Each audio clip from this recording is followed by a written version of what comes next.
lot of y'all pseudoscientists. You be fraud as hell, your granddaddy did it, then you did it, you can rot in hell. I don't know who with me or against me, it be hard to tell. Chaos energy, I'm heated, it get hot as hell. Man, it feel good to be Aboriginal. Man, it feel good to be Aboriginal. Man, it feel good to be Aboriginal. Man, it feel good to be Aboriginal. Man, it feel good to be Aboriginal. Man, it feel good to be Aboriginal. Man, it feel good to be Aboriginal. Everybody tribe up, had to be major. Yeah, I got my melanin. Guilty without no evidence. All natural, you know me. Jury, it's on me. Swagger, you matter. That's making me chase a fatter. Michael Jackson, but I'm better. Fuck all lives matter. All my teachers, all non-ether powers, I ain't got all mine either. I don't need a preacher, I just go within. We don't need a leader, no, we gonna win. I see apples with the win again. Tell a friend, we going in. All skin still ain't kin. Y'all heard the tribunal? They sweat us dead like funerals. Winning record like UNO. Fly a lot like UFO. Joe Biden, you a hoe. You a hoe and you not original. We ain't going nowhere, you pitiful. We keep coming right back, residual. We over here lit. You know, fuck about who you with. We just correcting our status and shit. What do you know about your citizenship? What do you know about your status and shit? I hate some physics like shit. Whole system ain't shit. Do something about this shit. You ain't gotta say it something like a king. This is what I seen when I had a dream. Should've had a scene. Do the right thing. Carbon based beam. Peace, peace, peace. Peace and paradise to all American Aborigines. Spring Chief Holidays in the building. I want to send a shout out to y'all, big homie, the one and only CEO's in the building. We also got DJ Cut Tack in the building, you guys. Cut, what's up, brother? I'm right here, man. All's well. All well. Yeah, man. Shout out to the chosen one, first Aborigine in the building. I say peace to everybody tapped in, man. Do us a favor, man. Like, share, subscribe. Put us on all your social media platforms, man. We're gonna pull up a couple songs. Tay Shine in the building. Peace to the guys, man. We're gonna pull up a couple songs, man. Let a few people get in here, man. Give you guys time to share this on your social media platforms. Shout out to DJ Cut. Shout out to the CEO. Hey, man, appreciate everybody, man. It's gonna be tapped in this later, man. We're gonna do a live reaction video to Tariq Nasheed's interview on the No Jumper interview. Shout out to Big Aboriginal Power, man. Hey, it's a couple of days, man. He said it's gonna be really interesting. That made him want to even do the live stream in the first place, man. So shout out to Big Guy. Shout out to Bap. I'll be sliding through a little later to y'all. So look out for that, man. Walk us through this thing, man. So appreciate everybody, man. Real talk. Shout out to all the haters too, man. So let's put up a couple videos, man. Cut. DJ Tasco gonna be on the My guy. Cut in on the commentary tonight. You know what I'm saying? So really interesting backdrop on a lot of stuff. So I can't wait to hear this. I cannot wait to hear this. Yeah, it's really interesting. Some stuff you told me, man. So shout out about that. Yeah, man. Man, appreciate everybody, man. Up there, man. Press go. If you truly descend from the greatest human beings in world history, man, you're talking about world history, man. Even though they can make all these Viking movies, I'm on this Viking shit right now, y'all. Really crazy, but it's a lot of interesting history and stuff that that seeps through. And even when they're making these films, if you have any historical context or whatever, then you can kind of sift through a lot of the what do you want to call that, bro? Fantasy island shit that they put in there, you know what I mean? Or, just the distortion. What you say? What they like to say is it's allegory. Right. Or artistic, you can put an artistic flair on things, you know what I mean? Can alter the stories. But imageries is crazy. So that's why like these platforms be able to not only talk about the things that we talk about and converse with one another. But we also can show stuff. You know what I mean? I always like when, even when I was a kid, visual, have the audio visual to accompany the lessons, you know what I'm saying? And so to have the technology and the things that we have now, you know what I'm saying, to be able to do that, it's very powerful, man. You know what I'm saying? When they say pictures worth 1,000 words, you know what I mean? So, so I think that's really important for all the things that we're talking about, man. Hey, you guys, wake up, wake up, wake up. It's 2 a.m. We are 2am.com, man. Shop2am.com, man. Exclusive home of the Aboriginal drip, Cheap Billy drip, BAP drip coming real soon, man.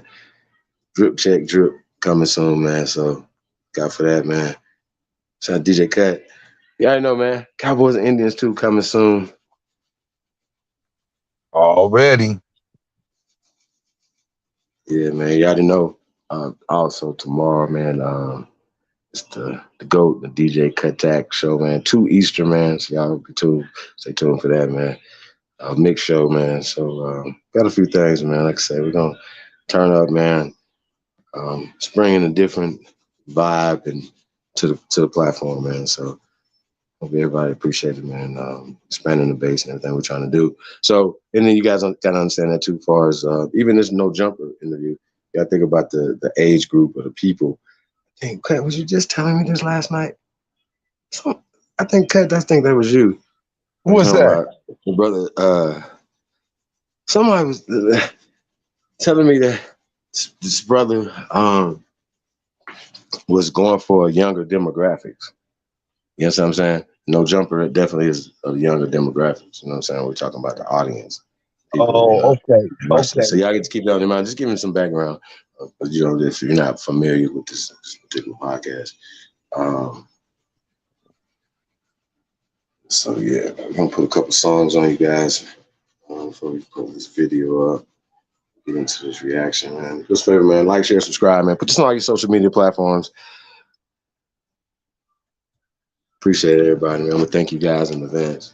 For that Enos 0407's in the building.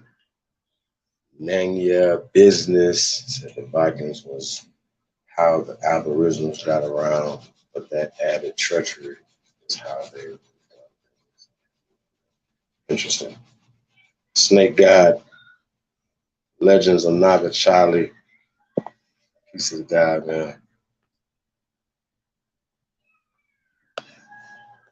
Appreciate everybody tapping in, man.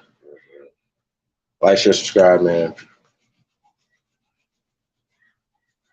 So share this on all your social media platforms, man. We appreciate everybody, man. Let's get right into this. Got.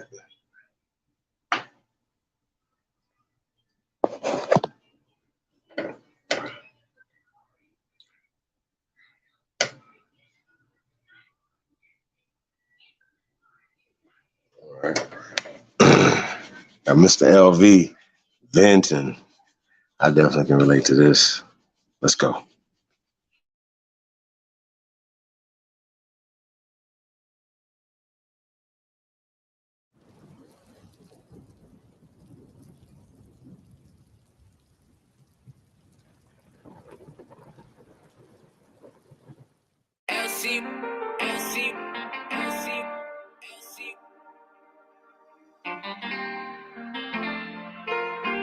Hey, yo, Pluto, you going brazy.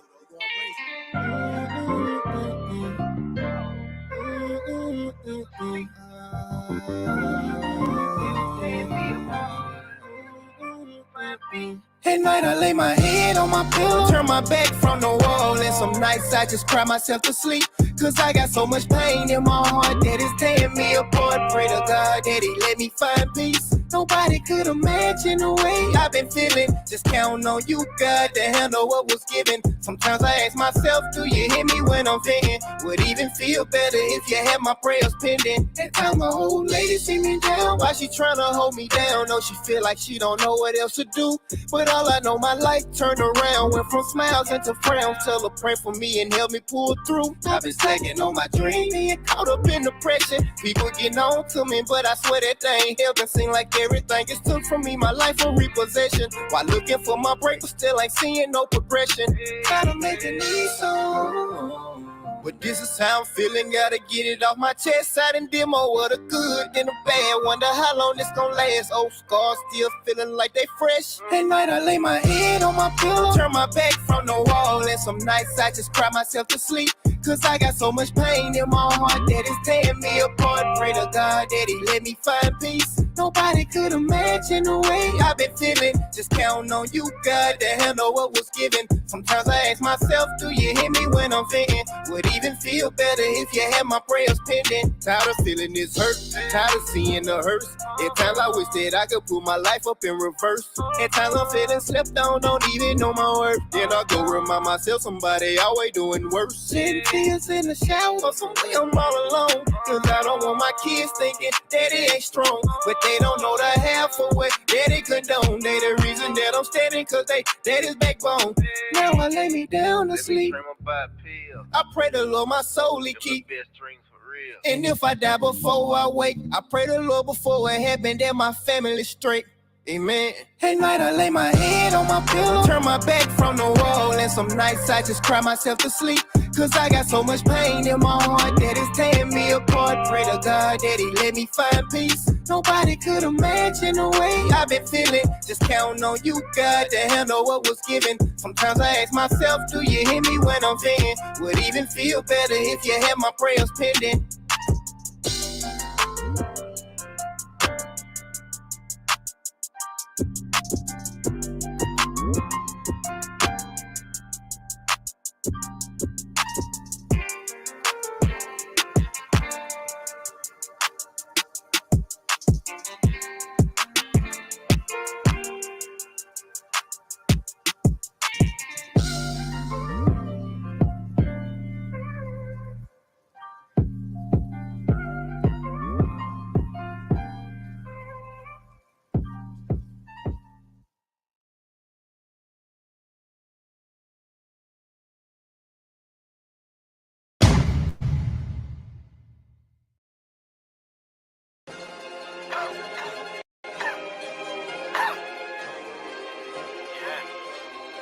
I've been the one, nigga.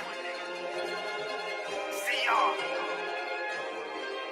Yeah. Boy, that shit out. They only concerned if you rich or poor. Cookers that stand on the kitchen floor. You already know what it's hitting for. They gon' go through a draw, they don't get no more. Ain't do good in school, never failed in math. I wanted that dope that can sell the hand. Fresh off the boat and this period potent, they gotta get open, just smell a bag. I'm about to give them that Jeezy vibe. People believe in the streets and die. Fuck trying to be Mr. Nice Guy. I'm releasing whatever I keep inside. Don't damage my organs and beat on pride. I pull up to your ad and you sleep inside. Wake you up out of that peaceful sleep, and the last thing you see is the Reaper's eyes. Lately I've been on that all alone. Fuck everybody, don't call my phone. I'm so official, can leave my city, and wherever I go, they gon' call my home. Switching up glue and the Russian cream. Every day of my life is a fucking scene.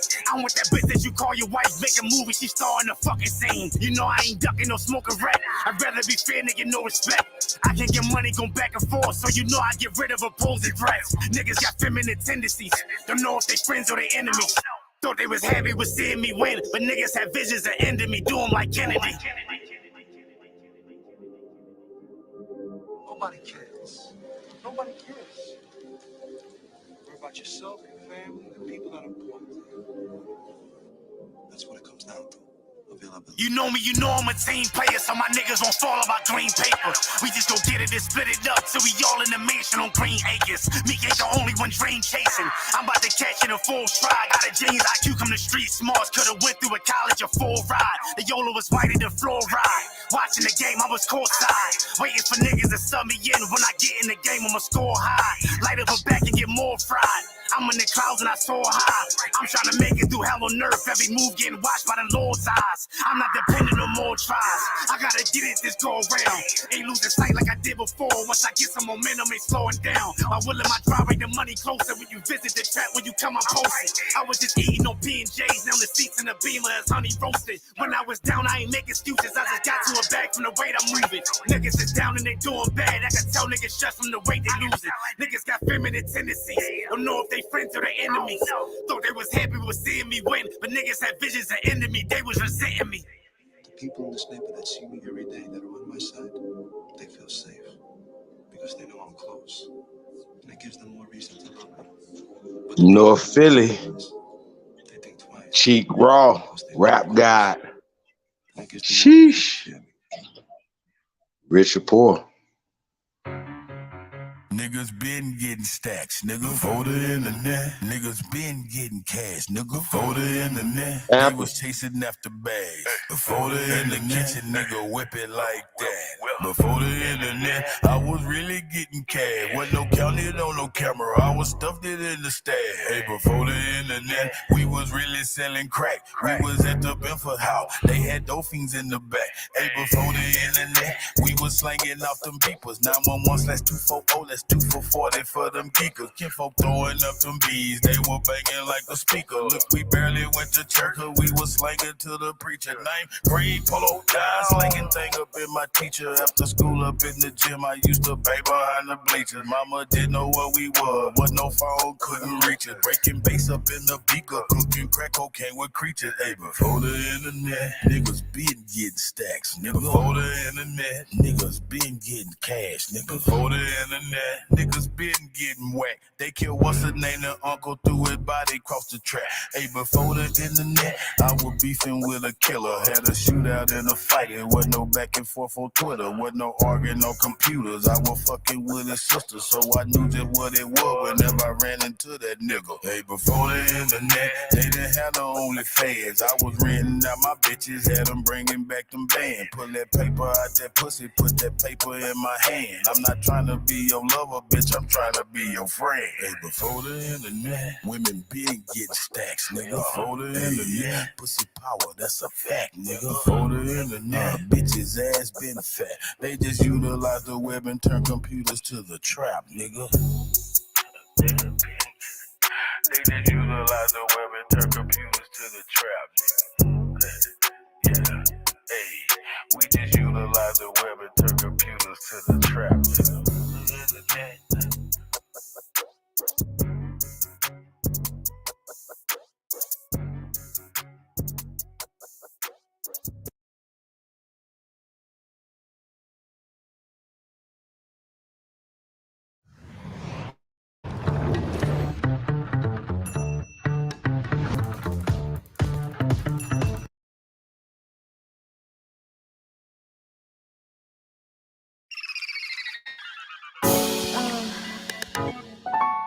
Terrific. Catch me dripping, Arkansas.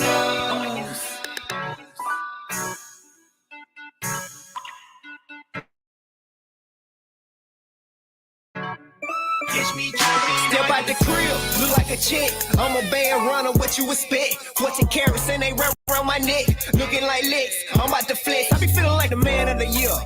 My soul gang kill some.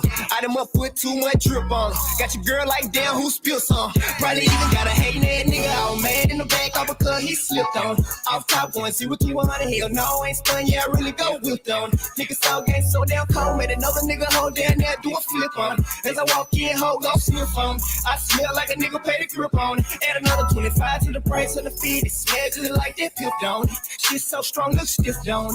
So damn strong, look gripped on. They call it stand, nigga all night long. I can tell you wanna fuck with LV.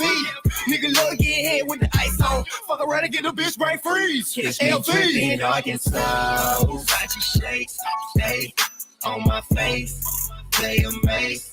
Catch me dripping Arkansas. That right. Side gang with a good night. Lot these niggas wanna bite. I said lot these niggas wanna bite. Arkansas. They on my place. Hey, ain't no way. Puppy crack.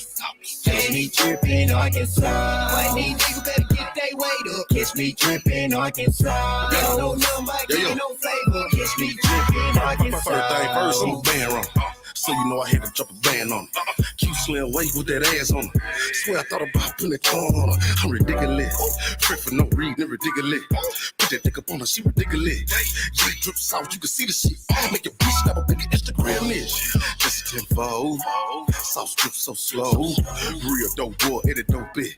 Make a fly nigga check clothes. Drip so much sauce, you can bottle that. And when they drink up in me, I be on the tank. Fucking good, real ready, don't text back. Teach a lame nigga how to tank cat. Money make a maintain that about shit. The sauce that don't do the shit caught bit. French and chubby nigga since dope beat. I swear the whole world gon' know me sauce. I'm dripping, baby. So day one I been A1, baby. Me and Max all dry the whole crate. Cause the sauce we be doing this shit, think it great. Arkansas, got you shakes, hey, on my face, play a maze. Catch me dripping Arkansas. Right. Fine gang with good night.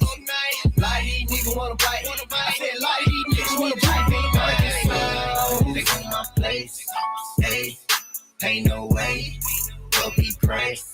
Catch me dripping Arkansas. Why these niggas better get they weight up. Catch me dripping Arkansas. They don't know nothing about kicking no flavor. Catch me dripping Arkansas. You know the swag gon' kill him. I got him mad and feeling paralyzed on feeling. My money stacked to the ceiling. I'm hot sizzle with the dribble, got that sauce and it's dripping. You'll never catch me slipping. Cause I'm smooth when I'm tipping, never know what I'm gripping. I know you want me cause I'm tempted, but I'm scattered with the pepper, let's go now. I got so much sauce, it stick on me. Nigga better cuff his bitch on me. Not one, but I'm trying to get rich on me. Cause that's that shit that I'm supposed to do. I'm trying to count this money, get close to you. Make me stand at attention like a soldier do. And give me head, you can move when the soldiers shoot. Find that kick, what I'm hip to. Sauce squad, baby, you could drip too. Aggravated money, why me flip through? Many got the nigga sick, I'm talking crip blue. Tell DJ, turn my shit up. My money need a jack just to lift up. I need 2 styrofoam, the big cup, and a big booty bitch to get ripped up. I'm a bad runner, milk up. Got you shakes, hey, on my face, play a maze. Catch me dripping Arkansas. Right. Fine gang with good night. Lie these niggas wanna bite. I said lie these niggas wanna bite. Arkansas, they on my place, hey, ain't no way. Will be crazy. Catch me dripping Arkansas. Why these niggas better get they weight up. Catch me dripping Arkansas. They don't know nothing about kicking no flavor. Catch me dripping Arkansas.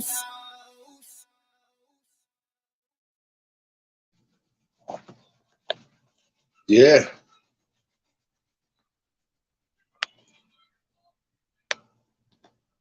DJ Tasco on the ones and twos. Arkansas. My OG. Yeah, man. Shout out to everybody, man. I see Mound City Mellow in the building. Gretchen Helm. Peace to the guys, man. Ghetto Child Clinic. Jesse Stevenson. Mel Williams. Appreciate everybody tapping in. Real talk, you guys. Cut. You there? I'm here. How's it going this evening, brother? Hey, yeah, without further ado, though, we're going to pull this video, man. We ain't going to talk too long, man. Like I said, what we all came for, man. So I hope you guys enjoy the music. That's right. Real talk. So, shout out to everybody, man. Peace to the guys. Peace to the goddesses, man. It's going to be an interesting video. Yeah. So you already know what we say about fair use. Fuck fair use. Let's go, man. No Jumper. Adam 22. I guess this guy right name is Flacco. That interview and Tariq Nasheed. Let's go. Let's go. DJ Cut Tack. You already know the CEO is in the building. Yes, sir. Coolest podcast in the world. We're with Adam, the white man, co-hosting, and we're with the most unfiltered, educated white man and white supremacists call it, Coon Award given, a man on the internet, man, Tariq Nasheed, man. What's up, family? How y'all doing? Legendary. Happy to have you here. Man, my pleasure to be here. How you feeling, man? I'm good, man. I'm chilling. Why haven't there's no jumper interview happening? Can everybody like you live in in LA? I know, man. I didn't know. Poetic Flacco at Adam22. I've been And observing Tariq this man Nasheed. on the internet for a Thank long you, time, guys. but to be We really honest with you, appreciate it you never guys. really even Bottom crossed line. my mind Appreciate that we could one day sit down. All So I three thank of you them for welcome bridging to that come gap. on. And also, Yeah. I just want to say that whatever comes out of this man's mouth, the real fans of the audience out there in the audience know that he does what he does and that he's not a plant. I'm not planting ideas in his head. He says wild shit of his own. So he's not a puppet of the volition. white man. That is essentially what I'm trying to get across here. Yes. And what's crazy, Tariq, is when they hear me say, like just like some shit that we, like discuss, let's say on Black YouTube or, like in those little, like little sectors, right? Right. They see that shit as some like super wild shit. And I'm just speaking like knowing, this is what we discuss on, a daily, man. But okay, all right. Yo, man, but first off, Tariq, so let's just start off straight to the fuck shit, man. Fresh and fit.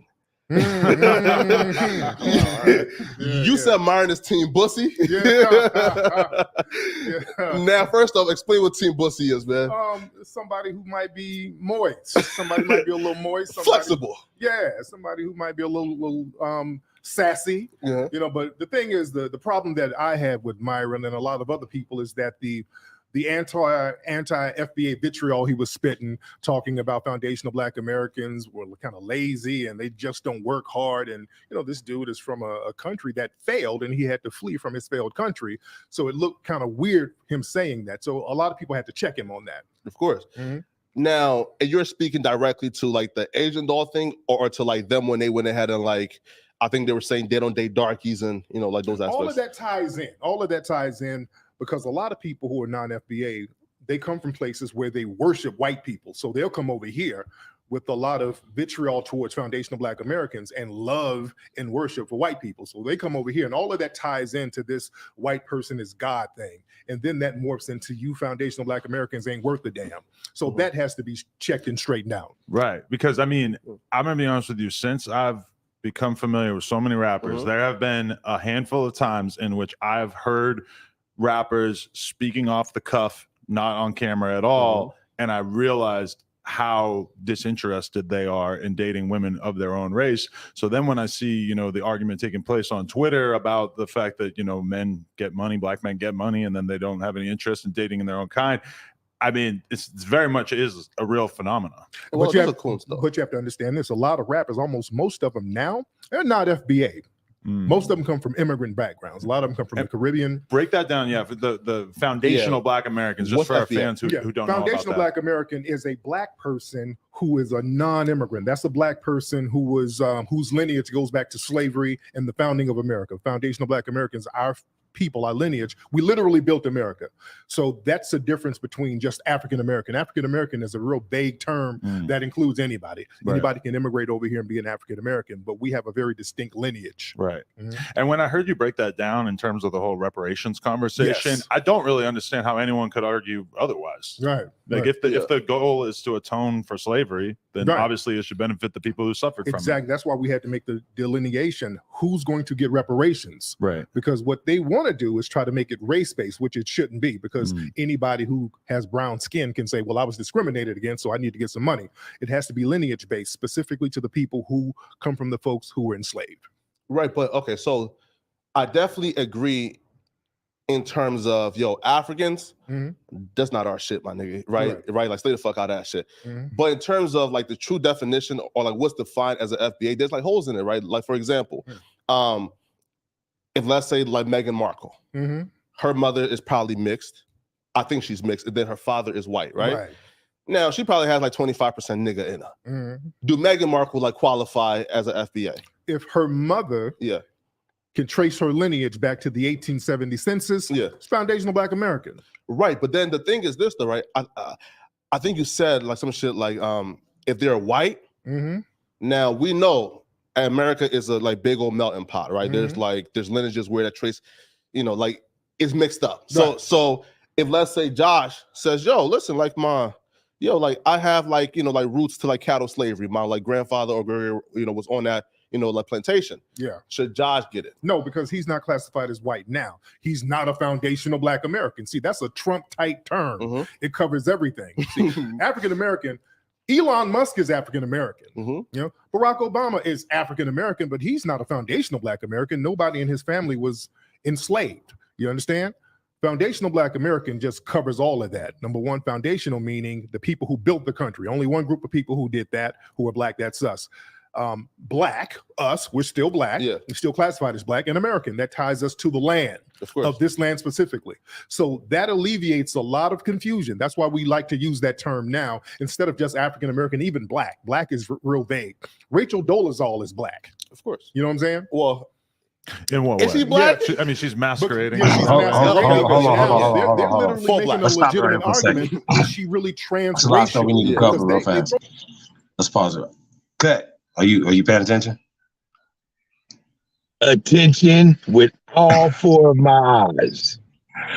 All right. So Adam 22 brought up that he's got acquainted with a lot of rappers, right? And they kind of skated around it real fast, but I want to go back and revisit it real fast, while we get into this part right here. And he said that a lot of them dated outside of perceive their race, you know what I'm saying? Things of that nature. I think that's really interesting. He said it's a real phenomenon, you know what I mean? I just think that's something that needs to be examined, as far as, it's, perceived that people, men of color, become successful, because once again, you have people like Tariq Nasheed, as well as Brother Umar Johnson, that publicly have platforms, large platforms that speak publicly against entertainers and people like that tend to do that. Like, once again, me personally, I mind my business, so I don't patrol who loves who and what they got going on. I'm gonna keep it clean as far as that aspect of it. Y'all understand what I'm saying?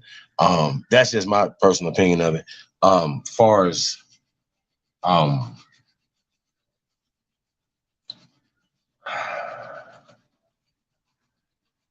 he just said that Black is a vague term. I don't know if anybody caught that. Like, everybody catch that alley-oop? Anybody catch that alley-oop? You guys, I know you guys are very astute chat room. It's very, most definitely vague. Right, but he was like, Rachel Dolezal was Black. But Black is a part of foundational Black Americans. And he's talking about tying it to slave. So even if we start talking about enslavement, and we understand what enslavement entails, but also the people who are actually the Slavs, like Rachel Dolezal's people. So she would double qualify. She's tying herself to slavery, and she's also tying herself to being this concept of being Black, because Black is a social construct. They're literally trying to have a debate in the Senate, in the Congress, about what is a woman. They cannot have a conversation about who's Black or white. It's not legal. It's a social construct. What we're doing, Tariq, is destroying the social construct. Adam 22 is a Slav. He's a descendant of slaves who came into this country, who were all these terms, enslaved, Black, white, all these other things. Okay, look, slaves. He's a Slav, slave. And he would be eligible for slavery. It's like, and all these other things. Now, this guy right here, Poetic Flacco, he said African status because he considers himself an African. He's from Liberia. So I just want to put that out there, whatever. Hey, Cut, you want to say something, anything I just said, brother? Nah, man, I tell you what. Well, I do want to say something, man.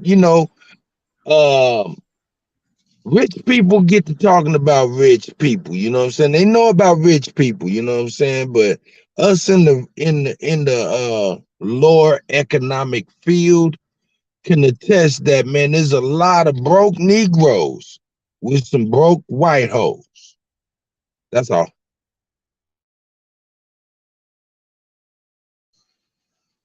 That's interesting. Hey, man, shout out to everybody, man. Hey, let's get right back to it, man. It's really interesting, you guys. Black is real vague.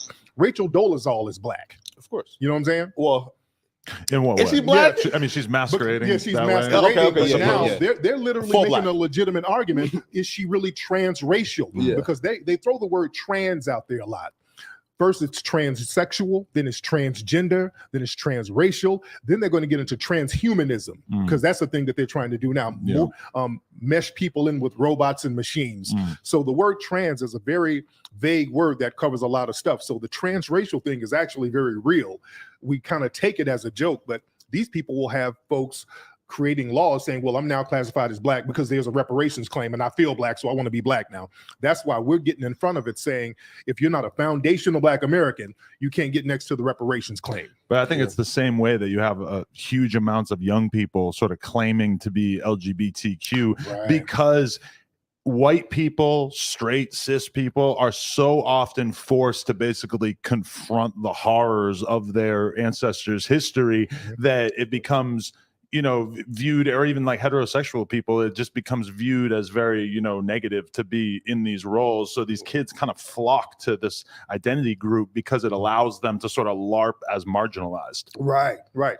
And they get a lot of money doing that too. That's why they have to latch the LGBT thing onto black people. They always start talking about things like Stonewall.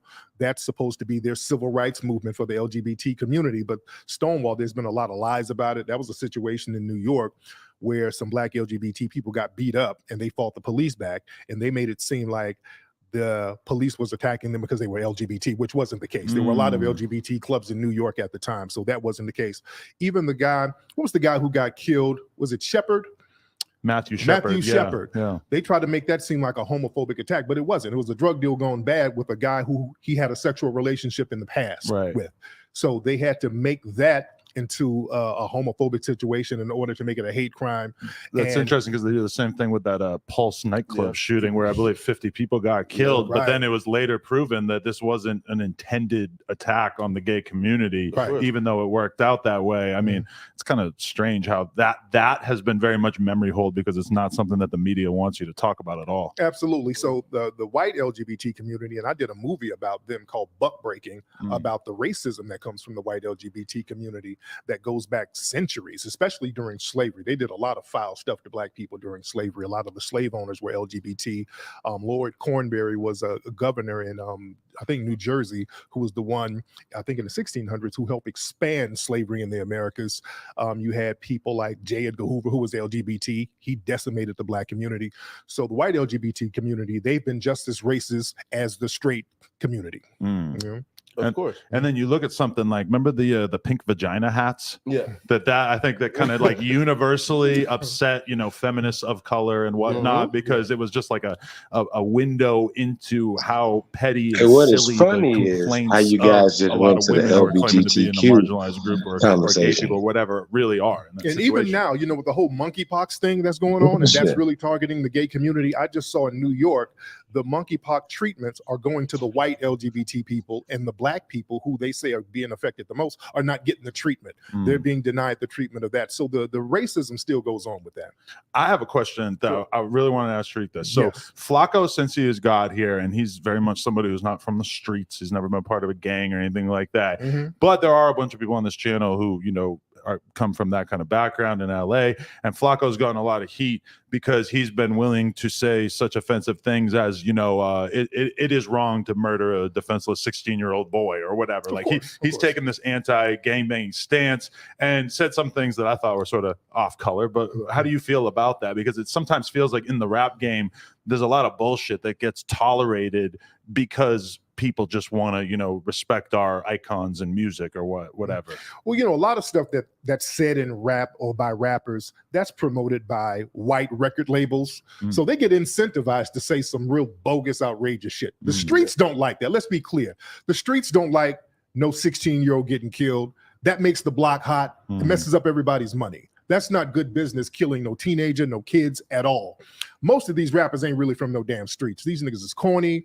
They sit up here and they watch one of the people who are on their block or whatever. They watch them do what they did and then kind of mimic that. It's a bunch of CB4 shit going on out here. MC Gusto type of dudes. So when they talk reckless like that, a lot of cats from the streets look at them and say, okay, when they come back to town, we're going to make them check in. We're going to make them give up a bag since they want to live our lives, you know? So out here in LA, they're real big on making dudes check in. They make you, you know, cough up $20,000, $30,000 if you want to come party out here.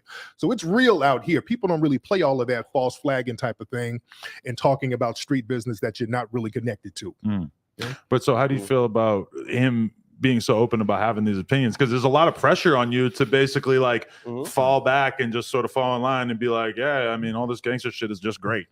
No, so the thing is this. So like we come, I'm not even sure like Tariq, you know, like, and he's bigger than like the black sector now, but we've come from a place on YouTube where it's the doxing, the slandering, et cetera, right? So where, you know, so like the hate I'm getting, like I'm used to it already, right? So like when they say, yo, Flacco, you shouldn't really, you know, speak out against violence in our community. So what, you know, right? I'm still gonna do it, man. But back to reparations, though, right? So what is the, I guess, like solution? How do these white motherfuckers make it right? Cash payments. It's real simple. It's real simple. People try to want to redefine what reparations are. No. Reparations is the same thing they're giving Native Americans. Whatever you're giving them, give it to me. Of course. What you gave to the Japanese when they put them in internment camps in World War II, they gave them money. Give that to me. Right now, they're giving billions of dollars to Ukrainians. They're giving money to Afghans. They're giving money to Hispanic immigrants. Give that money to us, the people who are really aggrieved, who built the country. Same thing. See, when it comes to reparations, for us, he left out Israel. Reparations are. Well, reparations, that's education. Fuck that. No education. Education is relative. Living life is education. And also, if you go to a school, that doesn't guarantee it's going to transfer into money. So give us the money and I'll go get my own education. Give me the money, I'll go get my own land. Give me the money, I'll go get my own schooling or whatever. So we need money, cash money. Of course. So like the thing is this, right? I think like an old clip surfaced where like you were saying, yo, if you give niggas, let's say like 10K a month, like January 1st, by January 15th, that should be gone, right? So people are saying, yo, like, you know, he's being hypocritical now, but again, like I give people room to grow. So, so are you saying, yo, like I said that, let's say what, like 12 years ago, I think? Yeah, and I still stand on you. If you give it to like hood rats and shit like that, you just give it to people who don't know what they're doing, or give it to people who are not of our lineage. That's going to go out the window. But I'm mainly talking about people with with the gutter mentality. If you give them paper, they're gonna mess the money up. But we should get our money. I'd stand on that right now. We should get cash money. What does the actual political process of making that happen look like? Because I feel like reparations is something that it's hard to argue against the fact that it seems like the only right and moral course of action. But then also from my perspective, it seems almost impossible to imagine it actually happening. Well, the thing is, they didn't want to release black people out of slavery. When we made that happen, they didn't want to give us civil rights in the 60s. If you look at some of the polling before 1965, most people were like, there's not going to be any kind of rights for black people. We're always going to have a segregation type of thing. And black people fought against it, and we made it happen. We've never really focused solely on reparations for foundational black Americans. That's why we haven't really gotten it. Whenever black people fight for something, we go into this universal thing where we're going to do it for minorities. Let's just do it for people of color. That's what affirmative action was. It was supposed to be for black people, and then we let it be for minorities, and everybody but black people get affirmative action. White women, Hispanics, Asians, LGBT, all of these people are considered minority. So now we have a movement where we're focusing on our lineage, and I think we'll get it because we are a political bloc. And if we vote or don't vote, us withholding our vote, that will move the needle a certain way. Because if people don't get into the political process, if you don't have any confidence in the voting process, that society is dangerous because they will start looking for ways to rectify their own problems. Even within my circle of hosts on here, I've noticed the mood on Trump softening a lot over the past couple years. And even when you read the polling, Mexican people are moving towards Trump. I feel like the black audience he's really grown on them. What do you make of that? I can understand why, because this administration, the Biden administration, they're horrible, especially with black people. They're trash. And I told people not to vote for the Biden administration.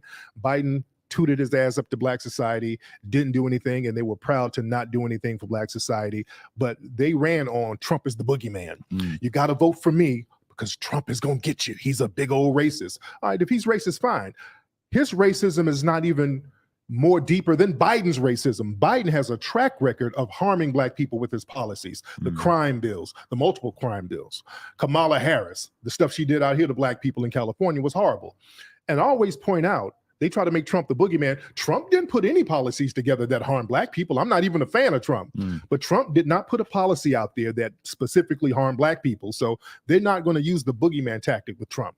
It kind of says a lot that the mainstream media, I think, did such a good job as painting Trump as a racist early on. Yeah. And it feels like that really hasn't stuck over time. I think like the mainstream media accusing a president of, or a candidate of being racist just doesn't really carry the same emphasis that it did. And what's interesting, the media, they will only talk about racism if they could put it on a right winger. You notice that? Yeah. Whenever they talk about racism or calling anti-Black racism out, they always have to do it with a Republican.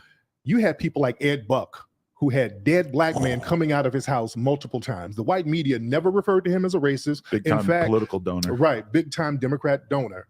They still ignore that to this day. And he's never really been charged with the murders. And his fetish was injecting gay Black men with methamphetamines, but so much of it that they would basically like convulse and have seizures and die in front of him. And he only got caught because a couple of them ended up escaping from his house and basically running to the gas station down the street, and the cops were able to put it together. Exactly. I know he was arrested. So what was he charged for? Do you know? Like drug possession. It was like a drug charge. It's not a murder charge. It wasn't until there were 2 Black dudes who ended up dead in front of his house that they ended up starting to put it together. The first one wasn't really cause for alarm, apparently. Yeah. Not, like we also, again, with Trump and Biden, bro, like we have horrible options. Yeah. But I do believe we do have to vote. Now, you've been against that. You said, bro, like Black folks don't vote for none of these niggas if they can't offer shit. So do you like stand by that saying like Black folks shouldn't vote? Because I feel like, bro, if we, again, but not we, but like y'all, right? Like died for this shit, right? Like you guys marched and died for our right to vote. So why would it be don't vote opposed to, even if you have to vote for, let's say, like a third party or write somebody in, still make your voice count? Well, what we do, we didn't die for the right to vote. We died for tangibles, and voting was just a vehicle to get those tangibles. But we have to be strategic with the way we vote and the way we hold our vote, because not voting is a strategy as well. It's just like playing blackjack. When you're in Vegas playing blackjack, if you hit a certain number, you better strategically hold. Like, no, I'm not going to hit again because I want to see what this other person's going to do. I want to see if they're going to tap out. And we're looking at the Democrats tap out right now. If they fail, that's fine. We need a whole new party anyway, because they haven't done anything for Black people who's been supporting them for the last 50 years. And we've been their voting bloc. It's disrespectful for them to not support us. And the Republicans, they mess up by just having so many blatant races around. So we don't want to support that. So we're better off saying, hey, we're not going to touch the political process, and we're going to come up with solutions to our own problem. Let me tell you something. The reason why we have so many murders now, it started under Obama. See, they try to put all this stuff on Trump. No, these murders of Black people started under Obama. It went on because Black people were sitting around waiting on Obama to do something. We were waiting on him to do something about Trayvon Martin. We're waiting on him to do something about Mike Brown. We were like, hey, we're going to hold off, but we got a Black president. We know he's going to do something. Well, it's his second term. Give him time. He going to really show out on that second term. We kept making these bullshit excuses for Obama. He never did anything. So we understood that we had to go out in the streets and make it happen. That's why with the George Floyd thing, when that went down, the city started, not the city, hell, the country, and then the world turned on fire because we knew we had nobody to come to our aid, and we had to do it ourselves. Looking back at the protests or whatever you want to call it of 2020, when you look back at it now, does it feel like the world has changed in any relevant way, or would you say that the people, if anything, are kind of more disillusioned at this point? But to a certain degree, it let people know that the streets can turn up just like that. Some policies got pushed. There was some defunding of the police. There were some people who were punished. We got some of these people, these race soldiers locked up. So there was some change, but it has to be consistent. Even after the protests, after the riots, after the fighting, we still have to be consistent. What happens with us a lot of times, we get a victory, then we get out in the street and we want to party for the next 5 damn years. So we got to stay focused on making sure that the people who harm us are punished. We got to make sure that the people who run for office are going to work for our best interest. But Tariq, but that's it though, right? So how do we represent, I guess, the change that we, like, for example, if we don't vote and we rely on Adam, Joshua, right? and other, okay, so if you're saying like black folks don't vote at all, Mhm. then the white folks, who probably won't have our best interests at heart, right? Or like white folks who have, let's say, like a different agenda, then we have to live in a country currently that's like ran on, like whatever policy they're voting for. So how do we still represent change without voting? Because we have to start looking to each other. Yeah. Asian people don't vote a lot at all. They're the least amount of people who vote. They vote the least, but they got all types of hate crime bills for them. They got all types of money allocated towards them because they work with each other as a group. And it's not the political process, it's their cohesion as a group. They know who they are. They're going to be codified with each other. They're going to have an economic base among each other. And that's how they can get stuff done. We're trying to do the same thing as Foundation of Black Americans. Yeah. So speaking of the Asian crime bill, yeah, like, were you shocked when Joe Biden came into office, promised us, he promised us everything, my dog. Yeah. And then the first shit he got in office and he did an Asian crime bill and nothing for black folks. Were you shocked when that happened? Not really, because I know Biden has been an anti-black racist for years. What I really didn't like, and I thought was very disrespectful, when the black people got killed in Buffalo, they got massacred by that white supremacist, and instead of giving black people a hate crime bill specifically for us, he brought the group BTS into the White House and said, hey, look at these guys. Oh, man, we're going to give a hate crime bill for Asians. That was very disrespectful to us. That's why we're going to go to Washington, D.C. this October, and we're going to be rallying for reparations, and we're going to be rallying for an anti-black hate crime bill, and we're going to be rallying for punishment for these white supremacist groups that they allow in law enforcement. They know good and well that you have card-carrying white militia groups all in law enforcement. Out here in Los Angeles, people are testifying that they're part of these white supremacist groups within the sheriff's department. This is like an open secret that nobody does anything about. So we are going to have to make noise about it since our politicians are not doing it. This is why I say we have to start doing things on a grassroots level ourselves. Now, also, too, so FBA started, I believe you was with the ADOS first, right? Well, ADOS is something that was started really by a man named Norris Shelton that's been around for a long time. All right. And then if that kind of like hijacked it or what? Yes. Yeah. That person took that and started using it as a hashtag. Yeah. I'd been using the term Native Black American because I got it from a man named Claude Anderson, who's been using the term Native Black American for years. And when using the term Native Black American, sometimes people would get confused by that. They were like, do you mean like a black Cherokee, a black, Seminole? No. I said, let me change that term a little bit and call it foundational Black Americans so we don't have any confusion, so people don't confuse us with Native Americans. And then the movement kind of took off from there. Wait, so do you think that, like, I'm aware of Claude Anderson and like Dwayne Calloway. Now, there's a theory of that, like, blacks were already here. Like, we definitely was here before slavery. Now, Now, I do know that Juan Gerardo came in like the 1400s, right? So like, in Mexico, he was the person who cultivated weed in Mexico, and he was a translator and an explorer. He was a Moor. Right. So he was here like before slavery, but like as far as I know, and he's being like, I guess, named and documented as the first black person, but like, no. He wasn't. No. There were. Even before Columbus, there's evidence that there were black people coming over, black people who were Moors, because when Columbus came over and went to Cuba, they saw mosques. And when Balboa, I think he went down into South America, they saw mosques and they saw these Islamic houses that were down there. So there were black Muslims coming back and forth. They brought a man named Estevanico, who was black, and he was an explorer, really one of the first foreign explorers to come into the interior of the United States with the Spanish. And I think he got as far as Arizona.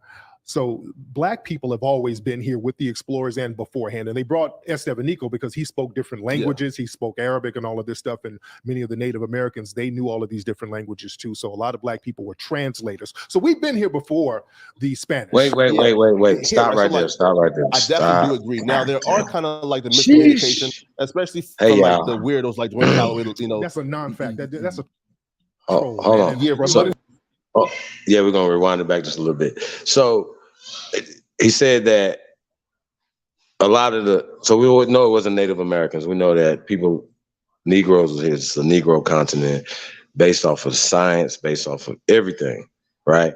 So even if people were coming here, at any time period that they said that they were coming here, it was niggas already here. Our ancestors, we were already here. That's why we're the Aborigines of this land. That's why it's important. The word American means the Aborigines or the copper color races that the Europeans found when they came here. This is not up for debate. We say we are the first Americans. This is our land. We sprung from this soil. We never came here. And we have older civilization here. And language being one of them.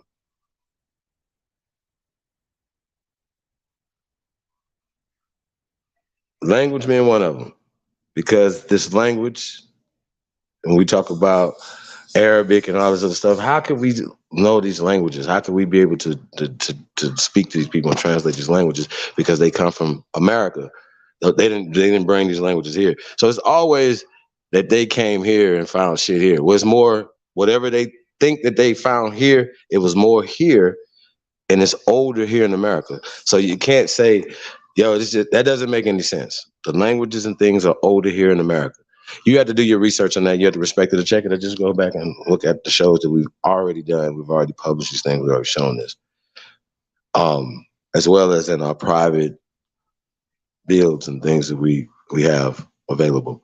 You know what I'm saying? So we show this evidence of Negroes being here first, Tariq. So it's very important, you know, black, okay, well, what black, more, these are terms, these are constructs that people are putting on people and putting in certain things for social, political, economic gain. In order for us to get social, political, economic power, that we have to change the game. And one of it is terminologies and words and stuff like that. So I just want to let you guys know that, or whatever. If you don't know that, you know now. That's what it is. So let's go. Let's just keep going to this. Hey, Cut, you want to say something real fast? No, this is very, very interesting. Super interesting. Now, keep in mind, the brother that's talking to him, Poetic Flacco, is a Liberian. Let's go.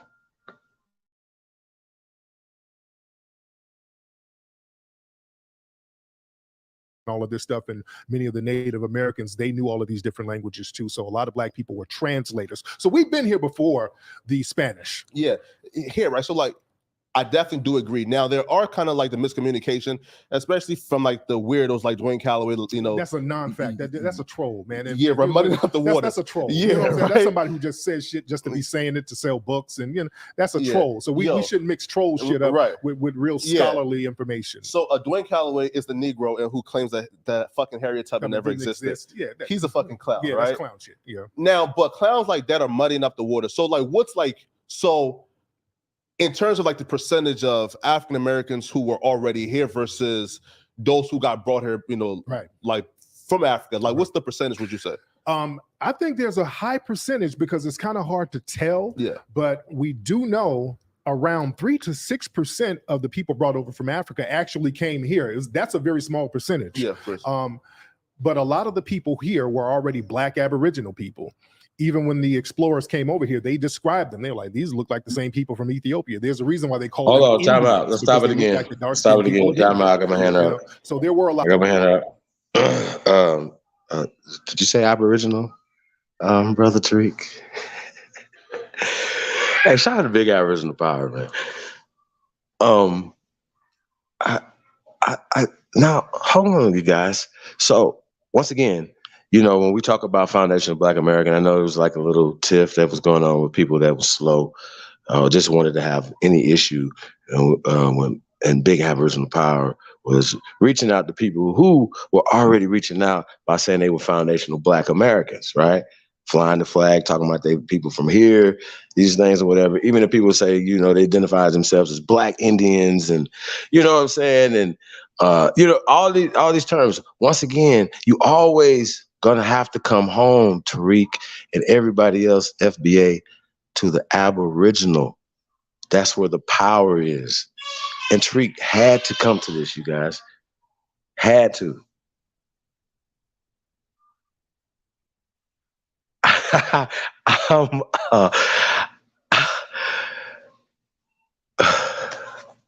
Where's that puppet at right now when we need it? How are you gonna refute that? How? Now here's the thing, Flacco and anybody else, right, that have an issue, you know, first off, you should read the book, you know what I mean? Or you know, and then be able to refute it with evidence.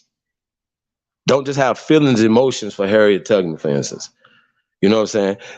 And I think it's interesting, and for that, sometimes, you know, not being able to explain that it could be an issue as well, of being able to, you know, you understand what I'm saying? So I think, you know, Daniel Son should be able to explain what he has put out when he's talking about Harriet Tubman didn't exist. He should be able to do that. It's up on his channel, you know, but he should be able to explain that other than just having a video that's edited. I'm just saying, so people will understand why that statement was said and where it came from. Who taught that to him? Where did he get that from? Whether it's Harriet Tubman or Nat Turner. So and a lot of times, you know, yeah, this shit gets deep. This rabbit hole get deep. And I'm gonna definitely dig into the rabbit hole Wake and Bake show tomorrow on this, man. So you guys definitely stay tuned for that, man. This is crazy right here. This is crazy as hell. But no matter what, that was the whole mission, right? For us to enlighten people. A lot of people, we didn't have the information. Once you get the information and you enlighten other people and they're waking up or whatever, and there's different levels of it. So why would anybody be mad if somebody that identifies themselves as foundational Black American, they are already on their journey to become Aboriginals? You know what I'm saying? So shout out to brother Tariq Nasheed, man. I think he's doing a great job. I think this is very newsworthy. I want to say once again, man, shout out to BAP, man. Hey, Prescott, if you truly descend from the greatest human beings in world history, yeah, I'm man, just run it back just a little bit. We gotta hear that again. God, you killing them.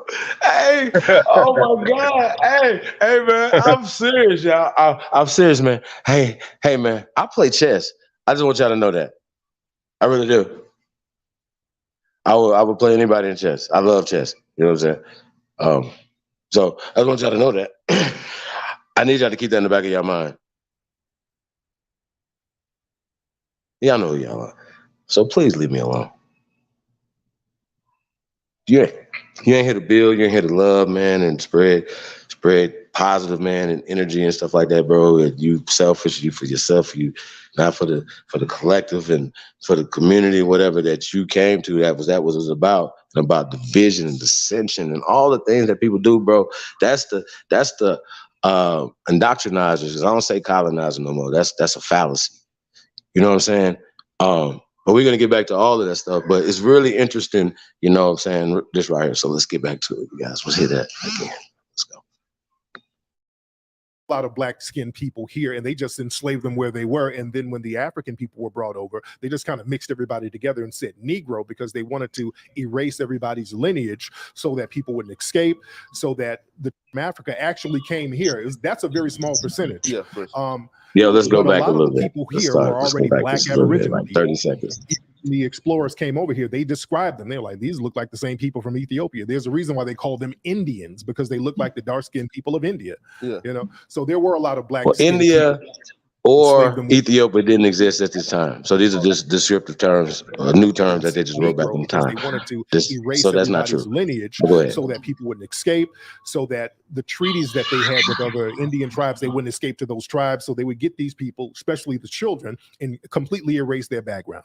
In fact, the first treaty the United States had was a treaty with Morocco, 1793, I think. Morocco was the first country to recognize the United States as an independent nation. And the Black Moroccans had a deal with the U.S. that the U.S. can go over there and trade in the Mediterranean Sea, but the Moroccans would not interfere with the slave ships. They would not interfere with any of their trade. And if a Moroccan happened to be captured over here, they had to be let go, you know? Mm-hmm. So they didn't want to do that in the U.S. So they would just erase a person's background and not tell them, hey, this person is from Morocco. You put him on a plantation somewhere, nobody knows where he's from. So they made a real big deal about erasing our background. Of course. You see, like, that's where I guess like we defer, right? Because I definitely do understand due to why. I feel like I'm spending way too much time dealing with other people's problems. How do I set boundaries with them? Would you like me too, bitch? Juan and immigration, that there were black folks here before slavery, right? But to say only 3 to like 6% of Africans came over here, that's documented. That's very well documented. No, right here, right? So like so like what? Like 10 million people came, right? Like through slavery? No, there wasn't 10 million here. 10 million came through the Western Hemisphere. Most of the black people went to Brazil. They got a lot of black people from Africa, but they went into South America and the Caribbean. You got it? Yeah. Only a small percentage actually came here to North America. Okay. Right. So when all of those 10 million, you got to understand they're spread out all over the Western Hemisphere. Yeah. So not right, but like so like in terms of immigration of let's say Africans or blacks, right? And who came here before, let's say like the 1700s, though, right? Because right. Well, as far as immigration, that's a different thing. It wasn't really too many black people immigrating over here. No, like slavery. Slavery is not immigration. No. Immigration, definitely, right? Slavery is not immigration at all. Right, but I haven't seen nothing that can say, there were more Aboriginal black folks here than the millions of slaves that were brought over here.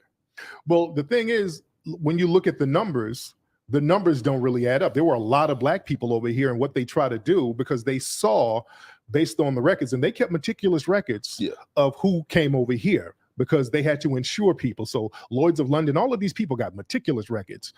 It was around, I want to say 300,000. Okay. And then you see all of these millions of black people, and people say, how did that number jump up so much? They try to say, well, it was slave breeding. Okay. Which, no, they weren't breeding them that damn fast. We're not rabbits, So there were a lot of black people who were already here. This is very well documented. Now, I've seen you you've went back to Africa before, right? Many times. Yeah.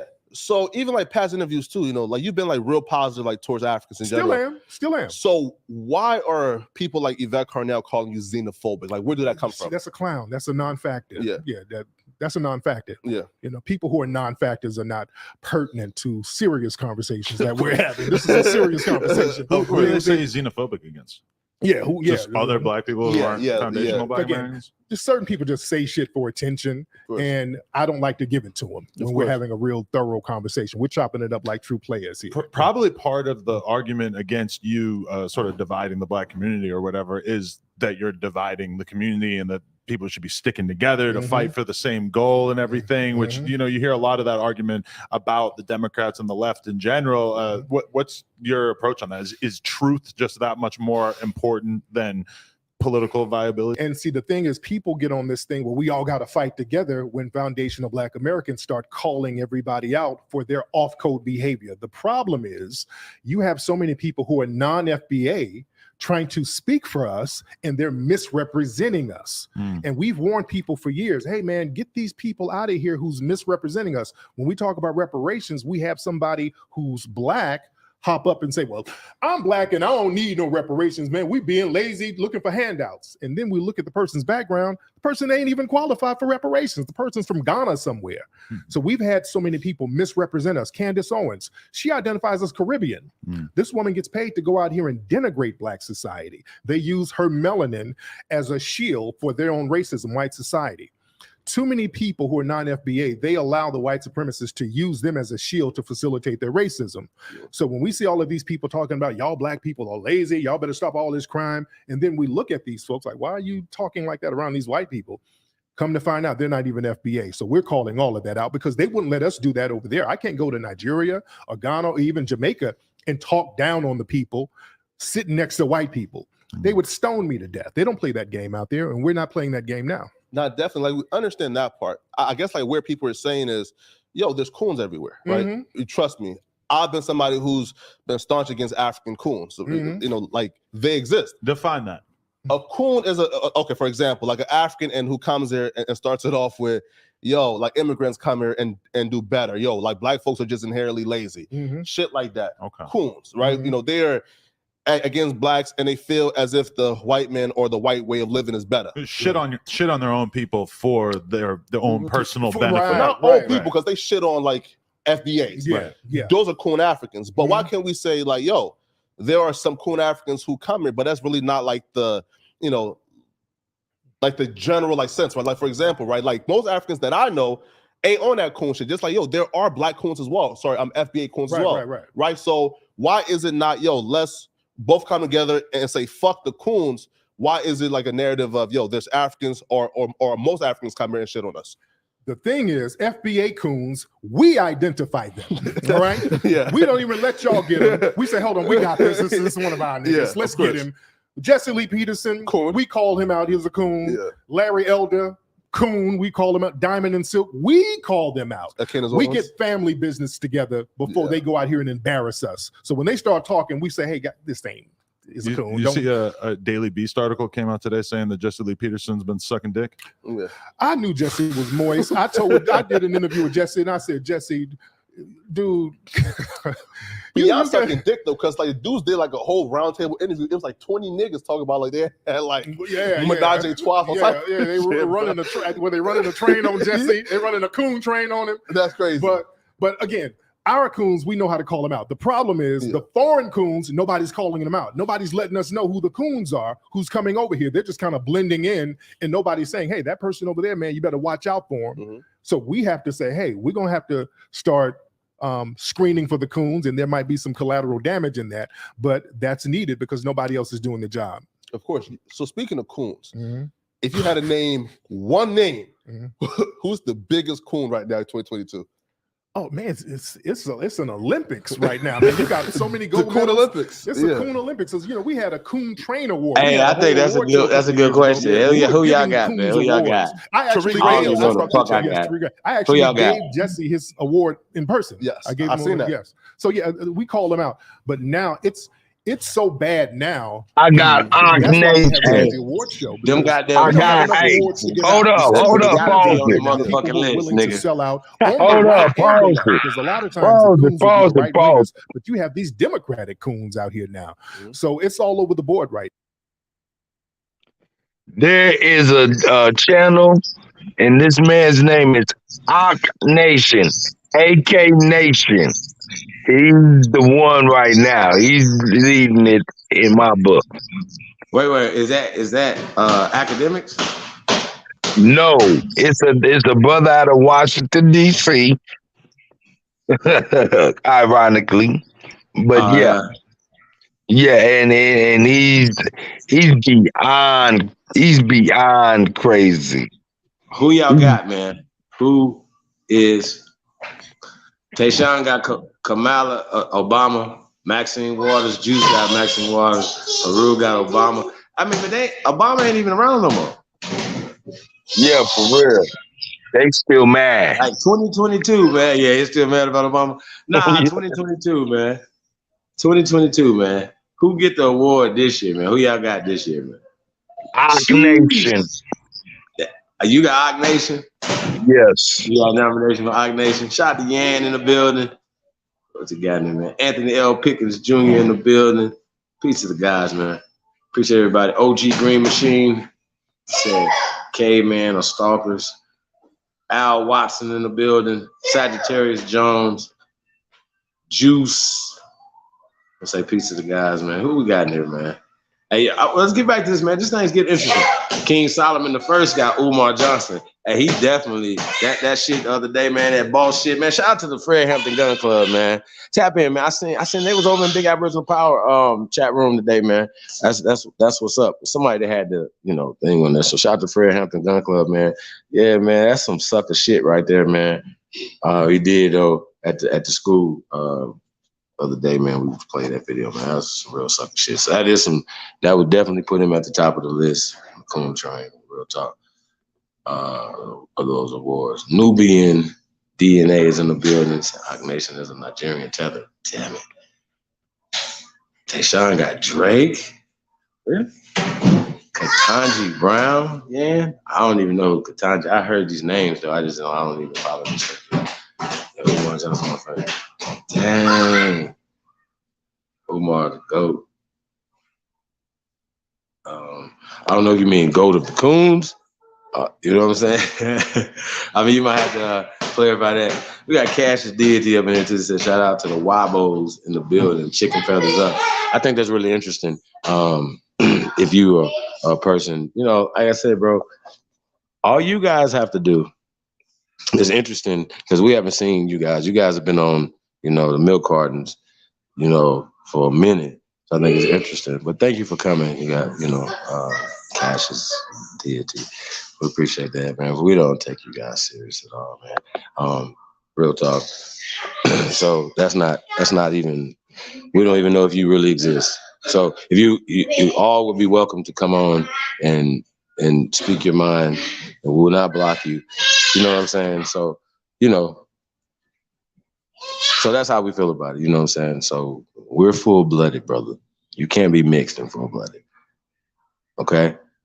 It's just facts. You know about the medicine wheel. You know about science. You know about math. You guys understand that. You guys understand that all the things that these people have all the, and for one thing though, Tariq understands the play and everything that's happened as far as the reclassifications and stuff like that. Shout out to Big Dog Philly OG. He talks about it all the time. It's hey, reclassifications of the names and stuff like that or whatever.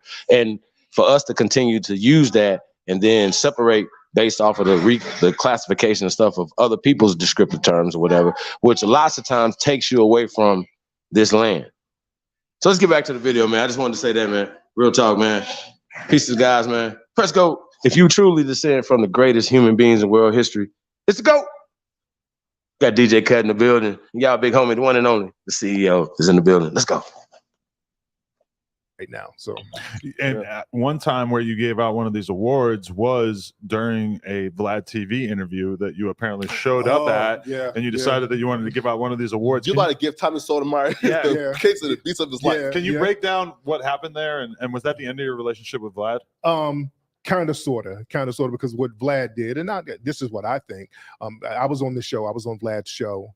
He interviewed me. The interview was cool. And then right after he got this guy, knowing that the guy was kind of going back and forth with me. And I didn't like that.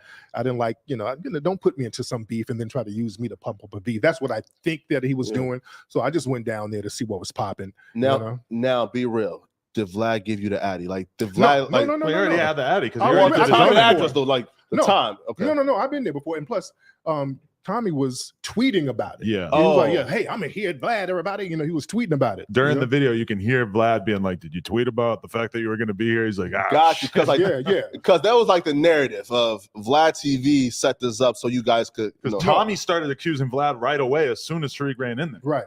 And I went down there because Tommy kept threatening me like he was going to kill me. Well, I'm going to kill you. And I'm like, well, damn, let me go get killed real quick. Definitely didn't seem like you wanted the smoke in that. I think that most people, like the coons, don't even know like how big you are in person. Yeah, a lot of folks don't know. He's like, what, 6'4"? Because Adam is 6'3". You're like 6'4", 6'5". Yeah. You 6'3"? Yeah. Okay, yeah. I'm about 6'4", 6'5". Yeah, that's crazy, man. Yeah, a lot of folks, because y'all see me sitting down all the time. Yeah. Now, yo, bro, like when you walked in, what was the fear in Tommy's eye?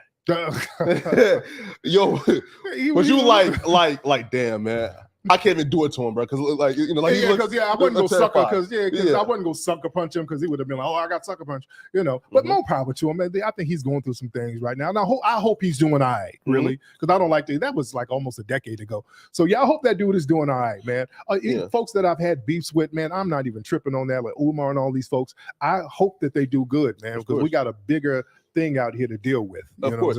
Now, like the thing with Tommy, do you feel like, because when Tommy was at his height, it was definitely cooning, right? Attacking black women, black men, et cetera, et cetera. Do you feel like the white supremacists used up Tommy and then spit him out?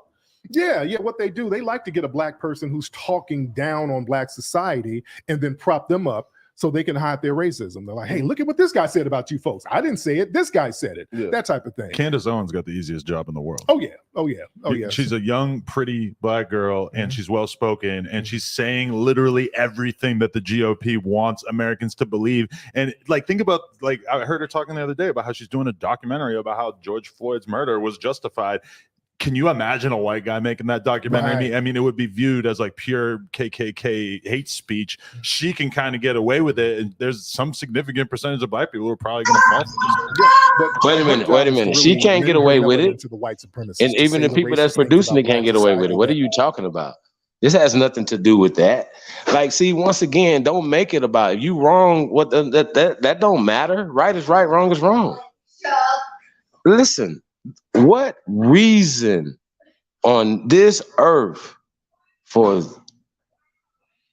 that dude to be on top of him for 8 minutes? Can anybody explain that? Right? She can't explain it either. A court of law, he's in prison for murder. It was no reason. And the dudes that didn't tell him, hey, get off of him with him, because first off, he was already in handcuffs. So he wasn't, what could he do? You understand what I'm saying? There's no conversating. Fuck anybody that's talking about producing anything. See, once again, we got to start hitting where the money's at. Who funds Candace Owens? Who funds these people? Y'all got to stop playing. That's kid talk, just crying on the internet or tweeting about something. No, that's kid talk. Now it helps about public stuff or whatever, social pressures and things like that or whatever, but it ain't enough to just keep crying about certain people who are being just blatantly disrespectful. I don't give a fuck if it's Charleston White with his disrespectful snitching ass. You know how you stop that? Just unsubscribe. And anybody that fuck with certain people, whatever, you see how they are, stop fucking with them too. People support motherfuckers that don't fuck with, they literally have said it out their own mouth. About the rappers that just say, well, I don't like black women. I don't date women of color. Right? You know what I'm saying? Right? But when you look at the sales of who's supporting this dude, who's singing his music, who's dancing at the club to it, at the strip club to it, this and that and the third or whatever, make fucking sense. So I don't care, man. Like sometimes we got to be held accountable for our actions and things that we do, man, and allow people whether people allow Vlad to get in whatever. There has to be some type of protocol within us or whatever. Say, look, man, when the boycott, shout out to Lord Jamar, when the boycott was called on Vlad to cancel him, he should be doing Ukrainian war stories right now. He should not be doing hip hop right now. That's what it is. Right. You That's bitches right. did not heed to that. And that's Boozy, everybody else, whatever, and Michael J. Wright, whatever. I don't care. I don't care who you are. Because you guys come from this. You Boozy for this. You Boozy. You Black Dynamite for this. You know what I'm saying? Not for that. So it is what it is. And we gotta, as men, as women, as real people, gotta be held accountable for with the things that we support and the people that we support. That's just what it is. And you gotta, it's just you. You can't, it's somebody else. No, nigga, it's you. When you brushing your teeth, looking in the mirror, nigga, just be like, it's me. It's me today. I can make these changes today. Me. I don't care, man. And like I said, you can't tell people, you know, shit that they like or whatever, you know what I mean? Whatever, you know. But once again, we gotta have some type of discernment about something when we talking about making shit change. And the crazy part about it is Adam 22 is sitting around like other people outside our community. They could literally have, could you guys imagine them having a dinner party and having a conversation about the state of our stuff, and then they can literally have expert opinions because they can go to Vlad or what's called and hear niggas talking about it. Or they can go look at statistics and all these other things. And some of those people are even more, air quote, more experts in our sociology and what's going on with us than us, according to them. You see what I'm saying? So I just think this is really interesting, man. This is a really interesting social experiment that we're looking at right in front of our face. But once again, we gotta be held accountable. We gotta be adults. This is crazy. I don't know how we say how can we say that we are honoring our fucking ancestors? And we continue to keep getting duped by the same shit and the same people. Y'all, that sucks to me. Real talk, man. Let's go. Let's get back to this, man. It's crazy. Man.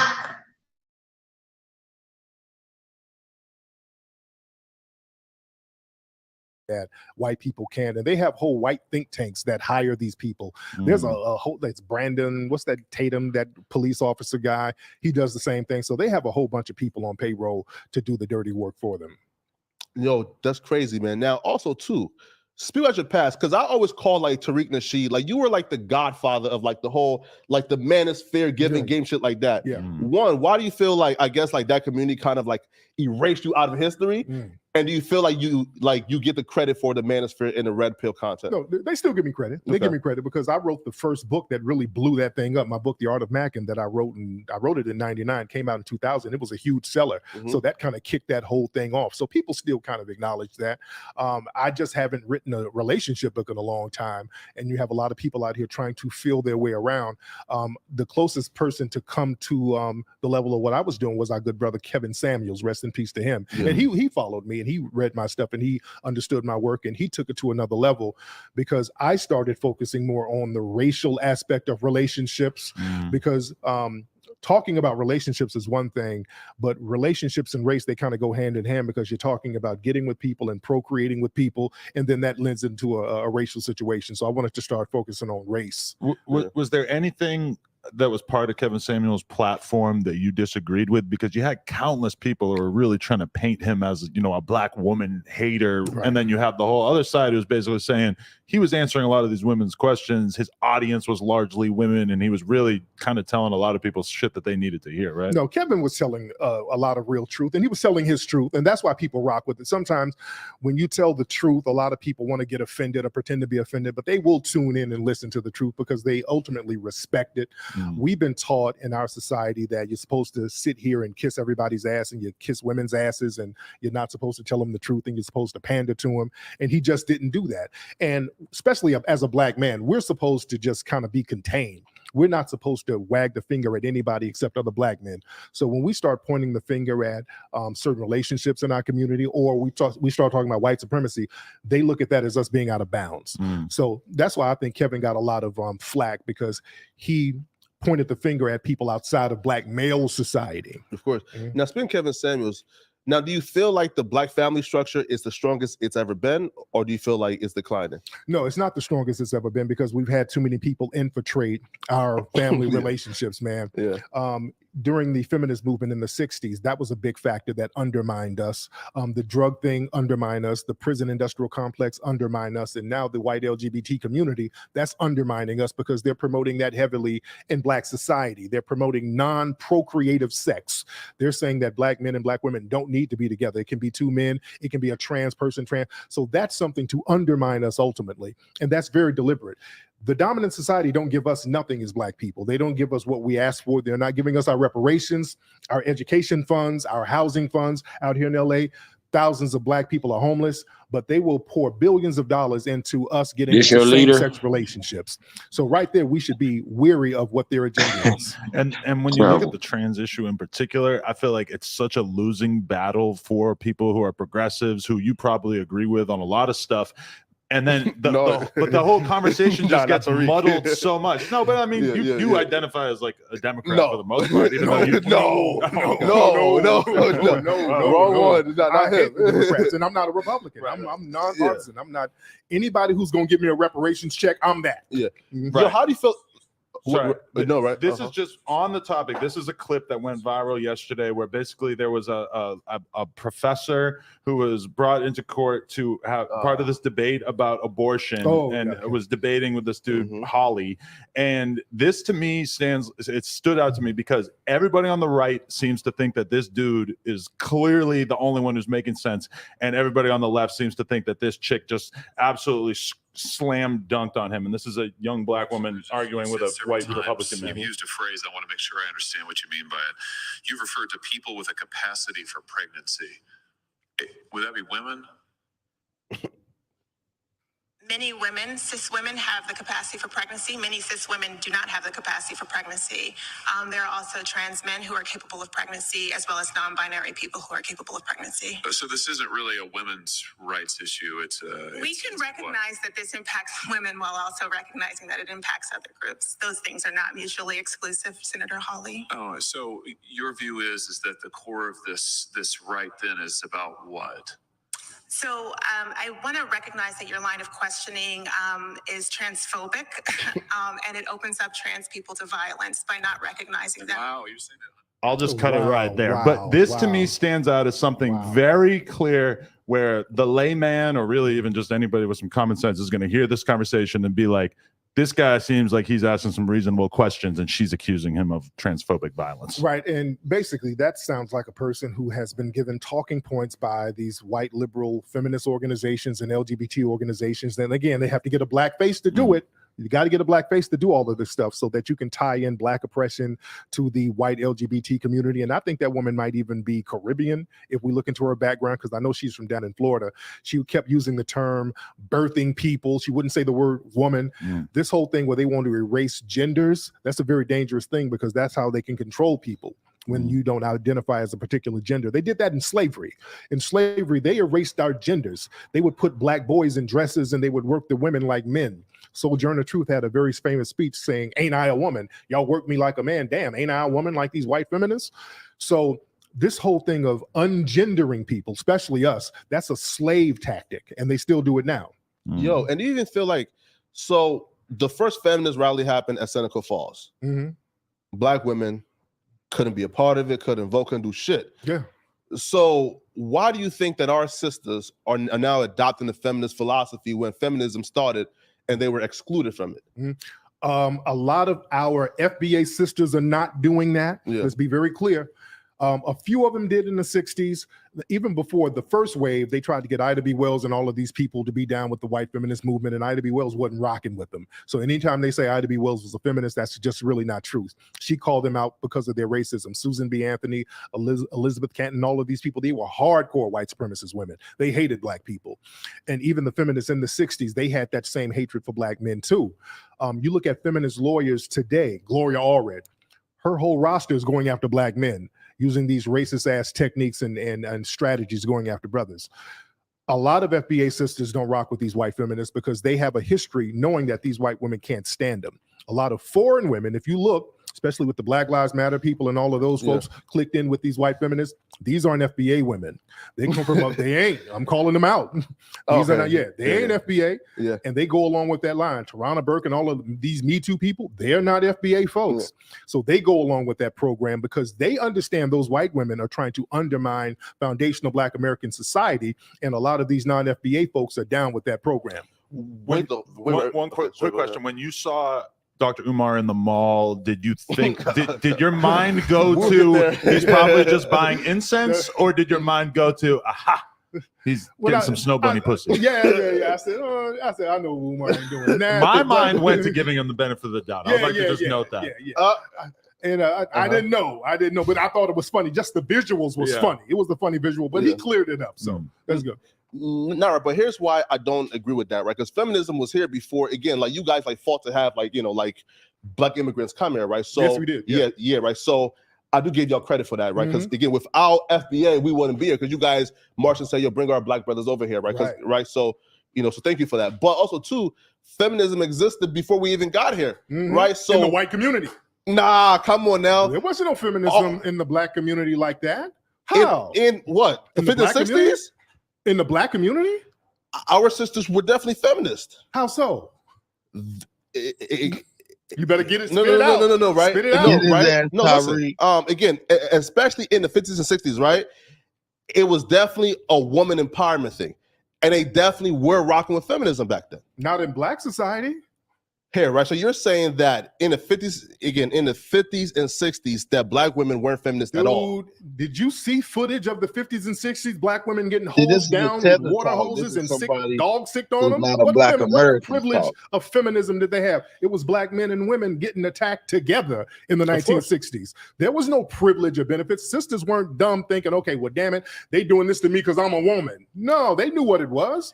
We were riding with each other heavy in the 50s and 60s. After 65, the Civil Rights Act passed, they really started pushing feminism heavy in the Black community in the 70s. And there was kind of a wave with that with Black women. But that tied into the LGBT movement too, because the free love and the free sex hippie thing popped off.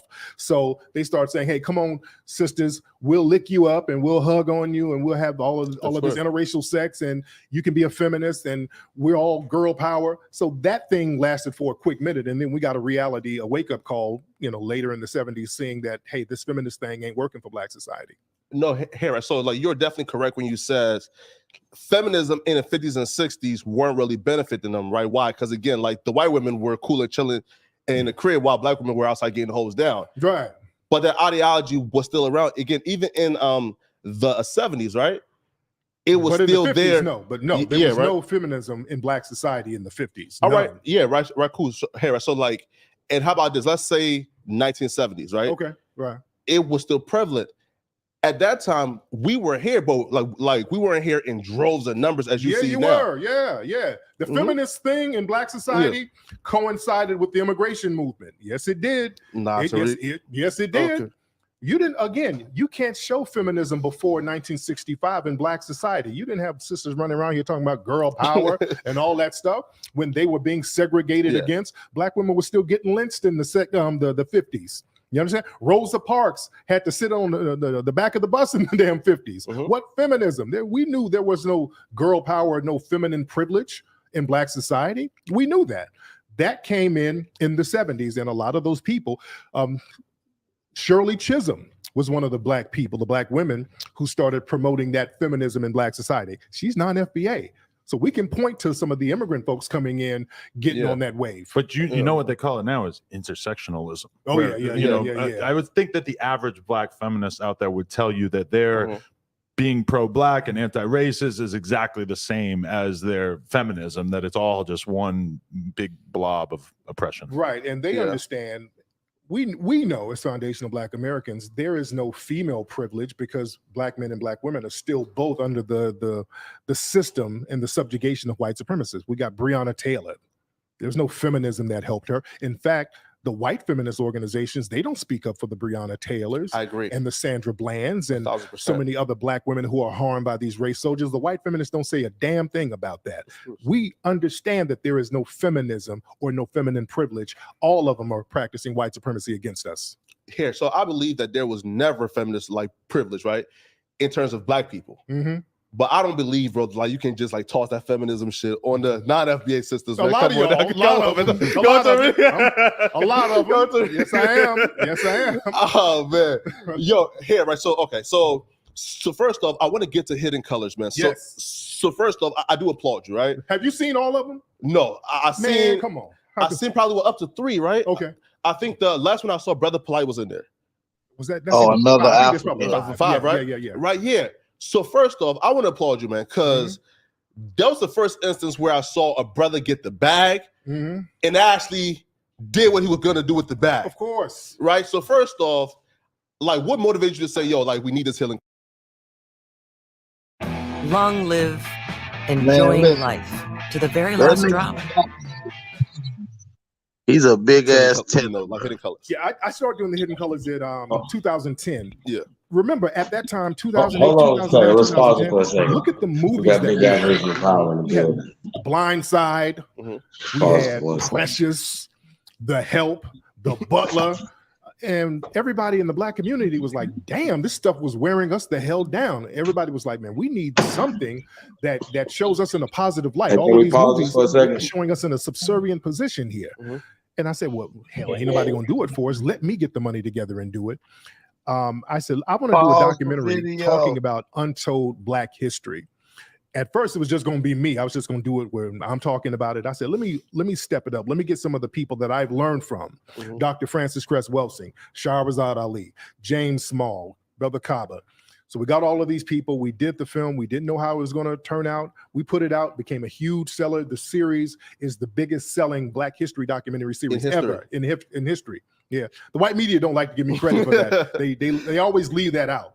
They always refer to me as a race beta, but tell about the success of the films. If you call me that. But have you noticed that I feel like the media has every reason to heap praise upon somebody like you who's out here making content like that, but because you differ from them on a few other political points, you become persona non grata, and they can't really act like you are a shining example of black art or whatever. Exactly, because there are no white heroes in my films. That's the thing. See, they'll give a black person props on a black project. You got to squeeze in a white hero, though.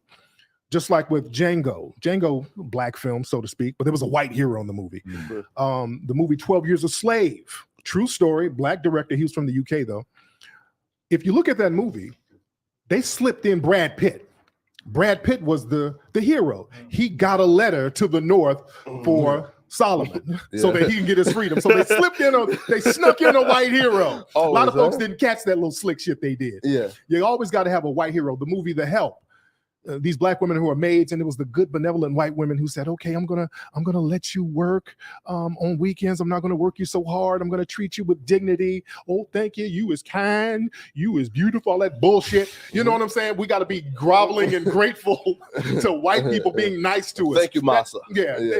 That's sick, dude. So my movies are anti that. Of course. You know, in my movies, I show white supremacists getting killed and what happened in history. Yeah. You know, and they don't like to really promote that in the dominant society. Now, like, do you ever regret though, like putting like certain figures in like Hidden Colors? Because like most of these guys would get some success that they turn on you, or sometimes.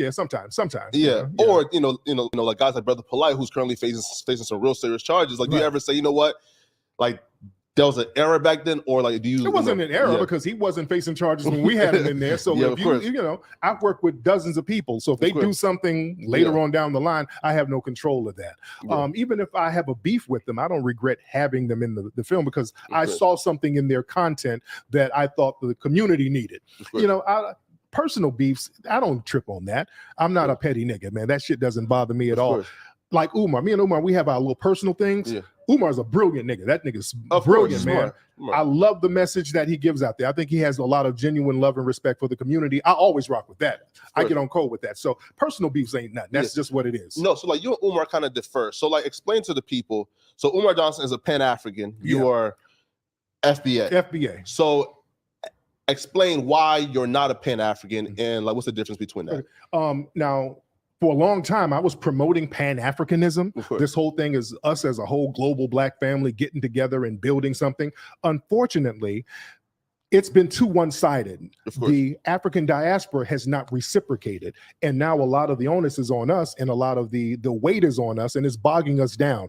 We can't have a one-sided coalition. We're asking other people from the diaspora, how come you are not reaching out, building a coalition over there?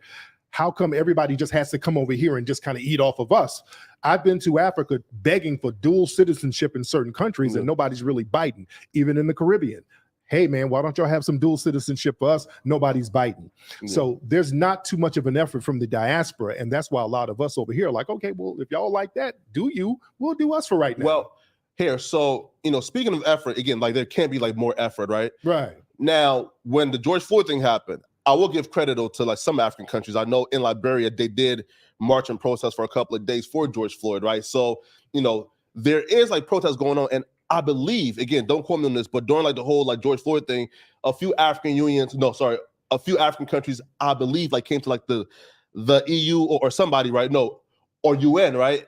And says, yo, like what's going on here, right? So there were some like inquiry, and then African countries, they got to do more than that. That's some bullshit. Yeah, you going out here, we done sat up here and got our heads bashed in for you to come over here to get resources, and y'all come over here and get visas, and you get schooling that we didn't fall for. You better do more than hold up a fucking sign. You better say, hey man, let's offer dual citizenship in case y'all want to dip for a few months or whatever. You come over here and be safe, and if you want to go back, cool. That would be cool. We'll offer a little section of land for you guys over here so we can build together. For Ghana got that now though, right? Like not really. They don't have that over there. No. I believe Ghana is offering like citizenships now, No, they got a right to abode. It's not citizenship, and there's so much red tape with it. And also, you got to have a bag. In order for us to get some citizenship over there, we got to come through with $50,000, $100,000. We got to go in there with a bag, and then we got to show them all of our bank statements and all of the savings and all of the investments we have. So we got to go in there with cash in hand. So that's not a reciprocal relationship. Yeah. Now, you know, like there's some people who would say, yo, you know, and he was once preaching the Pan-African shit. And now I've always said, yo, listen, like me 5 years ago is a whole different person now, right? So I definitely have like different opinions now. Yeah, I can do that. Shit. Last week I ate Chipotle. Right now, I don't like Chipotle right now. I don't feel like it. So yeah, I don't feel like it. I changed my appetite this week. You know? No, definitely here. So what year did you like make the change? No. Let's be very clear. I still rock with African folks. Now. Let's be very clear. But right now, we're just focusing on foundational Black Americans and what we need to get as far as tangibles. That's what we're focusing on now. Now, there's cases in the UK. I was rallying for a young brother who got killed up there. I was putting my bid in for that. I'm always speaking up for any injustice that anybody's having. The stuff that was going on in the Ukraine, that wasn't cool. I spoke out against that type of stuff. So I still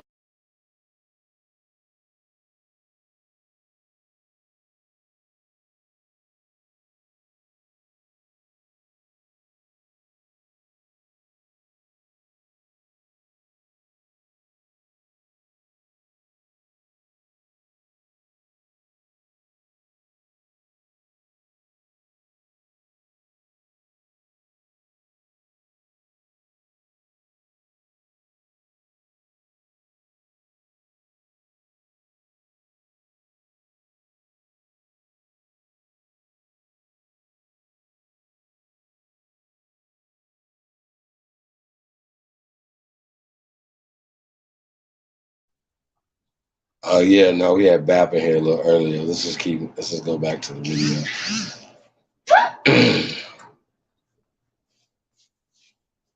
Appreciate you.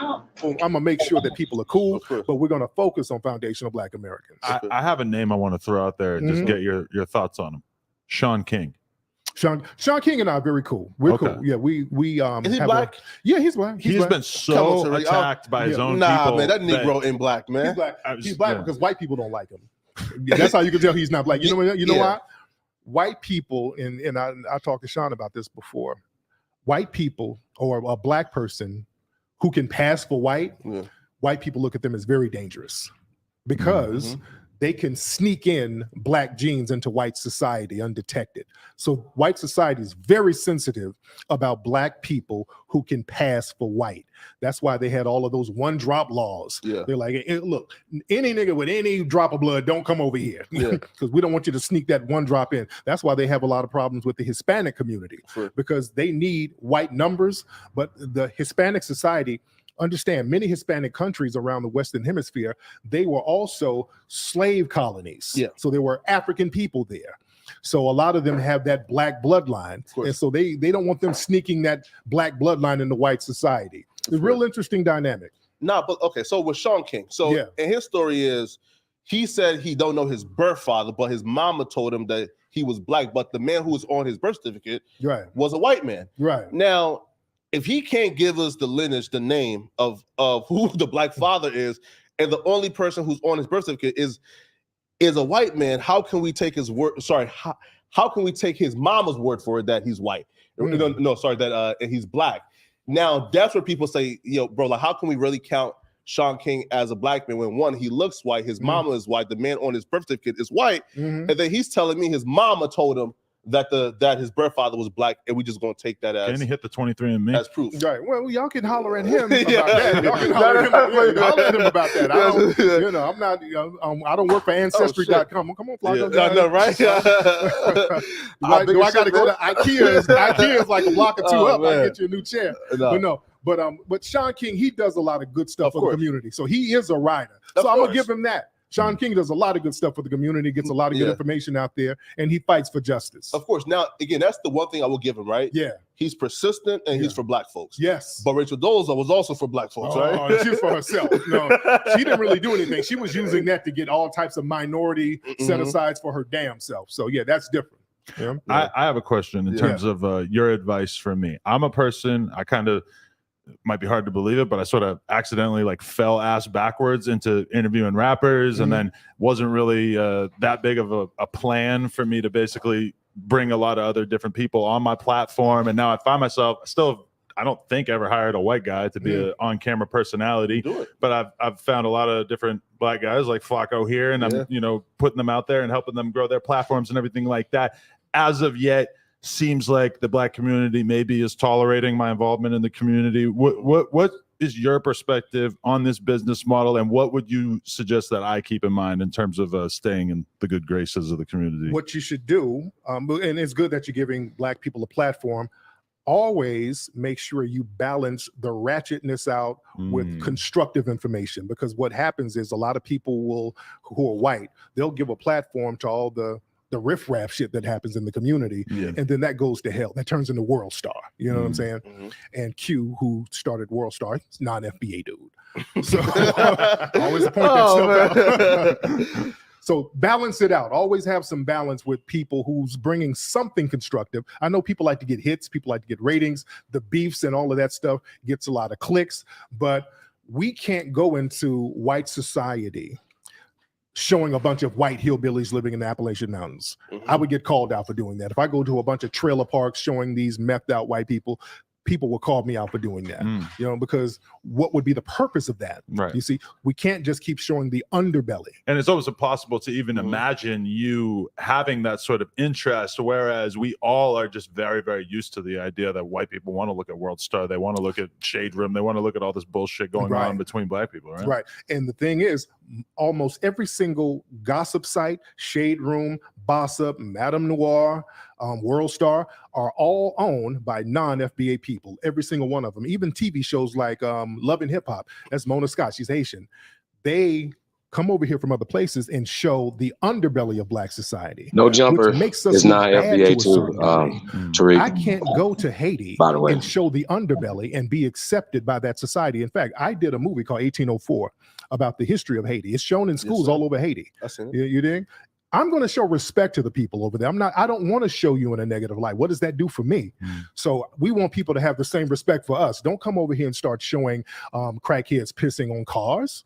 What's the purpose of doing that? I'm not going to go to Africa and start showing the underbelly of it, because what's the agenda of me doing that? Well, here at Tariq though, but you know, again, like it's media, right? So like it's a give or take. Like for example, you know, I know the Shade Room, they promote a lot of FBA in a positive light, but they also have No, man. Listen, you know, like there's a bunch of like positive light, you know, for like less like the rappers and like the females, et cetera, right? So they definitely do the positive as well as the negative, right? So if they're non-FBA, should they like just not cover like the the down shit at all? Okay. I started noticing that these people were non-FBA, people like Media Takeout. That guy's Ugandan. Oh, really? Yeah, he's from Uganda. Wow. Yeah. Now he's a fraud. He lies a lot. Yeah, yes, he does. He says anything. Yeah. But I started to notice something on Shade Room and all of these people. This is why I started looking into their backgrounds. They would always show all this ratchet stuff with black society, but then they would show like an African wedding. You know, then they would show an African person getting a scholarship. I'm like, why are all the stories about Africa positive and everything about us is crackhead, gang member, crackhead? Then I start looking at the people. Okay, these people are non-FBA. They come from another place where they're not going to dare show the negative images of what goes on in their homeland.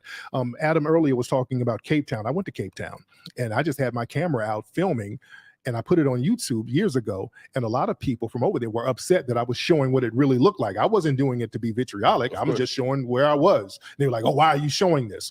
They don't like that at all. And we are not liking that either, because that doesn't represent us. But look, you got Bossip, Hollywood Unlocked. Nigerian owned, Hollywood Unlocked. That's Jason. That's yeah. No. So Bossip is owned by a black woman. Like she's like a and she was an ex like Love and Hip Hop girl. She's like a light skin. Bossip? No. Right? No.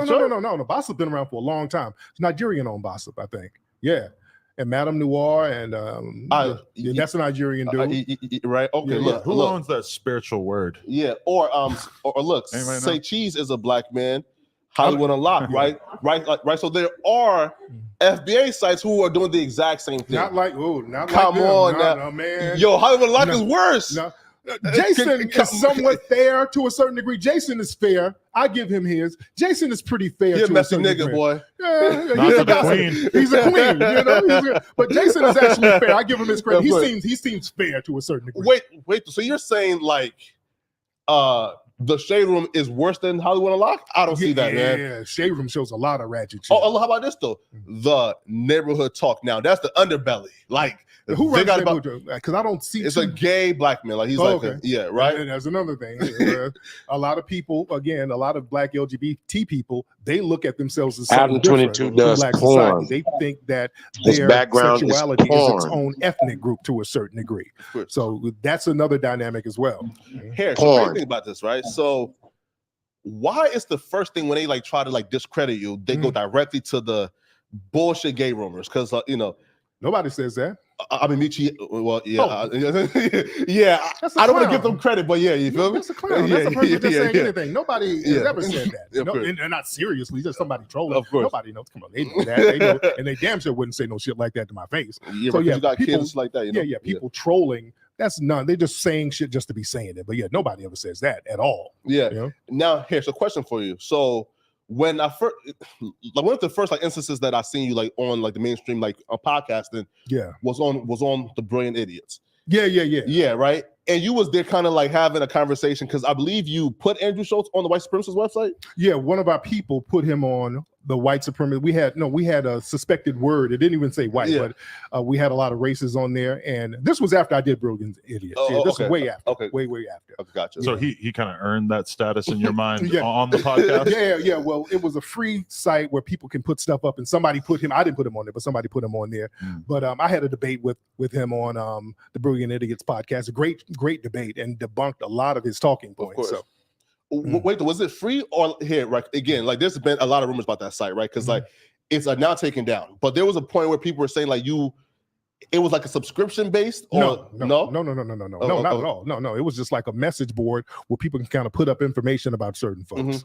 Now, I think Andrew Schultz like says like some shit like you were offering, but the opportunity for like people to pay to get taken off, or no, that's not true. When he said that? Yeah. Oh, that's bullshit. No, I don't know where that came from. No, that's not true at all. Yeah, that's not true. Nah, man. So okay, so I do have to ask you this, right? Because a lot of people would be wondering, will Umar Johnson ever get that school up, man? I think he will.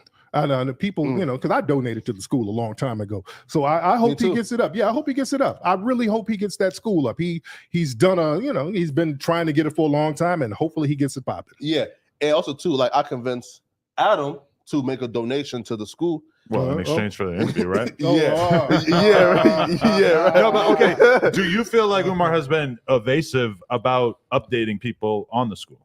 I will say this now. So the fundraising started, I believe, in 2014. He finally raised enough. Now, again, like folks are saying, and he raised enough.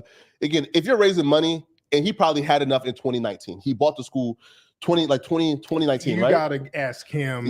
Ask him. I don't pocket watch dudes like that.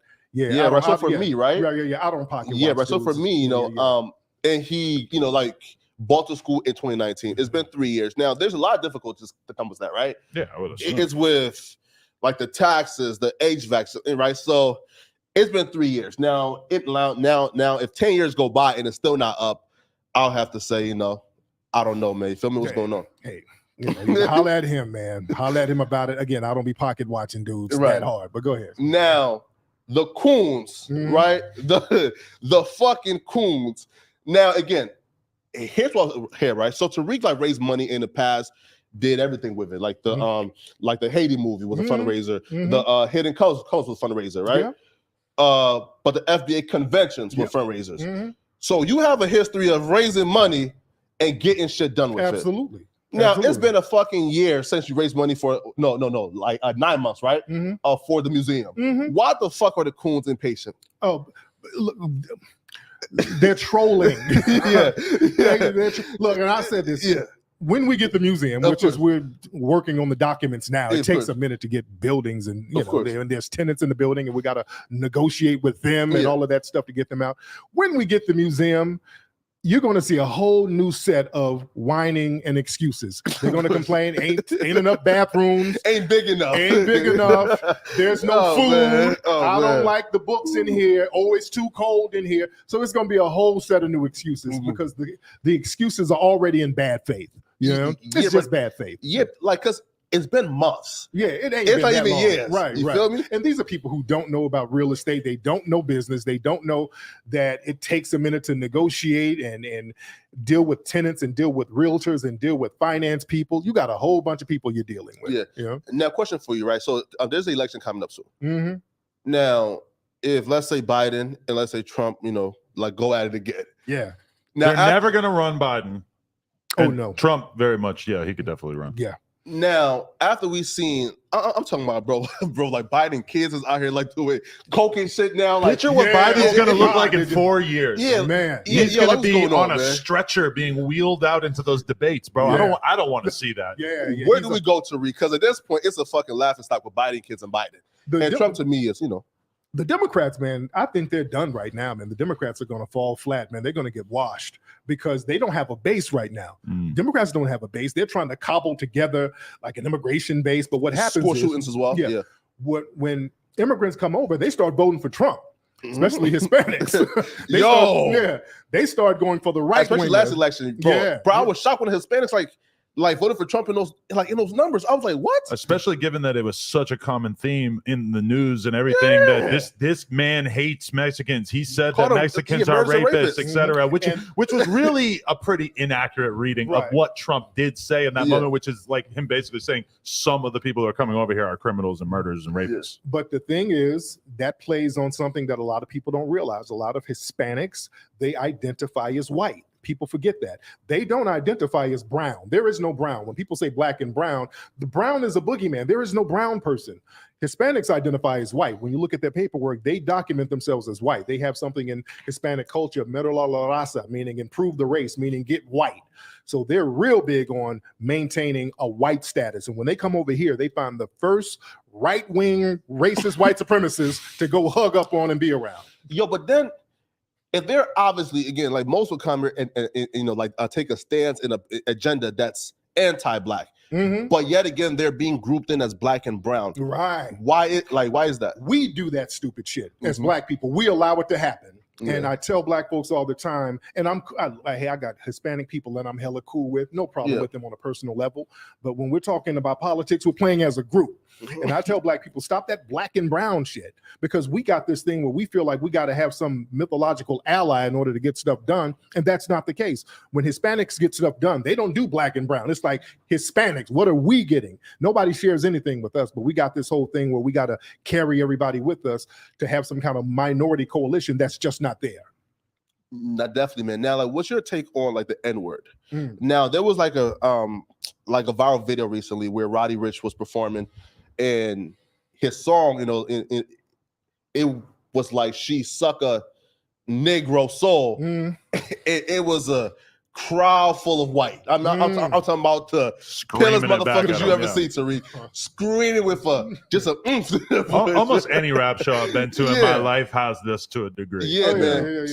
What's your take on that word? And should white folks be able to sing it at concerts? Well, yeah, that's why they like rappers like that, so that they can go sing that. White people love saying the N-word. They love it. They hate to get around us and have to use the term N-word. They like to say it because that tramples on their freedom. To be white means in America, you're supposed to be able to do whatever you want to do. And when you're told you can't say the word nigga, it's like, damn it, you're trampling on my freedom. Yeah. They feel like that. Wait a minute. Who told this nigga Tariq that dumbass shit? Once again, man. You say N-word. How come I can't? This y'all leader? Well, the N-word has a definition. Whose man is this? White supremacy. That's all it means. So if you're calling me a nigga or saying the word nigga, you're admitting that you're victimizing me. So you say it and you let me know where you're coming from. Been hanged. Y'all got me fucked up. Man. This y'all problem, right? So I think we was like your man. Okay, so like you were supposed to answer this, but then like we got sidetracked. Yeah. But the next up and coming election, what's the plan for Black America? How do we get something out of these motherfuckers? Because Biden ain't give a shit. So if they don't give us nothing, we're not going to support them. We're not going to support them. We will let the Republicans win without even voting for the Republicans. We want it before November. We want it like next week. We're not getting How about that? But I don't want no promises. So their agenda is usually like anti-Black, right? In terms of like the staunch conservatives. All Americans, but especially Black people, are basically just asked to choose the lesser of two evils every election, don't you think? Right. So if we got to go with the lesser of two evils, we got to go with the Republicans, because when we deal with the Republicans, we just have to deal with old school white supremacists. So what they'll do, they'll stand across the street and throw darts at you. I can duck some of those darts, but with the left-wing white supremacists, they get right up on you. I'm your buddy. And then they slowly put the knife in you while they're telling you they're tickling you. So with the left-wingers, we got to deal with the white supremacists, the anti-Black Asians, the anti-Black Hispanics, the anti-black LGBT people, and then unfortunately a lot of anti-FBA immigrants coming from. Come in. The party is just getting started. Shop my doormat collection at ruggable.com. From Africa and the Caribbean. So we have to deal with a plethora of anti-FBA bigotry from so many left-wing groups. There's this whole like new industry that's basically popped up where you have authors like Robin DiAngelo writing books like White Fragility and stuff, where basically in a lot of corporate environments, white women in particular, but white people in general, are being basically forced to confront the horrors of their whiteness. And to a lot of white people like myself, they look at this and just think, this is the stupidest, most performative bullshit I could ever imagine. This seems like it exists solely to just make these white people feel okay about their people's history. Do you look at that stuff as kind of absurd, or do you think that this is in some way like an important step for white people? That's going into that CRT stuff. You know what I'm saying? It's just same as the CRT, which basically means don't talk about white history. Don't talk about what we're doing socially. What happens is you have white people on the jobs who will go in here and they'll start mouthing some of that Fox News stuff, and black people run down to HR like, oh my God, this person is making me uncomfortable. And then these white people are getting reprimanded. They don't like that. And in schools, if you tell the truth about some of these people that they're teaching us, they're like, well, that's critical race theory. How's it critical race theory? And I'm just telling the truth about this guy who you're teaching me about. He was a white supremacist, you know? So they're saying you can't make the white kids feel uncomfortable. You dig? Yeah. So it gets into a bunch of I'm white and I say so stuff. Yeah. Now, you know, so like, okay, so like, what's your take on like the critical race theory? Now, do you feel like, I'm not even sure like why like it became a thing, like, right? You know, because like I just assumed like we were just all taught slavery in like high school, middle school, and elementary. How did it become a thing? Regardless of what you think of it, it's a very, very effective right-wing boogeyman. It is. That's all it is. Yes. The right wingers have to have boogeymen. Black people have to be the boogeyman, but they have to word it in a way so it's not racial. So they use a lot of code words that are stand-ins for race. They used to do that starting in the 60s. See, before the 60s, they would just say, hey, we don't want niggas going to school here. They just be straight up and down. We don't want niggas on this bus. After the Civil Rights Act, they had to reword it. Atwater talked about this. They couldn't say nigga, nigga, nigga. They had to say forced busing, forced housing, welfare. They would use terms like communist about Dr. King. Then going back into the 70s, they would use the term welfare. Then they started using thugs and crack dealers and criminals. These are all code words for black people. Now with critical race theory and woke, that's black folks. Even the term Black Lives Matter, they would always say, well, Black Lives Matter, they're a bunch of terrorists. Black Lives Matter is a code word.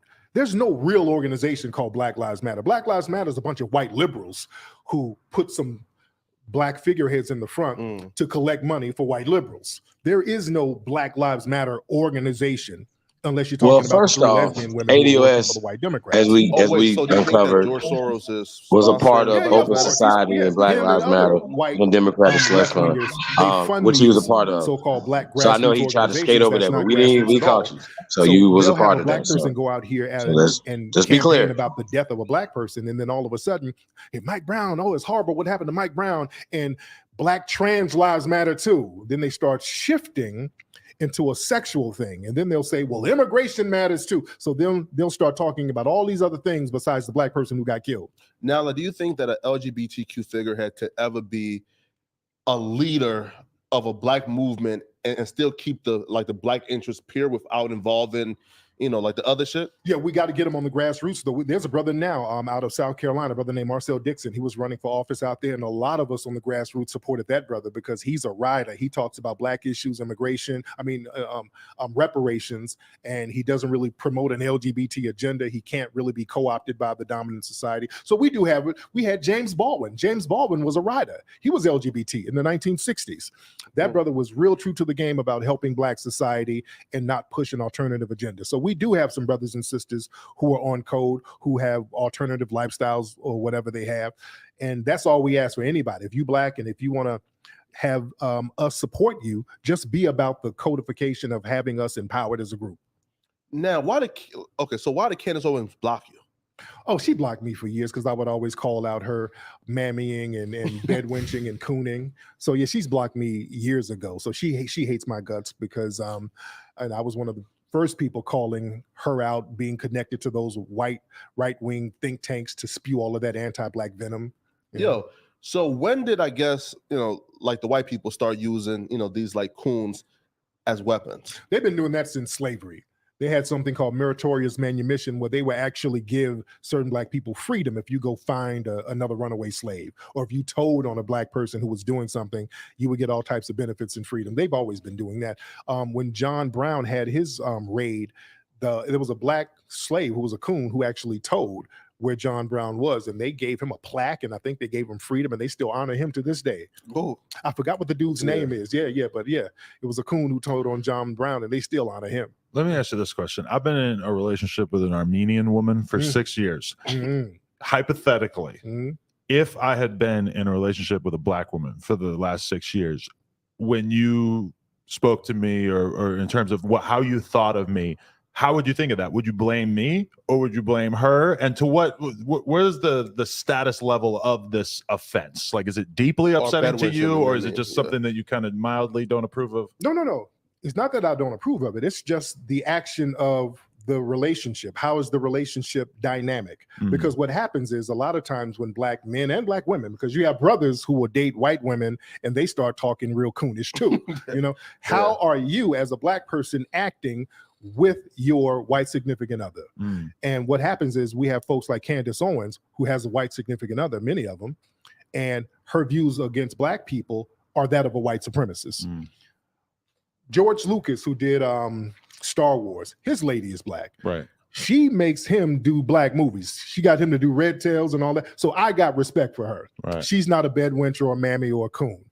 Those type of relationships I have no problem with. They're black women who are dating white men, and these women still understand their blackness. There's brothers who are with white women, and they understand their blackness. But if you get with white people and you start trying to mimic the ideologies of white supremacists, that puts you in the coon category. We recently were on this podcast. We were having a conversation, like basically as third parties, about how crazy it is that there is this sexual fetish where black guys like to be called the N-word and basically treated poorly by white women in the bedroom. And then our friend King Croc wanders over, grabs the mic, and basically just acknowledges that he thinks it's hot and that this is not crazy to him. What do you think of guys who indulge in that fetish? Yeah, that's something. I don't know dudes like that. That's out. Yeah, that's something real weird. That's out. That's something real weird and corny. And that's like slave play stuff. There's a whole kink thing. They did a play about it called Slave Play. And if you look on Twitter and you look up the hashtag slave play, you see a lot of women getting into it, where they like white men to tie them up and write nigger on them and put them in cages. So there's this kind of weird fetish thing that goes on. Yeah. And we got to understand, just imagine that person who's being in the slave play fetish, being a person who's a doctor or somebody in a black neighborhood, or a person who's in a political position. I wouldn't want that person representing me. Yo, I want to hear a take on this. The Roe versus Wade thing just happened. Now, I'll give it my opinion on Roe versus Wade. Yeah. But what I never wanted it to be was a situation where black folks, us defending Roe versus Wade, starts us defending Planned Parenthood. Right. Because like, we talk about like Margaret racist Sanger. monuments getting taken down. Planned Parenthood is a racist monument, right? Margaret Sanger was a incredible racist. So what's your take on Roe versus Wade versus also your take on black folks loving Planned Parenthood? Right. And I talked about this before with Great Planned question. Parenthood, and when I don't like it because again, it was designed to target and to genocide black society. Of course. And in some cases, I agree that women should have a right to get an abortion, because if you're raped or whatever, certain cases, certain cases.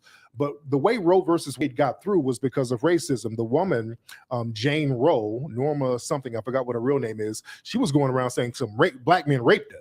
So that's why white people are like, oh my God, we got to get abortion through, because we don't want these white women getting raped by these niggas and having these nigga babies. So that's why it got through. So there's always been this racial element about it. Now, right now, they've blocked it, but that's only temporary. They're going to have it back again. They're not going to have abortion stop for too much longer. But my thing is, we need a reset button. We don't need to have all of these black people getting these abortions anyway right now. I'm not trying to police anybody's body, but we should be more careful with the people we lay up with now. Of course. I think we should have more decorum about who we get down with. And now knowing that you're going to have a responsibility, if you lay up with some dusty nigga who sold you some weed, you're going to think twice about getting knocked up by this person. And dudes too. You can't get out here with these hood rats that you done met at the club and drinking up all your liquor.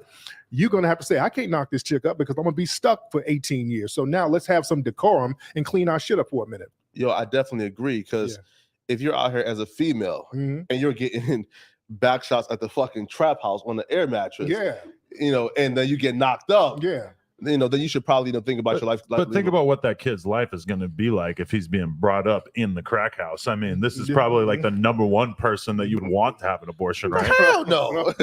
No. I don't want the kid growing up in the crack house. I think a bad life is better than no life. Some of the most thorough. You see what I'm saying? You see how Adam thinks? Adam is definitely eugenicist. He had a harsh growing up, So a lot of goddamn dog. I wanted to ask you, Yeah. Because there's always been like this big debate, right? Yeah. On who philosophy was better for Black folks. Malcolm X philosophy in terms of coming headstrong. Well, I do know Malcolm kind of changed, towards his later end of his life, right? He kind of got the more peaceful route. But who do you think is more important to Black civilization, Malcolm X or Martin Luther King? I would have to skip over Malcolm and give it to Elijah Muhammad, because Malcolm was a student of Elijah Muhammad. Gotcha. And Elijah Muhammad ran the most successful Black organization really to this day. They've been around long. They've been pretty much successful. They've still been intact. And his program has been the most viable, pertinent organization that we've seen, with Black men being respectful, Black men being thorough, Black people eating right, Black people growing their own food, owning businesses. Elijah Muhammad is really a big unsung hero that we don't talk enough about, and white society doesn't want to promote that. You understand? So that's an unsung hero. Now, speaking of Elijah Muhammad, the Honorable Minister Farrakhan. Yes, indeed. Why do you think he's being blackballed from all these social media sites, man? Because the minister tells the truth. He tells a lot of truth out there. So any Black person who's telling the truth and they have influence, sometimes they just going to target them and try to silence their voice. And the minister is pretty much retired right now. You know what I'm saying? And they still feel threatened by his message. They're not threatened when you lying. Let's be clear. They let them over to lie on the internet all day. You done brought up about 4 or 5 liars, who just say stuff on the internet. But when you're telling the truth, that's when you start disappearing and they don't let you in. Like me, everybody, I'm banned. I can't go to the UK. They banned me from the UK. Really? Yeah. Just because of political statements you made on the line? Yeah, not even political. I just talk about white supremacy. Wow. But I have a big audience over there. I have a huge audience in the UK. And they vet you in these countries. If they let you in a country, especially, coming from Africa somewhere, they don't want some of the radicals coming over. I've been to Africa. You got some brothers and sisters who are riders over there. They're not letting them over. They told me, they're like, hey, Tariq, they only let over the coons. They let the coons over. And it's the same way in Western countries. If there's a Black person who's considered radical, they just won't let your ass in there. Forget about living there. They don't even let me visit there. They said, if I go to the UK, I'm going to get arrested. They're going to detain me in the whole 9 yards. So, yeah, I cannot go to the UK. I got to get a lawyer. I've been banned for about 5 years. So I'm going to try to get a lawyer so I can get that ban lifted, because even when I travel a lot in Europe, and they told me I can't even have a layover over there. And most flights stop in London and go somewhere else. And whenever I travel, I got to go all through Russia, and I got to be like Indiana fucking Jones getting back home. They don't even let Tyler, the Creator, go to Australia just because he said fags in some songs like 10 years ago. Yeah. Some of these countries are real funny style like that. Yo, so there's a viral thing currently going on where a bunch of Black folks marched to the lady who, who dog whistled and said that Emmett Till, whistled at her, try to fuck her, all type of shit. So what do you think should happen to her now that we know who she is? Well, she's been out here, but what do you think should happen to her now? There should still be more pressure to get her arrested, because if we're dragging Bill Cosby in and out of court for some shit for 60 and 70 years ago, bring her ass in court too. They just brought a damn Nazi soldier who's 101 years old. They just took him into court and then gave him 5 years in his wheelchair. You understand? If you're putting them in jail for stuff they did in the 40s, put her in jail too. that was a crime, and they found the arrest warrant. They never served the warrant. So they get on this white supremacist code with these people, and we're going to say, no, you're going to practice equal protection and equal justice under the law. We're not going to have racial incentivizations for you to protect this person, and you're going to throw the book at every black person out here. Of course, man. Listen, I definitely agree. Now, in terms of defund the police, one, do you believe in defund the police? And two, what are the best police reforms that could happen, that could protect us more? There's only one reform. You have to put these people in jail for a long time when they kill unarmed black people the way they're doing. If you do that, that will stop it overnight. Put 2 or 3 of them in jail for life. That will stop all of these unjust killings. They just shot that brother out there in Ohio 60 times. There's absolutely no justification for that. They do it because you have a lot of white supremacist groups in law enforcement, and they incentivize each other to do these racialized killings, and we have to stop that. But do you have any hope when you see something like the George Floyd situation and a lot of those cops getting 20 years or whatever? Do you think that's an important change, or is it just window dressing? Yeah, no, them going to jail, period, because they didn't want to put them in jail anyway, right. So them going to jail at all, that's a start, and we just need to keep that momentum going. Yo, you know who I was really upset at? Again, speaking of non-FBA. Yeah. It's the Botham Jean. Botham Jean. His family. Yeah, all that damn hugging. Yeah. Shucking and jiving, bug dancing for that court, bro. Yeah. Hugged that white lady, told her they forgave her. Yeah. And now she turned around and filed an appeal to get out of jail. Yeah. And I had some personal conversations with those lawyers because I know them, and I was like, hey, man, that type of stuff y'all doing with your client, y'all cut that bullshit out, because we out here banging on these cops and these prosecutors, and I'm calling and cursing these folks out, and we're bailing folks out of jail, and we out here doing some real street work, grassroots work on the ground, and don't have us do all of that, and y'all out here hugging and kissing these damn people.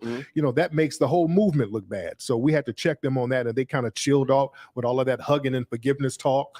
And that stuff is done so that they can get settlement money. You know what I'm saying? Gotcha. They go out here, and we out here riling up stuff in the streets and making a lot of noise. And these lawyers who come in here who are basically ambulance chasers, they say, oh, look at how this person was harmed. This is horrible. This is so horrible. Then we go out here, ride out. And then a week later, the relative that they done dug up somewhere has a new weave and lace front and some new clothes, and everybody go home. Don't be fighting out here now. And then it's forgiveness time. Of course. So I'm like, whoa. But and then we hear about a settlement check. They about to get $2 million. Oh, okay. No, we ain't doing that. But it's a lot of like religious people too, where I feel like religious people just have this thing in their head that forgiveness is good. So no matter what atrocity happens to me, I want to forgive the person because it will make me personally feel better. The white media will coax them into saying that, Yeah. The white media does that. They did that to me before. They'll get them and they'll say, well, how do you feel about this murder? Yeah, it was so horrible. You're religious, right? You look like a God-fearing woman. I sure am. Would you forgive the person? Would Jesus do it? Well, I guess I would have to give. They do that type of shit. Yeah. My house got swatted some years ago by some white supremacists. They swatted my house. Yeah. They swatted my house. They tried to get me killed. Yeah. So the cops came and the whole media was out. They had helicopters and shit. And then the media was asking me questions. Well, do you forgive the police? No. What are you talking about? No, I don't forgive anybody. I don't want my house to get swatted. So I see how they try to steer you into a certain direction with the conversation. So speaking of ambulance chasers, what's your take on Benjamin Crump and Al Sharpton?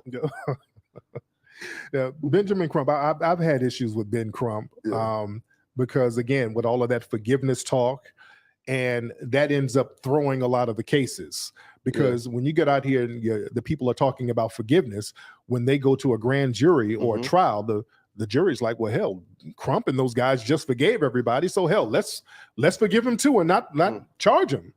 That messes the cases up when they do that. They have to stop that. And I've hollered at them repeatedly, telling them they got to stop that stuff. Now, Sharpton is a shield for the Democrats. Yeah. His job is to basically regurgitate a lot of the stuff that the Democrats want Black society want to hear. And what they do, they keep Al Sharpton out of jail. They got all types of stuff on Sharpton from back in the day. So they say, hey, look, you do what we tell you to do, or we're going to start flipping on you. So, Sharpton is pretty much a puppet of the Democrats. Yo, Yo, I'll give this right. Yo, Benjamin Crump, Yeah. bruh, that Negro is on it though, bro. He's on everything, man. Yeah. Yo, bro, if a black girl even like gets grazed by a car in East Bubblefuck, bro, he is on it looking for a settlement, man. Yeah. He goes in there pro bono. I'm Ben Crump. I'm not gonna charge you. I'm gonna have to get about 40-50% of that settlement. You did that $5 million settlement. Oh yeah. He's gonna get his bag. So yeah, he's gonna go in there and represent. But we got to have justice though. This ain't a money thing. We got to get some justice out here. Of course, but now again, I hate to bring up with the coons and trolls, right? But they will say, "Flacco, you pussy," acts right.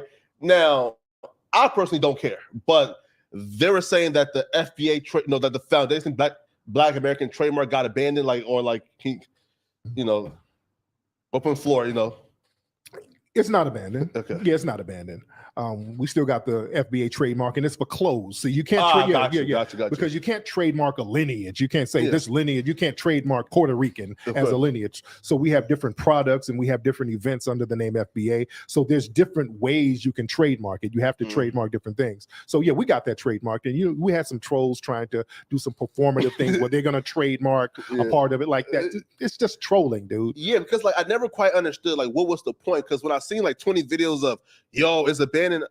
Okay, so let's assume it is abandoned. Right. How does that take away from the movement? Nothing. It's nothing. It's just something to get YouTube clicks. Because no matter what you do, you cannot trademark a lineage. Of course. You dig? You can trademark certain products. So we use the term FBA for certain events and certain products that we sell. But if somebody wanted to trademark it for something else, they could. That's not going to stop the movement because it's a lineage. I have plenty of trademarks, but somebody could easily use that exact same name in a different product category and it would be basically out of my hands. Absolutely. Yeah, a lot of folks don't know trademarks. So you hear somebody on the internet bragging about, I did this with the trademark, and you don't know. It's like, oh, damn. It's nothing. It's just trolling. Of course. Wait, so what issues did you have with Just Hilarious in the past? I never had no issue with Just Hilarious. So that was Corey Holcomb, I think. No, so I think I seen something where after she got a record deal, right? No, sorry, got a movie deal or something like that, right? So she said some shit about how F Black Dollars or some shit like that, and I think you did a tiny rebuttal to her, said that's corny about blah mammy stuff, but I really don't remember. I don't think I did that. Oh no! If somebody can pull that up, I don't remember doing that. And I like Just Hilarious, so I don't remember ever dissing that system. Man. Yeah. Oh, also too, now it's on camera that you saved the life of one of our brothers. Yeah. Designer recently. Yeah. Explain that, man. How did you even see that, or what didn't you say I was clout chasing? I saw some shit where you said I was clout chasing. Oh, I'll break it down, right? Sounds like something you would say. Here. When you're starting a business, every dollar counts, but leaving yourself vulnerable to legal issues can be a costly mistake. An LLC can protect you and your business and make your company legitimate in the eyes of the government. Here's how to form an LLC online for free. Step 1. Give your LLC a name that's not used by another business in the state and choose an official address. Step 2. Choose a registered agent. This person will receive official notifications and correspondence about your business. If you file your LLC with InkFile, registered agent service comes completely free for the first year. Step 3. Get a copy of your state's official company registration document and review it to find out what other information you may need to provide. Step 4. Research if your state has other LLC formation options that may be a better fit for you, such as Series LLC. Step 5. Finally, fill out your registration document. Double and triple check it for accuracy and file it with your state's agency with a state fee. Congratulations! Your free LLC is formed. These are a lot of steps, but InkFile experts can help. You just pay the state fee. Check out the description below for more details.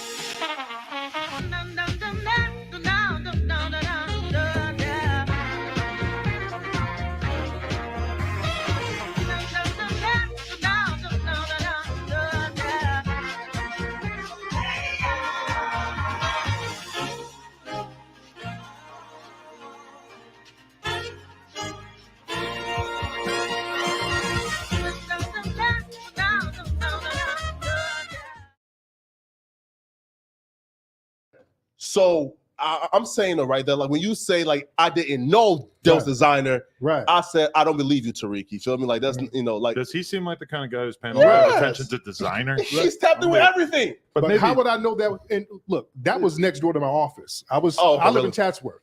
That happened in Chatsworth. It was literally next door to my office, and I was driving by my office, and I saw a bunch of cop cars. Yeah, I'm like, what the heck are they doing? Because cops don't really go in my neighborhood like this. It's mostly white. Then I looked and I saw a black dude. He had a hat on, and I had no idea it was design. Designer's record was out half a decade ago. Right. He don't even look the same. He had like a beard and hair and a hat. Yeah. He don't look the same. I didn't know it was him, but I saw a brother getting hemmed up. I'm like, what the hell are they about to do? And I went over there and I said, hey, you know what's going on? I kind of stepped in because I didn't want them to try to use this brother as an excuse to, to try to hem him up. And he looked nervous. And I saw he must not have committed a crime because they didn't have him handcuffed. If he committed a crime, he was outside. He was standing there and a bunch of hostile cops around him. So I'm like, they might be looking for a reason to harm this brother. So I'm like, let me go over here and make sure he's good. Out here in LA, man, we kind of have a culture. We're not really afraid of police out here. Not that we're Billy Badass, but we have a culture out here in LA. If you see the cops hemming a person up, you better intervene and you make sure that black person is good. Did you see Styles P yesterday? Yes. That was intense. That was and impressive that he was on that. Yeah, the girl got hemmed up. The police was roughing up a girl, and Styles P came in, and hey, y'all can't do all that. Of course, Styles P is a great guy. He's a real thorough brother, real thorough dude. Yeah, man. Yeah. Had that ever like been like a point where like you intervene like here? So I think there was a viral video, and like you like got some flack for it, right? I think like the white boy was looking like he was having a panic attack. He was like being like frustrated at the hotel. Yeah. And he was being rude to like a black brother, but he started, like the white tears and crying like that, right? And folks say, yo, Tariq, this is insensitive. Dude's having a panic attack. So what would be, Yeah, and that whole thing was a bunch of these LGBT think tanks using that, flipping it to try to blow it up into something else. There was a video that I shared of a black man at a hotel. I want to say Holiday Inn. It was Holiday Inn, and I talked to the black man.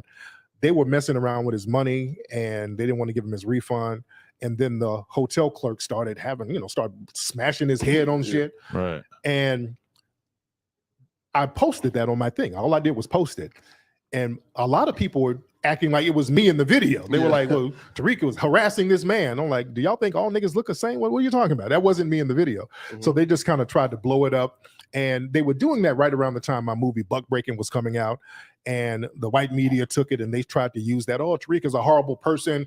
And he has this movie out talking about this. And they tried to say the guy in the video was LGBT and all of this stuff. So they made up a whole fake narrative about that thing. They'll try to smear you as being ableist or insensitive to somebody's mental health, as if you're supposed to know about somebody's fucking mental health diagnosis from seeing a 30-second clip of them on the internet. It's just so bizarre. Right. But they were trying to say that the guy was LGBT. Who would know that? Right. You know what I'm saying? It's even more invasive things that you would know that. You could have been there watching it happen and you still wouldn't have known that. That's kind of the whole so that was all nature of cap. it, right? That's what they do. They get certain situations and kind of flip it in order to kind of smear a person at a certain time. And again, I was coming out with a movie at that time. So that was their way to kind of smear me. Not definitely, man. Now, one last question. Will we ever get a return of the Coon Awards, man?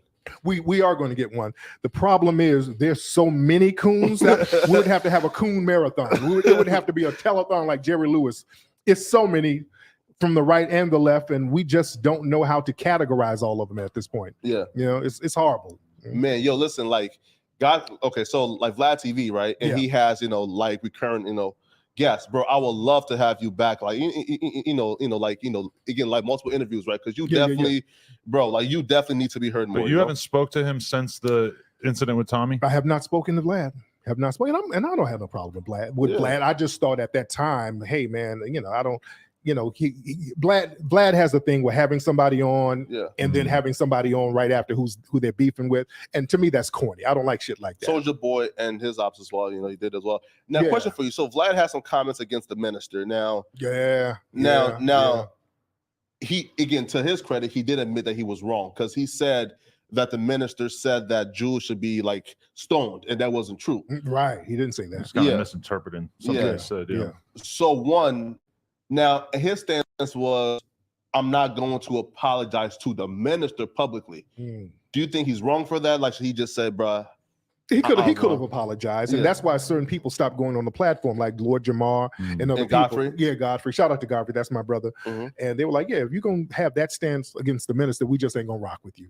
You know, so Vlad has to get it right as far as stuff like that, because if you're going to be out here indulging yourself in Black culture, you're going to have to show respect to the icons who Black culture respects. Right now, here, so like, do you think it's true? Because I think even Umar Johnson it has this ideology that when you're doing like a project for Black people, it's very important that it's done by Black dollars and Black dollars only. Is that true, or do you think that there could be some guys like Adam who donated, a lot of money to BLM, where where they're giving money just to support, and that really should not dilute the overall mission? Now you can get money from wherever. Who's controlling the direction of the project? That's the only thing that matters. Because if it's George Soros giving you the money, they're going to control the direction of it. That's different. If there's a person like Adam who sees us trying to curate our museum and he says, "Hey, that's cool. Let me give money because I see y'all trying to put a hip hop section in there. I'm a hip hop fan, so let me donate." That's cool. I'll take that check, Adam. Write that out to melanoidnation.org, Adam. But we can't let people come in who's outside the community give us the money, and then they say, "I'm gonna give you $2 million, but we're gonna have to have some LGBT representation," like at the Black History Museum downtown LA. You walk into that museum, there's a big transgender person in there on the poster. It's like, it's not representing Black culture. They're intersectionalizing everything because the money is not coming from us. That's one of the reasons why I wanted to start a museum, so that we can curate it the way we needed to curate it. Of course, man. And do you think that we should have our own party? We should. I agree with that. So right now we're getting more politically sophisticated, understanding that we are a distinct ethnic group and we have to look out for our ethnic group and get people from the grassroots to represent our ethnic needs. And shout out to Andrew Yang. One of the best things that could happen to improve our country is if they introduce ranked choice voting for the president, and if we have eventually more than 2 political parties. Those are the 2 biggest things that will get us out of this terrible stalemate that we're currently in right now. Yes, indeed. Man. Hey, here, Tariq, I appreciate you, man. I do want to say this, man. Yeah. Do you want to give a eulogy for Jason Whitlock before we leave? That big juicy coon. Lord, that dude is ridiculous. He got the fuck out of here fast. He was here? No. So they kicked him in like off TV, right? Oh, they did. I didn't know that. You remember, right? So he wanted like a large sum of like money to like renew his contract. The white folks say, "Fuck out of here." Oh wow. Yeah, right. So now he's all Fox News and all with the Blade. Okay, yeah. Blaze TV. Okay, yeah. I did see that. Okay, yeah. He's a clown, but again, he's a paid shield to regurgitate all the talking points that the white supremacists can't say and denigrate Black ball players like LeBron. He has a real bug in his ass about LeBron. And LeBron is like the go-to Black person that they attack now. LeBron is a proxy for Black society. So if they want to say something negative about us, they'll attack LeBron. So again, he's a code word now. But do you agree that LeBron needs to speak up about the atrocities that are taking place against the Uyghur Muslims in China? Oh, they put everything on LeBron. They're like, LeBron should say something about Brittany Griner out there in Russia. LeBron is not in the politics. That's something that you got to holler at Biden about. Biden needs to trade one of these. But he heaps praise upon China and the Chinese government. Here, so what Bron said was this. Now, Bron got on the coach because he's like, "Yo, listen, like you are speaking out of term, and we got billions invested currently, like China and the NBA." Okay. He's like, before you say something publicly, you should at least be more careful with that, right?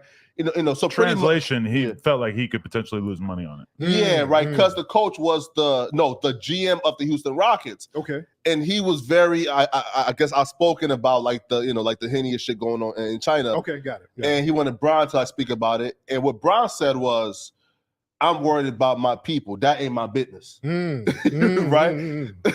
So do you think that stance is good? Yeah. What if he had dropped those bars during the Holocaust? The Jews ain't my people, but I would be worried about him if there was a Holocaust going on right now, right? Oh, man. But see, none of these other athletes who are not Black, they're not speaking up for no Black folks. They are never forced to speak up for anything that we have, going on. But we're always told as Black people, we have to be out here speaking for all of these other groups. How come you're not saying nothing? How come you're not doing anything? Well, we're giving people the same energy they're giving us. Now, it's the white savior complex too, though, because like you see a lot of these like white, again, and this is why I rock with conservatives. I just don't rock with the staunch, like backwoods South motherfuckers, right? But you know, I rock with real conservatives like Ben Shapiro, et cetera, right? You rock with Ben? Oh Lord. Listen, listen, right? And here's why you rock with Ben Shapiro. And here's why though. It's because if a motherfucker is honest enough to tell me this is who he is, right? Listen, like we know Ben Shapiro is he don't fuck with niggas. Yeah, he's a suspected. That's a pretty low bar, though. Right? Just be honest with me. Yeah, you can hate me. Just be honest with me. Nah, if that Trump shit, That listen. sounds like slave play, brother. Now, listen, it's that Trump shit. If you tell me, yo, here's the line I draw, I can respect you more than the white savior complex who, again, like go home and they're on some racist shit, but then like come out like near us and try to play like they're friends, right? So like, just be honest with me and tell me, yo, this is where I draw the line, so I can respect that. I can't rock with it opposed to faking it. Because Ben justifies every murder of a black person. He mocked Trayvon Martin, who was a child who got killed. So I don't respect anything about Ben Shapiro. Would you rather kick it with Ben Shapiro or AOC? Definitely Ben Shapiro. Come on now. Oh man, that's a tough one. Not definitely Ben Shapiro, but neither one. I just be by my damn self. Got him. Yeah, cornered him. Man. Hey, you listen up, man, bro. We definitely got to have you back, man. Man, my pleasure. Anytime. Hey, listen, my man.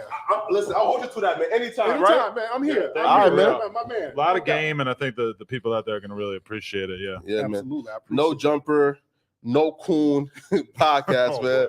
We appreciate y'all, man. Peace. Limousine Rye is one of the world's best.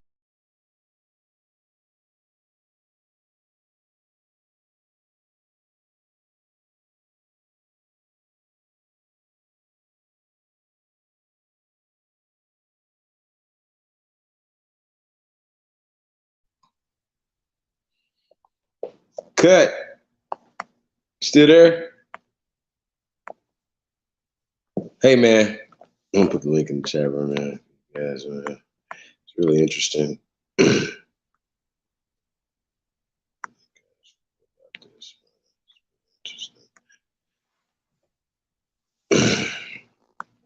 So, man, that's crazy. Just the whole interview. Cut. Nothing cut out of the I was passing. So I say this though, y'all. I think it's interesting. Like I said, when you let people talk and you hear what they have to say, I absolutely agree with a lot of things that the brother Tariq was saying. Going back to being the Aboriginals, well, that means the first inhabitant. It means the first. You know what I mean? I know somebody been in the chat room, Tyson, Brendan, or something. He was saying that nobody's full-blooded. Okay, well, with a mestizo, a person who's actually mixed with a groups of people, and it has a time frame attached to that, would they be the first inhabitant? You know what I'm saying? That's the reason why everybody has the problem with the term Aboriginal, right? Because they know it's distinct. It's distinct. It's describing the first Americans, the first inhabitants of this land, right? And the culture and the civilization that we gave to the rest of the world, and language being one of them. You know what I'm saying? So I just wanted to point that out to you guys. So shout out to everybody, man. Tapped in, man. Really appreciate it. It was really interesting to see Renee Owens in the building. She said, "We want our land, not no damn museum." That's a fact. Statues, etc. Stop the BS. Bus life. It's damn truth. Put this up here right here. See All in the building. What's going on? See Fishing with Camel Joe in the building. Said, boy, I ain't white. I'm not smoking. Okay. Yeah, cut out. Yeah, it was definitely a good interview, Davon. Yeah, I mean, yeah, but you know, like I guess you guys see him catching up. Yeah, I definitely think that Tariq, you know, we need to set up an interview. You know, as well as a lot of these other entertainers and things of that nature, building other platforms. Just explain to me, why wouldn't they? You know what I mean? Like, oh yeah, you know, Adam is giving jobs. Well, why can't think about it? Just man, it's so weird, man. Like, you know, remember, it's weird, right? But Adam started out as a porn. He has got his numbers and stuff from being a porn person, porn director, getting into porn and all of that lifestyle. So when we just talking about, you know, falling into hip hop, of course, you know, just expanding his base and obviously, you know, putting people of color on his platform, which he has, right? And he just said that he hasn't grabbed a pale kid, you know what I'm saying, to be on this platform or whatever. Because why? Why not? Now, here's the thing. When we talk about showing the underbelly or the you know, the degeneracies, Vlad doesn't do that. Like right now, he's not talking about the Ukrainian, the Slav on Slav crime that's going on, you know, or the Slav on Slav violence that's going on in his home, like where he's from in Kiev. You know what I mean? So I mean, y'all, what are we doing? Shout out to Greedy Vegan in the building. We got Tayshawn in the building, man. Hey, y'all don't be afraid, man, to get on the panel, man. I know you guys talk a lot because I see you guys on other panels. So peace to everybody, man. It's the GOAT. We got Tayshawn in the building. Yeah, I mean, you guys, you know, feel a certain type of way. Don't be afraid to get on the panel. I'm gonna allow you to speak. I'm not gonna cut you off. Tayshawn, what up, though? What's good, bro? You already know I'm tapped in with the real. Hey, the main reason I say Tariq owe y'all the interview, right, is because he's starting to say Aboriginal a lot, right? So he keeps bringing up Dane. Dane doesn't say Aboriginal. So who is he getting his Aboriginal talking point from? Clearly, big Aboriginal power and Supreme Chief Holiday. So he listens. So that's Well, why I he say should he give owe us y'all an the interview. interview then. Should definitely give us an interview. You know what I'm saying? Like, we're gonna interview him. You know what I mean? We're gonna talk about some stuff, you know, maybe some things we can help clear up. You know what I'm saying? When we talk about FBA. Like I said, I agree with a lot of things that the brother was saying. You know what I mean? And some other stuff, you know, may not even, it's kind of be like opinion of whether, you know, somebody should vote or shouldn't vote, work with this person or not. You know what I mean? So some people he might think it's cool, like the Sean King character. You know what I mean? Like, you know, I thought that was interesting though. You know what I'm saying? We talk about, you know, just the colorism stuff, man. It's not about color. Color is social. And once again, pushing, we call it pale degeneracy. Once again, you know what I'm saying? It's just a system, but the system's degenerate. So why make it supreme and just giving it life and say that stuff or whatever? That's a problem. Now, there's a video, which I hope we can find it. You know, we might not be able to find it tonight. We're going to find it. But it was an older lady called in to Tariq's show, and she was asking him to stop saying white supremacy. Now, keep in mind, he's proud of, he said, putting the white supremacy concept into the lexicon. You know what I mean? Well, he definitely contributed to it, but he was definitely around for a while, you know, before him. But he definitely made it popular. I'll definitely give him that. And that's something that he can also fix if, you know, if he's talking about getting some power. You know what I mean? And that's not nothing, you know, for me to throw him all away because he's just pushing white supremacy. But also, he should also be able to agree that that's counterproductive. And he didn't take the lady serious, and he joked on her and all this other stuff, whatever. But the point is, you know, if we're talking about getting some power, You know what I mean? And you talk about being a leader. And people talk about, oh, everybody's a leader. They've gauged about somebody's a leader based off of some fucking likes and some subscribe and all this weird ass shit. How many subscribers somebody got? I think y'all really retarded. I really do think y'all retarded. But once again, your leader has to manifest strength, power. So that comes in the words and things that come out of his mouth. I don't understand what more do you not understand that? And then you can't say, rah, rah, rah, we these people, we these great people, whatever, and say, hey, but please give us some money. Please give us some reparations. Please give us some handouts. We need this. We need cash payments. We need this. You know what I'm saying? Just the weakness in these conversations.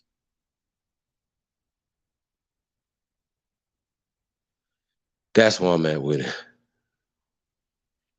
Bert Thompson, what up, though? What's up, the bro? weirdest thing about the whole reparations talk, right? So when we tell them, hey, you know, black has no standing in law, but they talk about reparations, they want to go as black. Okay, if you're going to the government, which is the law, and we're telling you, hey, black has no standing in law, why are y'all mad when we tell y'all black has no standing in law? You're not getting no reparations as a black person. Why is that so hard for them to grasp?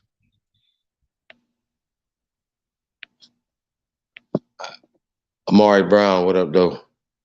I mean, I don't understand it, bro. Like, but when he said the Aboriginal stuff, I thought it was really interesting and said that black was a misnomer, you know, or not. He didn't say misnomer, but you know, it's just a vague word. I mean, he understands. He knows about social constructs. He knows about the caste system. You know what I mean? Real talk. He understands what that is, and he understands the power in words. He wrote a book over 20 years ago, damn near 23 years ago. So, yeah, The Art of Mackin was 99. He said he wrote it in 99. It came out in 2000. So that's 23 years ago.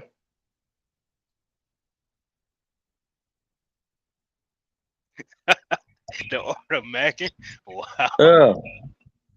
So he understands psychology, right?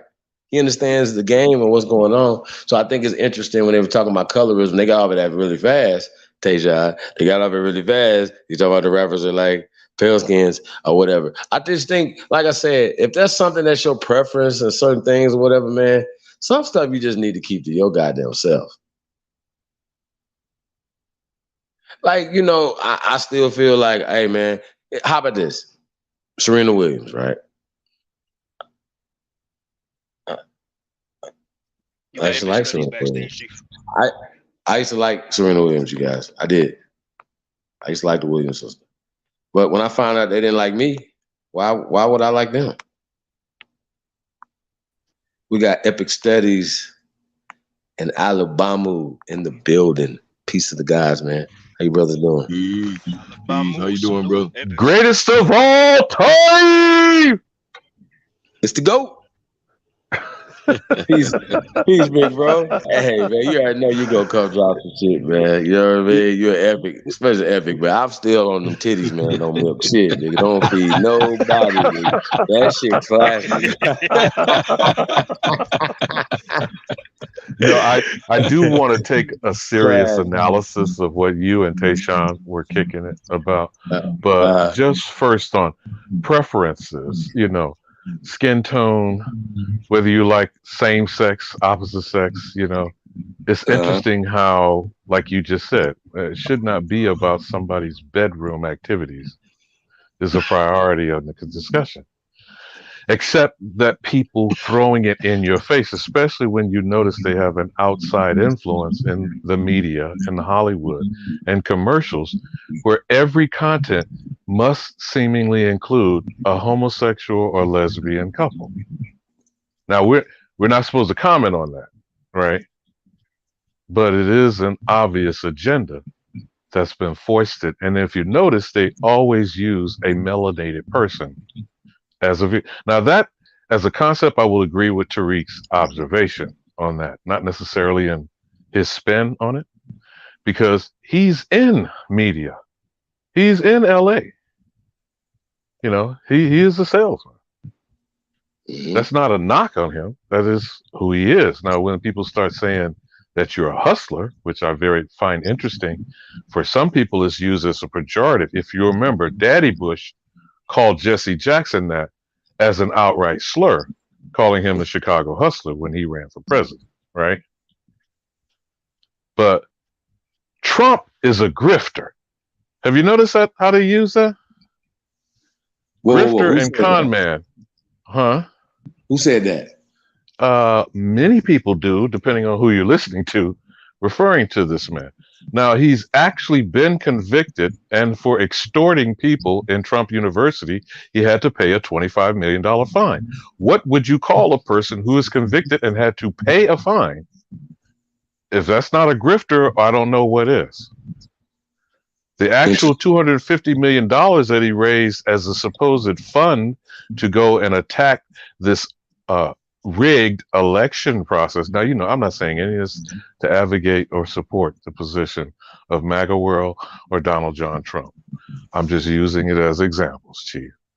So it is already known he has fleeced his followers for $250 million and has not spent a dime on trying to investigate whether or not the election was overturned, you know, or stolen or rigged or whatever. But, you know, let's not go on that rabbit hole.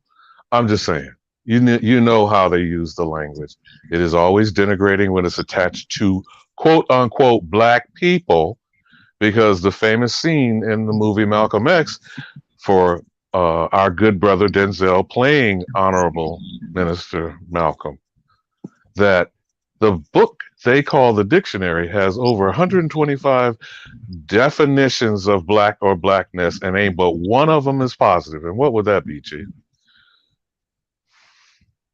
Say that again. The definition of the word black, the connotation, the descriptor, or the label. There's at least 125 and counting in Merriam-Webster's dictionary, and only one of them is positive, and that's being in the black. Now, black people and Negroes don't have money if they're begging, like you just mentioned this evening. Right. You're apparently not in the black. Excuse me? That's the only positive thing about being is in that the black. obvious or not? Right. Terrible. But you're going to herald yourself as a black whatever. You know, what's the difference between a black man and a black chair or car or house? You know what I'm saying? There really isn't much if you are treated as an inanimate object and you are seen as property. Correct? Interesting. So Tayshawn's statement is not only a fact, and whether you look this up in Black's Law Dictionary, ironically, but if you are going to claim, and this is what I'm always disturbed with trying to have an intelligent discussion with my brothers and sisters about the issue of reparations in and of itself. If we lay claim to it, first requirement is proof of being a descendant of a slave. If you lay claim to that, which obviously you don't know who created the slave status, and American chattel slavery in particular, put slavery on the womb of the melanated woman. Now, was that the African jigaboo, as what did your good brother, oh man, Paul Mooney and his Ubangi bitch skit? Was it that woman, or was it the Aboriginal American Indian squaw? Because that is what they called her, right? As a pejorative term, a squaw. So, you know, I don't know, maybe you need to ask your woman or my woman or our wives or our mothers or our daughters, which woman's womb made it the birth of a slave from birth to death? Well, it's interesting, man. They don't say slave, they say enslaved. And once again, you guys, when you look up this term enslaved, it's well, when you put a IEN on slave, what does that turn it into? We got a bunch of smart. I just think motherfuckers is stupid. There's a noun, there's adjectives and verbs. Correct? And you are operating on a noun, which is a person, place, or thing. Exactly. So being enslaved is not a noun. Am I correct? No. But even Okay, if you say it is an adjective, an adverb, or a descriptor, it is describing what? A person, a place, or a thing. Now, there is only one of those three that is not inanimate. Okay? But if you turn a person into property, how does that work, Chief? I don't, I don't know that we're going to ever have an intelligent discussion with people. And I'm not talking about them, outing NARC or getting filed within Cobra. You know what I'm saying? This circular argument thing that goes on with people who really do not seem to understand the entire construct they are shoehorning themselves into. Right. If you are going to lay claim to being property, property charges who? Tayshawn, my good brother was going that way when he was talking discussion of law. Explain to me what property can rule against its owner. The car is going to say, you cannot sell me. The house is going to say, you cannot raise me or demolish me. Right, but your car and your house is not enslaved. But then now we're saying the enslavement turned a human being into property owned by another being. Right, but once again, though, enslavement means employment, means apprenticeship, it means being married, it means being a child. Like all of us are children, so absolutely, we all have been enslaved. Right, am I correct? Award of the state, a minor position, a minority, etc. Of course, paying taxes. That's a part of being enslaved because now you're not free. Somebody's taxing you. I mean, I'm sorry. And by the way, all taxes are voluntary. Maybe I have to pull it up so y'all can see it. No, you can keep rolling with it, Chief. But it's all taxes are voluntary. Try not to volunteer to pay them mofos. Right, but the point is though, when we're talking about enslavement and what these terms mean, when we talk about family meaning a house of slaves. You know what I'm saying? A house of servants. You know what I mean? And then even when they started to change the documentation, this was after so-called slavery, you guys. I want to put this in perspective. This is the 20th century. But before or after Reconstruction? After Reconstruction. Okay, after Reconstruction. Go ahead. You follow me? Think about this. After what's called slavery, and now you have people reconstructing words and things and taking, 3/5 compromise, right? This is a part of it, right? Because 3/5 compromise is not about 3/5 being a human being. It's about taxation, right? Remember this word, taxation. The actual word, and you're correct, sir. The taxation actual word is appropriations. That's what's in the Constitution. Appropriations in the first form of the legislator, which is the first power of government and representation. You are to enumerate, and that's where the apportionment comes from, by taking a head count. And they were reducing the population of Nijis or Aborigines or the American Indians, if you want to call them that, by those being mischaracterized as chattel slavery. So instead of counting them as a whole number, they counted them as 3/5 of a number. I think the point that you're trying to make there, Chief. So for political purposes, to reduce the power structure of the South, overwhelming the limited minimal population representation of the northern colonies.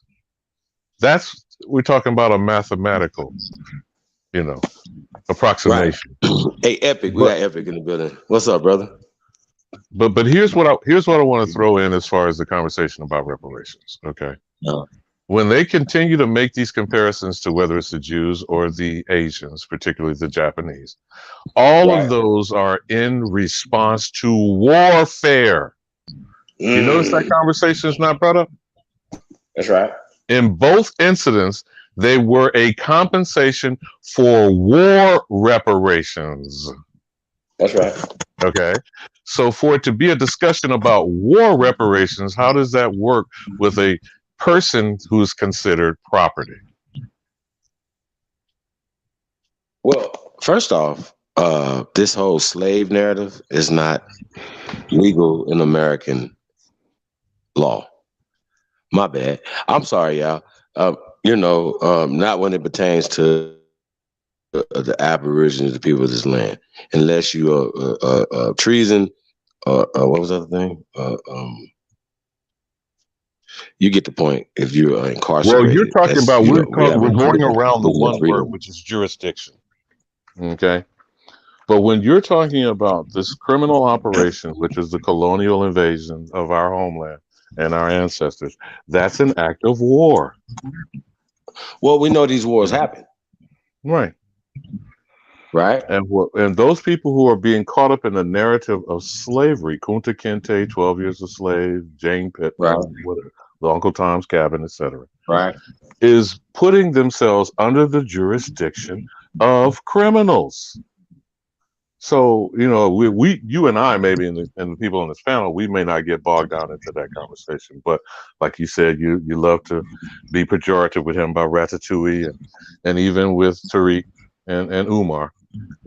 These are trying to transition themselves 1 foot in, 1 foot out, Pan-Africanism, and then want to associate themselves with an identity that is unique to us while not embracing it.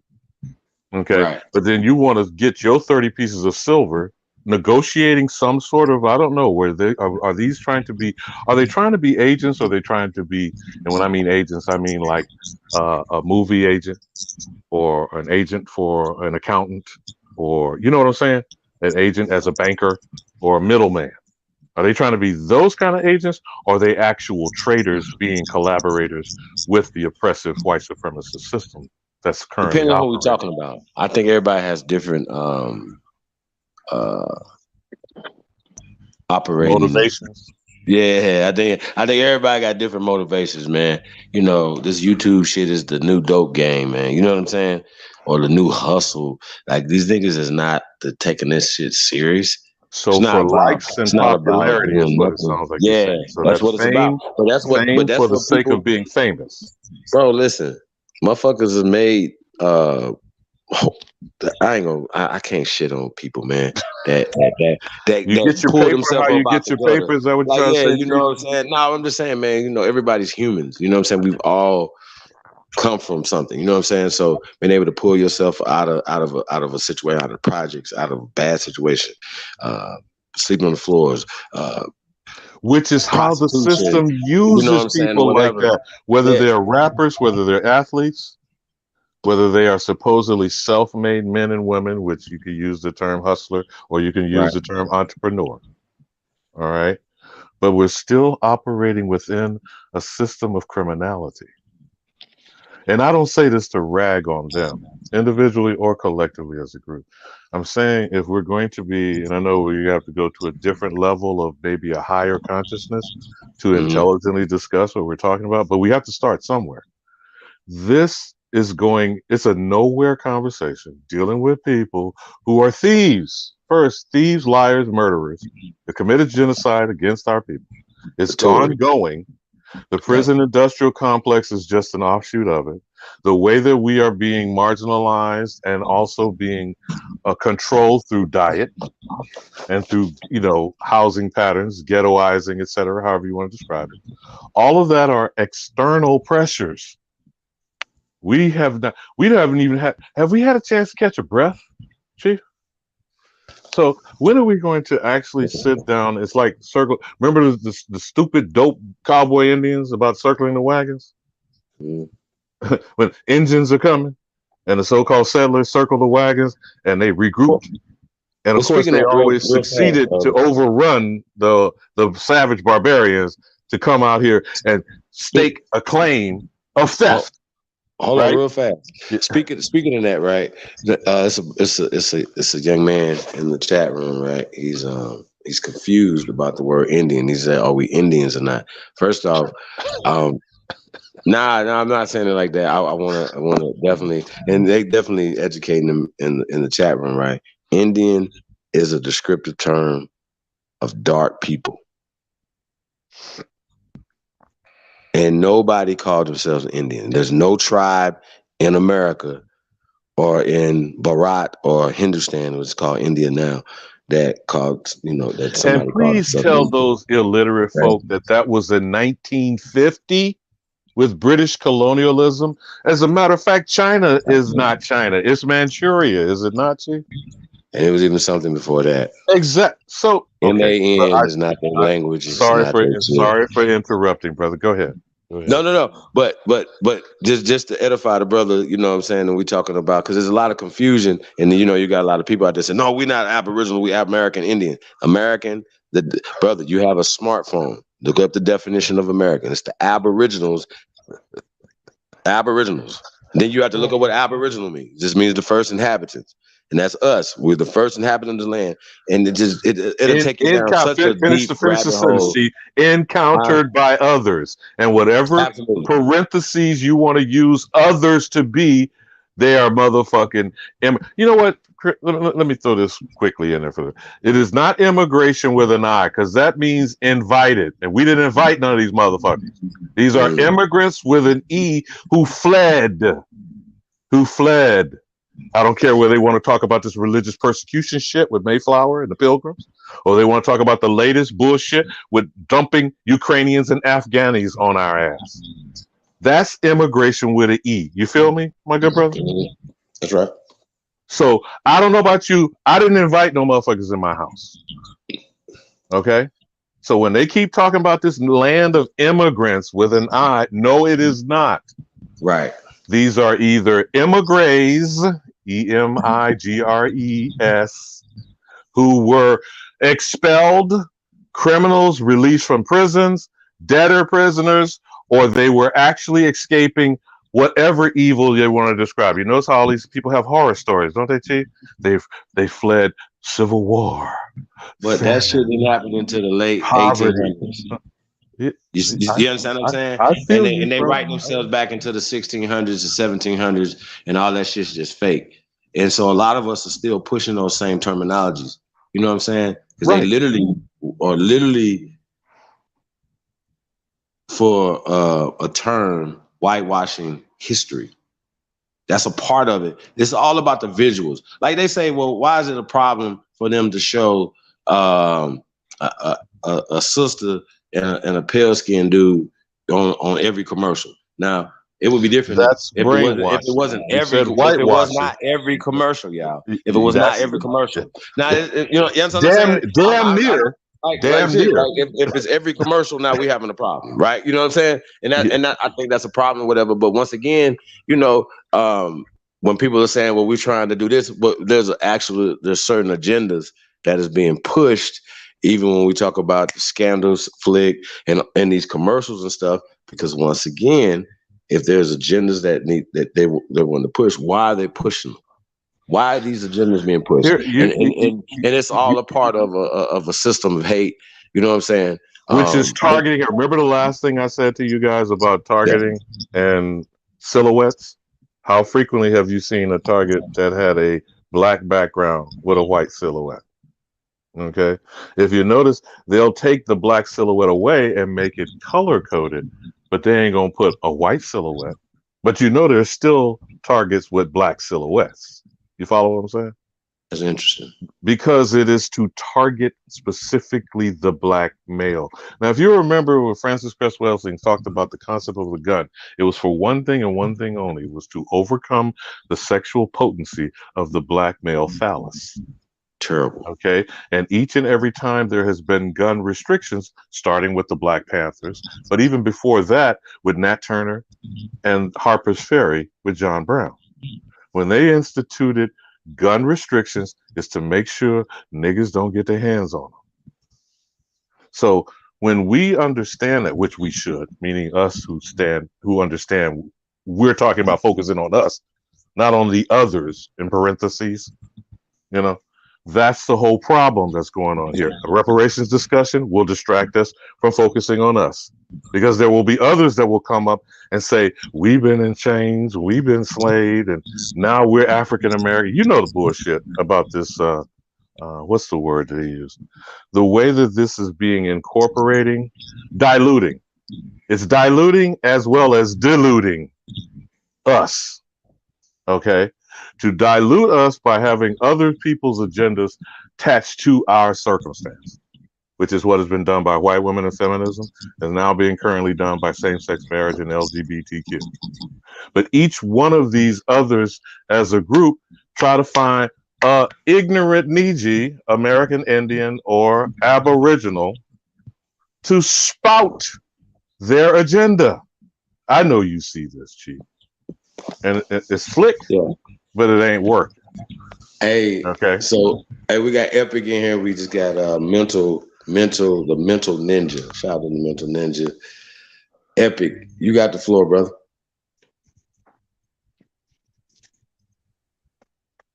What do, bro? I'm just chilling over here, man. Really listening. I was gonna comment about brother Tariq. You know what I mean? But I think I think everybody pretty much understands what a person's position is when they hear the language. So I don't have to go into trying to. Well, let me ask you this: did you hear when he said Aboriginal, and he kind of basically said that black, when they asked him about Rachel Dolezal being black, and he was just like, basically black is not a real term. How you feel about that, brother? Brother's making his transition from being American to a foundational Aboriginal American. Well, I mean, more power to him. Hashtag FAA. Press go. More power to him. But my what if thing he just became full Aboriginal tomorrow, man? He was like, no, man, it ain't 1526. If we've been here forever. Forever. Well, I mean, he's kind of, I don't know. I believe when does he have a right to grow into that though? A lot of us have. A lot of us are still getting information and still growing. Does Tariq Nasheed have the right to do that? Does he have a right to be Aboriginal? Yes, he does. Yes, okay, he does. But from my perspective, also, coming from a man who has who been, who've been doing this thing with our people for the longest. Like you said when you was talking about the book that he wrote, I know about it as well. And I'm like, it's just, for me, it's just hard for me to not to see him for what he really is, and as a pimp. And he's been pimping our people for a while, even with this black thing. And so, even with, give me 1 second. Mental ninja. No, I'm glad he said the pimp comment because he is right. Huh? The ponce. You see, when you're pimping, because it's hard out here for a pimp. Remember that won an Oscar. It won an Oscar for that, and the movie was called Hustle and Flow. Right. So when you on the hustle and you keep flowing, you'll go wherever the river and the stream and the current directs you. Right. So what does that mean for you as a character of a man? But he said that though. He said he would he would support any party that gives reparations. Well, yeah, whoever cuts the check, I'm for that. Right, I got that. That's but what his response to Rachel Dolezal was transracial. You see this trans crap? Transracial, and then he slipped into the transhumanism comment. Didn't flesh it out, but you know what all this transitional shit is about. And I yield. Hey, Milton Ninja, peace to you, brother. What's good with y'all? Hey, man, we just in this thing, man. Yeah, you already know. Feel me? How you feeling this evening, though? Hey, man, where you tuning in from tonight? I'm in Vegas, bro. I'm always in Vegas, damn near almost all the time. Word? That's what's up, man. What side? You from Vegas? I'm from Monterey, California, but I've been out here since like 95 and shit, so. Damn, yeah, you might as well say you from Vegas now, man. You been in a way. long time. Yeah, man, that's what's up, man. I live in Monterey too, man. That's what's up, man. Yeah, my family run that shit out there, bro. Them niggas a historical family. But word. Yeah, the idea of like the enslavement idea, the terms, even the word term is like an English word that has its roots back to Latin and probably like Germanic and shit in its origins. And like, this is how I look at it. If somebody labels me as property, do I become property simply because they believe it? Or do Hey, I hold start? on, Mental. I remember you. You the performer on the strip, correct? Yeah. My niggas, you got it. Let's go. The Yeah, biker. so like, Got you. so You know, I probably basically, seen your ass before too, by the way. what, So, you out here in Vegas too? You know I'm out here in Vegas. Huh? I've been coming out here since '98, but officially like 05, 07, 07. For sure. Yeah, But yeah, but like, I'm out here though. what side of town you on? More like strip, east side. Okay, I'm from the east side and shit, basically, you know what I'm saying? I live on the southwest side and shit now. But yeah, like it's like the terms, these labels. I mean, how much power does a label have outside of the person who comes up to the label and the other people who agrees, like, yeah, this idea is true. You know, somebody said, "Oh, Mental Ninja is a motherfucking is a Chevy Nova." Do I then become a Chevy Nova, or like motherfuckers just agreeing on that shit?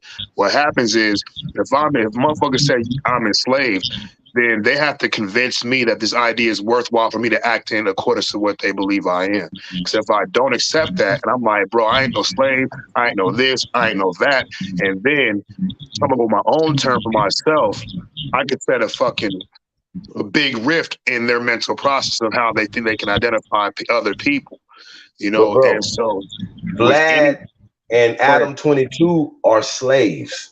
That's their lineage. Yeah, so you understand what I just said? What was that? Enslaved is two different things. So they have, and if Brother Tariq Nasheed, if he doesn't know this, then we just gotta pull his coattail to it. You understand what I'm saying? There's a difference between being enslaved and being a Slav. Respect to the check. And I know people be like mad about it, but I'm like, okay, well, why don't you do this? Prove me wrong. And we're talking about this term and who are the slaves. Show me the actual documents that make all of us people of color here in America slaves. Show it to me. Where's the law? Show the law. I think what it is more of a participatory thing. It's a mental fuckery. And you're a mental ninja, right? You're a mental ninja.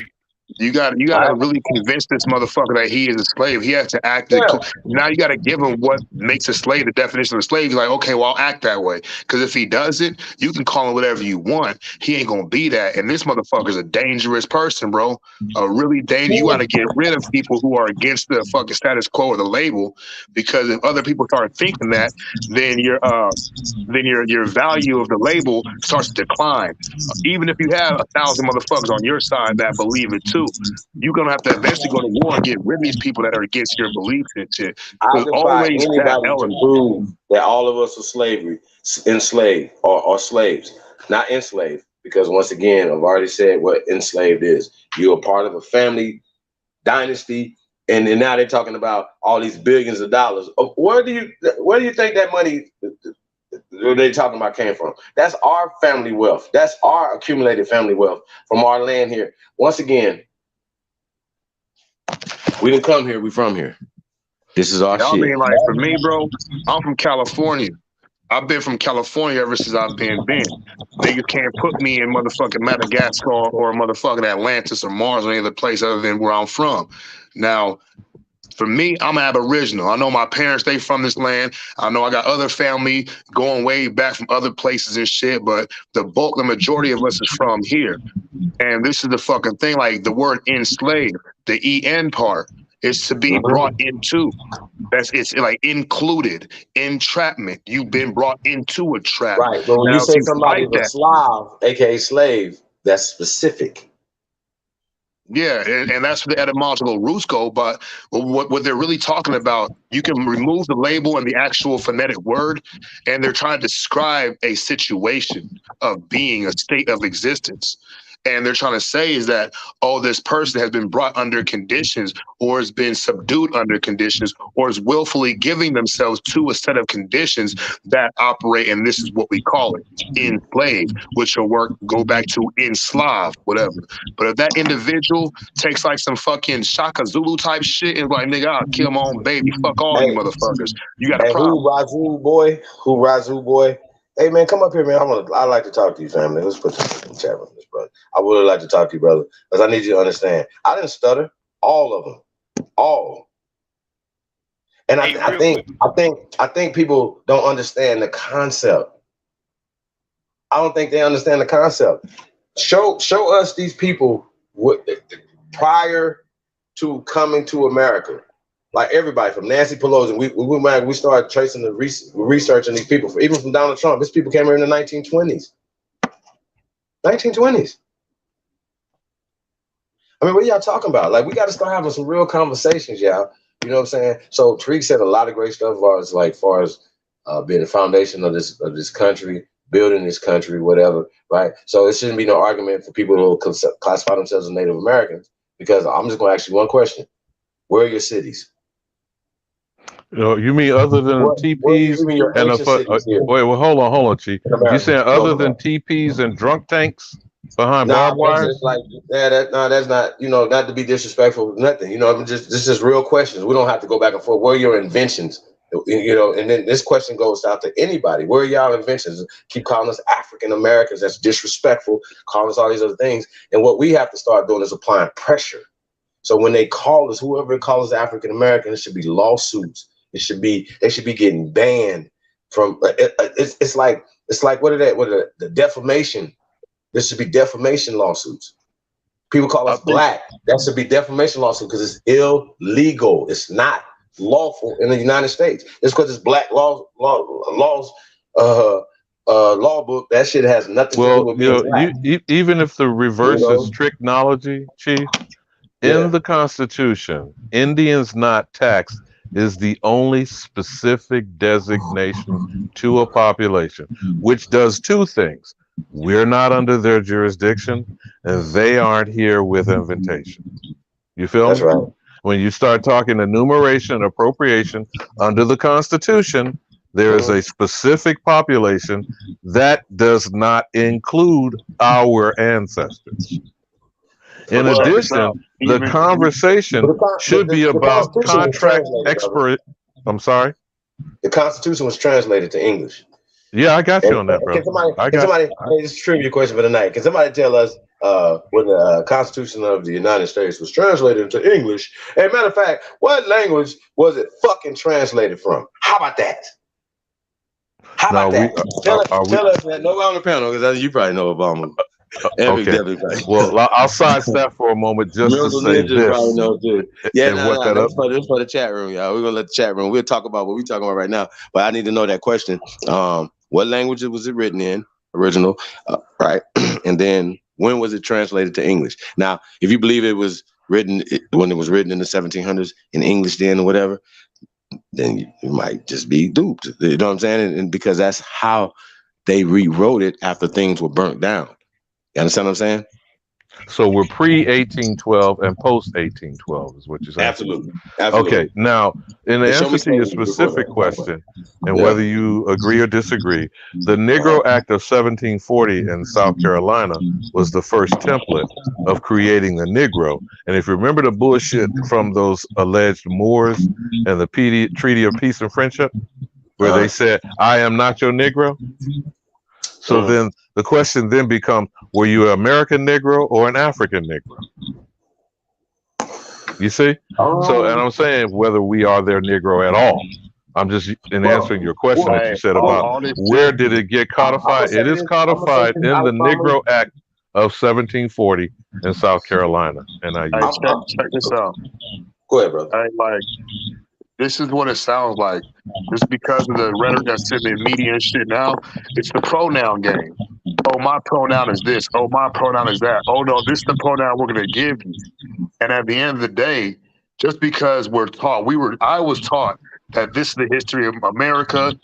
This is my land. This land is your land. And it was all really well put together picture and tapestry that suggested that I've been and I would have been in agreement from get-go, from conception, with all these things I'm being taught. And as I grow and get older and see the differences and see the biases in it, it's like, bro, no, I wouldn't have been down with this shit. You would have had to fucking kill me. I'd have been a dead slave. If you want to slave me, I'm gonna fight to the death, and you gonna kill me, or I'm gonna kill you. End the story. I mean, bro, that don't even make sense, man. Another thing that Tariq said, like, once again, hey, shout out to Tariq Nasheed, man. It was a great interview, bro. Let's keep it real. Can we keep this real? I'm telling y'all, man, he was some ground. He said some things that, like I said, he's growing. Salute to that brother, right? So, but when we talk about all these millions of people, like he's talking 300,000 or whatever, right? Think about this, right? Where did he get that number from? Where did he get the 300,000 number from? Right? It's called slavevoyage.org, right? Now, everybody keeps saying that they brought 12 million people to the Americas. Where do you get that number? Can somebody please explain to everybody, where did you get that number?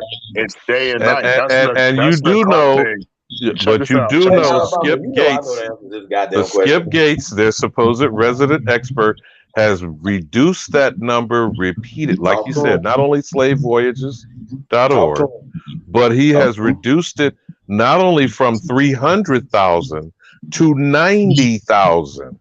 And that may have gotten to mainland Turtle Island. Now, of the majority of whatever they, and I'm still waiting for the goddamn manifest and proofs of this cargo, 85% of it went to Brazil alone. Well, but check this out, right? The numbers were taken down in the overall people that were brought from so-called brought from Africa. This is what they do. You have the same number being used twice. You have 12 million Africans being brought over. You have 12 million Indian or what they classify as Native Americans being murdered. 12 plus 12 equals 24. 12 for day, 12 for night. An expansive movement towards the east. Well, actually the west. So this is like an occult narrative, right? The truth is that they have to explain, look, what they were trying to do. Of us, brother. Look, check this out. I'm saying what they're saying. I'm not saying what the possible maybe numbers could have been. We're just going on with what they said. And the thing is, but the way they use their numbers is because they have like these certain religious rights, and they always keep that to the status of their religious right in translation.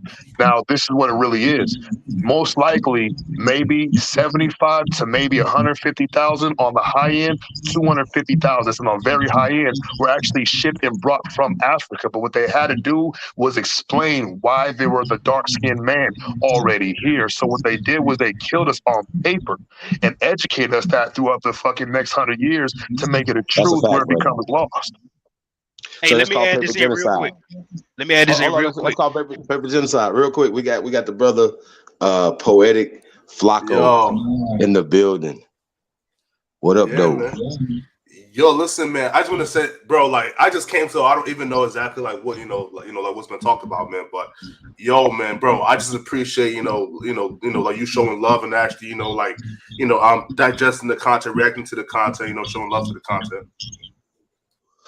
Okay, bro, I appreciate you coming on too, man. I really do, man. It's really big for our platform. By the way, as you're on No Jumper platform, so I definitely got a few questions for you, brother.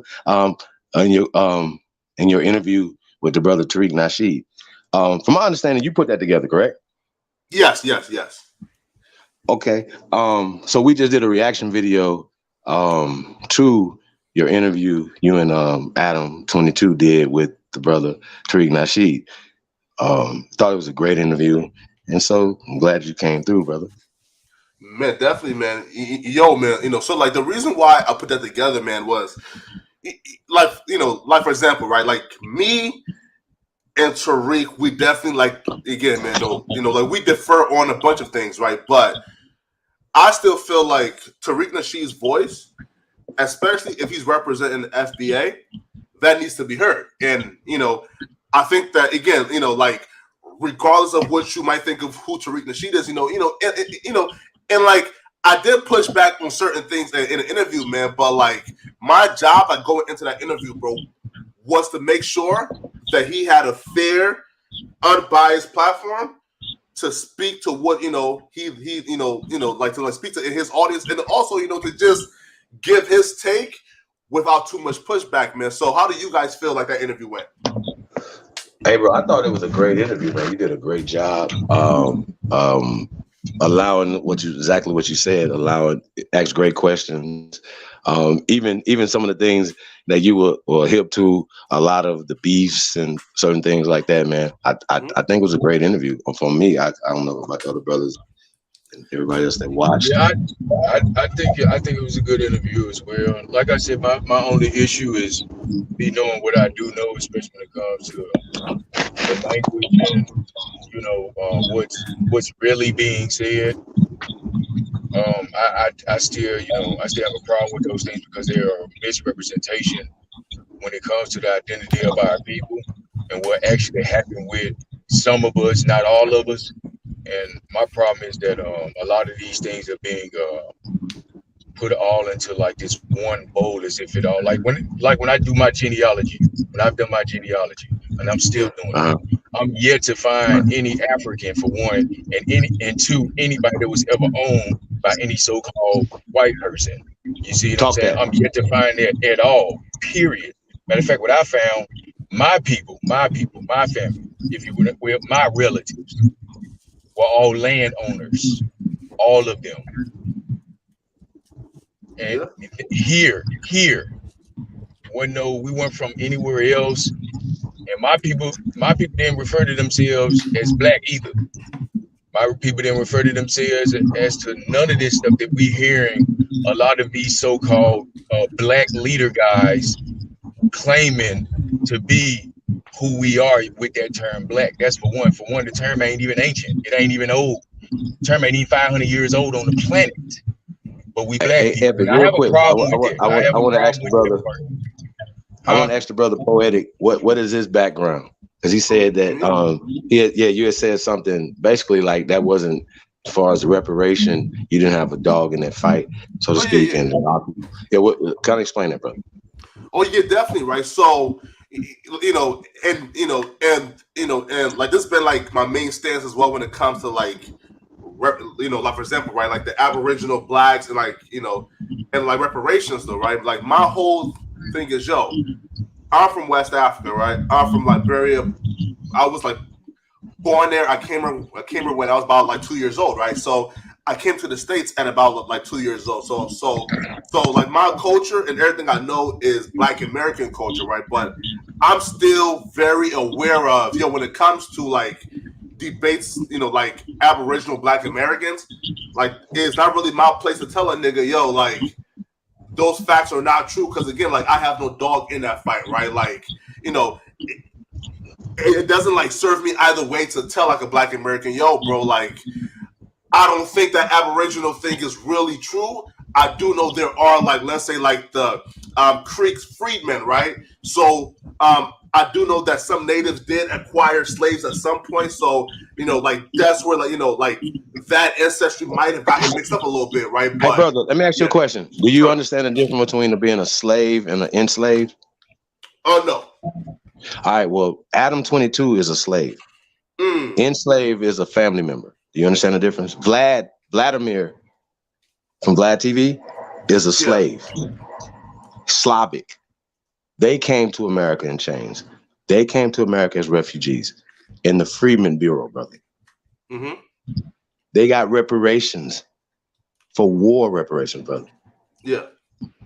So immigrants, do you understand also the reason why some Americans have problem with immigration, brother? People coming from West Africa or any other place in America, brother. Do you understand the difference? Understand the reason why people have a problem with immigration? Brother. With legal immigration, I don't understand exactly like what the issue is when it comes to like legal immigration. But bro, I'm here to learn, you feel me? So, put me on game. Chief, could I ask him one thing? And thank you, young poetic brother. Is it poetic flock? I appreciate you poetic coming on, brother. And we're not ganging up on you. We're hopefully trying to be enlightening towards you to understand something. And go back and check Liberia and how they were displaced Aborigines from here that went over there. and may have some mix up with the Aboriginal populations in what we call Africa. Okay. Oh, So yeah. I know we can't hit you with too much tonight because you're going to have to do some of your own research. You know, Africa is not the term for that continent, just like we could explain to you, India is not the term of that land. It did not exist before 1950. China is not the name of China, etc. So when we start talking about these names, labels, and words, remember it is from colonization and imperialization that we are using a language that has been used against us. Okay. Now, saying that, the reason why I'm putting that in your thought process, you call yourself a poet. Now, to the rap culture and that generation's movement. And again, I'm not asking you to answer for everyone just because you happen to be a member of a group.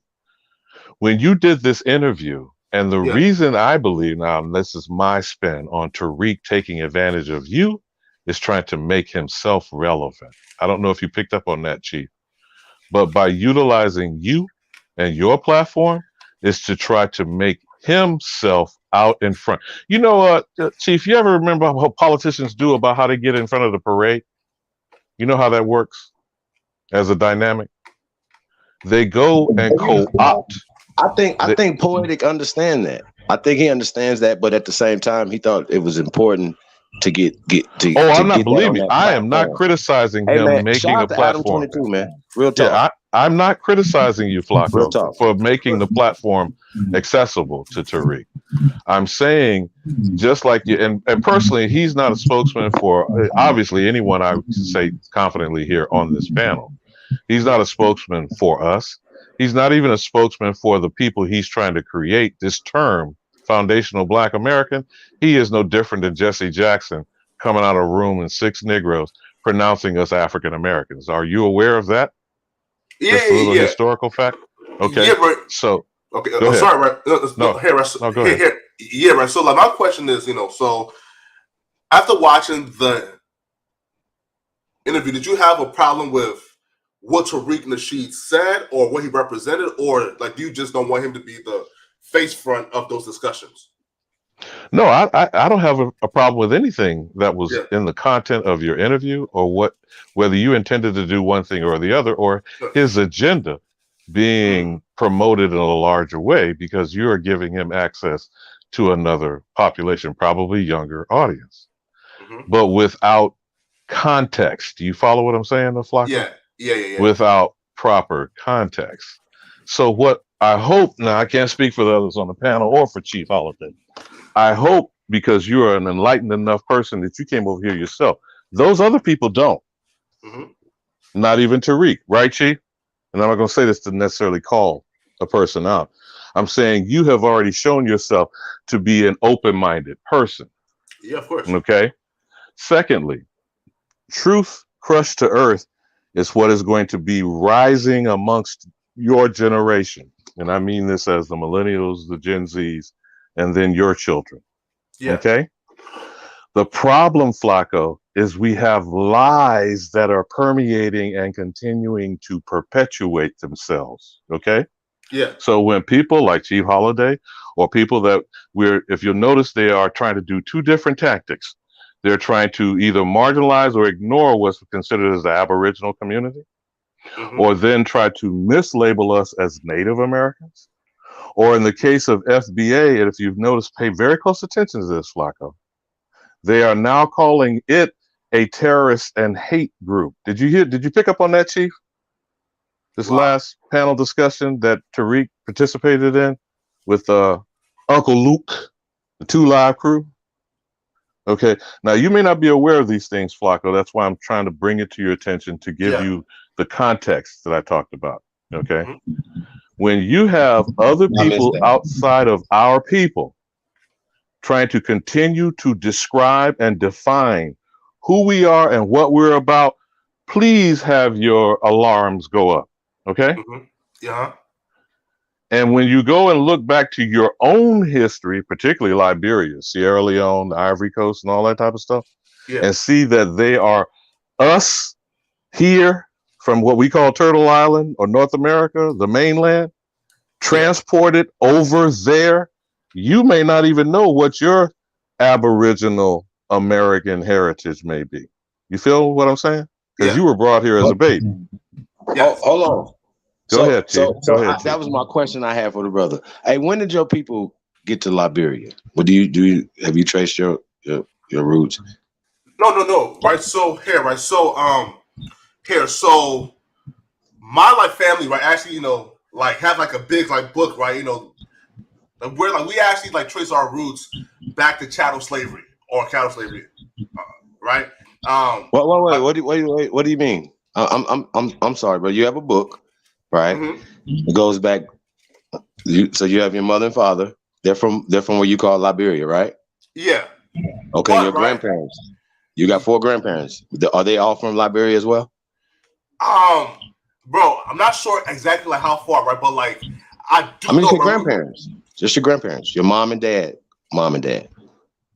You got 4 of them. I could probably say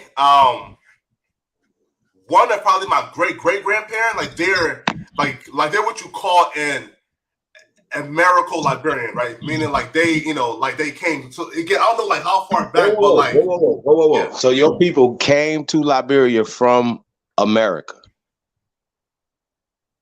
At some point, yes. No, bro. We gotta talk about this, man. This is big, poetic. You don't know how big this is, brother. You're like a goddamn unicorn. This brother's a unicorn. Lit. I don't think he knows who he is. Hey, Yeah. poetic, you a special brother, man. Oh shit. Facts. Hey, poetic, you a unicorn, bro. You can trace your people that left here from America and colonized Africa. Chief, and you tell came him back about tell him about what Israel says about the right of return. What does Israel say as a nation? The right of return. Are we talking about a returned genetic descendant of the ancestor? Poetic, you're an Aboriginal, my brother. Who, me? You're American Aboriginal, my brother. But at what point, right? Like for example, right? So like, if we have, right, like for example, right? If one, let's say, Hey, origins, poetic, let me give you this, poetic. Yeah. If me and my wife go to Liberia right now and have 10 children, Yeah. and we bring them all back to America, Yes. well, who are they? What are they? Or like both your like parents, like both, like are they like both like Yeah, we from here. Our grandparents are from here. Our great grandparents are from here. We're all American. Yeah. Got you. So do you understand? I definitely do, right? But the thing is this though, right? Like at some point though, like they bred with native Africans, right? Did y'all? You tell me. I don't know. I don't know if y'all married into the people there or not. I'm not sure. You know what I'm saying? But you could, if you could trace your people back that came from here to there. Yeah, of course. You understand what I'm saying? Then that's big, bro. That's big. And Flacco, we're not trying to press you. We're saying we must remember a lot of people kept their lineage and their bloodline what they would call quote unquote pure. Okay, on both sides. Some people they only intermarried amongst the American population that went there. Now, Chief, isn't it true that only certain Americans were allowed to be in leadership in Liberia? Not the indigenous African population. And correct me if I'm wrong. That's a fact, brother. That's a fact. God damn, bro. That's deep. That's deep, Flacco. It's deep. It's big, man. I want to thank you once again, man. That's huge, bro. Real talk. Getting back to the interview a little bit, man. Like I said, it was a lot of great things. When he said that pertaining to black, right? And once again, black is a you understand what a caste system is, right? Yes. Right. So when we say we're black, then obviously we're saying that it's white in the system, right? We feel in order to beat this system, stop saying black and white. Stop identifying yourself as being the lesser in the system because you're only perpetuating and being the fertilizer for the growth of this system. You understand what I'm saying? Yeah. So to call Vlad or Adam 22 white men right, is racist, as well as calling ourselves black. It's racist. So let's just take it. Because if Adam said white lives matter, for instance, you would be offended, correct? Yeah, of course. Right. But shouldn't he be offended if we say black lives matter as well? He's not. It still empowers him as a white man. You understand what I'm saying? Because we need help. Remember, we need help. We need his platform. We need his help. We need their help. We need Vlad help. When ultimately you're the talent. AD's the talent. Shout out to AD. It's my nigga. You know what I'm saying? Yeah. Hey, I fucks with Adam though. I like Adam. Honestly, you go, know what I'm saying? Yeah, I really like Adam. I wouldn't put him in a culture vulture lane because he's actually, he asked some questions, man. It was like I said, I'm not into when you got into the Planned Parenthood part, right? Roe v. Wade, right? Yeah. Another great question, bro. Let's talk about that. How do you feel about that? Like now you can say whatever the fuck you want to say over here, bro.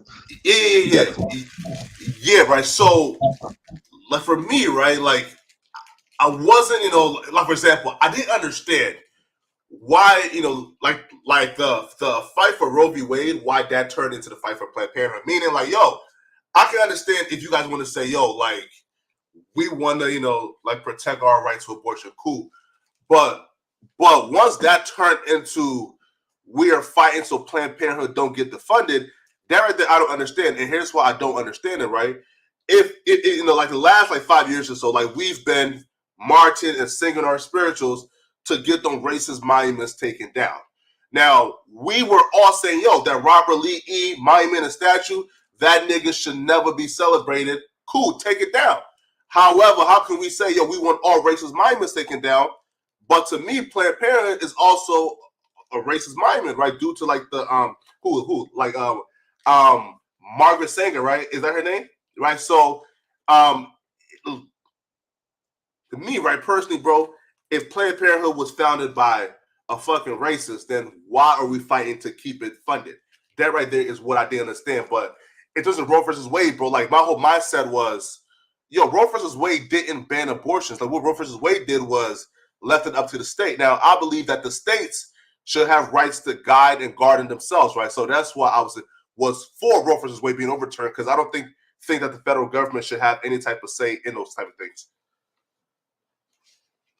Right. Now, when you said, bro, this is what made me like, I like this guy right here, right? When you said that, because Adam and even Tariq was like, maybe crack babies and people who have a kind of a tough life starting out, or maybe should be considered to be aborted, right? And we're going to get back to that, right? But you said that a shitty life is better than no life.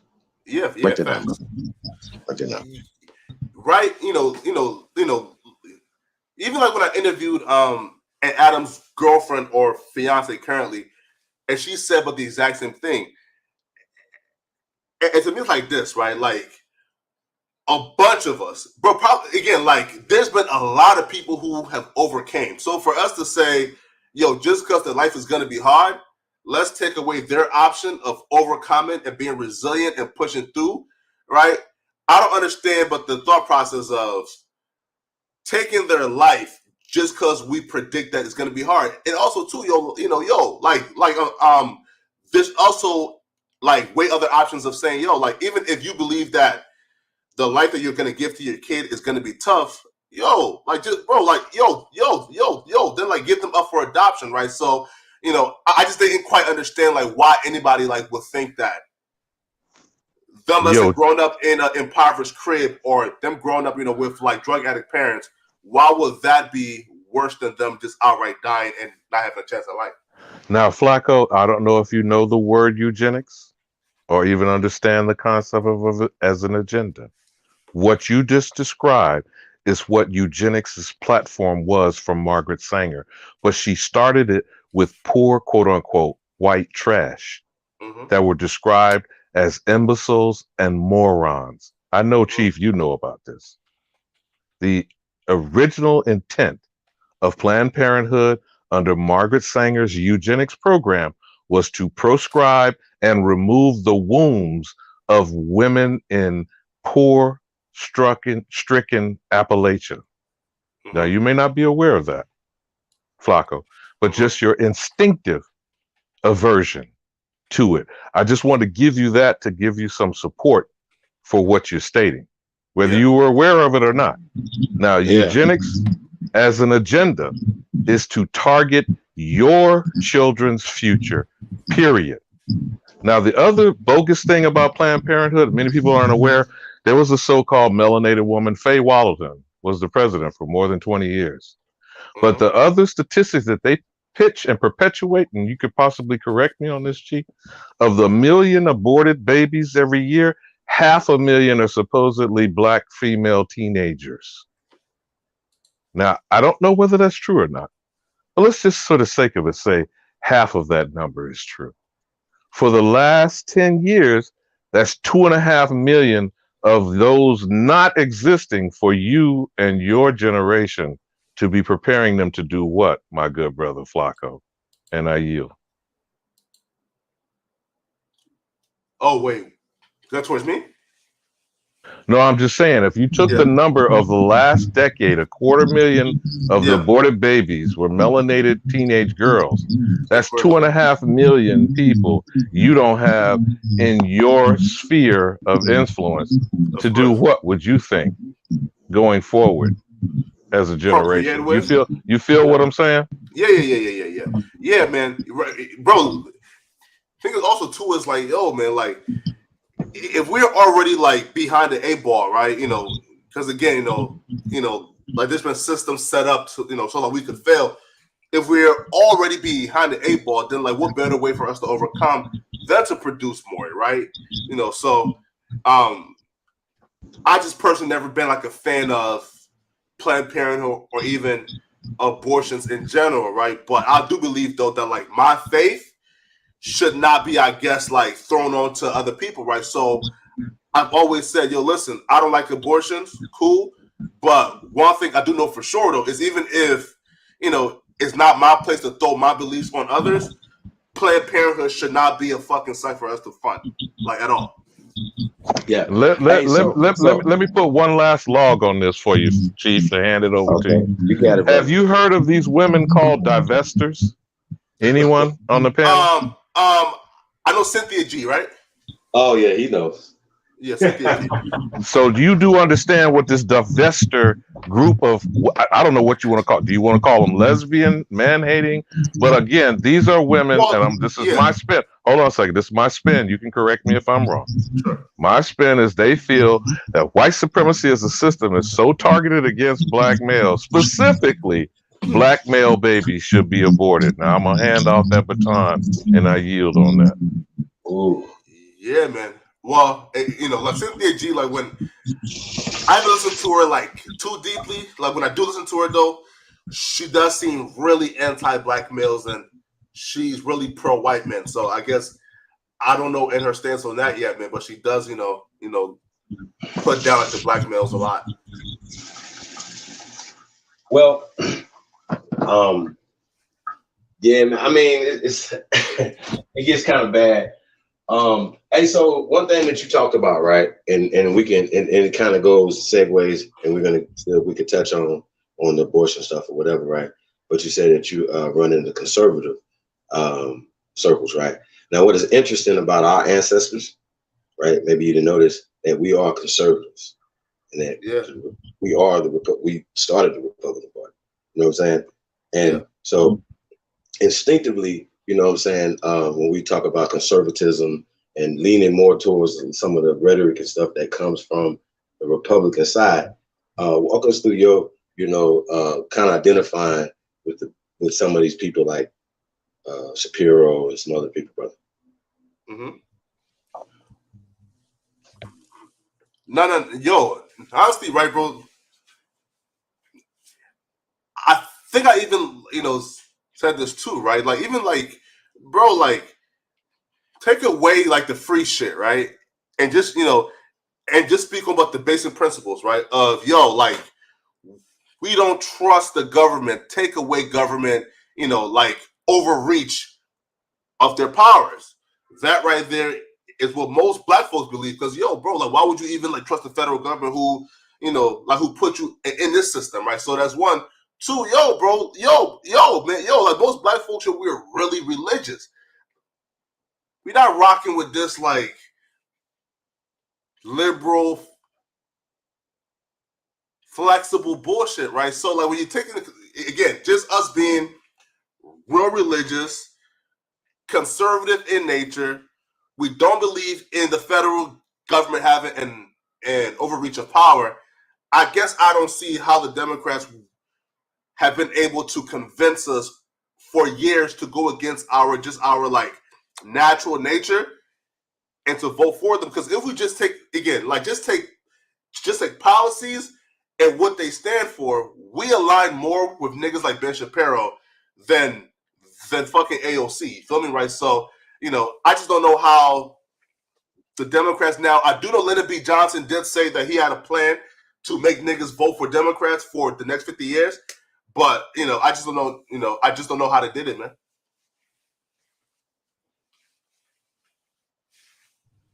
I mean, they definitely used Kennedy, you know what I mean, to propel him, you know what I'm saying, into that. I mean, and then people, you know how we do, man. We hope something's gonna go a certain type of way. You know what I mean? Like even the Obama thing, you know what I mean? And you guys touched on that a little bit. You also, Trump versus Biden, right? Mm-hmm. Biden runs again. Trump runs again. Who you got? Why? Now, as a conservative, I'm pretty sure it's kind of obvious. I just kind of want to pick your brain. Honestly, bro, listen, man, like, even, bro, like, it's like, for me, bro, like, I break it down, right, to where it's so simple, right? Like, for example, we can talk about, like, actual intricate policies and why, right? But, bro, even if you just, like, break it down to, like, the very core, bro, life was easier with Trump. Life was just an easier way of life with Trump, bro. Like, right? Like, it's just that simple, man. Right? Like,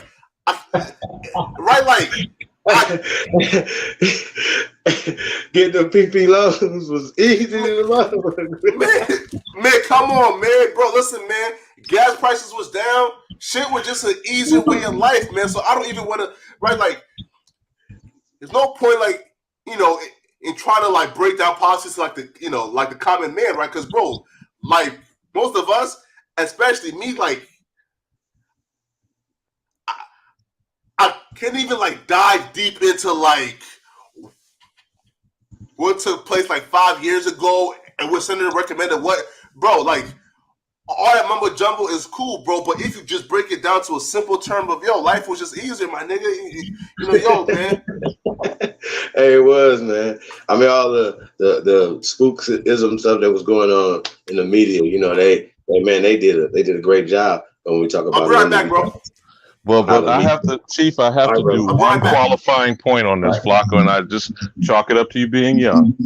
You must understand, this is not giving Obama any credit, and certainly not giving Trump zero credit for taking the benefit from another program and policies that erected saving white Wall Street America. Now, see, we seem to forget that part, Chief.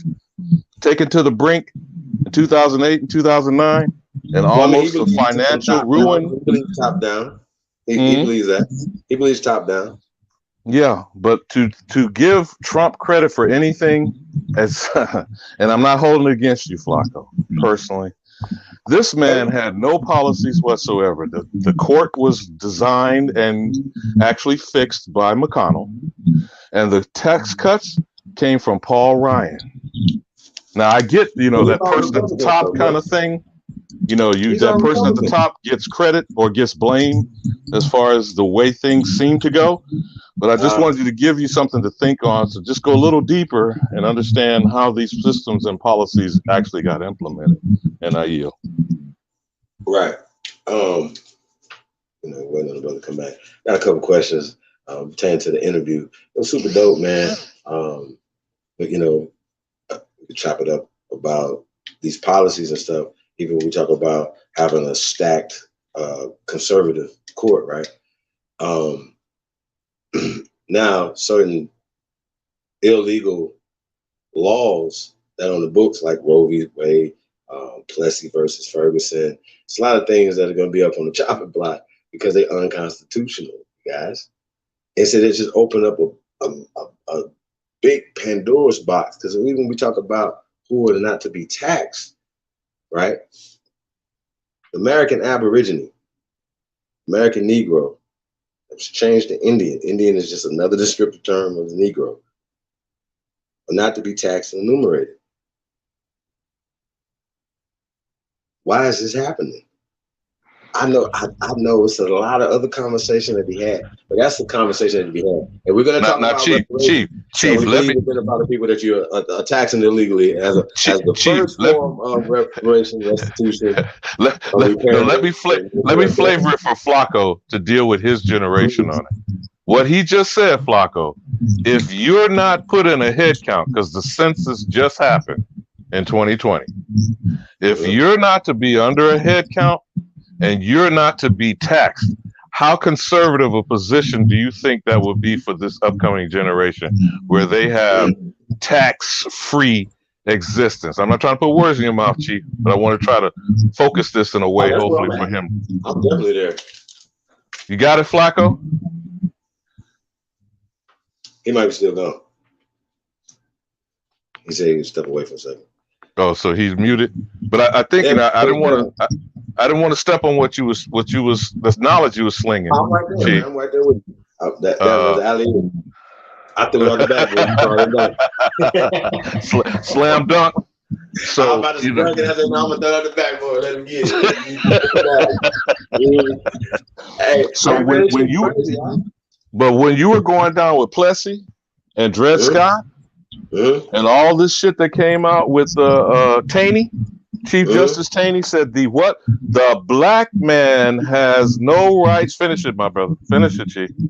I mean, I don't even know what that was talking about. That's not no law nowhere. Where is that? I know. It was an opinion from the Chief Justice of the Supreme Court of the United States, like John Roberts today.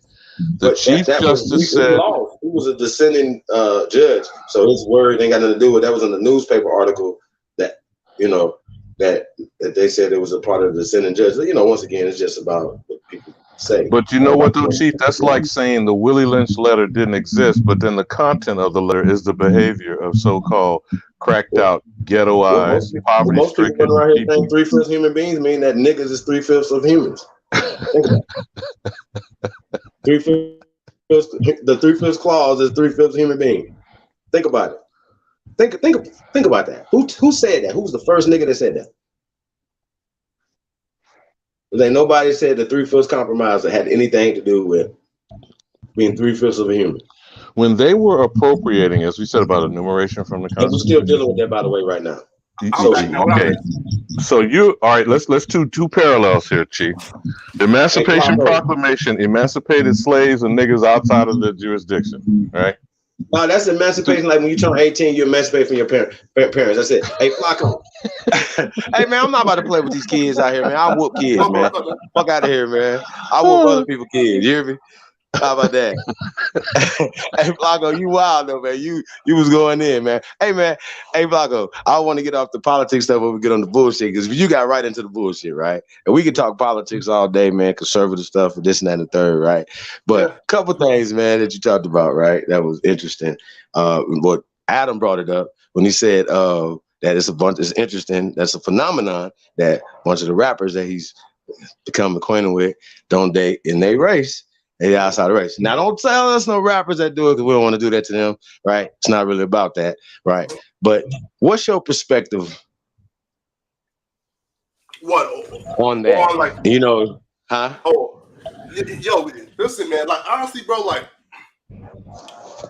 it's two things, right? Like, one, man, like, usually, right, like, dudes who become successful, right? Like, even, bro, like, most of these rappers were, like, or like socially awkward dudes, weren't really dudes who were really like the men in high school, right? So if you get rejected by a specific group of women, right? Again, because like most of us, bro, like we grew up in, in certain environments where where all we went to school with was melanated women, right? So if you get rejected by melanated women your whole life because you possess a certain characteristic they deem as uncool, yo, once you get on, you probably still gonna have some resentment, but I still think that's cool shit though. You feel me? Right? Like, okay, well now some of them even have baby mamas and several baby mamas that niggas when they were broke, they held them down. Gave, you know what I mean? Gave them babies and other shit, right? Or whatever. But no, it's just their idea of what beauty is. Cedric Entertainer said something weird about his son liking the mixed ones, light skin, long hair, all that stuff.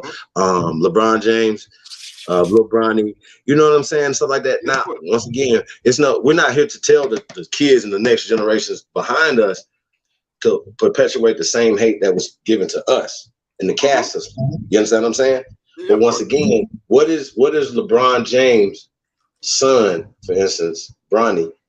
Does he have that responsibility like your parents? Because they had a responsibility to keep your bloodline pure, who you are, to look like you are, whatever. You understand what I'm saying, fam? I don't think people understand it as your heritage and things like that or whatever. It has nothing to do with loving who you love and things like that or whatever, right? When some people are making a point to say this is the standard of beauty or trophy when you make it, like Kanye West said Kim Kardashian was his ideal woman. I seen the interview. It was a weird ass interview. He said, I got everything I want. I got the trophy wife I wanted.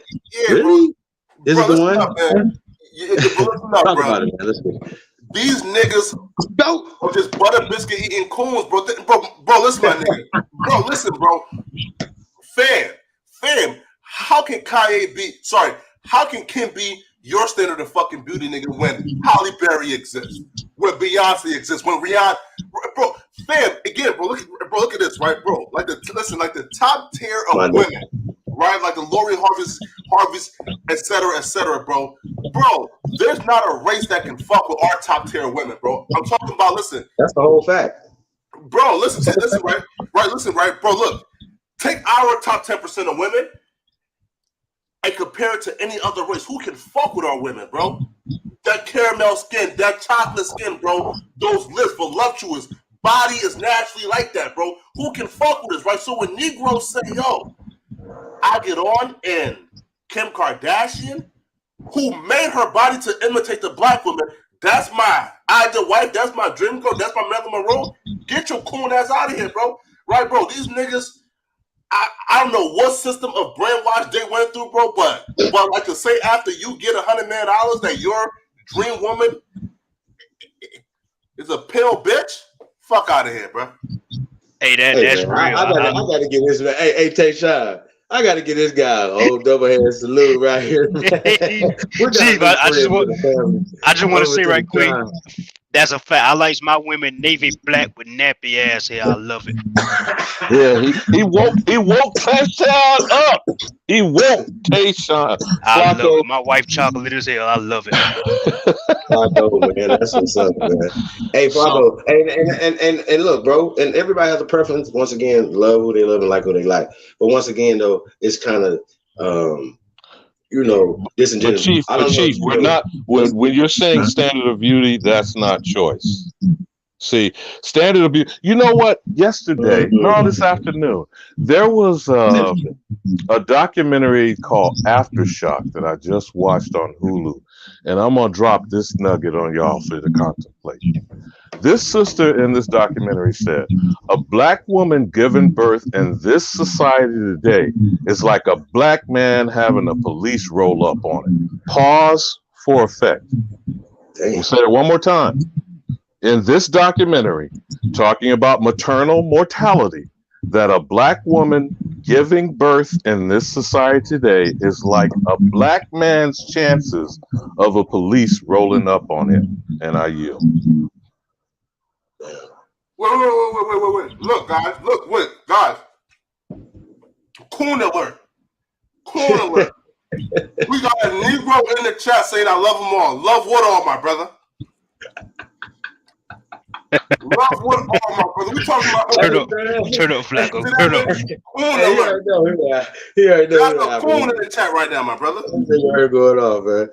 Hey, so I think it's really interesting, bro. Like for real, man. Like you said, it's not to tell who love who or whatever. But I seen how you know, when you guys brought that up, Tariq didn't answer because he actually has the same mind frame. Did you know that? Oh, what? Now listen. Now again, when people did say something about his wife being, I guess, more white than black, and you know, I don't know, you know, I don't know. Well, it ain't even about that. 'Cause I like his breakdown of it though. Actually, about like far as people being with people or whatever, and then being, you know, assimilating and you know all that other stuff or whatever. I actually give him kudos for that. You know what I mean? And that's dope. You feel me? You know what I'm saying? But when you say certain things that this is the fellas, this is the type of woman to get you a mixed girl, and her mama should be an upscale white woman. You know what I'm saying? That's a, you know, not only he's living what he practices, right? Can't say he didn't practice and live what he practices. Shout out to him on that. But also, you know, he's influential, like you said. Is that not part of being a part of the Coon Alert too, brother? Hey, listen, man. Now listen. I'm That's to be just saying, fair, man. right? I do my No, right? I do my work. Again, to be fair, though, right? Huh? If Tariq said that Oh, he precisely, said it. like After he said it, he did a whole like get build yourself on a mixed woman who mom is a high skilled white woman. If you said that, that sounds kind of off, bro. Like you know, like. That's kind of it ain't coon. It's just coonish a little bit, not all the way there, just a little bit, just a little bit. It definitely sounds kind of off, man. Hey man, another question, man, was interesting, man. Why y'all didn't talk about his new movie coming up, American Maroons? Why that never came up? Oh no! So like he mentioned it like probably like once though, but then you know like we kind of like breezed past it because like, well you know, one. I wasn't educated, like you know, on that because I didn't know, right? But, and he kind of mentioned it, I think, briefly, but then like we kind of like you know like skim past it. Interesting. Yeah. No, I think that's interesting. I mean, there's on his part of your, you know, not just your part, you know, because it's not your point to push his movie. Yo, you listen though, right? You listen though. Like to read the sheet, one, right? And he's one of the most skilled orators I've ever like talked to, right? Yo, listen, bro, like, and he took a lot of hard questions and he answered them gracefully. Feel me? Like for example, man, like why is the FBA trademark abandoned? And he answered that gracefully. Like folks are saying that you raised like $1.5 million where's the museum? He answered that gracefully, right? So he definitely, you know, like answered the hard ball questions, like real gracefully, you know. Oh yeah, no, salute to all of that stuff, man. Like I said, man, him making the transition from being foundational Black American to foundational Aboriginal American, I think that's really interesting, you guys. I think that was the biggest thing to me in the interview when he said about the Aboriginal thing, bro. Understanding that we're Aborigines to America. Question for you though. Yes, sir. So Dwayne Calloway, is he the hair? So is Claude Anderson like the hair, right? Say that again. Is Dr. Claude Anderson like the originator of that thought process, or is Dwayne Calloway is? What process? The Aboriginal blacks. No, I'm the originator of that thought process, brother. Supreme Chief Holiday. I'm Dane Calloway's teacher, brother. Shit, for real. That's a fact. Damn, I didn't know that, bro. Well, he's not gonna say that.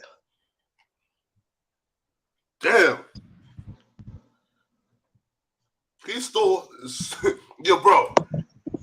And he stole and all your shit now, right? Now, let's be fair though, right? Look. No. It ain't like that. It's not like that. But I will say this, right? We talk about Harriet Tubman, right? Yeah. Now that I didn't agree with. Why not? Here, right? Look, so like Dwayne says that Harriet Tubman never existed. Now, I believe there's like historical records that she did indeed was a real person. So do you are aware that the Library of Congress, the National Archives was burned down several times, right? The stuff was rewritten. and have evidence of them creating certain characters and stories, brother. Are you aware of that? Yeah. Okay. So here's the thing, right? I would press anybody, right? If you are going to debate Nat Turner or Harriet Tubman, for instance, right? What would be your proof to prove? See, this is the thing. It would behoove you to do your due diligence, to do your research, to debunk anybody that would push that narrative, right? Mm-hmm. You understand what I'm saying? Now, here I go, right? Well, could I say this, Chief? It would be like saying, there are people who claim they're descendants of Jane Pittman, Flacco, and Uncle Tom. The actual Uncle Tom character. Now, Josiah Henson is the man who Harriet Beecher Stowe based Uncle Tom's character on. So what Chief is saying, the narrative of Harriet Tubman, the narrative of Nat Turner is being fostered by the federal system for purposes that are referred to as propaganda. It doesn't mean the people, Aboriginal or not, because there are some who argue that, Harriet Tubman has Black European or Negropean roots. Just like there are some. Chief, you're familiar with the Empress Viridiasi of the Washita Nation, right? Absolutely. Before she passed, did she not claim she was descendant of French royalty? This is out of her own mouth.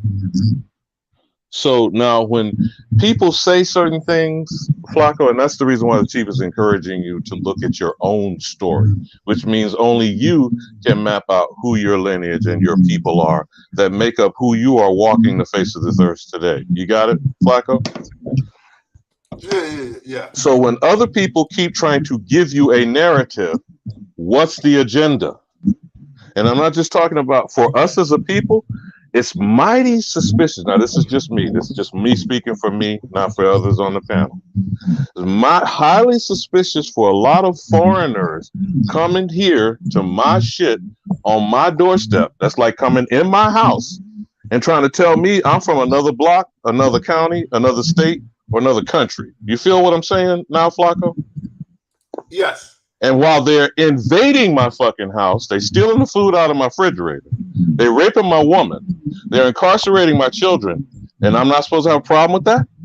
Now, in case you don't know what I'm talking about, the prison industrial complex, and like the other sister I said, who are going to hospitals that are performing cesareans. Chief, check this out from this documentary, where they get paid 50% more per cesarean.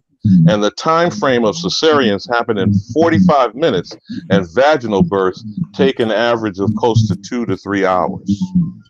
Does that sound like an incentive financially to you, Flacco? Of what? Putting cesareans and the health of Black mothers who are 10 times more likely to die than other groups. You feel what I'm saying? Yeah.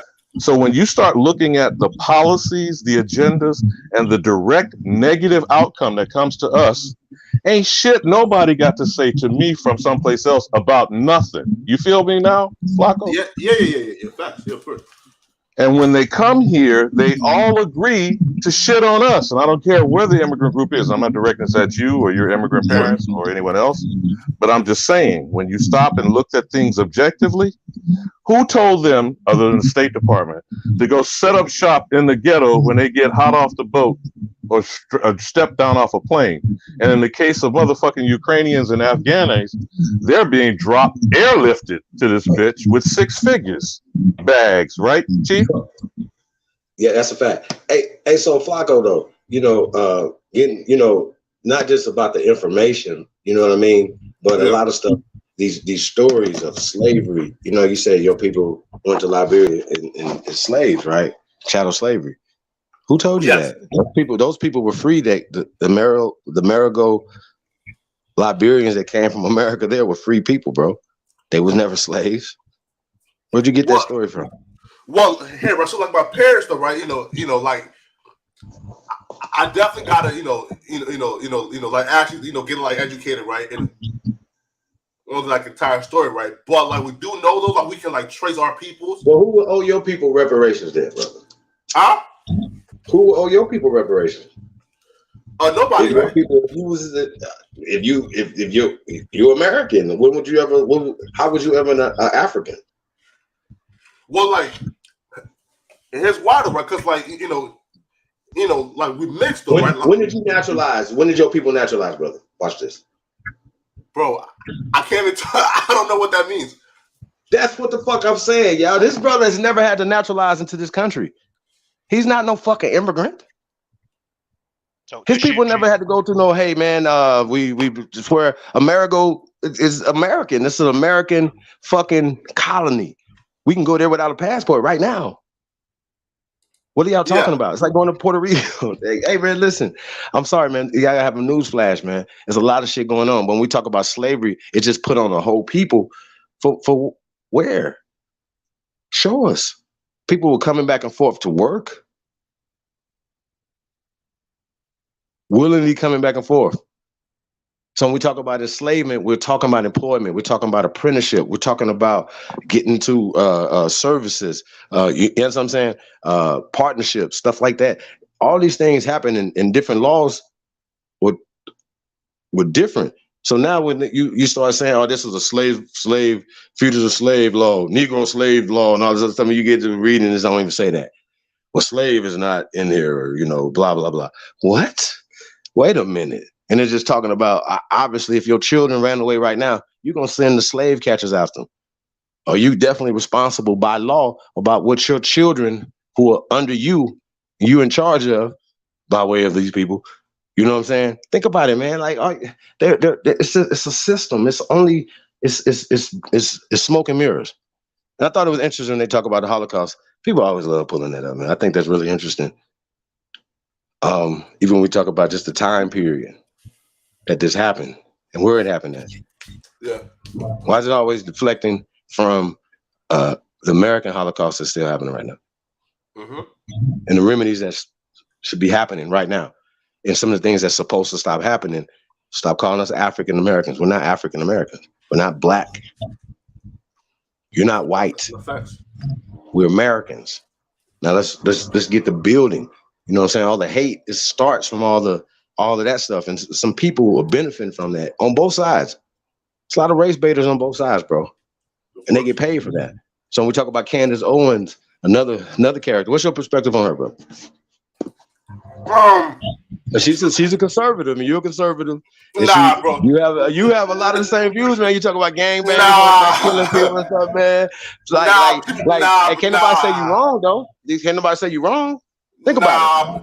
Oh no, man, we supposed to kill each other. Like, are they gonna say you wrong? Bro, what's your perspective, bro? Listen, Candace Owens. You got the floor, man. You can say how you want to feel over here, bro. Right? Again, Candace Owens be on some straight coon shit though. Like, for example, bro. But the minute George Floyd passed away, that bitch put up George Floyd's entire criminal record and say, "Aha, look at this!" Right? So that bitch is a mammy, bro. Right? She, she's on some straight up coon shit. Now, Candace Owens to me, like, I'll keep it a buck with you, bro. I think that bitch is up for sale, meaning like, yo, bro, like, and whoever got the bag for her to like spread their agenda and their message, bro, she doing it, bro. Like, I don't, bro, like, yo, like for example, right? Whenever a black man gets killed, yo, I don't care what your thought process is. I don't care what your political affiliation is, my nigga. If the first thing that you do is to run and grab the nigga criminal record so your white zaddies can, like look better, nah, man, like we can't rock with that cool shit. Nah, I got you. So your perspective on gang violence, especially in LA and a lot of our major cities, my brother.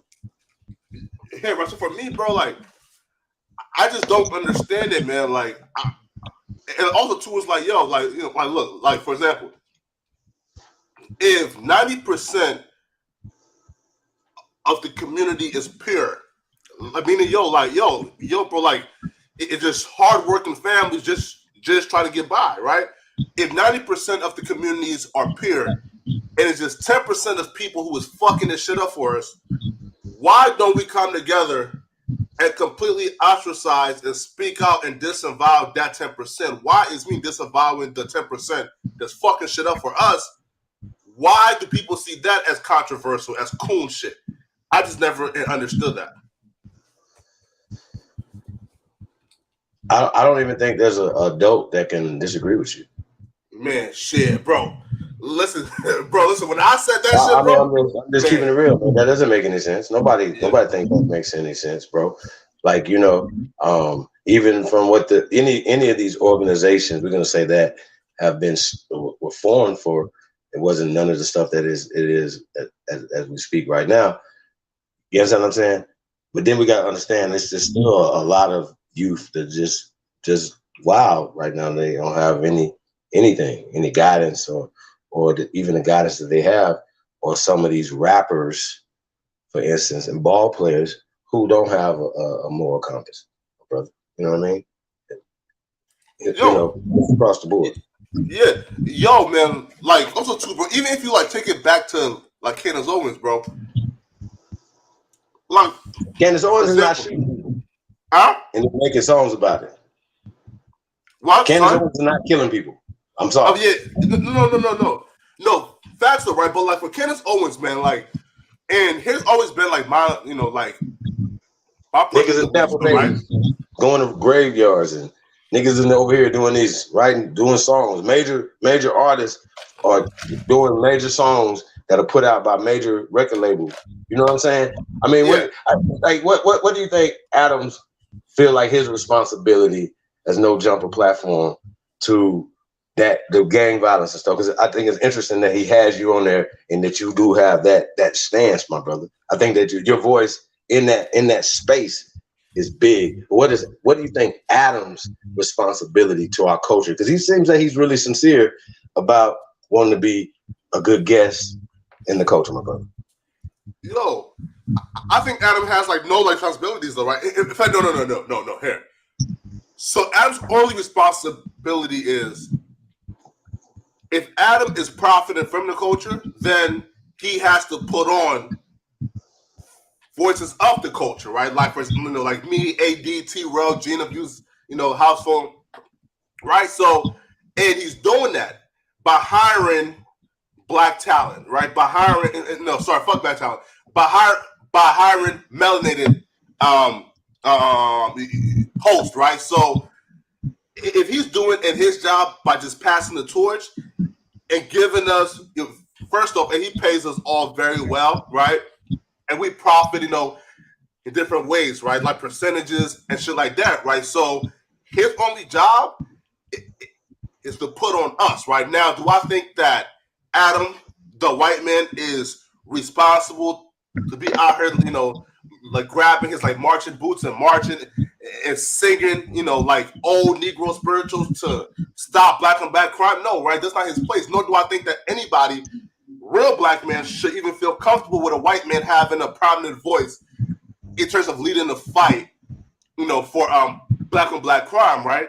No, it's up to us to tame that. But Adam's place as a white man who is profiting from the culture, his place is to put on voices from the culture, which he already done. May I say one thing to that, Chief? Yeah. And I agree with you, Flacco, and 100% in your perspective of what you're stating, but here's what I would qualify. Each white man, and I don't know if you're familiar with Neely Fuller Jr. or his work, or Dr. Francis Cress Welsing, who has capitalized upon it to identify what white supremacy is as a system and as a mental illness, if you will. I'll characterize it that way. That all alleged, as he says, alleged white supremacists. And that would be any person who calls themselves white, whether they think they are a white supremacist or not. Their number one problem, responsibility, is the dismantling of whiteness and white supremacy. Now, I don't expect you to go say that to him, but I want you to understand why I'm saying that. That's first. Now, everything that comes from that is a derivative of it, and that, by the way, includes black crime. And I'm using this in the way that Chief said earlier. If you're going to say there's such a thing as white, the opposite, the adverse of it is black. And the only reason black exists is because white created it. No, you say you're a poet, so I hope you understand what I mean about the language I'm saying, Flacco. Absolutely. I'm not a poet, brother. I'm not a poet, man. Well, he introduced you as poet Flacco, so I don't want to put anything in your mouth or on you. Flacco, Yeah. But title. But here's the thing. Hey, So but Flacco, again, though. here, let me just finish up with this. Go ahead. I'm gonna land my plane on this, Chief. That when we are asking, or if we are trying to encourage supposed white allies, friends, family members, baby mamas and baby daddies, etc., because we got all of that going on in our community through confusion, I might add, that they are playing a part as a parasite. And I don't mean this as a derogatory thing. I'm saying we are hosting people, positions, agendas, and other people's business at our expense. Now, I'm not excusing us for tending to our home business. You feel me? But if I've got an infestation in my house, I must terminate the infestation before I can clean up my house and deal with my business. Do you get my drift, Flacco? Yeah. So when people are making money off the culture, I'm using the term that you use, the phrase that you described, that's parasitic. Okay. When you look at the Jews, or if you remember the scene, the famous movie scene by Spike Lee and Mo Better Blues, and those two Jews that was making money off of Denzel's character and the jazz music, Chief, you know where I'm going with. I'm going to pass the baton to you, brother, and I'm going to land my plane and yield on this. That is not a small thing when you're saying people are eating off my plate, and I yield. I mean, man, you Elder, you definitely go in. Flacco, I know you hanging in there, man. I got a lot of questions, but this one right here is really interesting, right? You guys talked about the Minister Louis Farrakhan, right? And then even when as far as the Honorable Elijah Muhammad, so once again, salute to Tariq Nasheed, man. That was once again, it's great because it's all facts when we talk about the Nation of Islam and just as far as the standard of resistance, voice. You know what I'm saying? Right or wrong, or anything, whatever. Nobody's perfect, right? So, what's your perspective on the minister? You know what I'm saying, and the Nation of Islam and things? Because you guys didn't really talk on that too much. But I just wanted to think your perspective on that, brother. Even as a conservative. Here, bro. So for the minister, man. Like, first off, man, like he's so profound, bro, that I can like just listen to his speeches,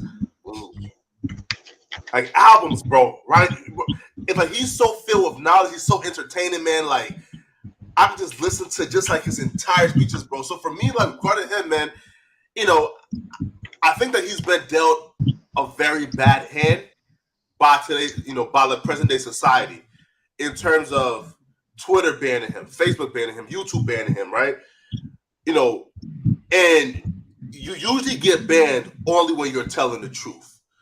Even with the Vlad TV shit, where Vlad TV lied on the minister and said the minister said that we should all grab up stones and stone down Jewish people. That wasn't true, right? So what I'm starting to see, bro, is there's a conservative effort to try to mute that man's message as much as possible before he passes away. Bro, listen, because they know. And he's probably like what now? Like mid-80s now? Yeah. So, right? So they know, bro, right, that that his years is probably limited. And they know, bro, listen, man, but the only person who I believe can unite the entire nation of melanated people, bro, is the minister. But they're gonna keep on, you feel me, suppressing this message. Hey man, this is such an intriguing. This is a classic fucking interview, guys. Brother. So shout out to Adam once again, right? Yeah. Do you have if it was possible for you to interview the Minister Louis Farrakhan, would that be possible to happen on a No Jumper platform, brother? Yo, bro, what, bro? Listen, that'll be a dream, man. But he's hard to reach, though, No. I'm just saying. Yeah. Would Adam 22? Oh yeah, bro. I push back on that. No, bro. Listen, bro. With Adam, though, right? And he runs like a ship of where it's he empowers us, bro. I mean, Fox did. I mean, Arsenio Hall got canceled for this, man. I'm saying, would you get canceled if you tried to bring the Minister Louis Farrakhan on your platform, brother? No. Here, right, Adam, right here. So, right here, right. So, like, and here's why we love Adam, right? And he told us, yo, y'all do what y'all gotta do. I could care less, right? Now, right? So, bro, like, look, like for example, we got Young Pharaoh coming on. And there's going to be a dynamic interview as well. Again, and Young Pharaoh is incredibly controversial, and Adam don't care, right? Is Young Pharaoh now, Brother Polite also wants to come on, right? Right. So we're working on that now. I do know, you feel me? It's certain things going on with Polite right now, right? So I don't know. Hey, I got another question for you though, real fast, right? This is from O. Shout out to O. Why'd you turn down the job from DJ Academics? Why I turned down the job? Right. So here, right. So look, I think like so. Just on that live stream now. If it wasn't in jest, I think he was offering like $150K per year, bro. Well, one, Adam, you feel me? Like, right? Hold on. Don't tell your business. No. He said it live, right? Right, but right. So one, I think he said like that 150 just in jest, but bro, Adam, like he, and he compensates us very well, my brother, right? So, $150K won't get me to leave no jumper. One, because money-wise, that don't make sense. And then two, yo, Adam, bro, listen, bro, like I had about like 40,000 subscribers on YouTube, bro. And Adam's seen, yo, like this kid here, he's rough around the edges, man, but he has a voice. Let me give him an opportunity, bro. So if somebody can like take that, like that huge risk on me, bro. Hey, Chief, can I say something real quick? Absolutely, you got the quotation. Hey, I just wanted to say, hey, Flacco, I know you said y'all gonna bring Pharaoh on and he's real controversial, right? Yeah. Well, I personally know someone that's way more controversial than Young Pharaoh, and his name is Supreme Chief Holiday. So y'all should bring him on next. I'll mute up. Hey, Flacco, I'm in Vegas too, by the way. Y'all come out here, we can make it happen out here. Hey, yo, listen, man. As long as the numbers make sense, bro, you feel me? We'll do it. As long as the what makes sense? The numbers. What kind of numbers? Like, right. Like, for example, right? Like, if, like, here, like for example, right? With Tariq Nasheed, right? Like, we pretty much figured out, based on other interviews Tariq did, if we put it out, it probably do about $100K, right? So, like, right? So if you take a look, let's say at your YouTube history, right? Have you like done like other interviews and shit? Have you like, do you have a trail that we can follow? Yeah. Hey, if you want to talk about numbers, bro, have you ever heard anyone say that slavery is fake? Oh shit, for real? Damn. Wait, who thinks that? When I said Supreme Chief Holiday is controversial, that's y'all numbers right there, bro. No bullshit. God damn. Yo, I ain't gonna lie, bro. If you say that shit on camera, yo, you'll be a star, bro. That's interesting. You'll be a star, bro, within 24 hours, bro. I'm telling you, bro. Like, if you come on camera, I mean, you a star for coming over here right now. Nah. Hey, bro. Hey, listen, man. This is the most influential community in America, bro. Like, see, when you talk about ADOS and all that stuff, bro. See, when you asked him, was he in ADOS? You know, he went around that, right? You know, he was in ADOS, right? And you know what that was about. And he didn't want to say Yvette Cornell and another guy, whatever. He tried to go to somebody else and talk around it. So you're very astute. You know what I'm saying? As a what's called it. But I'm one of those guys that, you know, I do a lot of research. You know what I'm saying? On us being here in America, by this being Egypto-America, for instance, and slavery's fake, and that they made all this shit up, and you know, blah blah blah. Founding fathers of American Aborigines, American Negroes of this land, and we are the masters, and that Vlad and Adam 22 and their ancestors are the slaves. Yo, question for you, bro. Prove that nobody would debate me. Nobody, and I teach that for years. Yo, question for you. Nobody, no human being on this planet. No, but when you say, right, is when you say that you like you influence like Dwayne Calloway. Now was he somebody who was like, let's say, like on like these panels at first, and then like he started his like own shit, or like, how did that work? He came from Facebook to YouTube. Gotcha. Right. Have you ever heard him call himself American Aborigine? I haven't listened to him enough, so I wouldn't know. But right, I'm just saying though. Yeah, you just got to do a little research because a lot of stuff. Sometimes it's just about marketing and advertising. Am I correct? Yeah. So Adam pays for marketing and advertising, correct? Now, no, but early on, yes. Okay, so does that make a difference in people that do it organically and actually do real building? Don't you believe in people that create jobs across the country, brother? Yeah. Okay, all right, got you. As well to create businesses and things for our people, don't you? Wouldn't those be the people that should be highlighted and talked about around the country, brother? Yeah. Okay, and you seem like one of those type of brothers that would do that, right? And put the Minister Farrakhan, you know what I'm saying, Khaled, Muhammad, and those type of people. If you could have them on your platform, because you're one of those type of guys, right? Yeah. Thanks. Okay, and then we just wanted some of the people, this platform, not just me, Tayshawn, a lot of other people that do this work over here, bro. You understand what I'm saying? For the people. It ain't even about the numbers. It ain't even about the fame and the glory. It's really about uplifting and awakening our people. So we've always supported the brother Danielson. I call him Danielson.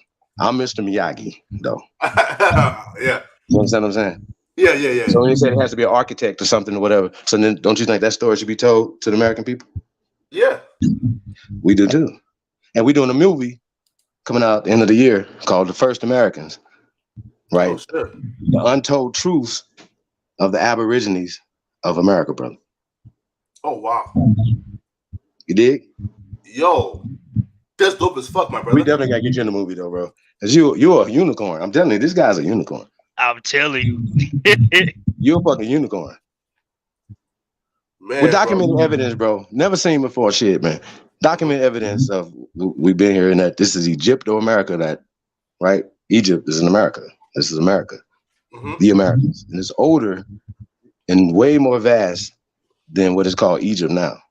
It was called Egypt in the late 1940s. You see what I'm saying? Does that make sense? Yeah. No. Why your people? Why don't your people know anything about Egyptian culture on the continent of Africa, brother? They don't teach it, you know. Yeah. Well, why wouldn't it? Why wouldn't it just be there? The pale skins don't have to teach you Christianity. You see what I'm saying? You should already have known, or Islam. You should already have known. That's true. Haruim and you know what I mean? Y'all follow me? Which we know that, understand that now that stuff has been made up too by the Europeans in the late 1800s. So once again, it's just so much indoctrination. Not we ain't even say colonization, because your people colonized Africa, bro. Not the pale skins, your people. That story got to be told. You know what I'm saying? Yeah, not a slave. How you free people? American Colonization Society was Amerigo Liberians. Am I correct, brother? Yeah. Okay. So how were you slaves? That's a real question. Yeah. It has to be told. In that same way that your people wasn't slaves, in that exchange, we wasn't slaves either, because slavery's fake. It's no legal document. Hey, bro, can you have Adam 22 or anybody email me chiefholiday@gmail.com slavery, please? I defy anybody to prove slavery for black people here in America. I defy you. Slavery, not enslavement. Don't give me enslavement. Give me slavery, because there's two different things. You have a verb, you have a noun. And the noun of slave are the Slavs, Slavonic people who were enslaved in chattel slavery in Europe, Asia, Africa, and America, brother. And those are Vlad and that's just it's nothing wrong, right, bro. That's the real true story of the American slavery. Yeah, of course. That's the true story of America, bro. Yeah, right. So I be thinking about that, man. That's slavery. That's slavery. And then, Right? you know, Yeah. we can talk about that. No. Yo, definitely right. You know, so like this is something that kind of like you know, ran by Adam, right? Is doing like a debate style, right? Like, for example, you know, like how like back then Sonetta TV used to have like the debates and shit like that. Yeah, right. Having something like that, you know, but no jumper, right? Nah, bro, like trust me, man. Like having guys like you debate niggas, bro. Hey, bro, nobody wants to debate me. Poetic. Yeah. Ask them. Ask all of them. From Tariq down. Why this guy? You guys know this guy. You guys know Chief Holiday. Why? No question. Why not? Right. There's the question. Though, right? Why if you got to come home to Aboriginal, right? It's in the definition of American, brother. American, the Aborigines, or the copper-colored people, brother. That Europeans, Vlad and them people found when they came here, bro. Yeah. See what I'm saying? That's not up for debate. That's in the definition of American. What was you about to say? Now, Dane Calloway did say he would debate anybody. So would you be down for that debate? Not me. Listen. Yeah. Set it up. Dane will not debate me. All right. I'm his teacher. Yeah, we already tried that, bro. Why would Daniel's son debate Mr. Miyagi, brother? Okay? Listen, bro. I would debate any human being breathing. Listen, question for you, right? Do you even think that that having Dane Calloway on will even like be worth it? I mean, if you're doing numbers, most people are groupies. That is a simple yes, Flacco. But let me say this. Let me say this though, Chief, if I may. Flacco, again, and hopefully I said this out of love and embracing you coming over here on this platform. It's not to deter you or to make you think a certain thing, but listen to this, and I'm not just saying because I'm an old fart from the boomer generation. Everything is a lie. When you start with that simple premise, then the next question is then what is the truth? And if everything is a lie, that means whoever's saying it, whatever politics, whatever religion, whatever supposed agenda that's called nation states, etc., all these things are based on fiction, which is what I think Chief was trying to head towards. So not to put words in your mouth, Chief, but if that is true, pun intended, then what is the truth? And I'll wrap up with this and land my plane, Chief. Everything else, Flacco, is his story. But our story, when truth be told, is history. And I yield. Hey, Flacco, bro, listen. Any human being, just ask these fools, man. They know, man. I've been around a long time, man. The Almond Fraud Squad, any of them, man. They know what it is, man. From Polite, when he was out on the circuit,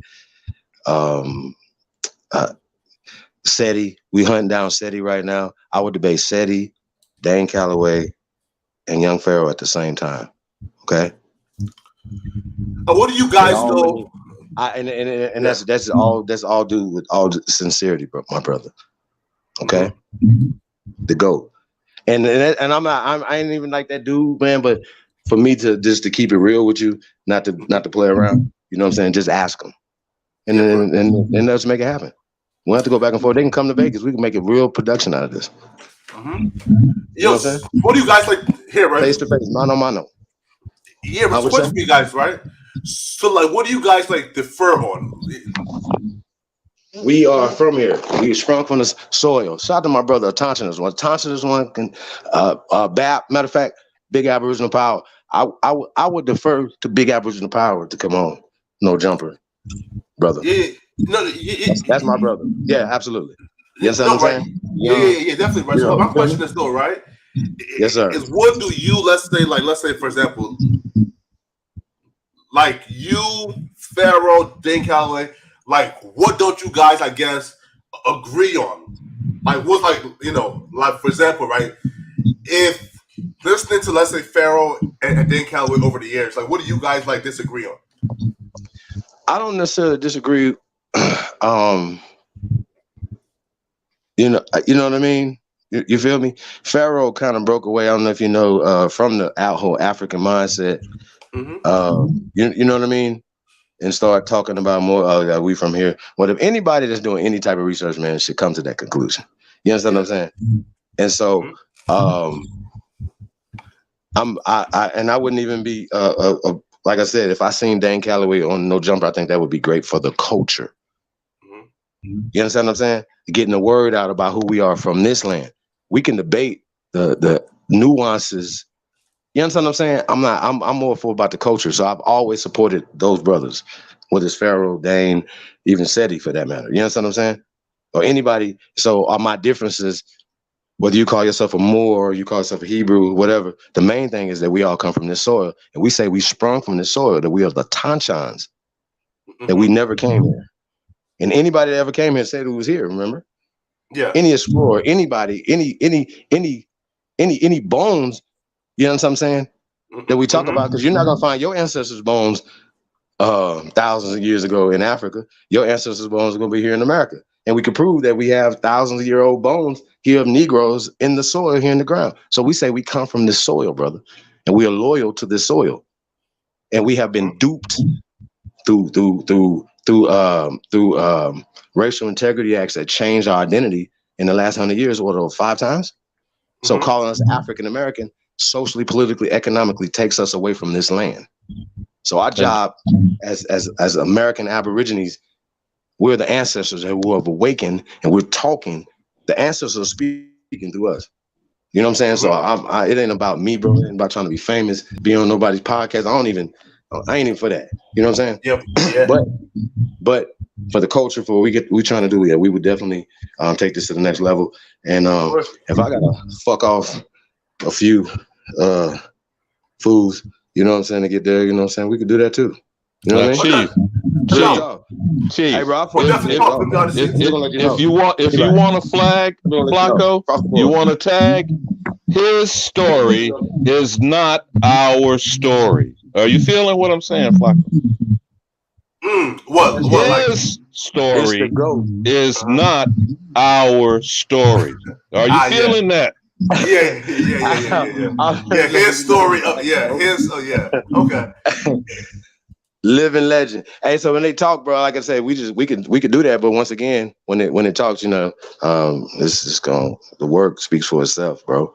We having this conversation. Real poetic, man. So whether it's the ADOS or Foundational Black Americans, now we're gonna say Foundational Aboriginal American, because brother Tariq is moving on along. Whether he's doing it sincerely or he's actually, transitioning, you know what I'm saying, his information, you know what I'm saying?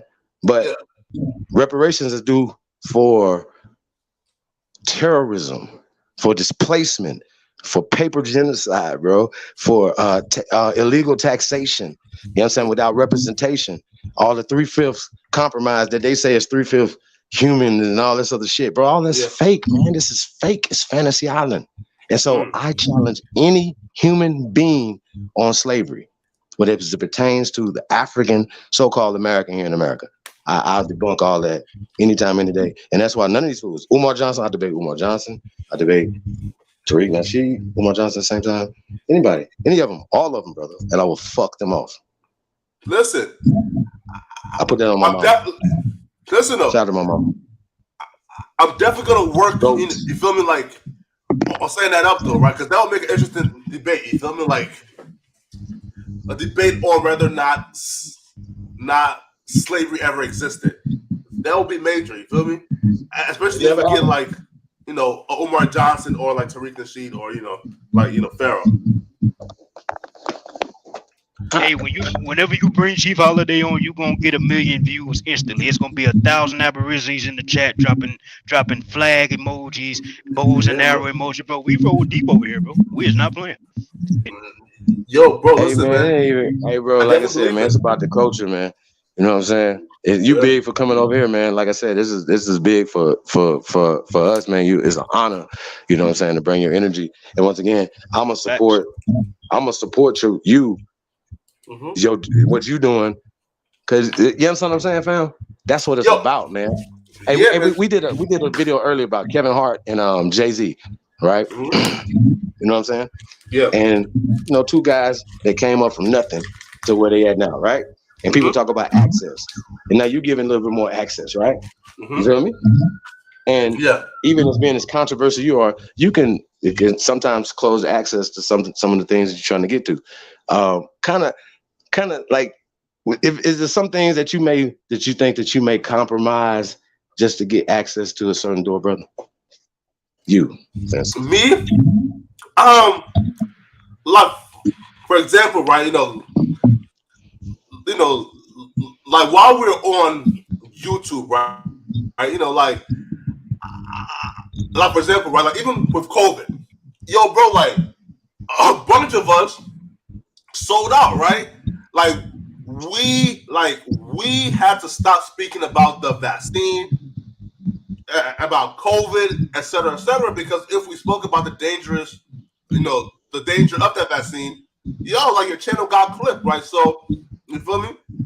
I definitely have like hushed or muted myself to prosper on YouTube at some point, man. But now, you know, I can't see myself ever going back to that. Pretty much just to make sure that the channel gets shut down. Similar to what we do. It's kind of censorship, and that's cool.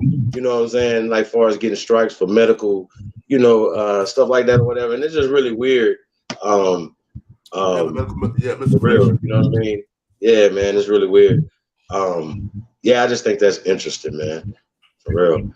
I think building our own platforms too, bro, is a part of it. So being able to build your platform off of independent as well, off of what Adam's doing. Like I said, I like Adam, man. I got definitely a question for you. Do you think that Vlad is a culture vulture? Who? Vlad TV? Yes, sir. Now, like when I think about vulture, I'm thinking about taking, stealing, right? Without giving back. Now, Vlad TV has given back to a lot of brothers. Like, for example, like Vlad TV now, you know, like, for example, like pay recurring guests, right? Like Boosie, you know, like the other, you know, like BG, et cetera, right? So I wouldn't say Vlad TV is a culture vulture because Vlad does give back a lot. You say he is or he's not? I personally wouldn't say that Vlad TV is a culture vulture, so I would say he's not because he does gives back. Interesting. So he gives back to rich rappers. That and also too is like that basically, you know, he's gonna get more views because it's Boozy on there. You know what I'm saying? So you don't believe in the boycott that Lord Jamar called for Vlad TV, brother? Him and Godfrey. By the way, Godfrey's being the brother of Tariq Nasheed, because he said that was his brother. So Godfrey, right? And so obviously, if my brother say, man, we boycotting Vlad, I'm boycotting Vlad. So shout out to Lord Jamar, you know what I'm saying? I had already, you know, was like, nah, I'm cool because I see this guy instigating, even Boozy instigating him in Blue, a lot of the things that can become deadly. You know what I'm saying? You feel me? You know what I'm saying? Just for views. So I mean, like I said, so just from that perspective, and even the dudes getting indicted off of interviews they have done on Vlad TV, brother, like AR App and stuff like that. So with all that being said, he does get back, but the destruction side of it is way worse than the other side of it. Because there's even people dead, bro. Yo, like, come and on so, now, like, what are we saying? Okay. You listen, man. You know, like Vlad has done a bunch of things that I don't agree with. Like, for example, with the whole like Minister Farrakhan thing, right? You know, that was some foul shit. Now, he has employed a lot of black folks as well, man. So, yo, listen, man, it goes hand in hand. But I wouldn't be mad if somebody says, "Yo, Vlad TV is a culture war." I got you. I don't want you to burn that bridge down, man. It's okay. Yeah. I'll burn that motherfucker down. It's fine. And Chief, I'll say, hold on, Chief. This has to be said about employment, enslavement, apprenticeship. Remember, you said this yourself earlier, Chief. All wage slavery. And no disrespect to you, Flacco. You got to make your bread and feed your babies if you got children. Okay? That's not what I'm saying. When you can't employ yourself, you're at the whim of others, right, Chief? Because I think that's the point he's trying to get to, Flacco. When you are building your own shit, you're not beholden to anyone, correct? Yes. But when someone else is putting paper in your pocket, they can also take it away, right? Yes. Now, is that slavery or is that a form of terrorism? Economic, let me qualify it. Economic terrorism. See, because these folks are slick here with this dual tongue, what our ancestors used to talk about.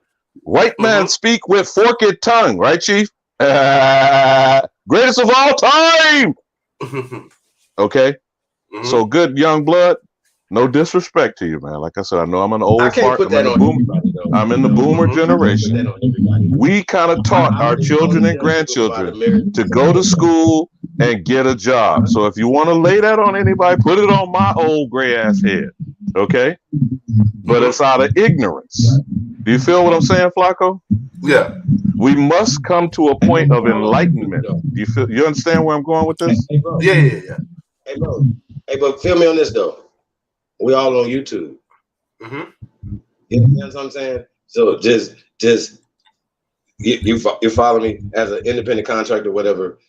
You know, just taking and opening up your platforms, going to some other, you know, getting a bigger audience for your talent and your voice. You know what I'm saying? Your content. You know what I mean? And ultimately still being able to have his voice is big. Other than the COVID, other than the Keyshawn Johnson shit. You know what I'm saying? So out of beast mode.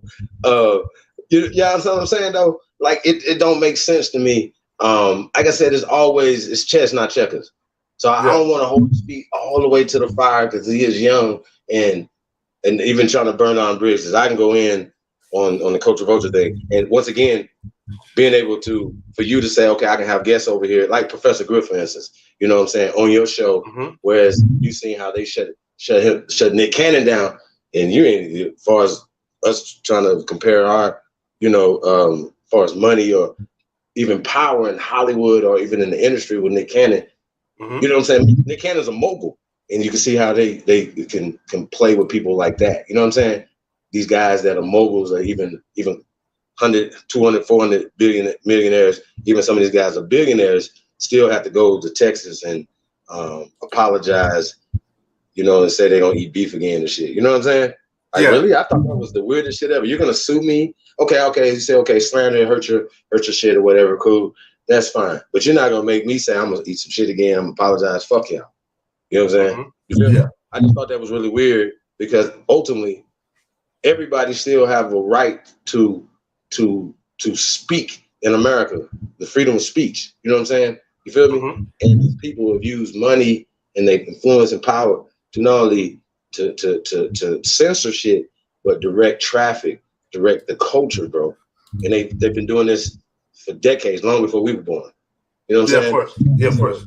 So how can we, you know, be the next generation to be the Malcolm X's, the Muhammad Ali's, the Minister Louis Farrakhan's? You understand what I'm saying? You're that.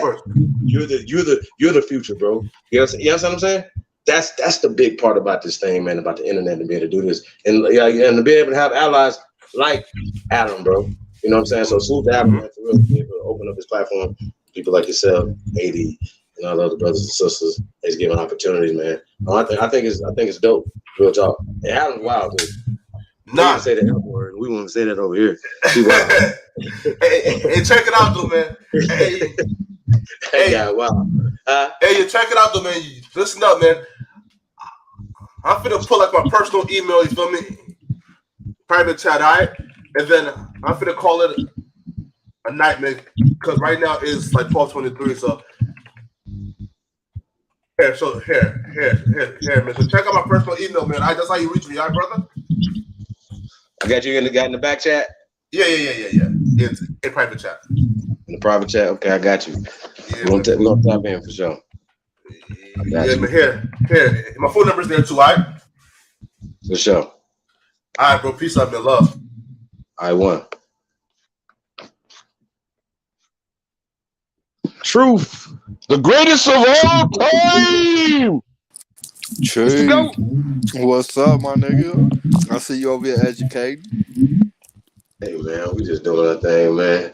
You know, my brother through the alley, man. You know what I'm talking about? Oh, Bap, he probably sleep right now. You know? Mad as shit. Hey, nah, you already know, man. You know, we all up in there. You hear me? Go in that bitch deep to the bitch. You hear me? On God, man. No doubt. I jumped on YouTube at like the right time. Shit, I ain't ain't gonna think it's O block in that bitch.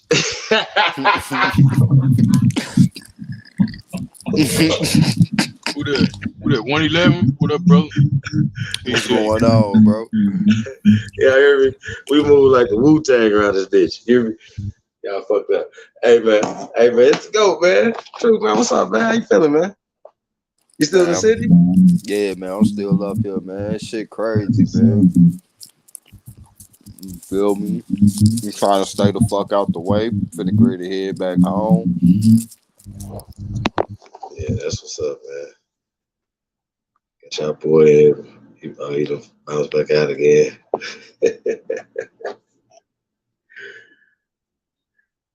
Yeah, man. Hey, man, so what y'all think, man? Yeah, what y'all think about that, man? Yo, brother slid through, man. Man, this shit lit. I'm honored to be a part of this shit, man. For real, bro.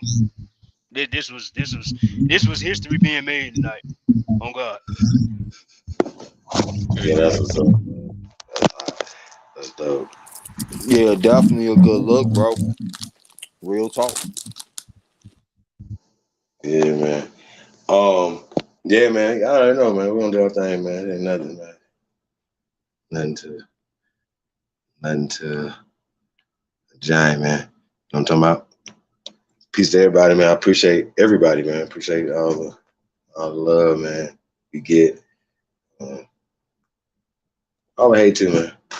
I'm definitely gonna give you more to hate. Real talk. We just get started. You know what I'm saying? Oh, my bad, man. I'm sorry. Shout out to Snake God, man. Appreciate all the business, man. Real talk, man. We're gonna put on for the culture, man. Straight up. Real talk. See Christopher Career in the building. Yeah.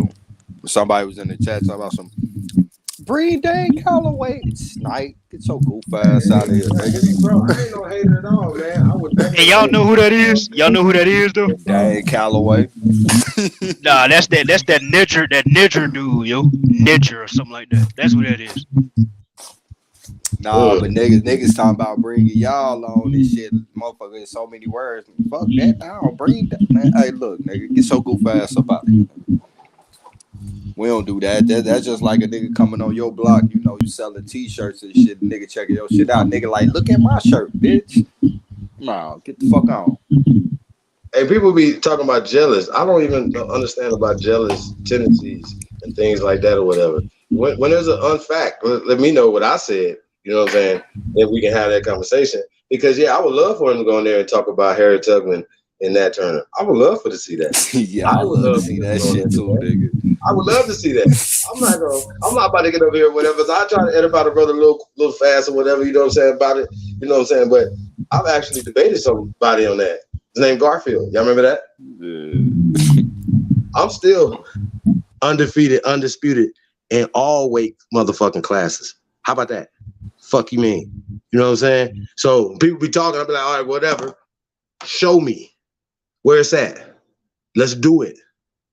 Name the date, place, time, internet, face-to-face, whatever. Let's just do it. We don't have to keep talking. Make it make sense. That's all you got to do. The nigga say like I understand numbers. Yeah, okay, yeah, numbers, whatever. But whatever. Bro, some starchy and her shit. Do it.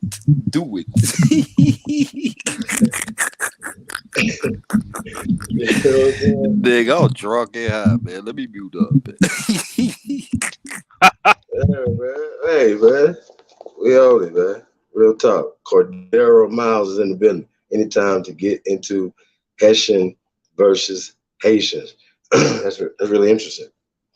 You talk about the Hessians. You ask some of these fools that be talking about Black Europeans. You ask them what the fuck a Hessian is. They wouldn't even they didn't even know.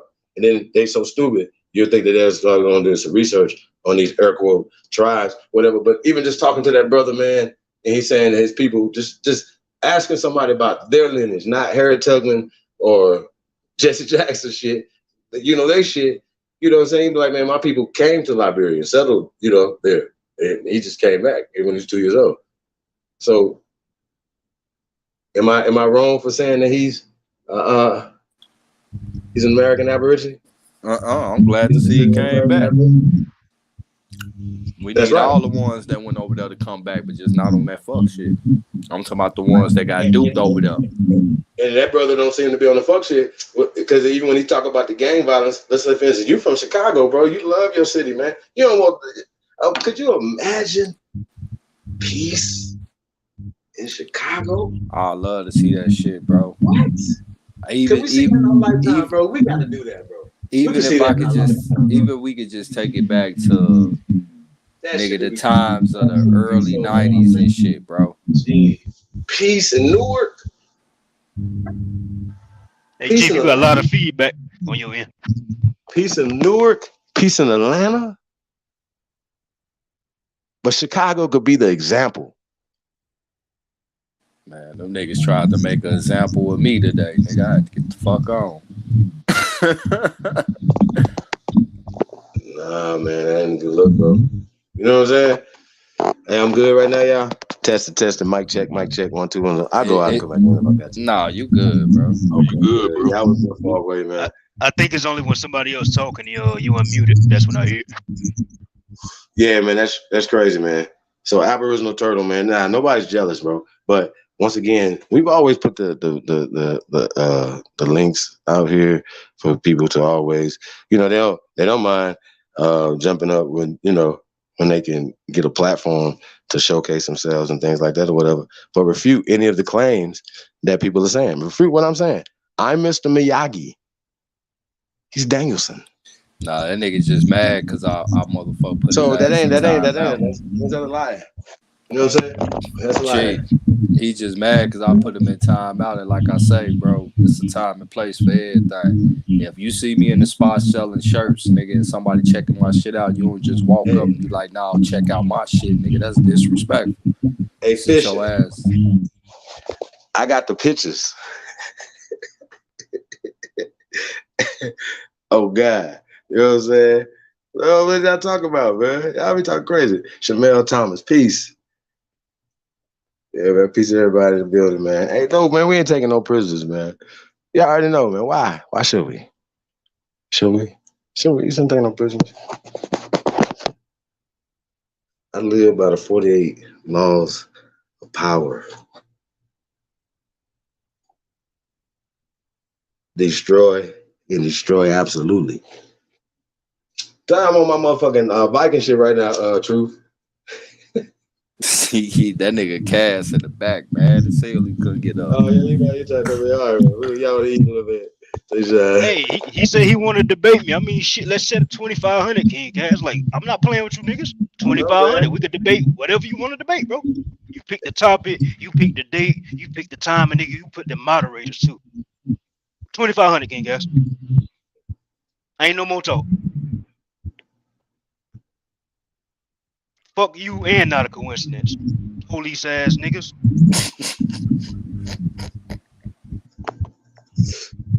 Oh, now I'm on this motherfucker. The hell? Put this Hey, back yeah, in man, back we channel. need to come over and start. Look, nigga, let me tell you something. I can debate your ass, nigga. You think mountains is fucking pyramids, nigga. Show that shit that you put on your goddamn page that I called you out about. King Cash. You've been King salty Cash. ever since, nigga. King Cash. King Cash. King Cash. Niggas 2,500. driving past mountains talking about, oh, them pyramids and mountains and shit like that. King Cash. You know them some King Cash. fucking goddamn mountains. King nigga. Cash. Come on, King man. Cash. 2,500. You pick the date. You pick the time. You pick the moderators. You pick the topic. That's all we need to talk about. What we debating on though, bro? You asked to debate me, bro. Do you want to debate the mountains? On what's the subject? You tell me. You asked for the debate, fool. Okay, let's come up with a subject, bro. No, These you come up nuts. with it. Nah, that's that gay shit over in Chicago on the north side, nigga. We know you over in Boys Town and shit. King Cash, stay focused. Stay focused. Hey, stay focused, man, King Cash. Nigga, I'll come flip over your little food truck, nigga. Stop playing with me. Nigga, you over there. Yeah, you got hella feedback, Chief Holiday. Hold on, let me mute. Nigga, you know Look, Detroit Dome is let's tranny set the debate town, up, nigga. bro. Cause not a coincidence gonna kill you. So you don't even need to Man, do that. not a coincidence is running, bro. Don't do this to not a coincidence. He can't speak for himself right now. I told him to hit up Chief Holiday. He ain't hit up Chief Holiday. So paperwork, man.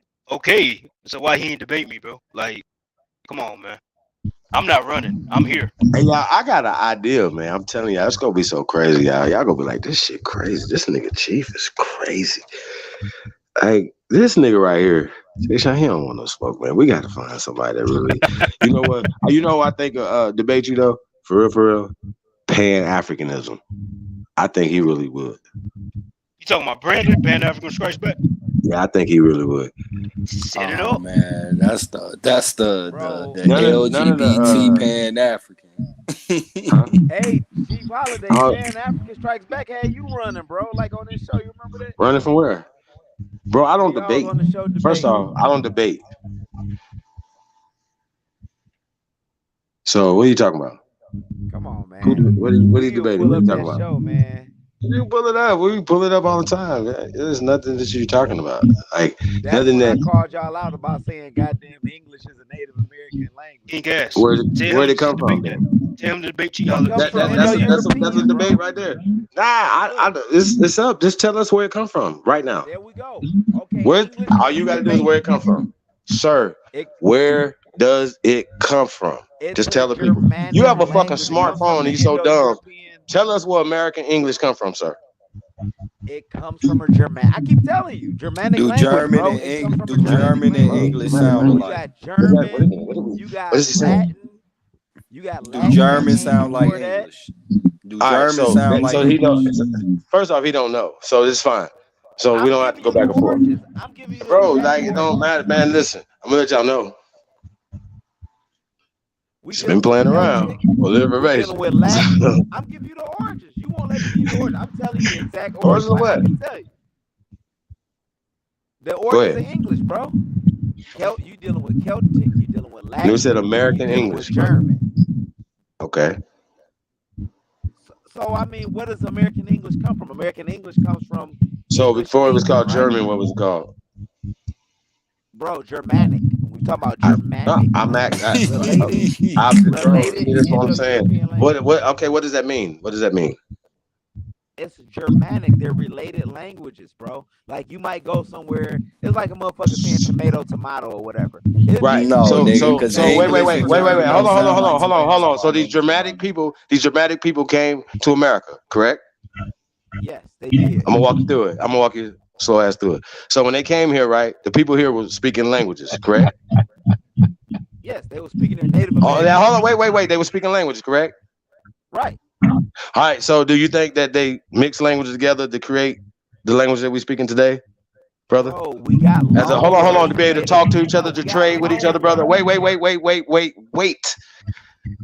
Answer the question. If they did not bring it here, and then they met us here, and they created the language that we're speaking here now, from the indigenous language that was here, and the German languages that came here, nigga, to create the language that we're speaking now, to create French, to create Spanish, to create Portuguese. Do you not understand that? Nigga, do you not understand that? Don't do all that, bro. I hate you niggas, man, because we've been teaching this for too long, bro. You niggas is too slow. It's American Latin. It's American English, nigga. I'm done. Bro, I don't have to debate you. I don't debate you niggas. Ain't nobody. Find them. Where you at? And hopefully, yeah, Adam can put some money behind it or whatever, and you niggas will want to get it. And then if you want to do that, we're getting a fucking boxing ring, nigga. No, let me So I feel about it. I'll beat all them niggas. Everybody on that thing right there. Everybody talked about it. Everybody, these niggas be talking about think that somebody's a fucking whatever. Beat them niggas up too. And they don't want to get Hey, Chief, your little fat ass nigga. What is he talking about? I'm gonna present that to y'all. Present what? Show y'all the origin. We can look that. Bro, you ain't no origin of nothing, nigga. You just walked your dumb ass into the door. What are you talking about? Bro, any dummy, anybody in the chat room, whatever, don't understand what just happened right there, you're slow. Okay?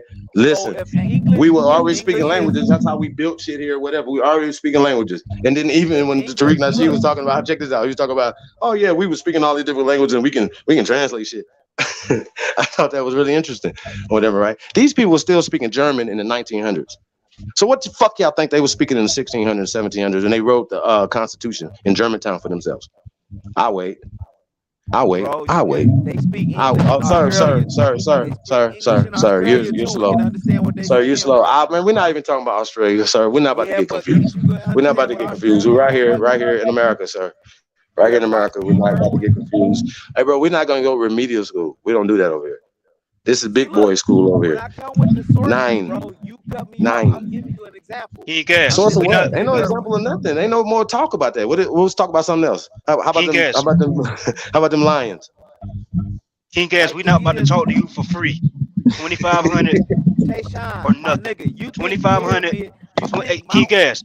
These brothers been teaching this shit for too long for free. 2,500 or more. 2,500 or more. King Gas. 2,500.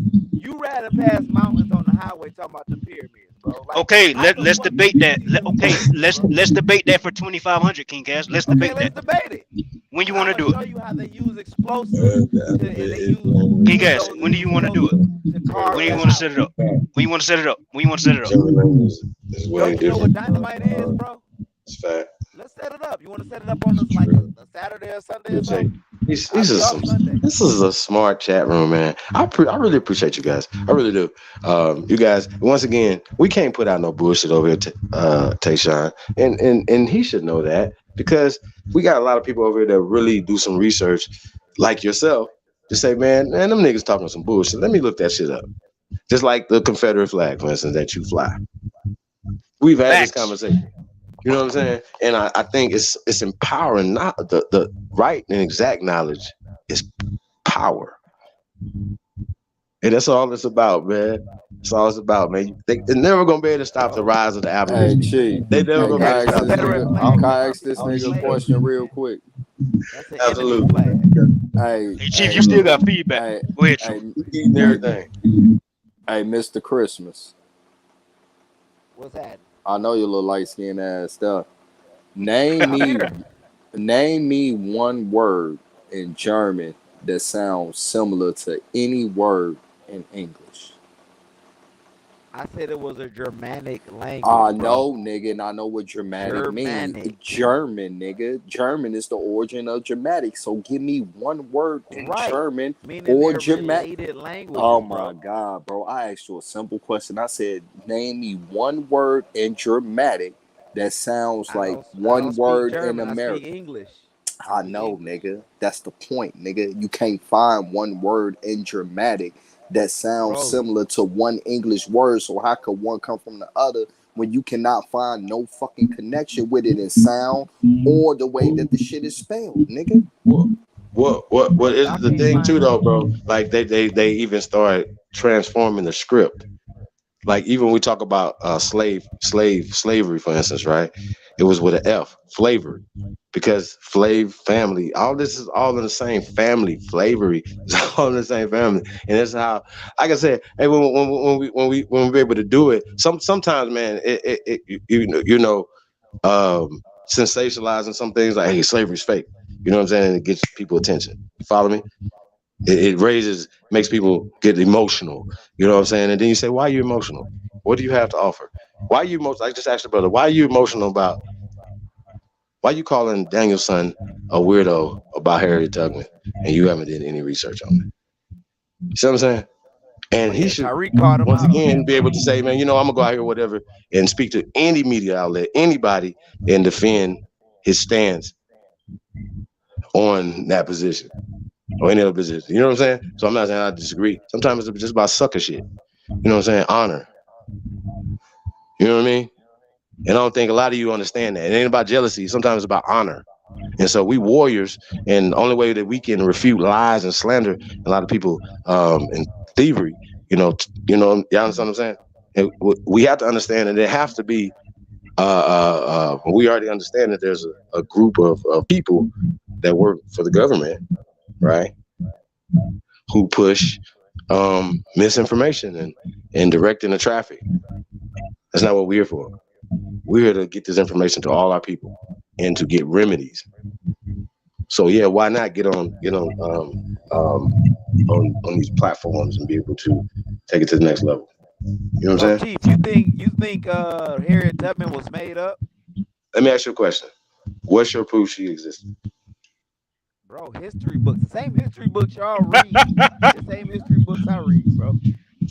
Like, if you say that, then I can say everything you read in your history book about Native Americans, because y'all not getting this culture firsthand. We never said Y'all nothing about no reading Native about Americans, brother. Native Americans is a term that was created in 1975, just like African Aboriginals, right? Americans. We're But not that's the African difference Americans between Native. or Native Americans. We're Aborigine Americans, brother. But that's the difference between Aboriginals and Native Americans. Native Americans have firsthand accounts of things passed down to them from person to person to person. Aboriginals How many are years you born in think that go these back? books trying to fabricate and form a history that never happened and never See, that's existed. bullshit. Cause So when hold niggas on. So try to yeah, tell he you, knows that hold bullshit on, because when even this in niggas his family, he has stories passed down to him from his people. and when we tell those stories, y'all What are you call that talking shit cap, about? nigga. That's why we go to the motherfucking books, Capper. nigga. Yeah, man, that's just weird, man. Like we only use their books to because you guys are so weird that you need validation from every pale skin like Adam and Vlad and everybody else, and not your Sahab or Truth or Tayshawn. You want to hear from somebody else, don't you, boy? I got you, but it's okay. It's Shake Hands a fine, Joke is our reference, bro. boy. Like, we go What to does this Black nigga talk Cotton, about, Skip y'all? I Gates, think it's really Shake funny. Hands a Joke. I really like it's like speed bag punching right now, you know. Like Skip Gates did a four piece series, Black in Latin America. Like, did y'all watch that Black in Latin America by Skip Gates, man? Where he went to Mexico, he went to Peru, he went to all these people, and you know what all of them said? We are Afro this, we are Afro Peruvian, we Afro Let me Cuban. ask you a question, sir. Let me ask you a question. Let me ask you a question. All right, I got y'all. Check this out. What does Afro mean? It relates to Africa, bro. Like, Afro is a term that relates to No. See. Right now, Afro means y'all know natural. what? Afro means natural. You know Afro what? means natural. Cass knows that. He knows that. He know. Hey, y'all, this is remedial. But y'all know what? It's somebody listening right now. I swear to God, somebody's gonna see this, right? Somebody's gonna see this, and they're gonna hear that, and they're gonna think Afro actually means African. It does not mean African. It means natural. How do Period. Afro mean African when I ain't It seen means not one natural. African with a fucking Afro? You Nah, ever but, see them hey, grow bro, an Afro? it Nigga, means that it shit means look natural. weird as It fuck. means natural. It means no, it from the relates to soil, naturally Africa, from there. man. Hey, Show me the so source. Show Cass, me the source. you Show me knew the that source though. of what you said. Get it. Cass, I don't have to do that. I don't have to do that. We're not Yes, you remedial over can. here. You I can't can. do it I because can. it I don't can. exist. I can. I've been teaching that for about 20 years. For you slow niggas. That's Hey, slow. Chief, Still doesn't even go make out and no come back in. sense. Your feedback is horrendous, bro. Okay. It's only when you unmute it, though. It's only when you unmute it and somebody talking. Thanks, Tayshawn, for saying that because I'm listening to it. Sounds like a wind tunnel. I'm Yeah. really a bit disturbed by people who revel in their ignorance, the arrogance of it. on some occasions. And if you don't know that that's been taught and handed to you by what is it Tariq loves to say? The dominant culture? Doesn't he love to use that phrase? What's interesting to me in all the conversation he had in that interview, never once mentioned Neely Fuller. Now, he mentioned Dr. Frances Cress Welsing, but he doesn't mention, as the doctor did herself her entire life, that Neely Fuller gave her her premise. These same people like to drop the word the code. They never mention who wrote the code. And when he talks about white supremacy, which our elder, Neely Fuller Jr., did this as far back as the 1963, if I'm not mistaken, just before J.F. Kennedy got shot in the neck. Now, they never once pay homage to their elder, do they, Tayshaun? Don't you find that interesting? While at the same time, now this is what Cammy used to say, the song was talking out the side of your neck. At the same time, he wants to use the word foundational. What does foundational mean? Does that not mean going back to your ancestral origin? I mean, maybe I'm slightly confused. I know I'm getting long in the tooth and a bit older in the age than most of the people on this panel. But to me, this just sounds like something very simple. Now, people who do word salads and keep flapping their gums is attempting to make something simple complex. Who does that? The slave master? The power brokers, the principles and powers that be. The scripture says that we're not fighting against flesh, that we're fighting against the power and the principalities. Now, those who are in power, their simple agenda is divide and conquer. The way people are divided is through chaos and confusion. So the people who keep flapping their gums, trying to convince others of whatever it is they're trying to convince others of, they are agents of the agenda of divide and conquer. Now, there is only one truth. Not my truth, not your truth, not a truth, the truth. I think the way the elder Neely Fuller likes to say it is fire burns. Water is wet. It's not one or the other. You don't have a moist type fire. You don't have water that now we do have liquid that could burn your ass like acid. But the essential thing known as fire burns because it's a flame. The essential thing that's H2O is H2O. Now you want to call it some other shit, you can choose to do that. But if you have too much water, nigga, you still gonna drown. So this is what's really disturbing for me, for tolerating ignorance. And maybe that's what I'm trying to speak to at this moment. Those people who are doing what has been done, like I was trying to tell Youngblood earlier, his story is not our story, fool. And everything that exists already is based on a lie. So if you're repeating it, I'm not necessarily calling you a liar, but I am saying you're an advocate of lies. Now, that same Bible, whether you want to beat yourself over the head with it, says this person you called Lucifer, Satan, the devil, the angel of death, is the father of all lies. So are you his son, grandson, or great grandson? But the truth crushed to earth will rise. So I will land my plan on this, whether you understand what the hell I'm saying coming out of my mouth, obviously, because you're indignant and you're belligerent and you are so warm and comforting in what you think you know as opposed to trying to know. But if you haven't heard, the age of Aquarius is about knowledge, not belief. And I yield. Mic check, mic check. 1 2 1 2. You good? Mic check, mic check. I'm good. Yeah, you good. Hey, but make this nigga put an African in his avatar with an afro like Angela Davis. Yeah. Polite, maybe. Hell no, that nigga got the Tupac. Hey, I think it's interesting though. I you know, but even with the I don't knock nobody. You know what I mean? Getting out there. You know what I mean? So, as far as Young Pharaoh or Dane or anybody, I would never be that guy that hate on anybody Young Pharaoh, getting man? outside. Bro, yeah, that's our little brother, man. What you mean? Bro, the nigga is He a young crazy man. passionate. We don't throw ours away, bro. Bro, he was on the Pan-African side, and now y'all like, That don't matter, bro. You on the Pan African side right now, bro. We let you on the panel. We don't censor you. You being back chats with Native Americans. I don't want to hear none of that shit. Right. And they be like, all those niggers over there. You be like, with the R, they are. You be co-signing it. But not you, pet. They be petting you in your head and shit. Nigga, I would never, listen, no matter what the situation is, right? I'm going to ride with you regardless. You understand what I'm saying, Cass? Facts. Yeah, I don't think they understand that. Like when you talk about the definition of black power, it's Aboriginal power. Bro, I can't sit there and let y'all be wrong, Period. bro. Like wrong about what? What are we wrong about? What are we wrong about right now? Y'all representing us as a race of people. No. If just let us do what we do. It's people representing all type of weird stuff. What are you talking about? Yo, Congolese great granddaddy, yo Yoruba great. I don't that's have the a Congolese disrespectful shit. See, granddaddy. that's why I say I'm gonna beat your ass, King Cash. That's disrespectful, my nigga.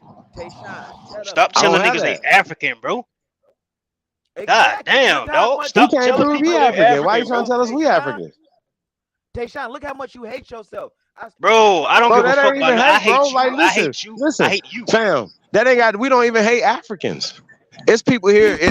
We not gonna be like, hey, man, you only half of us because your mama and your grandmama come from Africa, but your daddy, or even vice versa, whatever. Man, we don't do that, bro. That's the hating shit y'all on. But we are on doing some economic empowerment on both ends of the thing. Why is it only one way? And I agree with Tariq Nasheed said on that. What do you have to say about that? You in Detroit, it's plenty of Africans for you to be doing business up there with. What's up? Bro, I can't help it. No, ain't no bro. Ain't no bro. Yeah. Ain't no bro. Ain't no bro. Huh? Because we do business with Africans, so-called Africans, and we don't even like to have that term, bro. That's not even, these are all misnomers. So shout out to people from the continent. We don't hate nobody. We just love our people. We love our land. We love our ancestors, just like anybody else would do that. So why are we condemned for that? Huh? Excuse me? Call them by their tribal name, bro. Call them Okay, well, we could do that too, and that's what we get into that too. A lot of us get into that, and some of us take it a little bit further, but that's fine. You know what I'm saying? But you just can't say I'm an Indian. It's deeper than that. And they say, well, you guys are being Aboriginal. You're just trying to grab somebody's stuff. What are we saying that's offending you specifically? Bro, one thing, bro. Like the whole just one thing, though. From Africa, slavery didn't what is exist, we? bro. What, bro? Everybody don't have the same way they got here. You just met a brother that came from Liberia here, and he was 2 years old. We don't have that story. You don't have that story. But y'all wait a minute. People that be like Christians ain't. We are the same people, though, bro. And then you on this fairy tale, bro. Like, come on, man. Me and you aren't the same people, though, bro. So what? You can't speak for me, bro. So why? If I got family in Mississippi, Alabama, most likely we akin to each other. South Carolina. I got people that came from South Carolina through Georgia. No. You got people in Alabama, Mississippi, right?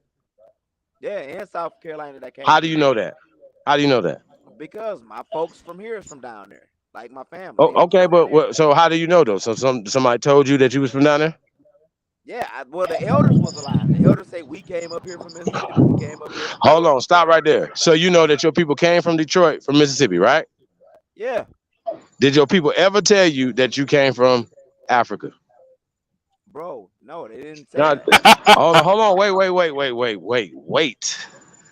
So what you saying is, there's nobody ever told you that in your family, right? I mean, look. If you snatch your kid, as long as you're telling the truth, bro, like that's cool. I at least respect you saying that to telling the truth. If a person has a baby, baby, see what's happening right now. If a See what's happening. Has a baby, listen to me. If a slave has a You see what's baby happening in Alabama, you feel it? A slave have a baby that was snatched in Alabama. They sell that kid to another plantation where he don't even have contact with his mama. How the fuck is that kid gonna know he from Africa? He don't know shit because he's an orphan now. How many orphans know their family? There's a lot of orphans that So don't even know who their was the family, bro. one that told them that he was African? Is it the same people that allegedly snatched that baby up and took it No, to the another one that plantation?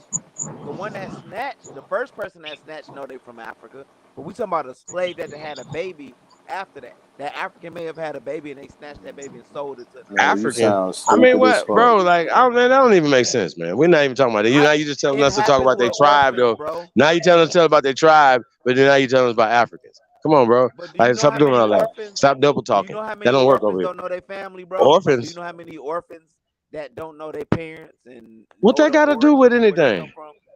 Okay, That's what I'm talking so about with what? Africa. So what? They just spit in the tube and say where they came from? Then from Africa, Bro, that's just approximate. When you're doing a DNA thing, that's right? But I'm saying though, Nah, so that what? shit is What a was? prediction. That shit is not Oh approximate. That man. shit is a prediction. okay. Shut the So fuck don't up, dumb believe in cash. babies. When somebody get a pregnancy test, and say I'm gonna Nigga, take that's this No, two hey, baby, different bro. A tests, bro. pregnancy test is two different tests, same man. shit, bro. Stop it. Same No, it's shit. not. It's not the same test.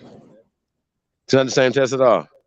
You got a And you faith should in know that. that, bro. You You know got that. faith in that. I Y'all got I faith I, I in don't. that, but I don't don't. test I've that never shit. taken one, so I don't even know. I don't even know how that works, sir. So I wouldn't even know. I've never said, oh, I'm gonna swab my cheek to make sure this is my motherfucking baby right here. Really? Have you ever took a DNA test? I'm sorry. Have you ever took a I DNA test never to see if have. a No, baby I was haven't. yours? I have not. I Right. have not. I just said I haven't. I've never have. Hey, King Cass, do you know that DNA test results that not a coincidence posted? It says predicted relationship, and it also says less than 1% DNA shared. You know that, my brother? Terrible. I didn't see it, so I Oh, can't you seen it? confirm. You stalked my Hey, page. You Cass is seen it? terrible, You y'all. seen it? You seen it? You This seen guy's it? terrible. Hey, y'all be eating this shit up though. Y'all ate up out there. Y'all just as fucked up as I am. For real, real talk. I need y'all to look at the Stoner Rebellion. The Stoner The Rebellion that stoner happened in man, Rashawn, man, stop it, 7th to stop, 69th stop it, stop it, going stop into it, Florida. stop it, stop it, stop it, stop it, please. Stoner rebellion, now stop it, please. It's just crazy. Please, So I who mean, it's made just up? at this So point, man, who it's made just up the so bad Stoner for y'all, Rebellion? man. You gonna spin the tube next live or something, man? Stop it, No, man. It's just Stoner so Rebellion. terrible. Look, the Stoner Bro, we don't Rebellion even is a want to get into relative that, bro. group. That's so retarded, man. This is retarded. You ain't got nothing to talk about. You don't even know about that. We teach this over here, bro, for years. So not So why even to would it be not? like I said, once again, sometimes people, it's all about numbers. You know what I mean? As if dude would have said my name in that no jumper interview, I would have been on this bumper anyway, trying to be on there the next day. You hear me? If I was Danielson. I'm just saying. You know what I'm Look, saying? man. So, be talking shit, whatever, I'm for putting everybody in position. You hear me? Even little disrespectful niggas. Real talk. We're gonna take the gang. We're gonna, you know what I'm talking about? Hey man, it's amazing that the only people that got a problem with their identity in the diaspora is African Americans, man. Bro, we're not African Americans, sir. Nobody in your grandma and them didn't tell you was African Americans. We've already had this I conversation, bro. never And ever to be It's so like questioned who I remedial, man, was. like I feel like, bro, like that's just not even fair to people that really have, like, uh challenges, man. Like for you to move like that, man, that just don't even make sense, man. You seem to have your faculties, man, and you just can't comprehend just common sense shit, bro.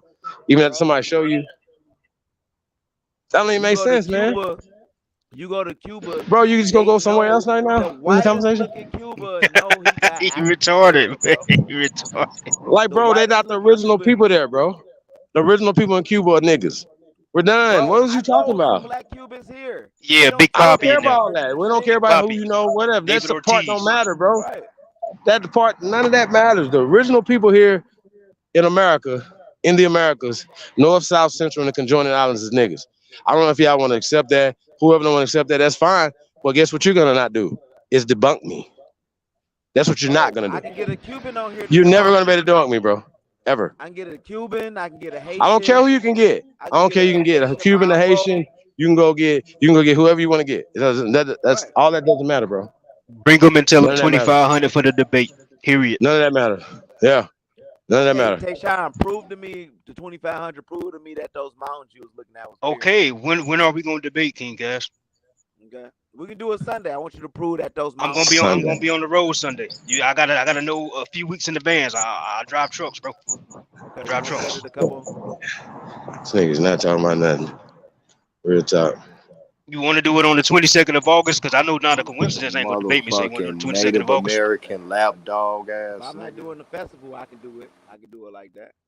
We could do it on 23rd then. What about 23rd? Matter of fact, what about No, we can do 22nd. Actually, Let's put a plan for the 22nd. 22nd. Okay, 2500. Bet. Who's the moderator? Nigga, me. Okay, either Truth or Chief Holiday can moderate. If that's what you want, that's what you want. Hey, let me ask you a question. Did they find bones?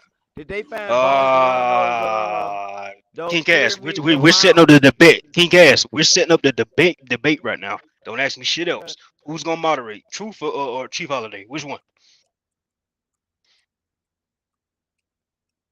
See what I mean?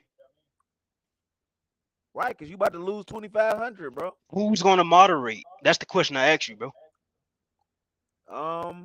Shit, it don't matter. And I mean, we can get a couple other moderators. I need not a coincidence as a moderator. Not a coincidence. Ain't moderate shit. He ducked the debate. Fuck him. Bro, that man slaughter you every time, bro. He done pulled out. King Cass, he ducked the debate. I don't want to hear nothing about no slaughter, bro. Stop dick riding. We can have Black Power Bang get moderator. We can have Jai Power. What Jai Power? Okay, that's cool. That's cool. You could pick OHF. All I give a fuck. Shit. We could pick a dog to moderate for all I give a fuck. I want my 2500 after I whoop that ass, though. Hey, tell me. We gonna come repo your food truck, nigga. Look, tell me what bones did they find in the Mississippian culture? King Cass. Do you want to add that to the debate as well? They found them niggas had motherfucking sickle cell and shit, nigga. Now you want to debate that? Cause I got that shit on standby, nigga. Not just the Mississippi, nigga. First off, bro, let's clear this up right now. Sickle cell is known as the Negro disease, nigga. So don't nobody got sickle cell disease or trait but Negroes. Everybody else got another form of iron deficiency that's on the cross. No, they don't. Then why millions of fucking Africans dying every year of malaria? Motherfuckers, hey, I know Americans. Why black is I it know millions? Black Americans that went over there and got sick of malaria too, bro. But did they die? I think a couple of them did. Did they die? Did a couple? Man, you talking about some mudded down niggas and shit. Bro.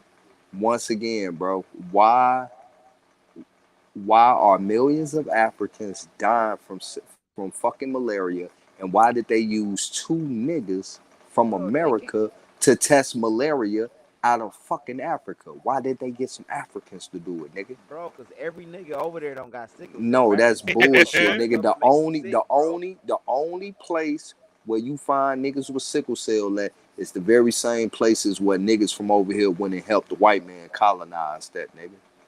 So Let's when keep I show it you a them buck. Ghanaians, I show you all them Ghanaians that had sickle cell. They're comparing them to the African Americans. Ghanaian in South America?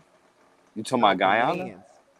Where's that at? Where's that at? Where's that at? Africa. Did niggas from America go over there in the 1800s and help colonize that shit? Y'all talking about Liberia? You talking about Liberia? No, nigga, them niggas was everywhere, nigga. They weren't just in fucking Liberia and Sierra Leone, nigga. Stop playing. Liberia, Nigeria, Ghana, all that shit, bro. You don't want to fuck with me on this one right here, bro. I will beat your ass in the thing, because at the end of the day, fuck all the West African, nigga. Let's stick right here in America. If niggas ain't the real Americans, then why is all these bones in these mounds in just North America got signs and showing motherfucking genetic markers on these bones in certain motherfucking areas a sickle cell trait? Okay, so sickle cell trait is your only. What was the cranial measurement, bro? Nigga, the cranial. Oh my God! First off, nigga, it's a hairline marker in the cranial measurements and shit where they seen this at. Not only on the skeletal things too, certain pins and shit of parodic hypnosis, bro. Like I say, you don't want to fuck with me on this one, bro. I got the actual research, nigga. Like, you don't want this, bro. I would take your money, nigga. I would take you know what's funny? Cause for the simple fact, nigga, can't nothing but niggas get it, nigga. You know what's funny, Truth? He asked for the cranial measurements, but any other time they asked for the DNA of the bones. Now he asked for measurements. Man, hold on, See how nigga. these niggas play, bro? Hold on. I get a nigga the measurements. Look, I'll give you the cranial measurements if you could tell me what's the cranial measurements for a European. Nah, but that ain't even the thing though, bro. Like once bro, again, you want to play these games, bro? Let's play these games. Tell me the cranial measurements. But they go to Lucy though, bro. But what is they go to Lucy? What is the cranial They go to measurements? Lucy. Ask them what's Lucy's cranial measurements. How about that? Fuck all that. Like, we ain't gotta play with weirdos, man. These niggas is weird, bro. Like, this is the weirdest shit ever. Debating this nigga right here will be the worst thing ever, other than just to take the money. And we would have to get the money up front before it even happened. Like, it don't even have to happen. Like, it's not even up. It's not even. It's not even.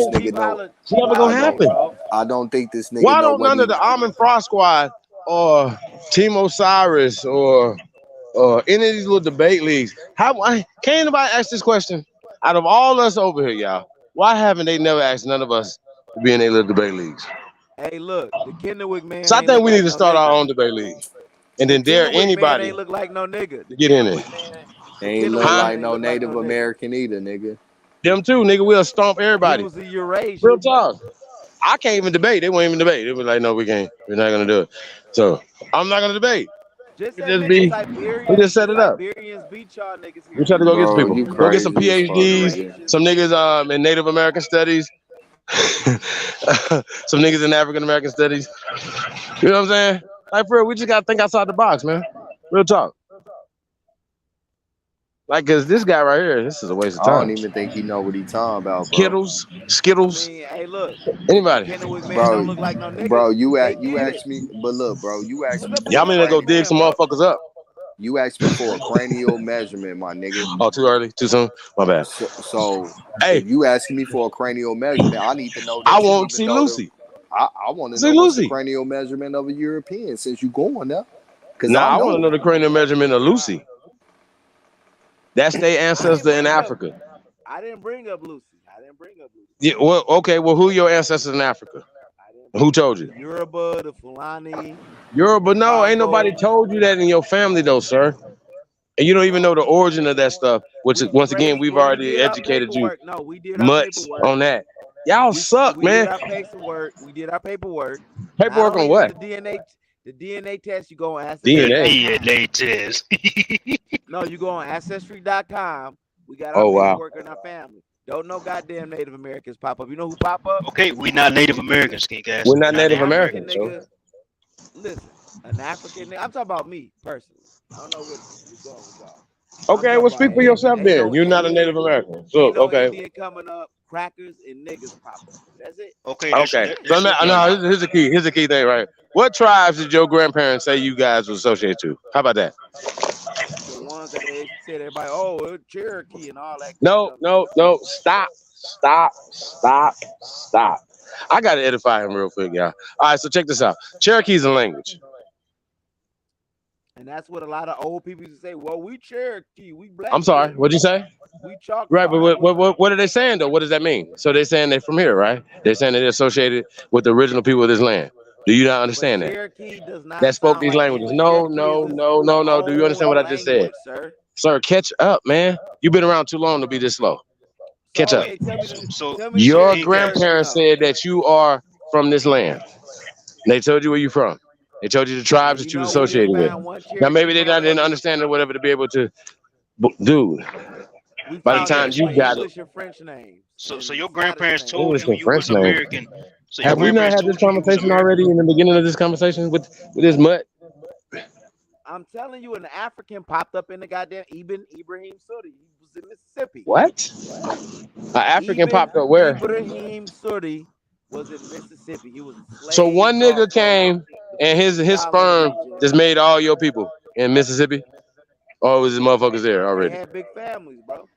Big family. They had big families in the South, man. We all have big families. All right, so your people come from Mississippi, and they say they're part of the tribes that was in this area. Got you. And they spoke these languages, so they don't know nothing about Africa. And then you spit in the tube and got a certificate and say that you from the monkey tribe. Bro, Full that Cherokee shit. Come on, man. All the niggas say they Stop and the Cherokee bullshit. owned slaves. King Cash. Oh So my your Mama God. was whipping King these Cash. niggas. This King is Cash, comedy. I just want you to hear yourself. So your black ass grandparents told you was American, but you went off white man's information and said, "Nah, y'all lying. We I African." ain't go about no white man's information. You hear yourself? It ain't. You just said you said the history We books. have our. You said the What's history that? books We prove have that our we African paperwork. slaves, bro. No, I have my paperwork, and no motherfucker with a Okay. Cherokee name. Paperwork. Okay. That's your story. Don't tell us we Hey, African. wait. You know Hold how you on. can I do gotta it? know where you got this paperwork from. Wait, hey, hold on. Where'd you get this paperwork from? The same shit when y'all be like, oh, ancestry.com. No. I don't have this paperwork that you have, sir. I don't have anything of the sort. What is this paperwork that you talking about? That you have that validates that you. Extensive research, bro. Huh? We got shit going back to the 1800s, bro. No, what certificate do you have that you African? What is that? What you mean, what certificate I got? Who gave that to you? You said you have a I don't have a certificate that says that. certificate. Okay, you have some documentation that you are African. Where did you get it from? Ancestral shit, tracing our ancestors back from grandma, this grandpa, going back to the 1800s. And it said African. It said African on it. I told you it was one African in there. So it says so one African. What made him African though? Niggas got the last name. A lot of you niggas got the last name Foster. Y'all might be akin to Ibrahim Suri, bro. What's his name? Ibn Ibrahim Suri. So because his name was Ibrahim Suri, right? That made him from Africa. You know how to write in Arabic and everything. He said he's from Africa. He said it. Where did he say it? Where's that at? Right. He wrote it in Arabic, bro. He wrote his shit. He knew how to write. So you read Arabic? I used to be Muslim. I know a little bit. I don't know all of it. Right. I got you. So Ibrahim, your people from Africa. Got you. His shit was cool. Translated. They translated in English, bro. So what year did he come to America? He came sometime in the 1800s, bro. I don't got the 1800s. Got you. All right. So he came here and then he made love to somebody and married into somebody's family, correct? Into your existing family that was already here. To Africa. He died on his way. Oh, he went back and got a tribe of niggas and brought him back. Nah, he went back. He wrote, he wrote to the governor, everybody. They sent him back. He was an intelligent dude. Can you post this on your Wait Instagram? a minute. Please? Wait. Well, so when did he make your ass? You said what? Man, you cap, man. Hey, man, stop playing, man. Please stop playing. Bro, look at man, stop playing. Hey, J-Rock, come with your boy, man. This is crazy. Hey, man, I'm not listening to this no more. I'm not listening to this. Let's talk about something else. How about we can talk about sports. We can talk about news. You know what I'm saying? But we're not going to talk about this with you no more. Y'all hate it when the truth hates. No. Truth what? Ain't no truth. Man, you're delusional. I'm not listening to that. All you got to do is you can't even explain how you African. You're trying to explain how everybody else African. That's crazy. So we're not listening to that no more. That's crazy. Hey, King Gus. Hey, just man, bring that. Retarded, bring all your documents to the debate on the 22nd of August. That's all you got to do. He's not going to debate, man. That's a waste of time. He's not going to debate. Just like Nana Quincy's not going to debate. We're not gonna debate every day, bro. What you talking about? We debate y'all. We don't debate shit. We just talking. We not debating for free no more. How about that? So we gonna bring it to the forefront. $2,500. And you gotta bring some evidence. How about that? When have you came up here and presented any intellectual knowledge, bro? Just tell me. What? You asking me that? Yeah, he gotta be. I know he ain't asking Chief that. I know he not asking you that, Chief. No, he asked you that, bro. He crazy. I never seen you. You never heard me say nothing intellectual? Tayshawn and go over there and kill Jabari. Y'all crazy. Chief Murder. You said that Washington ain't come from Washington, so we had to. Hey, bro, I don't even have to validate anything that you talking about. You still ain't came over here and debunked it. Matter of fact, you could have went on anybody's channel and said, "Ha, I'm the first person that." Where? When? I'm sorry. I debunked it. I told you it's a village in England. All right, hold on. Wait. Let me ask you a question. Just before you say something dumb, right? Remember when you said that it was Germanic people over there, then they came over here with German?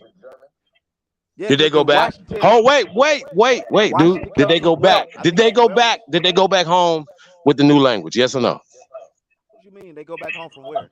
Did they go back home to England with the new language?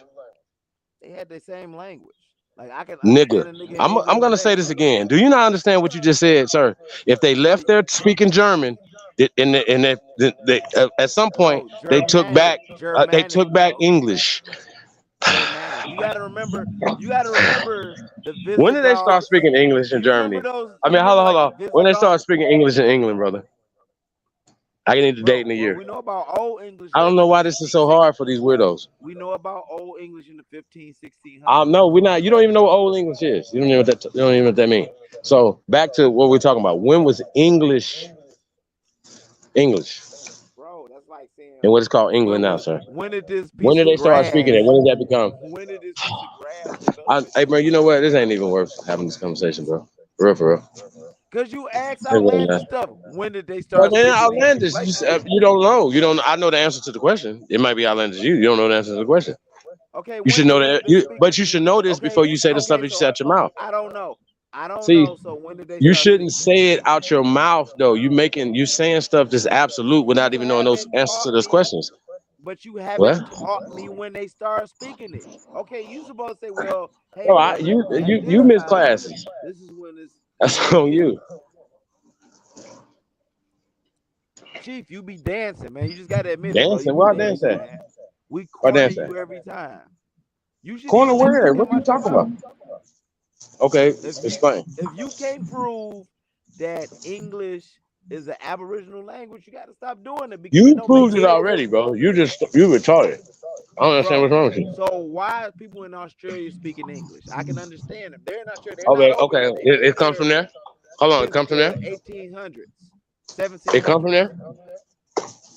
No, it come from England. Why you asking me how I get there then? You calling the place it's literally the country name is in the country name of Why? England, bro. But it has not always been called that. Do you The understand that, right? English land. Sir, you understand that England has not always been called England, correct? You do understand that, right? Yeah, but when did they start calling it that though? Let's get the date. I asked you that question. You ain't even smart enough to look in your smartphone real fast?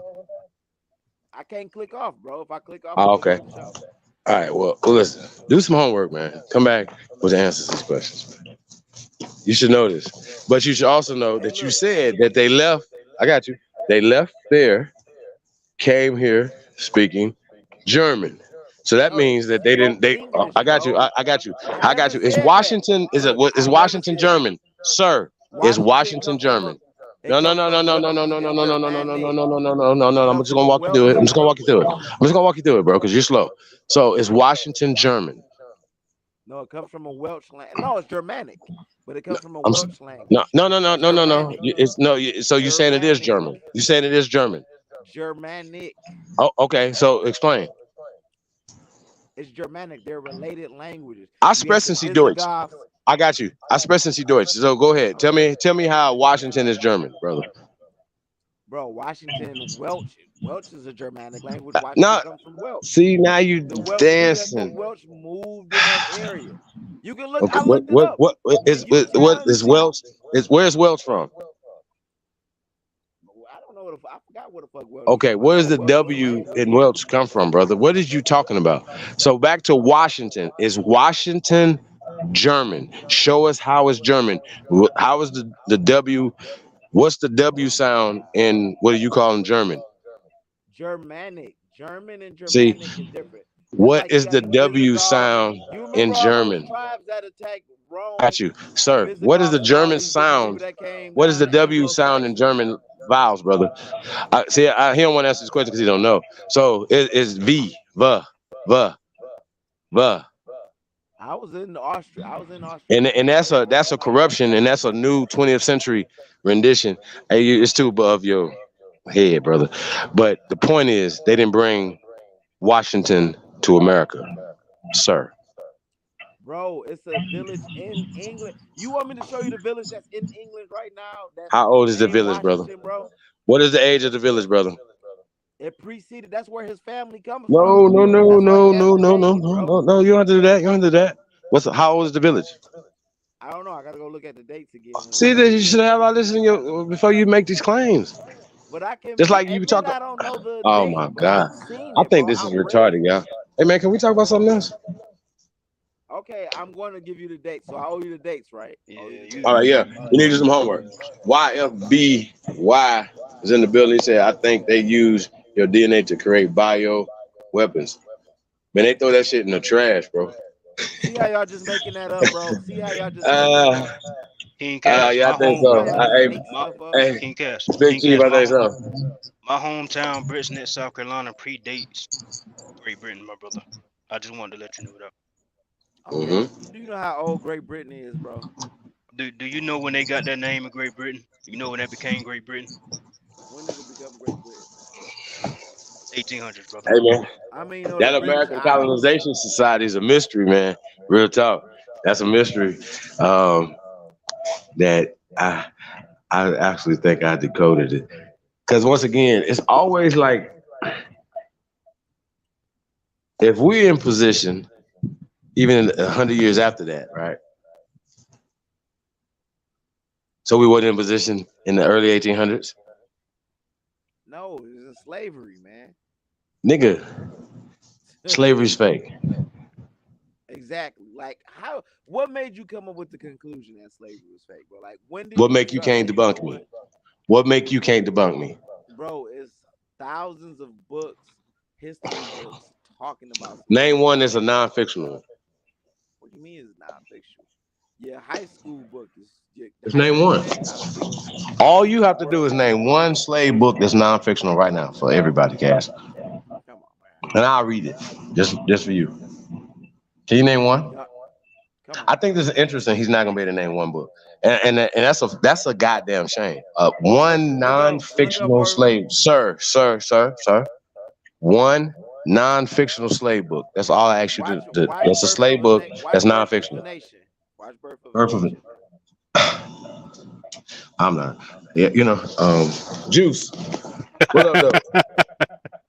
Hey man, I told y'all, man, it ain't even this ain't even we ain't even in the same thing, man. Like I told y'all, man. They don't exist. That person don't exist. They ain't go do all that extra He never fluff gives a shit and source. nigga. He never gives a You know what I'm source. saying? These are the type of niggas that be putting makeup on for videos and movies and shit. Some real niggas ain't gonna put no makeup on. You know what I'm talking about? Y'all gonna have to airbrush that bitch later on in post production or something. You know what I'm talking about? But what you're not gonna do is have blush and eyeliner on the nigga. Like Cass and them type of weirdos. You know what I'm talking about? Bro, You I'm niggas are over here widows, man. No way debunking. you can I'm stand over here away from what debunking. your ancestors say, bro. Your people, man, turning over in their graves right now, bro. Real talk. How they turn? They proud of me, bro. Like, Proud how? like y'all over here claiming some shit y'all not, man. You know what I'm What you? saying? I'm claiming exactly what your grandparents are claiming. How about that? What are you Man, talking about? I had one great grandma Hey, talk look, about some shit. and we might, and what's so crazy is a lot of us, our bloodlines intertwined and stuff like that, right? Your ass, the reason why you get beat up on, one of us could be probably some kin to you somewhere down the line. You know what I'm saying? And the answers is whooping your ass, bro. That's just what it is. And that's why you keep coming back for it every day. Because you love it. Hey, Cass, what part of South Carolina your people from? Terrible. I don't know, from like I don't even want to be from Mississippi. But it ain't your grandparents' fault. It's your fault. Well, you say, Cass, what part of South Carolina? They traced them all the way back to Charleston, the ones that came in from Huck You said fan. Charleston, South Carolina? Terrible. They told you Charleston, or you assuming Charleston? Man, he want to come from whatever slave port We got that cousins. they made. He want to believe that he just one of them niggas that be sitting at the port just waving, waiting on the slave boat to come back and get him. You know what I'm talking about? Hey, I seen Eddie Griffin, right? Say some shit that was funny as hell. He was like, people go to other countries and get their hostages and shit. You know what I'm saying? Hey, we got to go get them. There's two of them over there, whatever. Let's go get them, right? This is an old stand-up he did. He said when it comes to niggas, he said they ain't sent not one canoe from over there. You know what I'm saying? To come get niggas that out of 400 How the years of hell is a captivity. canoe going? How a canoe gonna make it across the ocean, man?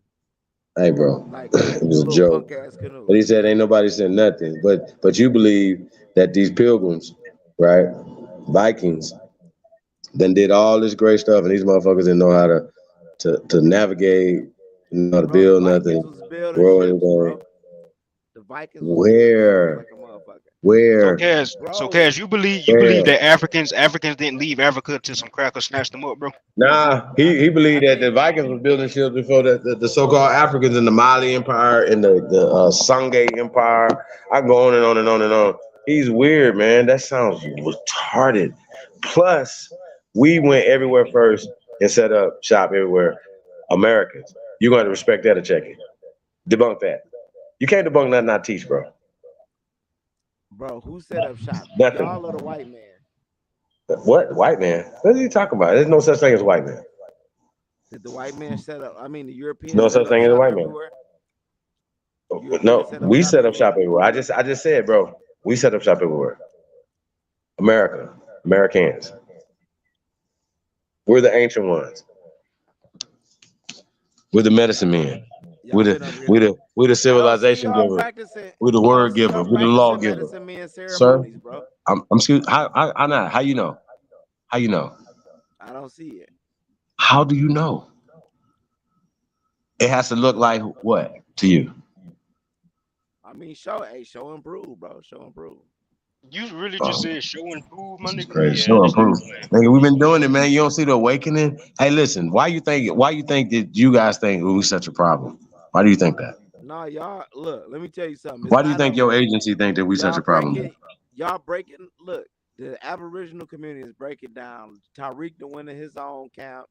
You got people not fucking with Dane Calloway, bro. Y'all, it's finished, man. Y'all What do you mean ain't nobody like fucking with Dan Calloway? That's because niggas have a different opinion. Y'all got everybody got. Oh, we got to split up the community. Y'all some weirdos, nigga. Y'all some whole weirdos. Calm down. King Hold Cash, y'all goddamn horses. do you support the digital Real black talk. dollar, my brother? Hey, if it could bring me some money, I support it. King Cash, it's called the digital black dollar. Do you support it or not? Hey, look, if I can make money off of it, I support it. Yes, you can make money off of it. So why you not in the Telegram yet? We've been pushing this shit for months now. I've been listening to it on what's the So Aboriginal. why haven't? Okay, yeah. So you don't even know who created it. So you don't support it, bro. The Aboriginal, the brother I heard it on this page. What's the Yeah, Aboriginal? Aboriginal TV. So if you've been hearing it, why haven't you supported it yet? Hey, I can support it. If I'm gonna make some money off of it, I'm gonna support it. So it's just all about money for you. You just can't support the brother because he's a brother. I'm about to power. I'm about to power too. I gotta. Hey, bro, I was gonna support your jewelry business, right? I didn't care about your ideology. No, I don't have a problem with the digital black dollar. I'm rolling with the digital black King dollar. Cass, are you making money with the Native Americans you be in the chats with? Bro, sometimes I be arguing back and forth with them because they be saying that racist. King Cass, I said, are you making money with them? Nah, that's crazy. I'm not making money with them. So you're not making money with them, but you support them. Come on, bro. No, I don't. Hey, that's crazy, yeah. Khalil, you hear that? I don't believe in Aboriginal ideology. That's the only thing, bro. Wow. Man, that's crazy. Cass be the nigga that damn get us lined up. He be the nigga to get us lined up, bro. Real shit. He that nigga. Not me. Bro, y'all be in there arguing with the Mexicans, man. Like, Bro, we done killed them niggas a long time ago. Them niggas is on milk cartons. Nobody pay them dudes no attention. Nigga, they using y'all now to come at us. You don't even understand that shit. Yeah, we don't even care about nothing that y'all talking about, bro. Y'all can't stop nothing. Nothing that we got going on. I think that's really interesting too, y'all. They just don't like the indigenous erasure, bro. That's all. They don't like the what? We don't care what they like. He talking just like them. That's crazy, bro. Right. We don't actually care what they like, though. What you mean? I mean, look, bro. You gotta care, bro. You why? in their culture. Tell them niggas to get in the ring. Tell them to get in the ring with us. We predate them. Cash. We predate them. Our grandparents predate them. Our great grandparents predate them, sir. So what are you talking about? Man, look at them old Mexican pictures. Our grandparents and great grandparents predate them, sir. So what are you talking about? Some of us met our great grandparents. Some of us. How can you prove that? Wait a minute. Disprove what I just said.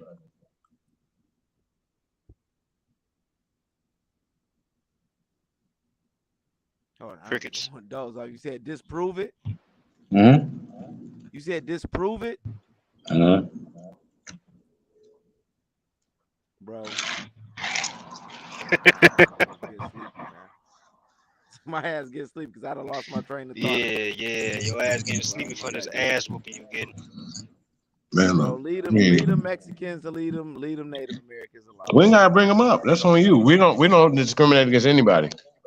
We don't even do that. They feel like that. They feel like that. Who feel like that? Fuck how they We feel. never. Tell them to come over. Hold on. First off, you said you argue with them because they be talking that racist shit, right? We're not talking racism. We never did that. And then, so of course, when people start getting back and forth and they start arguing, they're gonna start shooting shots. When it was on that, but that's not the platform that we say. Okay, because you are mixed and you're mestizo, we're gonna throw you away. That's not the way. That's not the way. That's not, you know how they be like the Indian way. That's not the Mandalorian way. And I know a lot of people think, they know better, and because they're dragging in a lot of the caste system from whatever side that they're bringing it in, but they're bringing that into a culture that we don't embrace that. We didn't embrace that. That doesn't come from us. So That's something why is that's all these planted in our niggas? culture. Why is all these Aboriginal niggas wearing feathers and shit like Chief Top Cats and all that? He got a symbol of some feathers on the head of his little avatar and shit. You feel me? That's Native American, bro. That's not Native. Oh my gosh. So wearing these war bonnets and all this shit, all these Native Americans with this. Now war bonnets, that is Native American. You know what the war? You know what's funny? You know what the war bonnets mimic? I don't know if a lot of people know this. So the war bonnets, right? People used to have locks and shit back in the day, afros and shit. So they'll stick feathers in their hair, and the feathers just stick there because of their hair, right? So the war bonnets, try to mimic what our ancestors used to do. Our ancestors didn't used to wear war bonnets. Why? Because they had locks and they could just throw some feathers in that bitch. I don't know if you knew that or not. I don't think that's the truth because they got old pictures of Native You saying you don't? You saying you don't? This nigga said they got Olin Mill pictures. Bro, come on, man. Like, this is crazy. We got hey, Cash. We actually have.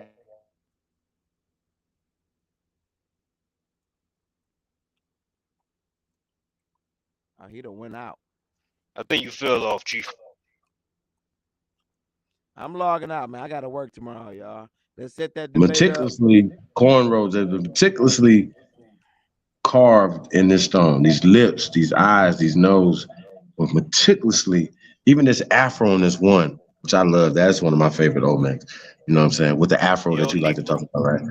El Negro, El Afro, nigga. El Afro, nigga. That nigga shit is so cold, bro. It's no mistaking that the lineup and everything. That shit is crazy, bro.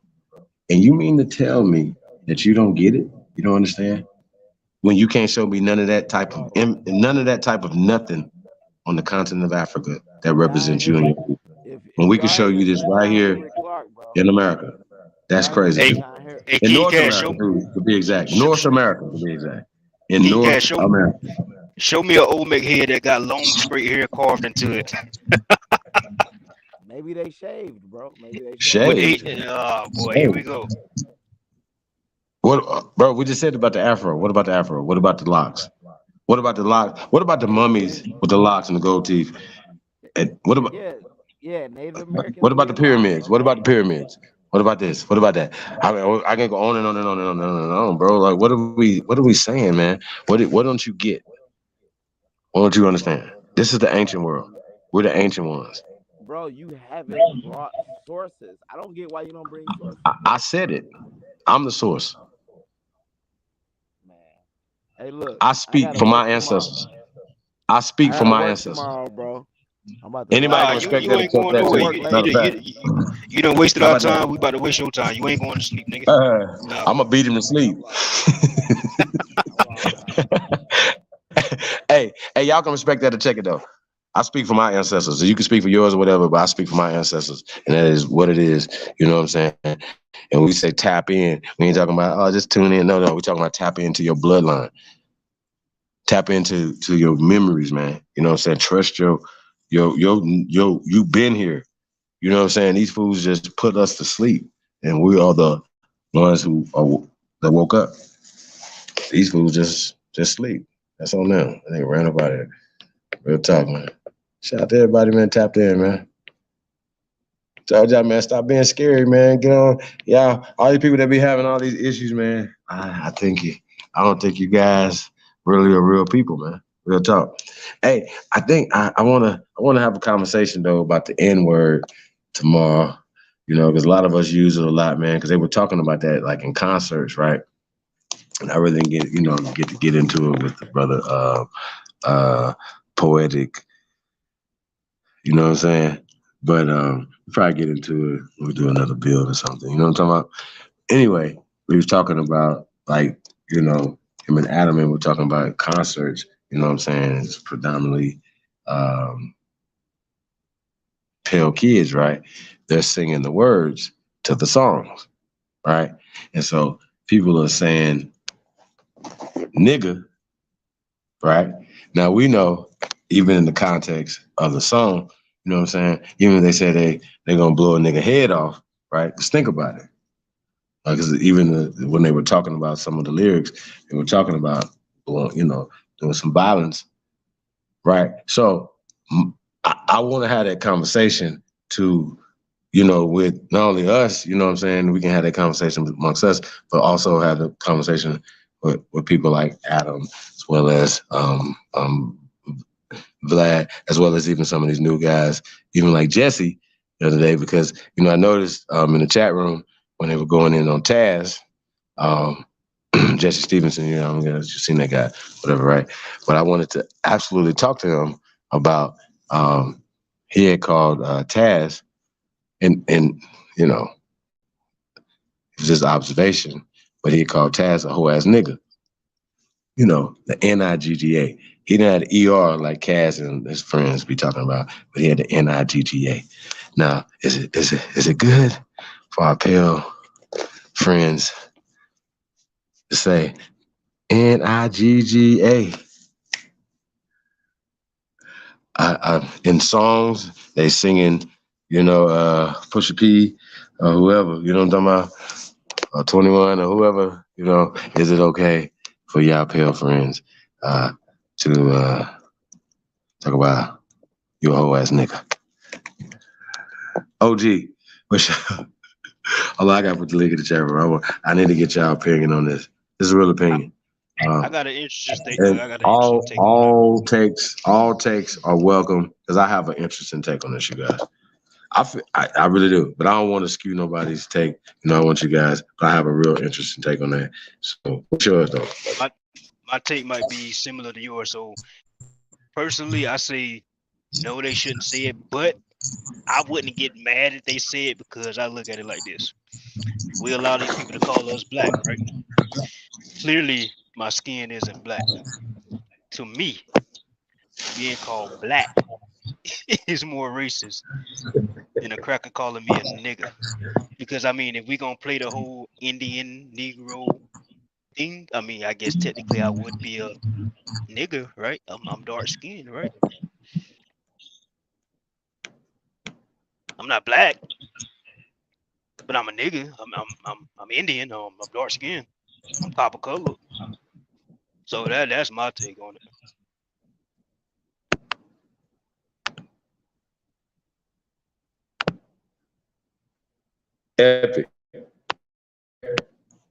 Epic was quiet below. He probably went to sleep. I'm still here. My take on Epic it, simply put, man, hell no, they still can't see it. Not in front of me. Matter of fact, I'll share this. I share this experience right quick. When I used to do, hold on, give me a second. Exit right. Let me turn this down.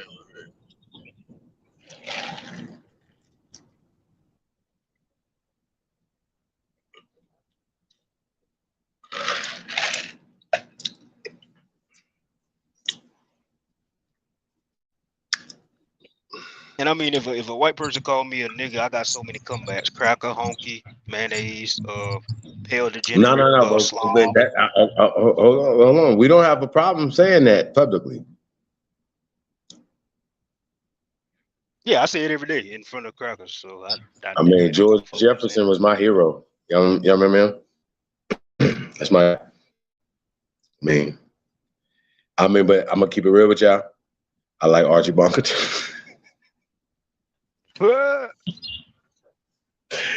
Hey, think about it. Funny is funny, right is right, wrong is wrong. So Archie Bunker bust, man, that shit was just funny, man. You know what I mean?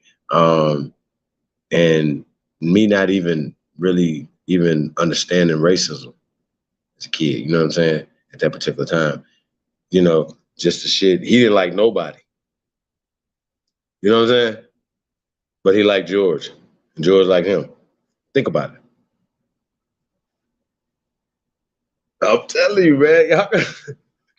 So a lot of times, a lot of people, if they actually just sat down and talked, you're like, man, we cool. We got some of the same interests. You like Budweiser? I like Budweiser too. You know what I'm talking about? You like NASCAR? You know what? I actually like NASCAR too. Not me, but y'all follow me. You know what I mean? I kind of, with that, old boy had the little wine. You know what I'm saying, Tayshaun? Going back to Jay-Z and Kevin Hart, which, like I said, was an epic deal. You know what I'm saying? But that was on some grown man shit, man. We talking about grown man shit. You know what I'm talking about? Right. I don't think people really understand that and read between the lines. Like, a lot of times, definitely shouldn't. Sometimes you shouldn't get on this thing, and we do kind of give up a lot. You know what I'm saying? Expose ourselves a lot of things that we feel and think. You know what I mean? Other people don't have the luxury to do that. You know what I'm saying? So, not to get the sponsorship, the partnerships, and all these other things or whatever.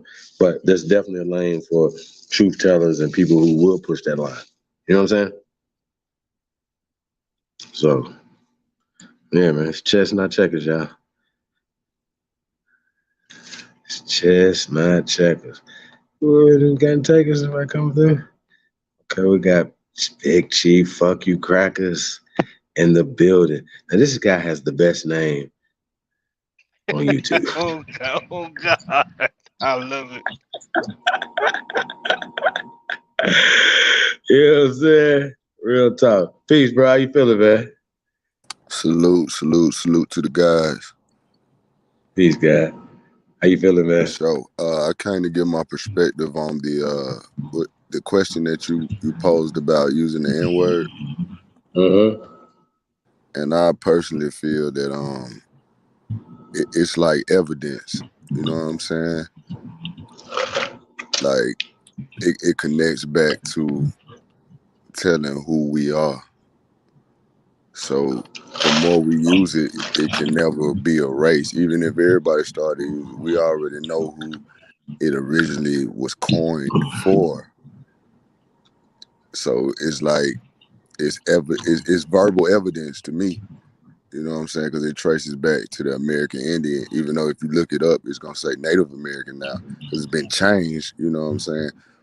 And we already know who the American Indian is. You feel me? Well, once again, it's just another descriptive term of Indian. Indian, nigger are interchangeable. And that's definitely in the Oxford Dictionary. You know what I'm saying? So even just saying a Native American, once again, that's another misnomer. You follow what I'm saying? As far as, you talk about a person like Elizabeth Warren would be classified as a Native American, right?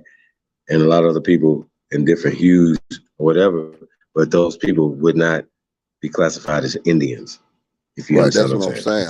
I'm saying they changed. And they don't understand that. Definitely not American Indians. And I don't think people understand the difference. And once again, even when we talked about what would be the difference between a Mexican and a Native American person who, you know what I'm saying, who identify themselves as a Native American, well, just ask them what's the difference. They can't even tell you what's the difference. You know what I'm saying? Other than the colonizers coming in, you follow me, who created these social constructed people and put them within this caste system. These are all facts. And it is really crazy that people that say they have all these degrees and stuff are just working on the side of the caste system when they know this exists. You know what I'm saying? I think it's sick. It's really crazy. Double speech, it's double talk. So even when we talk about Candace Owens, and the weird shit that she does and says, you know what I mean? It's just disrespectful. Just tell the truth, and go from there. And sometimes a lot of people don't like hearing the truth. You know what I mean? I don't think that people should be used, but we can't keep hiding behind, okay, it's because of color. No, she can't be disrespectful to George Floyd's family. Period. Children, it's just whatever. No. And whoever's helping her produce the film. So sometimes we have to be, as people, we have to start flexing our muscles. Whoever holds that, plays that, Netflix, whoever, fuck a boycott. It's over for you. See what I'm saying? And we have to be men and women enough to stand on shit. That's the problem I have with people who say they're woke or they're fighting. How? Give an example of it. You know what I'm saying? Show us. Give us an example of how you are. You know what I mean? Even if in a tweet or post or something, you know what I mean? And they're never gonna be able to give us an example of it. And I think that's interesting. So yeah, man. Hey bro, where you tuning in from? Where you from? Atlanta, Georgia. ATL. That's what's up, man. How's it going down out there this summer, man? You know, the same old. The city stay open, stay popping around here. That's what's up, man. So, hopefully, this man, it's been a extra peaceful summer this summer, man. You know what I mean? Everything been good. It's been the co-op. Atlanta's supposed to be, man. Atlanta's supposed to be a city of peace, man. You know what I'm talking about? You said the co-ops coming in. Yeah, they co-op got the little situations they be setting up where, mall shootings, little bullshit like that. Oh, wait a minute. Did y'all just have a shooting in Atlanta? We had a shooting at the mall, then we had a shooting. Like, we always having little shootings, but some of these situations seem set up. Interesting.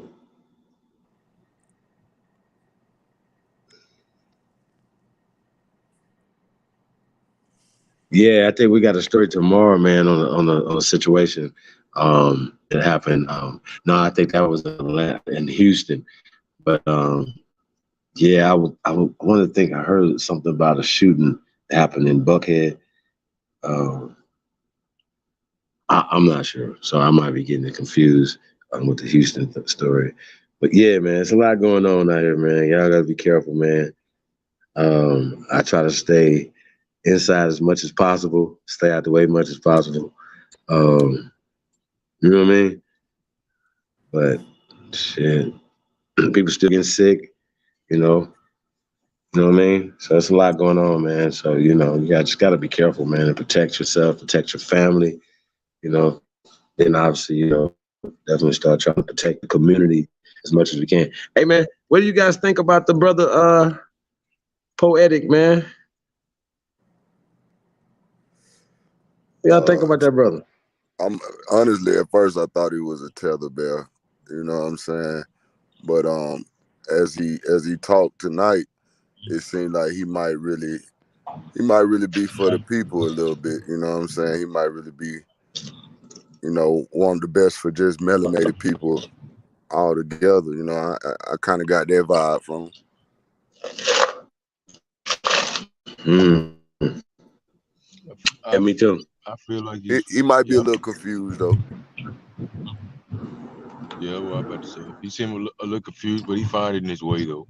And that's the good thing. He's finding his way. So that's what's up. But he's curious. He's curious. You know what I'm saying? Yeah. And it's always asking a question, man. And that's good. To be a great journalist as well. You know what I mean?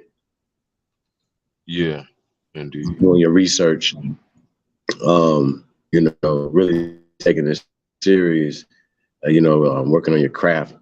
You know what I'm saying? And always staying prepared. You know what I mean? I think I don't know if people think it's important, but if you know what I'm saying, if you like in sports, like we're looking for people that are really into sports, right? Talk sports, eat sports, like no niggas where they went to middle school at, you know what I'm saying? Shit like that. We're looking for you. You follow me? like just a lot of things, man, that we developing far as programming and being able to create our own platforms, and we have the ingenuity and the know-how how to do it. You know what I mean? And the guts to stand on our own. And so I don't think a lot of people, respect that enough. Real talk. So I just wanted to point that out. But as far as the man, yeah, man, he definitely, poetic Flacco. Yeah, man, go in, man. Definitely going in. So, and like I said, I think, just people look back on it, so they're going to see it was definitely a classic deal. It's epic, man. It's pretty dope. You guys, man, for the culture, man. Real talk. Let's see, what else, man? I wanted to talk to. I didn't get to it.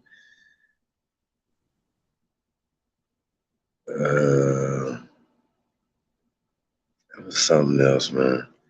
No, we had talked about. You know what I'm saying? I didn't want to press too hard on the Vlad thing either, though. You know what I mean? I think I took it as far as I could take it. Like far as the minister and shit, you know what I'm talking about? Yeah. Like, you follow me? I was trying to okay. Yeah, it was perfect. I was like, he's like, he's profound. He loving shit, this, that. I just knew he was gonna be like, nah, Vlad, a motherfucking coach emoji. It was ready. It was set up. He was like, couldn't do it. He wanted to say it, though. He wanted Oh to. my God! Of course. But it's cool though, man. I shouldn't have asked you, y'all. I shouldn't have asked that question. I mean, I've been with that. That's light. I said that was a light interview. I swear to God, it's light as fuck. Shit, it'll never happen. They'd be like, no, we're never gonna let this guy come over on this platform. But salute to him. He answered. Any question we was asking, he was really like answering and giving his best. So I can't do nothing but respect that shit. I don't think Hey he was man, changed everybody's bullshitting. perspective on it, man. I think that was dope. Real talk, Yeah, for intelligently. Can't do nothing but respect that, bro. Real talk. That was really awesome to me, the way I see it. You know what I mean? Like I said, I'm definitely a fan now. You know what I'm saying? Of his work. Word. You know what I'm saying? So I want to look more into it. But like I said, it was an interesting, conversation, and cool that Adam was there. You know what I'm saying? Real talk. But I'm sure that this brother could hold conversations on his own. You know what I'm saying? As well with certain people, whatever. You know what I'm saying? And so usually how they do, they have at least two people. But yeah, I'm sure that Flacco can do it by himself. Yeah. He's intelligent enough. He knows definitely enough. You know what I'm saying? To and principled enough to call it like that. You know what I'm saying? But I wanted to talk to you guys about when we talk about this gang culture or just the violence culture, because we gotta stop blaming everything on the gangs. You know what I'm saying? I think that's kind of crazy. Because few people can just get themselves together and we talk about cliques and stuff like that. They don't necessarily have to be in no gangs and say, man, we just gonna start whatever they do. You follow me? So this it's just epidemic of lawlessness and disorganization, and you know what I mean. And when people speak out against that, right? How do people that push back on it? How do they like rationalize their position? Because even for me, even the way I think, you know what I'm saying? Like you follow me? Like I don't really necessarily right think the way I guess would say a civilian would think. You follow me? So you understand what I'm saying? So Yeah. so I kind of see shit a little differently, right? So even in that standpoint, I can't argue against dumb shit, destruction. Yeah. So what's your guys' perspective on that? Because I'm really like not really torn because I know what's right, especially older. But when you're younger, you might not then you even know what was right then. You know what I'm saying? Like, but you just outside. You're young and you're just trying to survive. So you really kind of got to put what I want to say, consciousness and all that on the back burner to survive. You know what I mean?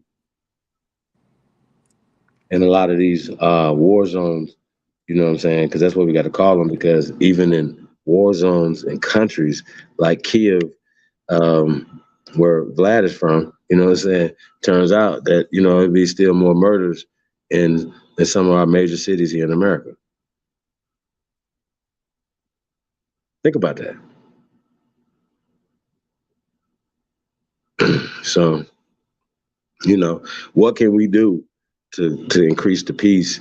Or you know what I'm saying? I think that conversation has to start happening. Like, make peace be cool. You know what I mean?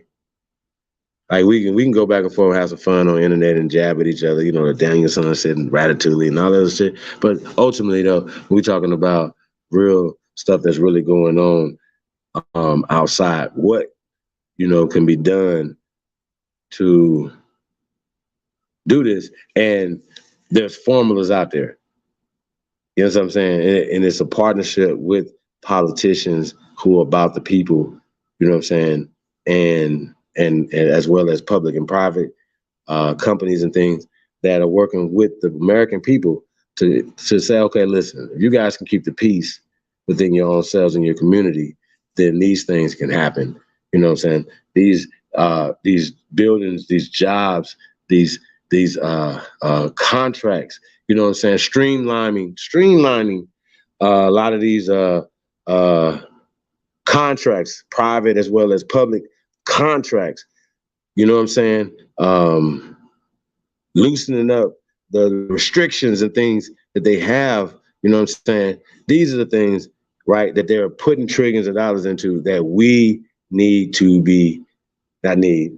I mean, it's just past need. You know what I'm saying? I don't even know if it's another word, past need, right? You know what I'm saying? It's imperative that we are in front of this and getting involved in this. And the politicians that we are placing in these things have to be the ones that say, yo, let's streamline this for these people. Now, that's when we're saying that, well, the Biden administration, okay, they say, well, if you guys got these jobs with them, okay, well, we can streamline, these billions of dollars to get into these communities to stop the murders, the all the things that create crack babies, right?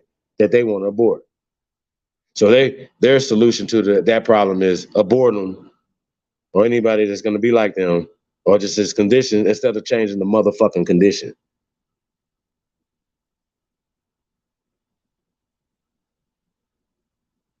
Right. I So was shout out to Flacco for that though. What's up, bro? You got it. I was gonna say, like far as like the gangs, like yeah, we could tell them, hey, put the guns down, stop selling dope. But once we tell them that, what solution do we have for Now them? we ain't gotta say put the guns down. Right, You know what I'm no, saying? For us but I'm just selling saying, dope like, though, yeah, definitely. right, But there has to be something a replacement for it. right, and like how a lot of people be like, oh, we got to get our women off Section 8, they got to get out the project, start living off government assistance. Okay, after that, then what can we provide for them?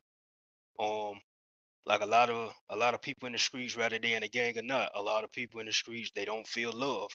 A motherfucker have a homeboy that he hang with every day, and he'll still feel like he can't trust nobody. So it's a bunch of things that needs to happen, like solutions, and most importantly, we got to show these brothers love out here.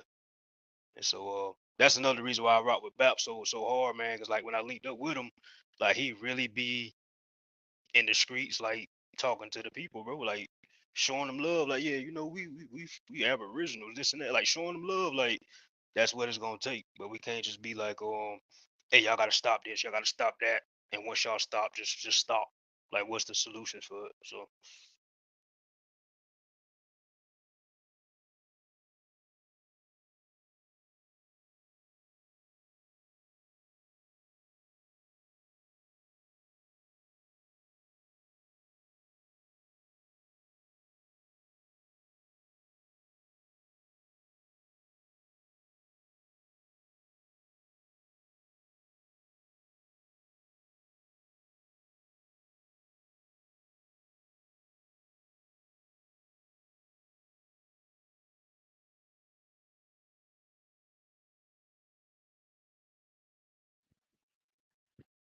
y'all still there? Yeah, I'm still here. Yeah, man, man. Yeah, man, it's just been an interesting evening, you guys. It's been an interesting day, actually. I want to thank you guys, man, for hanging in there, man. Still guys still there. That's interesting. Real talk. Yeah, I ain't gonna lie, man. I'm damn, it's 2:00. Shit. Damn it, y'all. Damn it. Y'all know I'm the marathon man. Y'all know I don't give a damn. You know what I'm saying? I'm about to roll up some what y'all smoking on, man. What y'all got going on? Shit, I got this gelato OG. Holy. Sour diesel. You got the old school, huh? Sour diesel.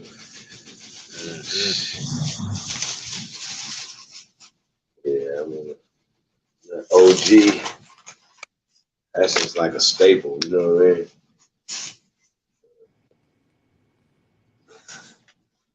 OG. I like runts, man. I like runts. Yeah, I love runts. Yeah, me too. That shit smoking, boy. Yeah, that shit hard.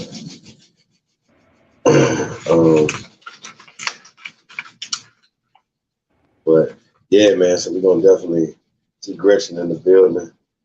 Well, I think y'all about to be ready to get up out on the East Coast. It's about 5 out there. Man, I'm gonna stop playing, man. We'll be talking about the Wakey Bank show in a minute. It's 5:05 right now, yo. Where I am on East Coast. Yeah, right for now. sure.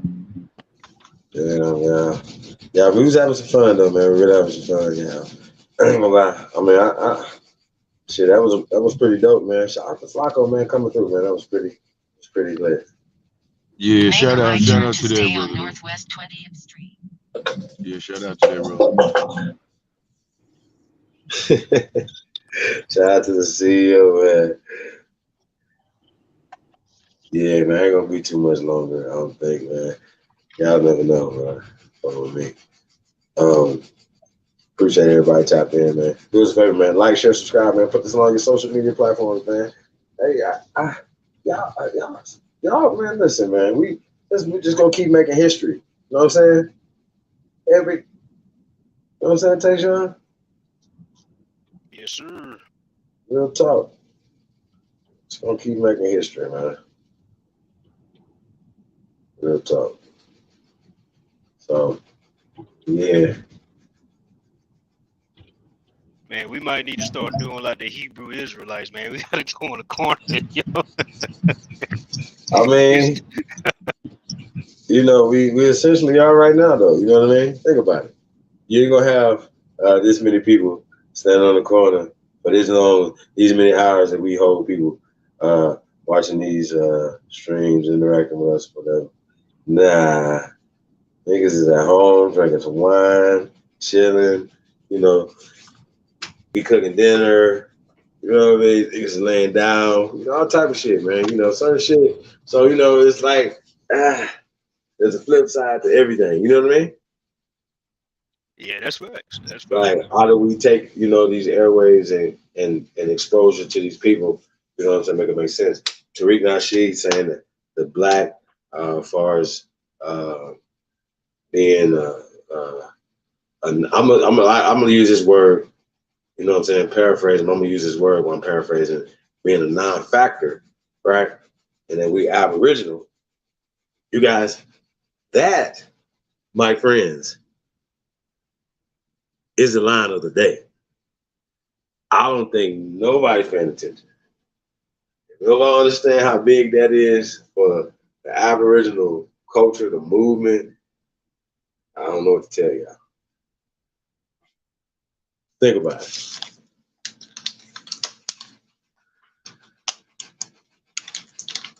That nigga called a poetic narco. Hey, this boy, hey, free Popo. Free Popo, yeah, exactly, man. Hey, man, but look, there's one thing I like about this community, though, man. Look, it's about the information, man. It's about free speech.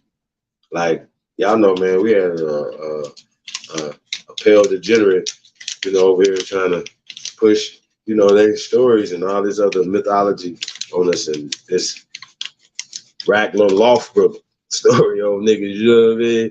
As if they conquered all these people and gave all everybody civilization 6,000 years ago. And, just a news flash, everybody. We predate 6,000 years ago as far as information, language, math, science, architecture, all this other stuff, agriculture.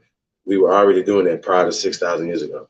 And so that you have to understand this and be able, any direction when somebody comes, you got to understand what Ponte Steep is. You got to understand the language, where they come from. Why this wasn't here? Why you didn't do this? Who were you at this time period? That's what I'm saying. If you don't understand that, how they end up debating somebody if you don't know the opposition's, not only know your shit Trump tight, but you have to know the opposition's position just as Trump tight to where you can even debate their side. And this is the newsflash, everybody. Their side is so stupid, they can't debate it. That's why they won't debate. Yeah, They know they're going to be embarrassed. They know they're going to be embarrassed, bro. Tayshaun, Dad. We just been light, so we don't want to say too much because they definitely ain't going to debate us. You see what I'm saying? Think about it. Think about the pressure of that. Say, man, I only want to just say enough. You know what I'm saying? But give the people enough, but not to scare these fools off to maybe potentially trying to take this to another level. So we had to create our own lane, man. Like you said, you know what I'm saying? Like, we're going to pull the numbers. We're going to do what we do. Because once again, they say it's all about numbers. Yeah, but nobody going to say what I'm going to say. Across the board. Period. You know what I'm saying? Plus, we got the numbers. Plus, we got the wave. We got this, whatever. So they ain't going to be able to say, they can't say that. See what I'm saying? Real talk. Hey, yo, Chief. Crazy. Huh? I got a question for you. Absolutely, brother. How many days back then would it take to cross that Atlantic Ocean on that slave ship? Well, if they was coming after the 1870s and 80s and 90s, they was on steamships, so it took a couple weeks. You know what I'm talking about? Yeah, but that ain't when they said they came though. Well, no, that they can't say no other time. That other shit is made up, bro. Yeah, I know. That's why and the numbers, like that, I'm not saying that none of them didn't come, and some did. I'm not saying that. I'm saying that in the numbers, even when they talk about Jamestown, they be like, oh, they came in 1619, right? Right. That shit is fake. That just wasn't called Jamestown in 1600s. Wasn't no people in England ruling no niggas over here and all this other shit, bro. That's fake. I know that sound crazy, I know y'all be thinking like this nigga Chief is crazy. Guess what, bro? I ain't never been debunked. So when they say all this shit, I'm like, bro, I've been doing this a long time. The Chief Holiday Challenge been out damn near 10 years. Like 9 years, these niggas still talking crazy. The same goofies. Now we got some new generations of goofies like Kaz and them. You know what I'm saying? Like, come on, bro, are you serious? This shit is documented. They got monkey bones. They asking us to validate actual human bones, thousands of human bones they find in North America where we live. That these people are saying, well, these are Negro hip bones. These are Negro skeleton remains right here. And these are the organ and skeletal remains in the Americas, or Negroes. Guess what? They say that the oldest skeletal remains of some humans that they're trying to associate themselves with are monkey people. Man, who we talking to, bro? Like, who, what? And they spitting in tubes and saying who they are when their grandparents and great-grandparents said the same thing our great-grandparents said, bro. What are we doing, man? Who are we dealing with? So we have to be dealing with people who have a vested interest to continue to push this narrative that push us away from our soil. You know what I'm saying? Like the slave thing. I was specific reason why I kept saying that. And there's no disrespect to Adam. Like that don't mean me and Adam can't be cool and whatever. You know what I'm saying? And you know, I don't. That has nothing to do with me telling him the truth. And he's gonna definitely say, "Yo, man, that's the truth, man. That's the actual history of my people. Right. We didn't own y'all people, so don't put that jacket on him, his people. You know what I'm saying? Feel me? But also, he also benefits as well as a lot of other immigrants that come here of whiteness. And y'all seen the making of whiteness and all that other shit or whatever. You know what I mean? And how these people just say, well, it benefits them, so they might as well go ahead and join the club. So talking about the N-word or nigga, this and that and the third. Me personally, you guys, my thing is be accountable for what comes out your mouth at all times. Right? I don't want a person to be talking to me and be like, man, he's singing a song and be like, the N-word. Hey, man, come on, bro. Like, y'all follow me? Like, I'm just kind of, like, be accountable for your mouth. Like, you know what I'm saying? Like, so as far as Jesse Stevenson is concerned, for instance, right? If he could say that in the chat room, if he could say that in, you know, if he is accountable for that mouth in the public. You dig what I'm saying? Like I say, what the fuck I want to say, what the fuck I want to say that, because I'm held accountable for it, because I can back up. Like I don't give a fuck where I'm at. I'm gonna say what the fuck I'm gonna say. You dig what I'm saying? What they gonna do? So I'm that dude. So I'm not scared to say it based off of social ostracism or whatever. We already ostracized. We already look crazy. We already this or whatever. You know what I'm saying? But I am respectful. You know what I'm saying? Like I used to be so fucked up, y'all. Like if I seen an older pale skinned lady and we going into the gas station or whatever, right? I would like go back like I forgot something in the car, so I don't have to even remotely have to try to open this door for this old motherfucker. So I used to be like she's the old clan. I was just so fucking angry and indoctrinated, bro. You understand what I'm saying? That shit was fake. It's fabricated. Not to say that we haven't been done wrong, bro, but you got to keep in mind the like they talking about we was pushed down by hose pipes. What are you talking about? Not all of us. They like all of us was running out there, Black Lives Matter and Kenosha, or we was over here doing this over here in San Francisco, or we was doing this over here. No, niggas was sitting at home eating popcorn or tweet this shit, watching them fools right there run outside. And it was not the majority of us like it's not now. Outside there with Martin Luther King, him marching with Bernie Sanders, them talking about come over here. And just keep in mind, nothing happened to them when they was marching with Bernie Sanders. Them when they took their ass out there by themselves, they got their ass beat up. Just talk to me. What? Huh? And there's 10 of them out there. They act like it happened to all of us. Look at them, they spraying us all down with hoses. Shut up. That's called Schindler's List for niggas. Too much? My bad. I'm sorry. Hey, Dot, man, it ain't gonna work. That's not gonna help me on Adam 22. Yeah, crazy. That shit be so lit. I'm gonna be like, nah. Hey, can y'all see that though?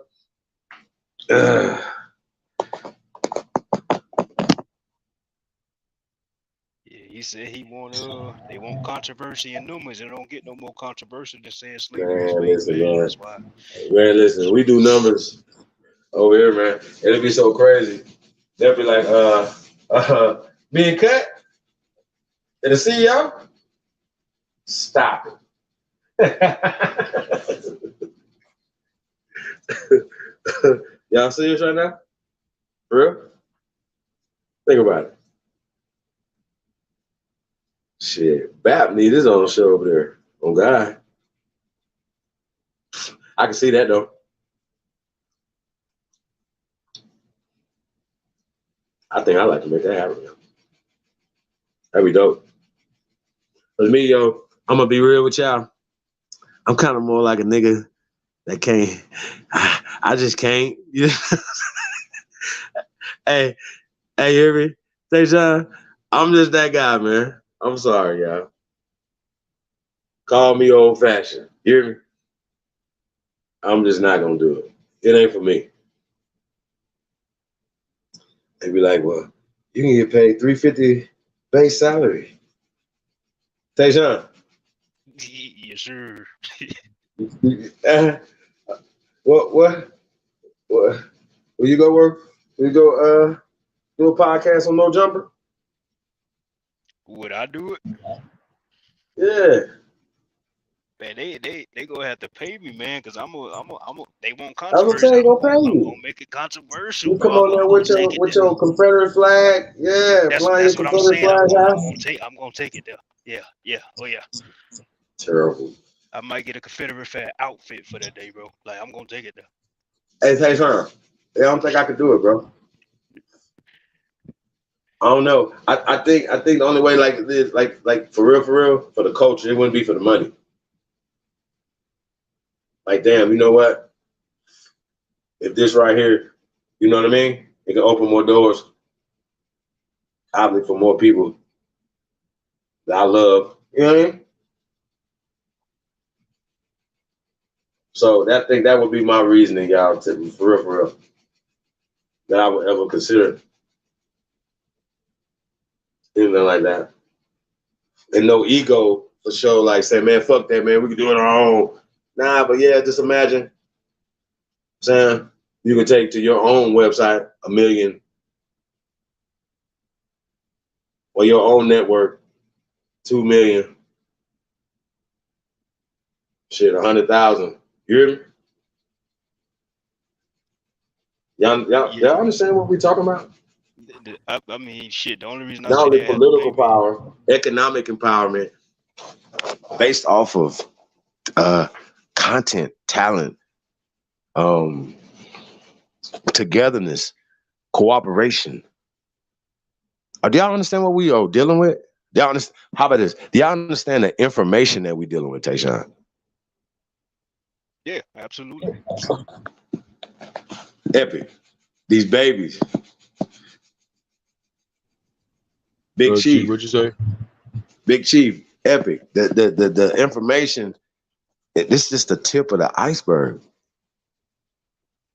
Think how important this is, man, to the development of our babies. So whereas we know a lot of people say, man, all the negative stuff they say about Tariq, but ultimately, man, taking the information to and putting it in certain spaces, man. You know what I mean? Y'all gotta, hey man, even Daniel's son, man. I gotta salute him. You know what I'm saying as well. I'm never gonna take nothing from nobody that they don't deserve. You understand what I'm saying? I'm not that guy. So, I know we talk shit or whatever, man. But a lot of that, man, is definitely out of love. Just like tough love type shit. You know what I'm talking about? Yeah, like it's over with for the, giving the fuckery a pass, in my opinion. For real though, you know what I'm saying? When you stop that shit, man, giving the fuckery a pass. Man, I only call that shit, but correct, but respectfully and honorably correct each other. You know what I'm saying? Without all the hatred and bitterness. Now, I understand that we as a people, we have, suffered, through our own experiences or what have you like that. But we can't fix it. You know what I mean? Because we are still one people, man. We know how to do this thing. We're just refusing to do it for whatever, reasons. But regardless of the influence, I still think that we can get it together, man, and fix this. Which I do. I'm starting to see Let me it. ask you a question, Epic. What do you think is the number one problem? Oh man, like the priority it's the trauma, bro. I would say trauma. It's that one thing that has really broke. That's the root cause of the silent war between us. our people. It's the trauma. It's that thing that we don't talk about, or we've been trained not to talk about, or even, you know how we get to grown people talk exactly about what certain trauma, things, huh? exactly what trauma you talking about, brother? Like the trauma that takes place in our households, whether it be at the hands of our parents or the miseducation as well. I'm not saying it's shit, but the miseducation is a form of trauma as well, especially when it comes to No. your I identity. want to address what you're saying, though. I want to address what you're saying. Okay. Now, every household is not the same. Okay. So No, when we I talk know about that. trauma, I know that. I know that. yeah, But some kids trauma is being in timeout or having to be in a room without their cell phone. You understand what I'm saying? that's Trauma. not trauma, man. That's being Nah, but spoiled. I'm saying though, I'm talking about the perceived trauma. If we never taught our children this fake ass slave story, would that alleviate a lot of the trauma that we absolutely suffer from because we believe in this fake ass slave story? Yeah. Yeah, That's a goddamn that fact, and man. plus, I was so fucking mad, y'all. Do y'all not understand this? What I'm telling y'all, yeah, I was too, bro. bro, mad. I'm talking I was about too, bro. mad, bro. Like mad. Like Yeah, it was no, bro. I ain't have no chill, bro. Y'all understand what I'm saying? I ain't have no chill for these people. Bro, I know exactly what you mean. Like what? No, that the pale man is the devil. That was that. It wasn't no can be, maybe, you know what I mean? Like even with the father flavor thing, nigga, I was hot about that. Think about that. I'm counting them, nigga. I'm the worst nigga they had. You understand what I'm saying? Like I took that shit real and ran with it. Nigga, that black, my battery was so black, nigga. And that bitch never went down. You hear me? Y'all, I'm telling you, Tayshaun. Yeah. I love the young energy. You understand what I'm saying? Like I'm bro. I'm that hard line. You know what I mean? And I'm your boy, what's the brother? Black Liberation Army, Shabazz. What's his name, man? Damn, I love that brother. Scars on his face. What's the brother name from Philadelphia? Man, I want to say his name, man. That brother name. Please, somebody say that brother name. Who am I talking about, man? What's that brother name? Huh? You talking about the dark skinned bald head dude? No, he ain't dark skin. He got long. I mean, dark skin, long locks. Damn. Samir Shabazz. Are y'all familiar with him? I think it's something with Shabazz in it. No, I'm not. Yeah, man, I'm about to turn y'all on them tomorrow or something, man. We're gonna get into some black power shit.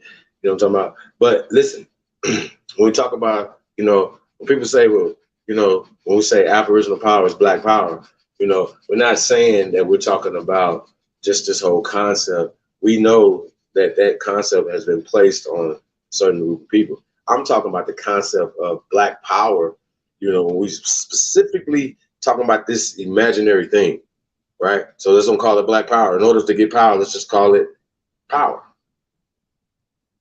Like when we talk about the Power Rangers, right? You put a color on it, now it's in a box, especially in the box for losers. So I'm saying, hey, well, let's get in the box for losers. So no matter what your conversation is, at the end of the thing, you say, well, look, hey, can we get just some kibbles and bits for the blacks? That's the loser shit. Like even $100 million NFL deal and whatever they're talking about. Yeah, I'm not knocking nothing. You know what I'm saying? You follow me? I'm gonna back Ice Cube up. I trust Ice Cube. You dig what I'm saying? So I don't really care what he was doing.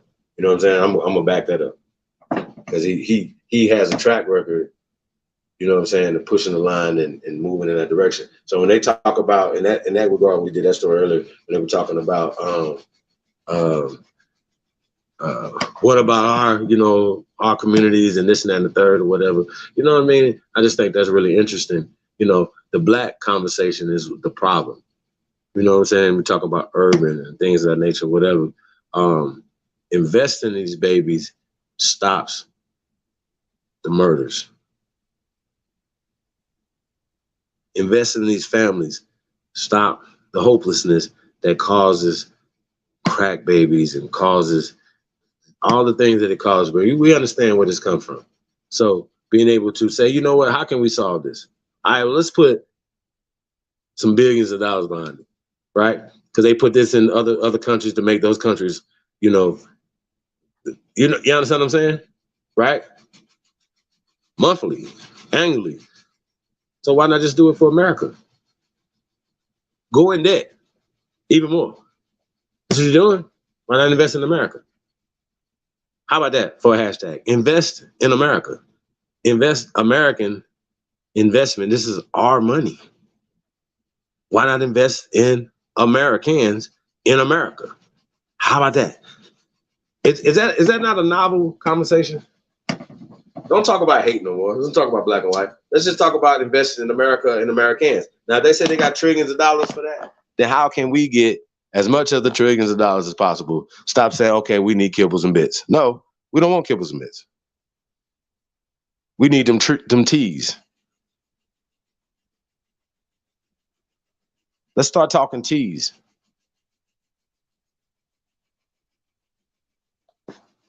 We're definitely gonna get an Only Builders in tomorrow, you guys. Yeah, Samir Shabazz, that's my guy. Real soldier, man. But a lot of times, man, when we put the whole, we got to think smart. Like if it's a mental game going on or whatever, and you continue to keep losing the mental game and the financial game and all the other games, and say, okay, well, what are we doing wrong? What are the things that we are actually saying or doing wrong that are putting us in a disadvantaged position in this game? You know what I'm saying? Oh, okay, well, we need to stop doing this. And people that disagree with that, they be like, well, why do you disagree with that? See what I'm saying? Well, then they are paid to run interference for the game that's running, the racket that's running right now. See what I'm saying? Think about it. It don't even make sense.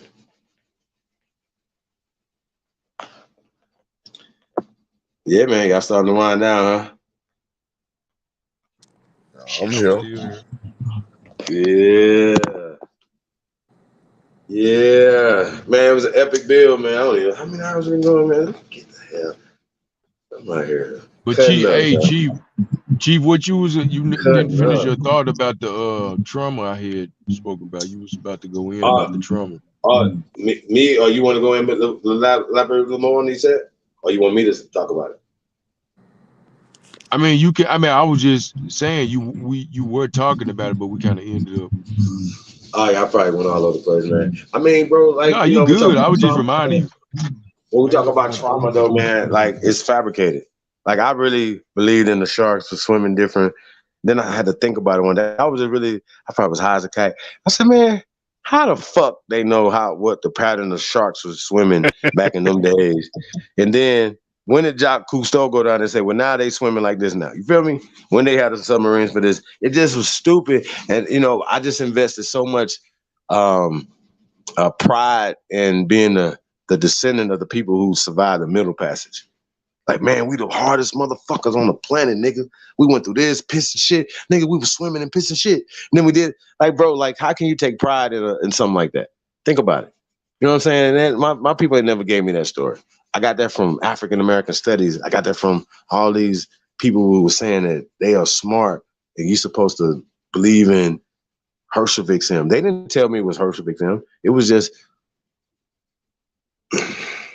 these universities and that our grandparents and our great-parents, our grandparents, even our great-grandparents were proud of us going to. Like, yo, hey, you guys that's great. You're going into these universities and you're making us proud or whatever, right? So you saying, man, I want to make my people proud. And so you're taking these courses and whatever. Now you coming back saying, Grandma, we this. Grandma, like, wait a minute. Who are you? Like, I never taught you that. Where you get that from? We're not that. You see what I'm saying? That's what we dealing with. That's what we dealing with. That's that's illegal even according to the Geneva Convention. Yeah. So we have to start acting a fool, and it starts as a social wave, man. More people saying, okay, think about it. Even if we were talking about the ADOS, y'all know what just on the surface, we're going to backtrack a little bit. We might have to play some of these videos so you guys can see this 4 or 5 years ago when we were exposing these guys, the ADOS and FBA, and you know how applying pressure, right, makes these guys change. Applying social pressure. No matter if you think, we get shadow man and shut down, blocks, all type of stuff, all the time, man. Y'all know this. So we don't care about that. You know what I'm saying? This is a movement, man. This is awakening. This is a vibrational pitch that will not be silenced. You see what I'm saying? So just the whole concept, though, just the pain that they fabricated for us, right? And so we internalize these movies, power, this and that and the third. You know what I'm saying? Like a lot of us like even watch Tommy in Power. Again, it's a perfect example. I know there's a lot of you guys will fuck with Tommy, right? Because you guys see him, like I forgot his real name, Joseph Secor, right? Because you see him playing that character on television, you're like, okay, well, this guy's really like that in real life. Could be, right? Could be a cool dude. Real talk. Could be a real cool dude, right? Cool dude, you want to chop it up with or whatever, right? But because his character that he play, there's a familiarity there to this guy, whatever. You meet him, and guess what? You see the similarities in culture because he likes certain things, even the girls and stuff like that or whatever, right? Going back to using the word nigga, right? Now, some people might look at it as just being disrespectful and say, man, you know what? Like Eminem, well, Eminem used it before, so we'll have to get back there. But he was using it to be disrespectful. So he don't use it now because he don't want to be seeming to be disrespectful, especially being a guest in House of Hip Hop. Vlad wouldn't use it because he feels the same way, because he would know that he would be disrespectful. Adam 22 wouldn't use it, same thing or whatever, but he also has people on there, whatever, on his platform, whatever, that says it all day to a lot of people, right? Just like make music or whatever, that recite it. So if it's something that's a problem for us, right, then I think that we should stop saying it if other people shouldn't, recite it in the songs and things like that. I got to say that. However, I do think that you Negroes get a kick out of having that little power. I don't want to blow y'all cool. I don't want to blow y'all shit. But it's kind of late. Ain't that many people watching. So, all right. Hey, what do you think about that? Epic, Big Chief, Stay Shy. What y'all think about that? 3 Warriors, by the way, yeah. Yeah, We got a man. Warriors panel right now going on. Yeah, I don't think they're gonna, they ain't gonna start using it. So you feel me? I would like them to use it more respectfully, but ain't nobody about to start using it. So it's up right now.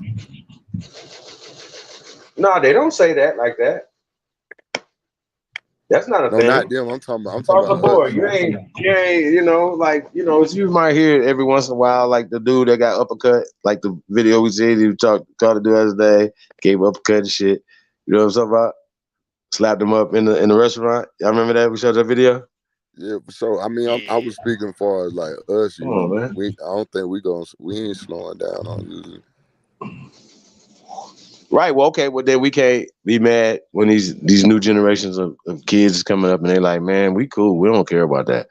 That's my boy. He Tommy from Power for me. You know what I'm saying? Feel me? I ain't tripping. Long as they know where it come from. That's what I was saying. Right, but it's the intent though. Like I feel like if you're a part of the culture and then it's like, okay, well, Asian kids can say it. Y'all SA partners can say it.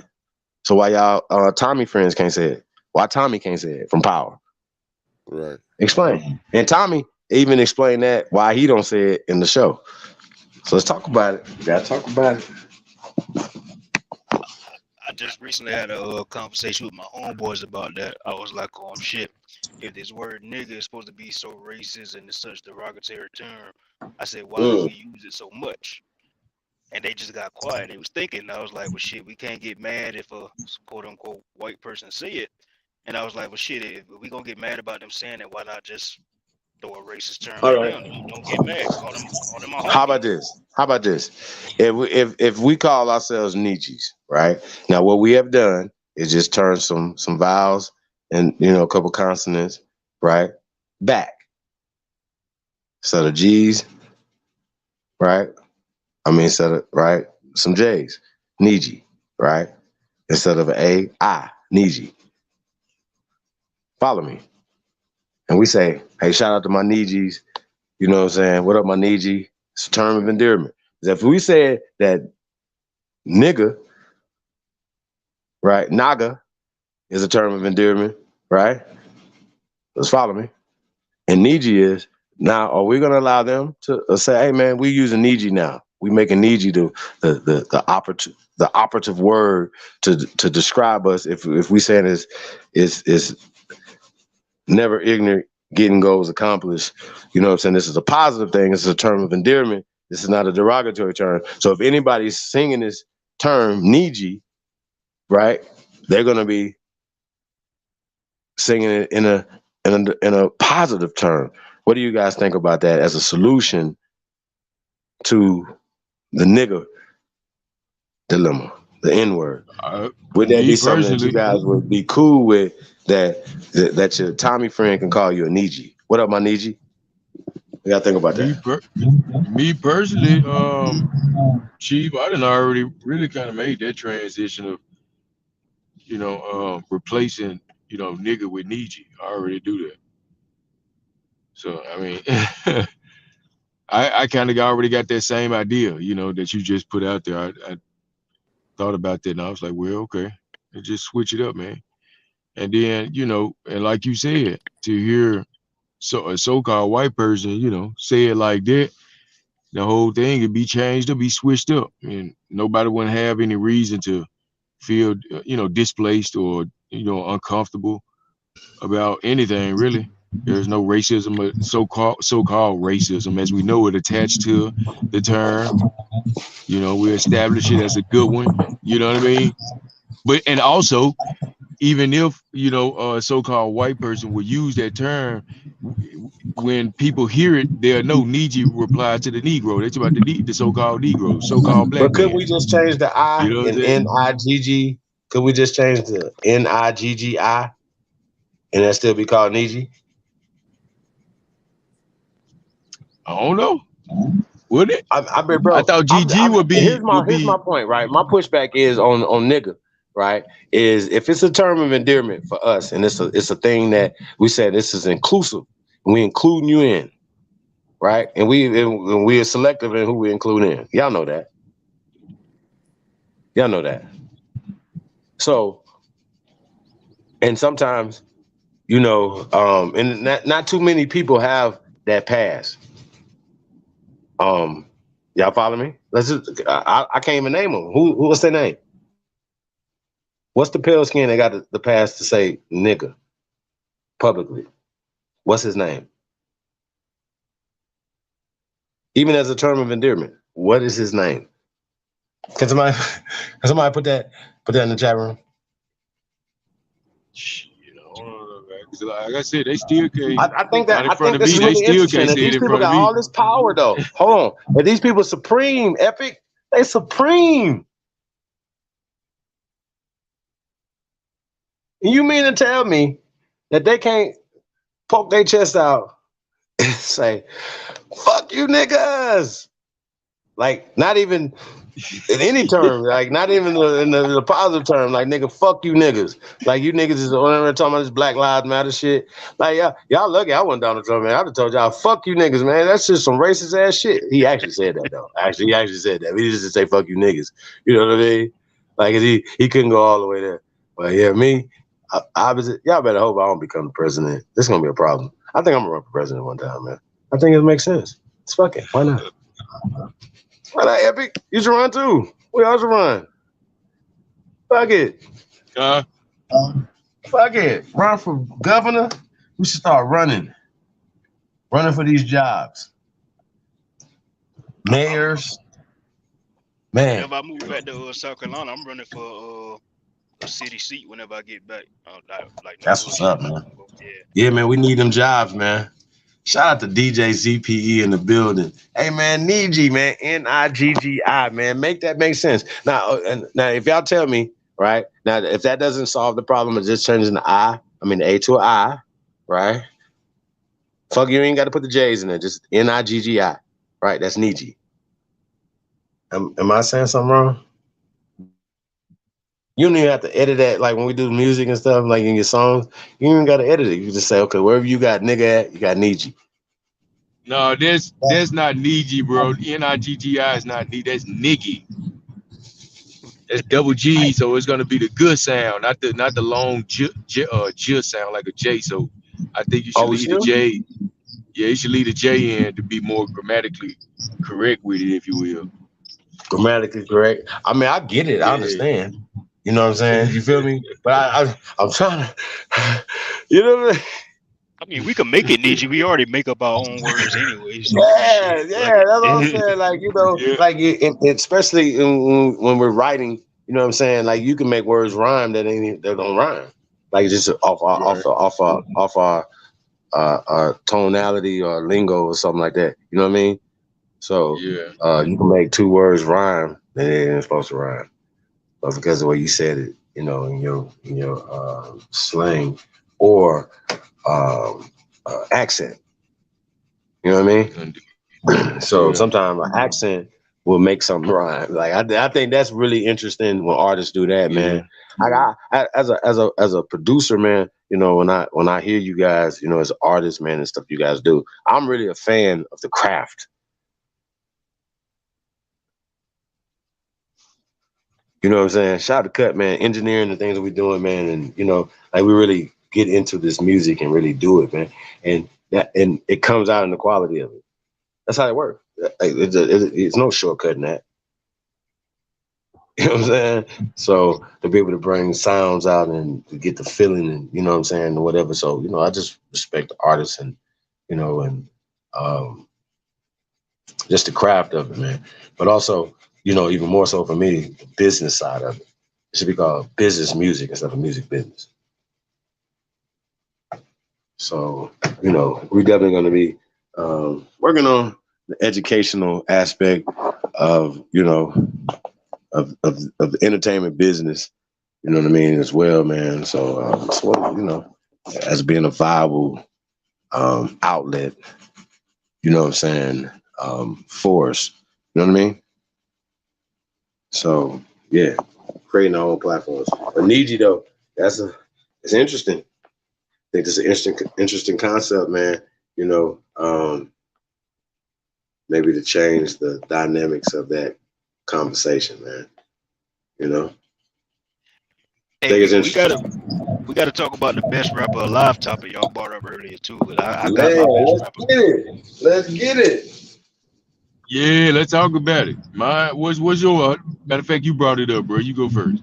Mine is it's funny because she brought up, you know, rhyming and all that stuff. Lil Wayne, bro, hands down.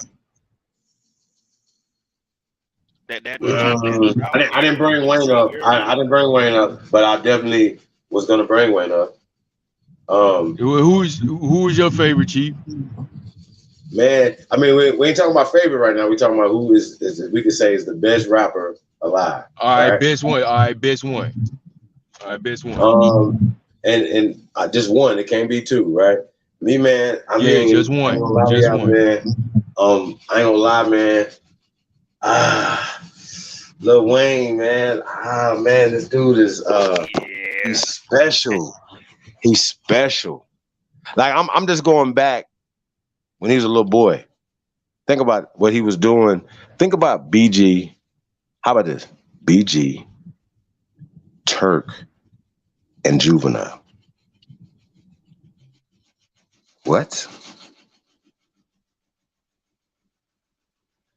Just to stand out as who is this guy on tracks with these guys and eating BG, Juvenile on fire. Come on, y'all! Like so, just after they go and put it on his back and just to do what he do, man. And I don't know, man. He's different, special. Like the shit he do, man, is stupid, man. Like I don't know, man. Like I don't. Like him and Jay-Z, man. Like Jay-Z, y'all know how I feel about Jay-Z, man. Like Jay-Z's the GOAT. Like just like I wouldn't trade Lil Wayne's career for Jay-Z's career. No way, shape, form, fashion. We talk about it, what Jay-Z do for the culture.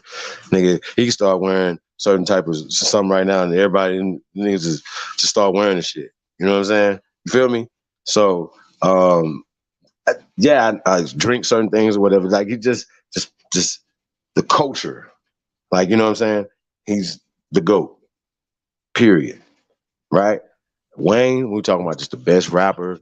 Like what he do, man, is I don't think it's unparalleled. Just period. Well, mine. Not to me.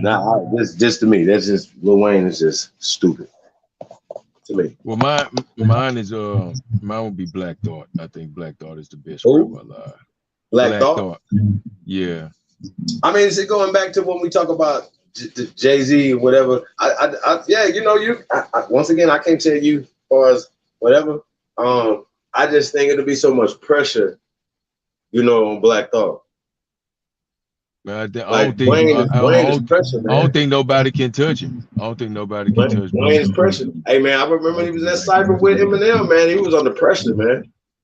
No, I don't think so.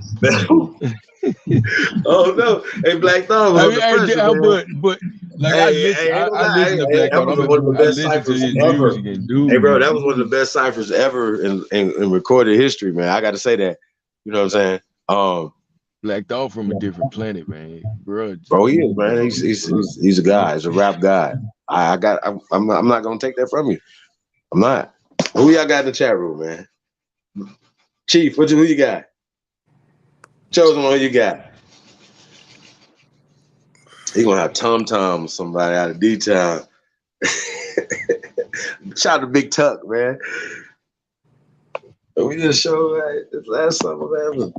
Hey, man, Big Tuck, man. Nigga like he is a vampire, never aged a day, man. Brother, still look good, man. Shout out to Big Tuck, man.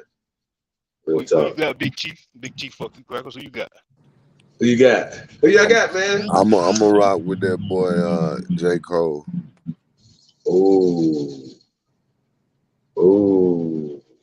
I fucks with Cole. I can't even care. I fucks with Cole though. God damn. Ooh. Hey, you know what, man? I would have said, man, you crazy about that, man. But I'm gonna tell you, man. I heard this mixtape out of whatever they time. He said, what's his name of his group? Man, he got some spitters in his camp, man. And hey, this dude, J. Cole spit. Like he a spitter. I can't, you know, we can't take him out that conversation. Can't do it.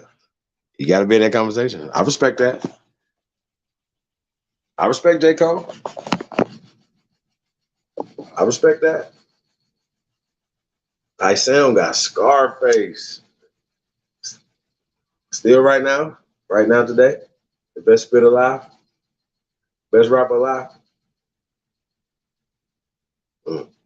Man, it was a point Lil Wayne was killing. The niggas was had Lil Wayne on their song, the remix. Lil Wayne was killing niggas, bro. I'm talking about killing everybody niggas, right now. You kill everybody right now. Hey, dude, impressive, man. Hey, man, Wayne is stupid, man. Like, you know, and like, bro, I like, bro, I ain't gonna lie to y'all, man. Like, you know, when we going back and forth between Mixcloud and then we play like mainstream music and stuff like that, and then, you know, when we on YouTube and we playing obviously more Aboriginal music and when I say Aboriginal music, not just people who are just rapping about it. You know, when we talk about Mao G and Mr. LV, CT, you understand what I'm saying? These are Aboriginals. That's Aboriginal music. I don't want y'all to get this fucked up. We're not making no new genre of music. We're taking over. Respected to check it. And like I said, man, like we don't believe in being number two. I don't know how to do that. I don't know how to be under people. I don't know how to I don't know how to do that, y'all. You know what I mean? You know, and me, man, you know, I'm ambitious. You know, I want to go down as the greatest producer of all time. Period. You know what I mean, Jay John? Nigga in the chat and not just making music, man. That's easy, huh? We do music in our sleep. I'm I'm just real talk, man. I mean, huh? I'm laughing at Sagittarius Jones and Che talking about Wayne Gates, Sage. man. Wayne Gay. Nah, I don't know about all that, man. I'm never gonna say that. I can't say that If about he Wayne. is, he still could spit. I can't take that from him, man. Nah, man. I mean, where do you get that from, bro? I know one Say that about thing. Wayne, man. All Wayne baby mamas fine as hell. I'm trying to Except tell for maybe you. one of them. Hey, man, hey, y'all know another thing too, man. I wanted to like what we were doing, like far as in the hip hop area, is really get more into the culture and the craft as opposed to the gossip side of it. Because that's attractive, like you know what I mean, or whatever. For us, how about healing? What hip hop is really about? Higher infinite power, healing. Y'all get it, hip hop.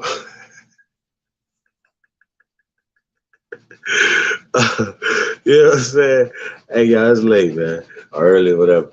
But y'all get the picture, y'all, right? You feel me? So, yeah, man. I'm trying to think. I mean, y'all know, man, I'm a Nipsey Hussle fan. I think Nip was prolific. Big facts. You know what I mean? He don't have to be the best rapper, Tech Nine or I mean, I can go down the list of some spitters, man. Twister, you know what I mean? That changed the culture, you know what I mean? Like everybody in the Midwest or anybody that rap fast, where that came from, you know what I mean? And a lot of us know that's Twister. Sorry. Man, that last album Nipsey was able to drop before he was murdered, man, that shit was a masterpiece, man. A master, fucking I bump it all the way through. I don't skip no songs. Still to this day. masterpiece, man. It's a masterpiece. Masterpiece, man. Every song. And putting masterpieces together, man, that's what it's about, man. You know what I'm saying? That's what this shit's about. You know what I'm saying? Every song you hear, like, damn, you're getting something out of it. You know what I mean? And you love it. I mean, this Cowboys and Indians 2 is gonna be stupid, y'all. Oh, I ain't know y'all gonna love it. It's gonna be crazy. That shit gonna be stupid. Yeah, I don't know if y'all listen too much of the new rappers, but I don't know if y'all heard of Fredo Bang. He's another one that's up and coming, man. That dude is very versatile. Very versatile. Dope. Brother Dope. He had a Lafayette, right? Baton Rouge. Baton Rouge, yeah, he dope. He was him and Boosie cousins or him and Kevin Gates cousin? Him and Boosie cousin, but I think him and Kevin Gates might be related down the line too. Hey man, shout out to Kevin motherfucking Gates, man. Peace to the God.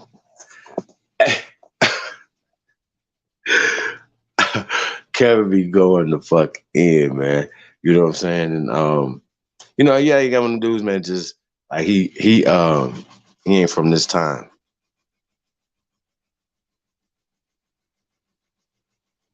He ain't, man. Real shit. Kevin That said dude he said them ain't. black That dude people is in heavy. Louisiana. He said them This dude is Indians not down from this there. time. Hey man, this brother's so deep. He ain't from this time, man. Super deep, man. Super humble brother, man. Super, just a real nigga, man. Shout out to Kev, man. Real nigga, man. Love what he's doing, man. Like I said, man, we ain't none of us perfect. Fuck all that. You know what I mean? You feel me? You know what I'm talking about? Yeah, you a perfect motherfucker, man. Salute to you. Please teach us how to be perfect like you. I want to interview your perfect ass. How about that? You know what I'm saying? A lot of us, man, we celebrate our perfect imperfections. You know what I'm saying? So shout out to all you perfect motherfuckers out there, man. Real talk. Press go if you truly descend from the greatest human beings in world history, man. Salute to your ancestors. Real talk. That's what it's about, man. We got to stop shitting on our people, man. Like all these fake ass stories that they told us about our people. That's not true, man. Our people are great. Masters, man, and they speak through us, man. You know what I'm talking about? So, man, it's all love, man. This is what we do this for, man. This is all love. And with that, once again, comes war, man. You know what I mean? I salute the warriors, man. But we definitely got to be smart, y'all. You know what I'm talking about? Like I know I get man, I would go off, man. Like I be like, damn, I shouldn't. You know what I mean? Hey man, one day I'm gonna have to bring my wife over. I'm gonna have to bring my wife up so she could tell y'all how wild I really am. Like I do not be capping on this bitch. Like I'm real life retarded. Like retarded, bro. Man, I'm Jerry's I'm kid coming. around this motherfucker. Hey, we Jerry's kids around this motherfucker. Hey, for real, man. It is not. Hey, bro, what we got to lose? What we got to lose? Think about it. Nothing at all, man. I mean, shit. Want to be technical? We losing our land. We losing our who the fuck we are. I mean, we already losing everything. So. Can we lose anything else, bro? Nah, we can't lose nothing else. So at least we can start taking back our respect, correct? Exactly. So yeah, I'm on all that. You know, as far as maintaining this perceived, you know, it's not even perceived. Because if we can't name one of them that just out here like, man, we can go to this YouTube channel and be like, man, fuck all you niggas. You know what I'm saying? But you remember that dude that went on Sinetters though? Bob? I still want to catch up with Bob. Bob went on Sinetters and tore their ass up. I remember it like it was yesterday. Y'all, I don't know if y'all remember that, man. It was a few years ago. This pale skinned guy from Texas went on there with Sinetta, right? And listen, he successfully flipped them, made them racist, right? I thought it was masterful. Hey, Tayshaun, it was masterful, right? And like the way he looked like a hillbilly and shit like that, whatever, right? So he was on camera. He was on camera. He was telling people, you know, he was going back and forth with them, whatever. And so they was banging, and so they was trying to tell him shit, right? He was like, "Wait a minute, you guys are racist and all this other shit, right?" And so they started talking shit, calling him out his name and shit. So he started going in. I don't think he called them niggas, but it was literally talking about, "I'll string you porch monkeys up or some shit." Hey, man, it was banging their ass. Do you hear what I'm saying? Banging their ass, bro. I thought that shit was so fun. I'm just polite, somebody else. Man, oh man, that shit was comedy, man. Bob went in and he said, "I dare you fools come out and light y'all ass."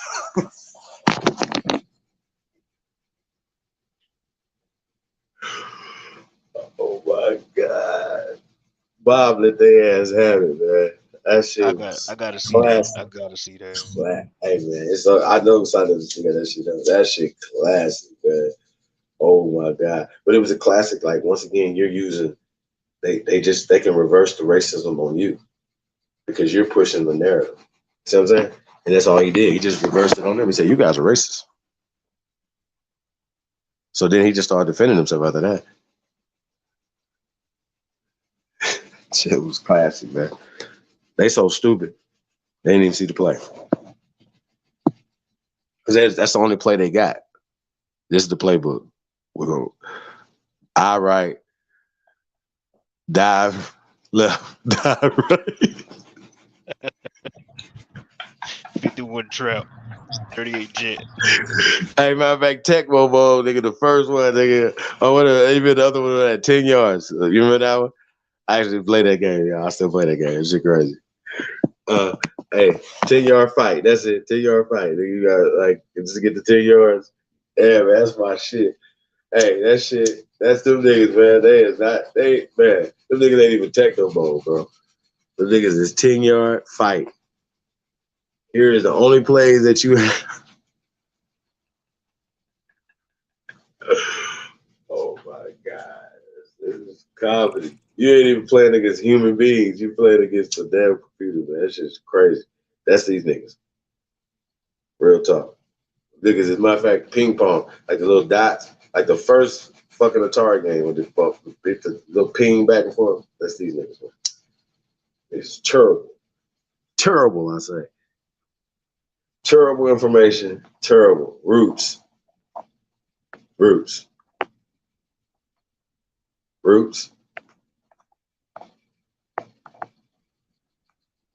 Terrible, yeah. Yeah, man, y'all funny, man. Real talk.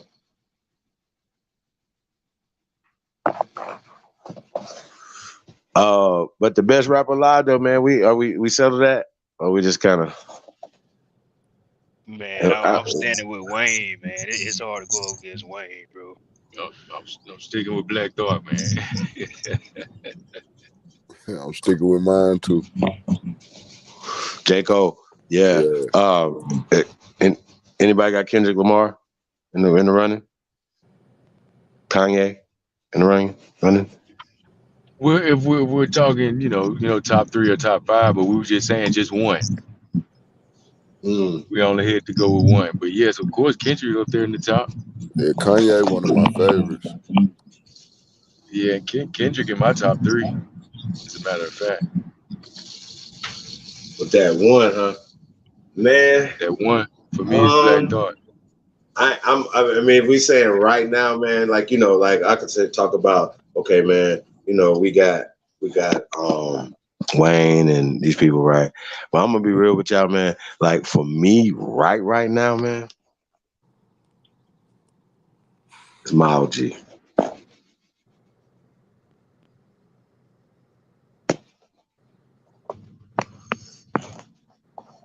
It's just because, man, I got like 30 songs y'all ain't never heard before.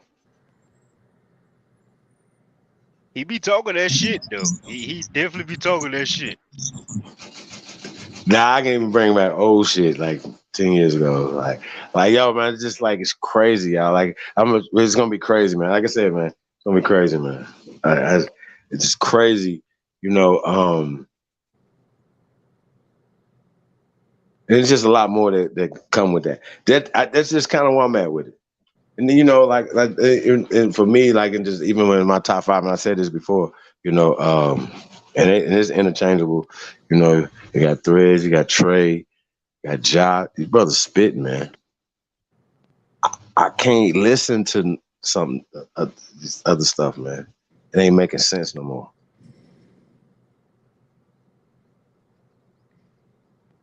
I don't think people think about it. I'm talking about what hip hop's supposed to be. And you know what I'm saying? We talking about information. You know what I mean? Like we broke down the bars of history. That ain't normal, man. We talking about Black Thought. I can't think of a song that Black Thought wrote that's more prolific than history by Threads. I know that might sound, but challenge me on that.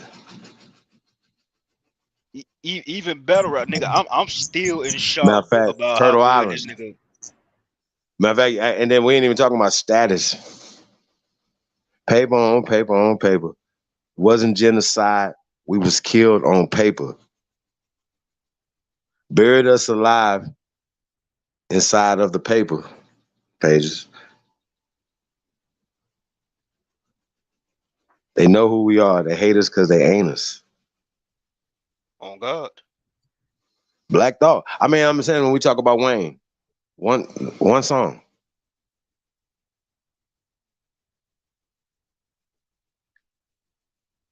You understand what I'm saying? When we talking about we setting this bar, the things that we talk about, even J. Cole. Y'all follow me? Think about it. Why was it important for us to play this music and put these vibrational pictures out there and continue to do it? Why is this important? Why is it important to develop that sound, this thing? To start having these arguments in the barbershop. Nah. Y'all Biggie Pac and da. No. We got to stop being programmed. Are we programmed to say J. Cole? Kendrick Lamar? We're not bumping Kendrick Lamar and J. Cole over these guys. I'm not. Bro, I'm still in shock with this nigga Bout in this battle rap. This nigga can rap, bro. History bars at that. Like that shit is fucking wild to me, dog. Like I'm still in shock about that shit. I still can't believe it. I'm in shock. Ja Briggs won a rap battle he didn't have to go to. Who hands is this? How you lose? I like that Muppet right now. How you lose a rap battle by yourself. Shit. Hell, shout out to Scheme, man.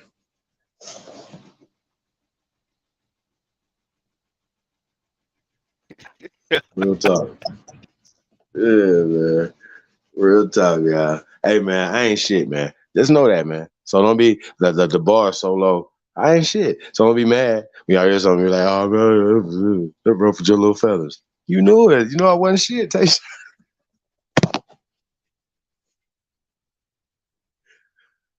Hey, guess what, y'all? You ain't shit either.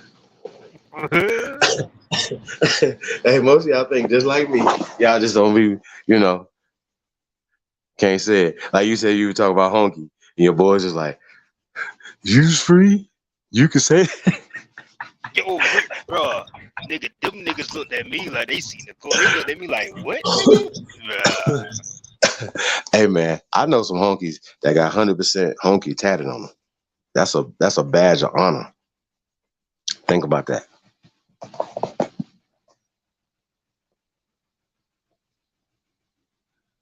My Nijis. Lil Era. Peace Dirty. Hey, Grand Rising. To all American Aborigines. It's the GOAT. We got the Warriors in the building, man. We got Alma Ma Magazine. Shout out to Alma Ma Magazine. I like J. Cole better. And that's what's up. Hey, man, we got some heat for J. Cole ass over here. How about that? And his whole team. Dreamville. It'll be Nightmare. Kendrick and J. Cole was a great collaboration with those two. That was a masterpiece when those two got together. Them too. We'll take TDE on too. We taking all comers. How about that? What's the other 300 of them out there? Any what are you talking about? rap crews on our side? What do you mean on our side? What are you talking about? Far as like, J. Cole got Dreamville. And then TDE, they got what's the boy's name? I don't know Kendrick, but a couple other guys that spitters. They spitters. I gotta give him that. What's the boy name that had the record with Kendrick? Not Champion.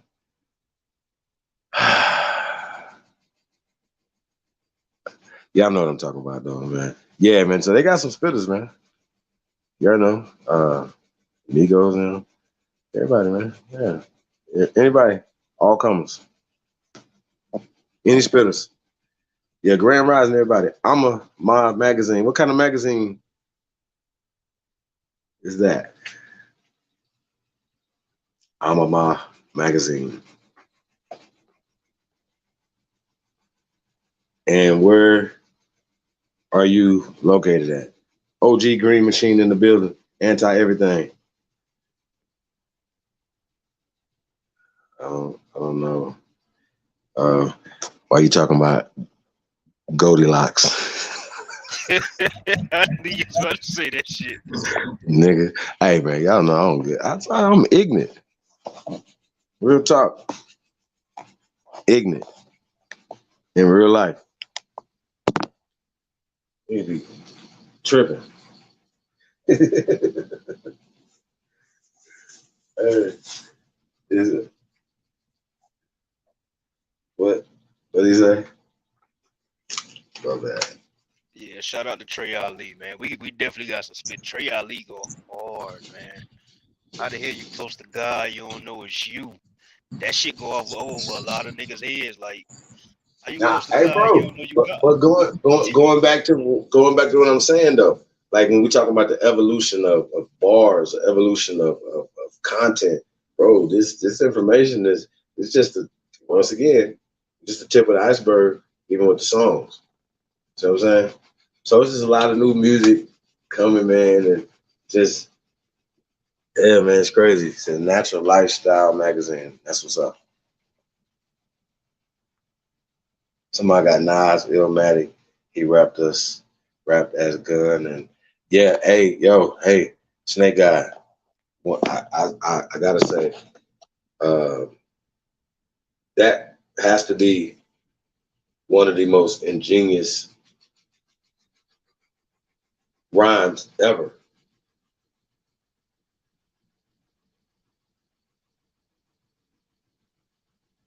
Period. Nas a spitter too. Yeah, Nas a motherfucker too. That's, Now. hey, bro, the video, how you put it together, man. God damn. Hey, bro, that I don't know if anybody's done that. You know what I'm saying? But that's special.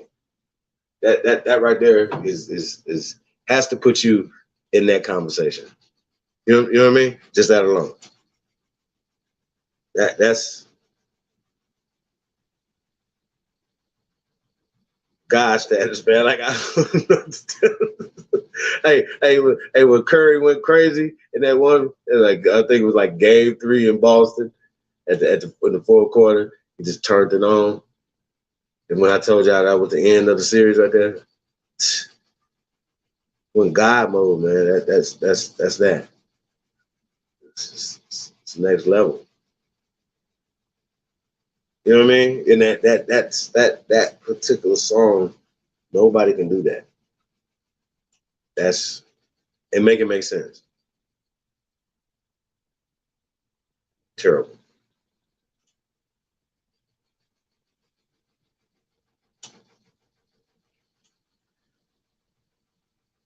Yeah, man, that's stupid. Who else, man? I think there needs to have a mention in this conversation. It could be greatest of all time. I mean, are we just saying that? Like, you know, I'm a Styles P, Jadakiss, like Chic. Yeah, Styles. You know what I mean? I can't separate them. But we saying, okay, Jadakiss could be mentioned as one of the greatest rappers of all time. The greatest, the GOAT. Not saying he ain't in nobody's top 5. I'm saying the GOAT. You still got Biggie. Right. That's what I'm saying. Like you know what I mean? Like I kind of like, even with Wayne, like I said, he surpassed his mentors. I don't even think it was ever close for them in the first place. I think he was always that. Wayne is special. That boy different. Wayne different. He's different. Like I don't think we could put Jadakiss in that same conversation with Wayne. I don't know, just not to say Jadakiss ain't that. Jadakiss is that. I don't think that's the same conversation. Maybe once again, but the greatest Busta Rhymes. I mean, once again, we gotta have that. Can Busta Rhymes be in this conversation? Of course. But the greatest? Even when we talk about Snoop, the greatest? Snoop was an icon.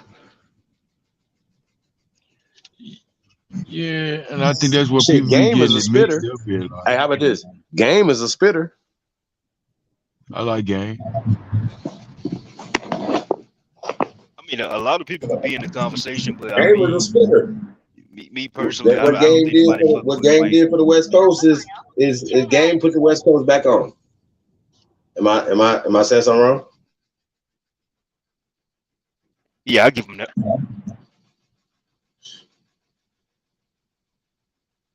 I just don't think nobody fucking with Wayne though. And Wayne, he ain't necessarily my favorite rapper. You know what I'm saying? But I think a lot of these rappers will say that though. I think a lot of them will say that though. I think they know that. Nah, it's all good, Big Chief. Says phone died. Yeah, this what you call it, tell your shit up. Spring I tell your battery up. yeah, my phone hot as hell.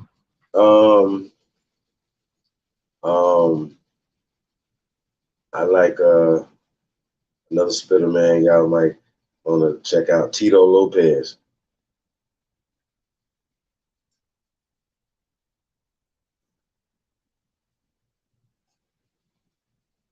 You ever heard of him? No, I don't think I've heard of him. Yeah, check him out. Yeah, man, we're talking about spitters, man. That could be considered in these conversations, you know. But like I said, sometimes like Wayne is definitely bona fide. See, when you start talking about some of the people that come from his lineage. You know what I'm saying? Nicki, I can go down the line. He's had a lot of successful rappers, and Nicki Minaj can definitely be put in the conversation as the greatest rapper alive. You laughing, but you laughing. I was gonna say Nicki at one point. Nicki was spitting that shit. Now she was talking that shit at one point. Don't do that. Don't do that. Nah, what are we saying? Because of sexism? No, we ain't talking. No, I ain't talking about that. All right, hold on. Let's do this. Let's do this. No, How about this? no, Let's do this. no. We ain't gonna do that. Have you heard Nicki on that Romans Revenge? But I think it's her and Eminem. Have you heard her on that? We heard on any song that she's ever did with any other person, any other man. Pressure, bro. She's different. She's a monster. Not even just the whole songs and stuff like that. Of course, they're not for us. We men. Like we Beyonce is the greatest of all time. We're not bumping Beyonce and Mariah Carey. It's not for us. I disagree with that. Girl and stuff like that. But that's not for us. I'm saying though, we cannot discount the skill set of Nicki Minaj as a spitter. Has not been the greatest GOAT though. rapper. Not as in GOAT talk though. Why not? No. Why not? All right. You got Kendrick Lamar. J. Cole. Hold on. J. Cole can rap better than Nicki Minaj. Yeah. Never. Not in his life. That's your opinion. That's his opinion. He gonna tell you, hell no. What? Nicki and Lil Wayne definitely up there for me. I fucks with Nicki. I'm saying, what are you judging that off of though?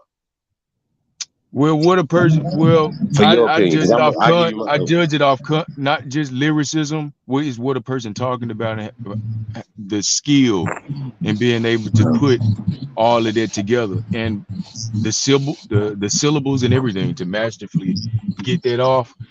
Not everybody is keen on that, and where I see is that I see the talent with some people being able to do that, but they're using it in a negative sense. And they talk about, come on, man, you know, Nicki Minaj, man, come on now, stop playing. Nicki Minaj is not a lyricist talking about it. She's talking about. She's a female. No, this ain't got nothing to do. Again, for the record, what I just said, in my opinion about that has nothing to do with her being a female. Has nothing to do with that. Does. No, well, that's from your perspective. I never said that. Well, no, I'm not judging it from that. I'm not bumping Nicki Minaj. I'm not either. I'm not either. I'm just saying, but Nicki from my Minaj perspective, on every nigga. She's not in the running for the GOAT talk. No, sir. Shit. No, sir. Not in my book. Not in my book. Oh no, man. Oh no, man. Oh no. That's a sheesh. Man, Nicki's a problem, man. But she's been a problem for a long period of time. You know what I mean? So she don't have to make certain music no more. Huh? No, I don't listen to it. Black Thought, it'd be pressure on him, man. Like, I don't think they can hang, man. I don't think these dudes can hang. Well, that's your opinion. You ain't never seen Jay-Z on the record with, have you? Oh, Jay-Z ain't even in my top 5, top 10 either. Wow. He's not, man. Wow. I think that's interesting. No, I'm just serious. I mean, sometimes it's something about preference or something like that or whatever. Some people might think Gucci Mane's the greatest rapper alive. That's true. And they will have an argument, you know what I'm saying, as far as, you know, Atlanta, culture, you know what I'm saying, songs. Like if he did you put him up against anybody, catalog or whatever in whatchamacallit, you know what I'm saying, they ain't gonna make it. But we just talking about spitters and this and that and the third, we having two different conversations now. Yeah. You see what I'm saying? Yeah. Like the stories and you know what I mean? Shit, Black Rob was a spitter, storyteller. Rest in paradise, Black Rob. Shit. It just depends on what you hold valuable in your choice. You know what I'm saying? That's all. For me, I mean, for me, man, I like the way brother bring his Black Thought, the way he raps and brings, he makes you think, like for real, make me think. And then when you break down like a lot of the stuff that he say in his songs, you be like, wow, okay. And lyricism from that brother is immaculate, in my opinion. His lyricism is immaculate. You could tell he's very well seasoned, and he paid close attention to his craft over the years. Because this brother been spitting ever since he was young, even when he was with the Roots. Bro been spitting, man. He been bro been Nah, I can't say that, man. I mean, you know, hey, once again, I can't tell, you know, but I'm definitely not picking Black Thought over Jay-Z. It's not me. Indeed. You know what I mean? Indeed. Because like even like you look at Jay Electronica, right? The spitter. But up against Jay-Z wasn't it's like another level. Like you understand what I'm saying? It's pressure. Man. But let me ask you this: why should because it sounds like you really think Jay-Z should be up there. Why do you think up there? I'm saying, why do you think he should be on the pedestal he's on? Because he's at the top of the hip-hop game today and he's being marketed the way he is? Or is it really because you've listened to his music and broke down his lyricism and really broke it down to find out if this is really a craft, or if he really bullshitting or rapping, or somebody ghostwrite? You ever thought about stuff like that? Because it was found out that that's who wrote with Carter 2 and Carter 3. You do know Lil Wayne was found to have a ghostwriter for those two albums. And the video, I believe, is still on YouTube with Gilly the Kid exposing him as the fraudulent lyricist that he claimed he is, at least at that time. I'm just throwing it out there. I know, I got you. Shout out to Gilly, man. Gilly's dope. But a lot of times too, man, when we talk about writing songs, right? Say for instance, we all say we all in the studio, right? We chilling, we listen to beats, and niggas is contributing to hooks, certain shit, whatever. I just think, you know what I mean? If I sing Gilly's name on some Lil Wayne songs, I'm like, yo, this is the writer, this and the third, okay, or whatever. But he ain't write Lil Wayne's lyrics, no shit like that. That ain't right. Inside. Well, I'll send you the link, and you can hear it from the horse's mouth if you want. You from Gilly? From Gilly? Yeah, Gilly said this. Yes, Gilly said Gilly said 100 times. Okay. I've never seen the proof of it. You still got to show some proof, right? Okay. Where's this proof? Like I said, I'll send you the link. I'll send you the link. You can watch it, and then you go. I mean, and then about the person who said something about him being gay. Yeah, that really got nothing to do with Jay-Z. No, but let me finish. I just wanted to say in response to that, like Lil Wayne did kiss a man in his mouth on live TV. So let's not, you know what I'm saying? Like, come on now, men don't kiss other men in their mouths, man. I don't care. You come up with whatever excuse. You come up with whatever excuse you want. Men don't do that. Men don't do that.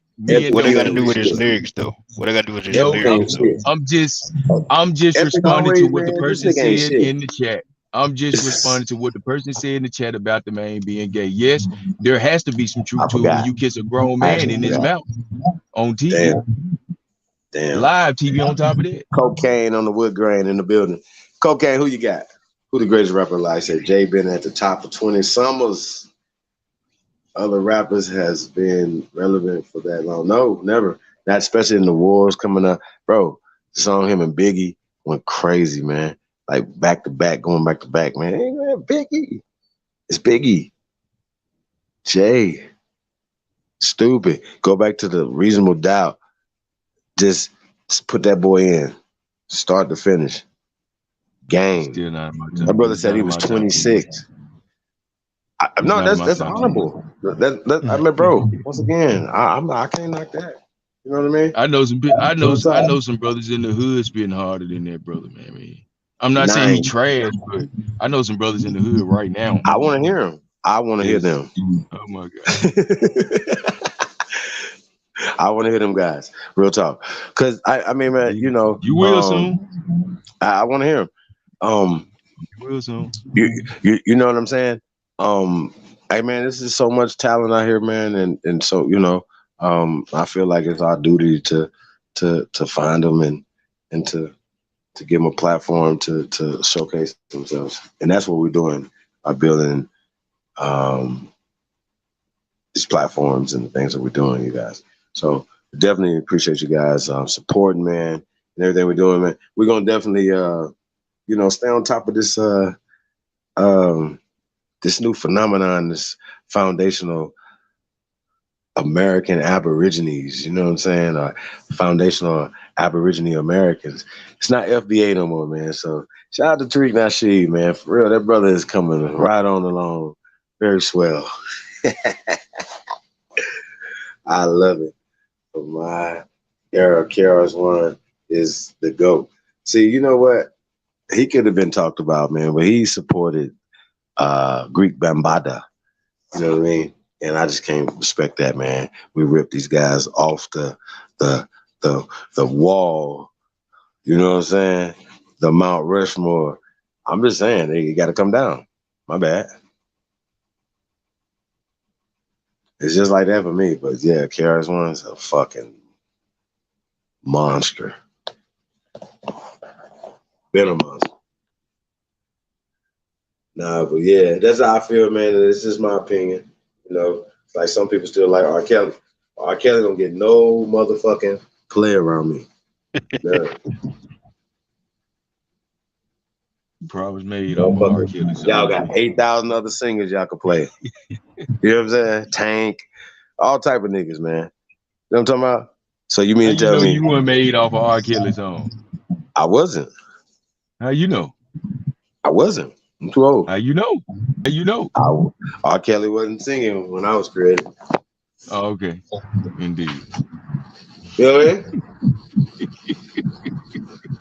I'm saying a lot of us seen shit, man, and we know shit, especially growing up in the Chicago area.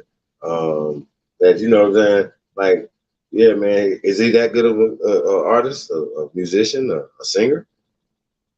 That don't make sense. That sounds crazy. Who was that? He's not. That's not at all. R. Kelly?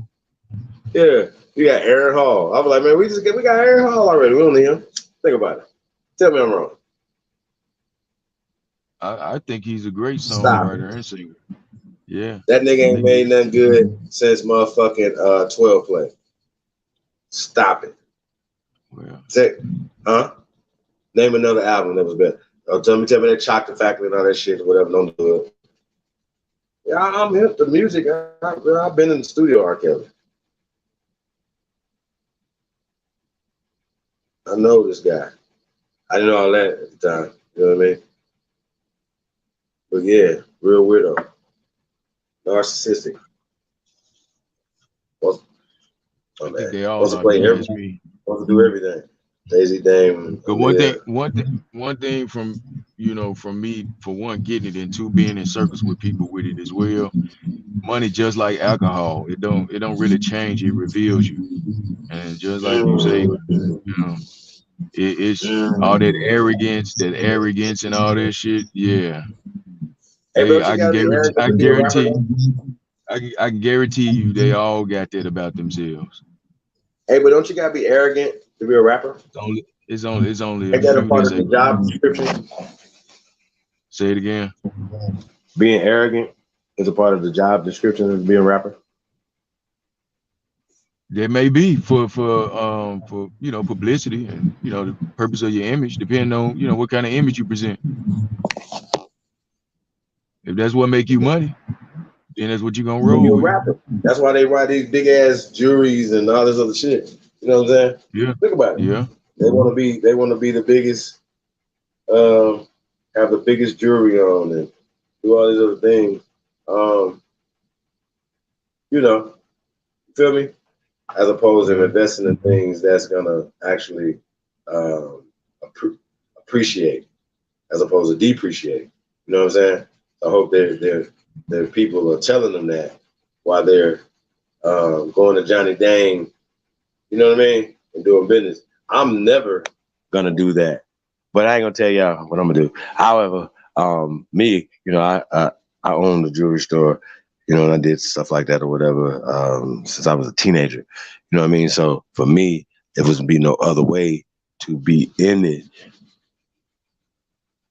unless I'm in it. You know what I'm saying? Wouldn't even make sense. Just the value of it and stuff like that, knowing the business of it and stuff, man. So it's really important. So we're gonna definitely get into that stuff too, man. Shout out to Pat Gabriel in the building. PG, what up, though? He's a Grand Rising, man. Grand Rising to everybody, man. It's the Grand Rising show. We got the Wake and Bake show coming soon, man. Big average of power. We're getting up, man. I know you're gonna have a lot to react to. Man, this shit was an epic. Yeah, I'm still high. You hear me? Follow me? I ain't talking about off no weed either. I'm one of them guys, man, you know, plan can't come together no greater. Sometimes, you know what I mean? Epic. I promise, man. Yeah. There's no way. And I think you guys, man, you know, people that support, man, and people that share, tag these guys in, man. Once again, man, it's about the culture. It's not about the individual. Not about myself. But sometimes, you know, we might have to step up. You know what I mean?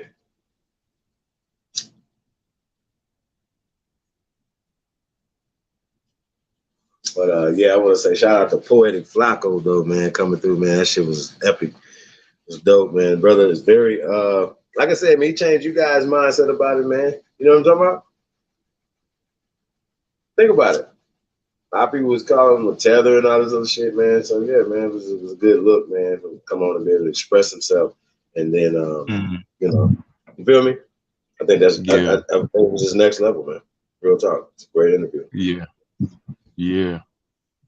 Yeah, that was courageous of him to come on up and have a conversation. Yeah, man.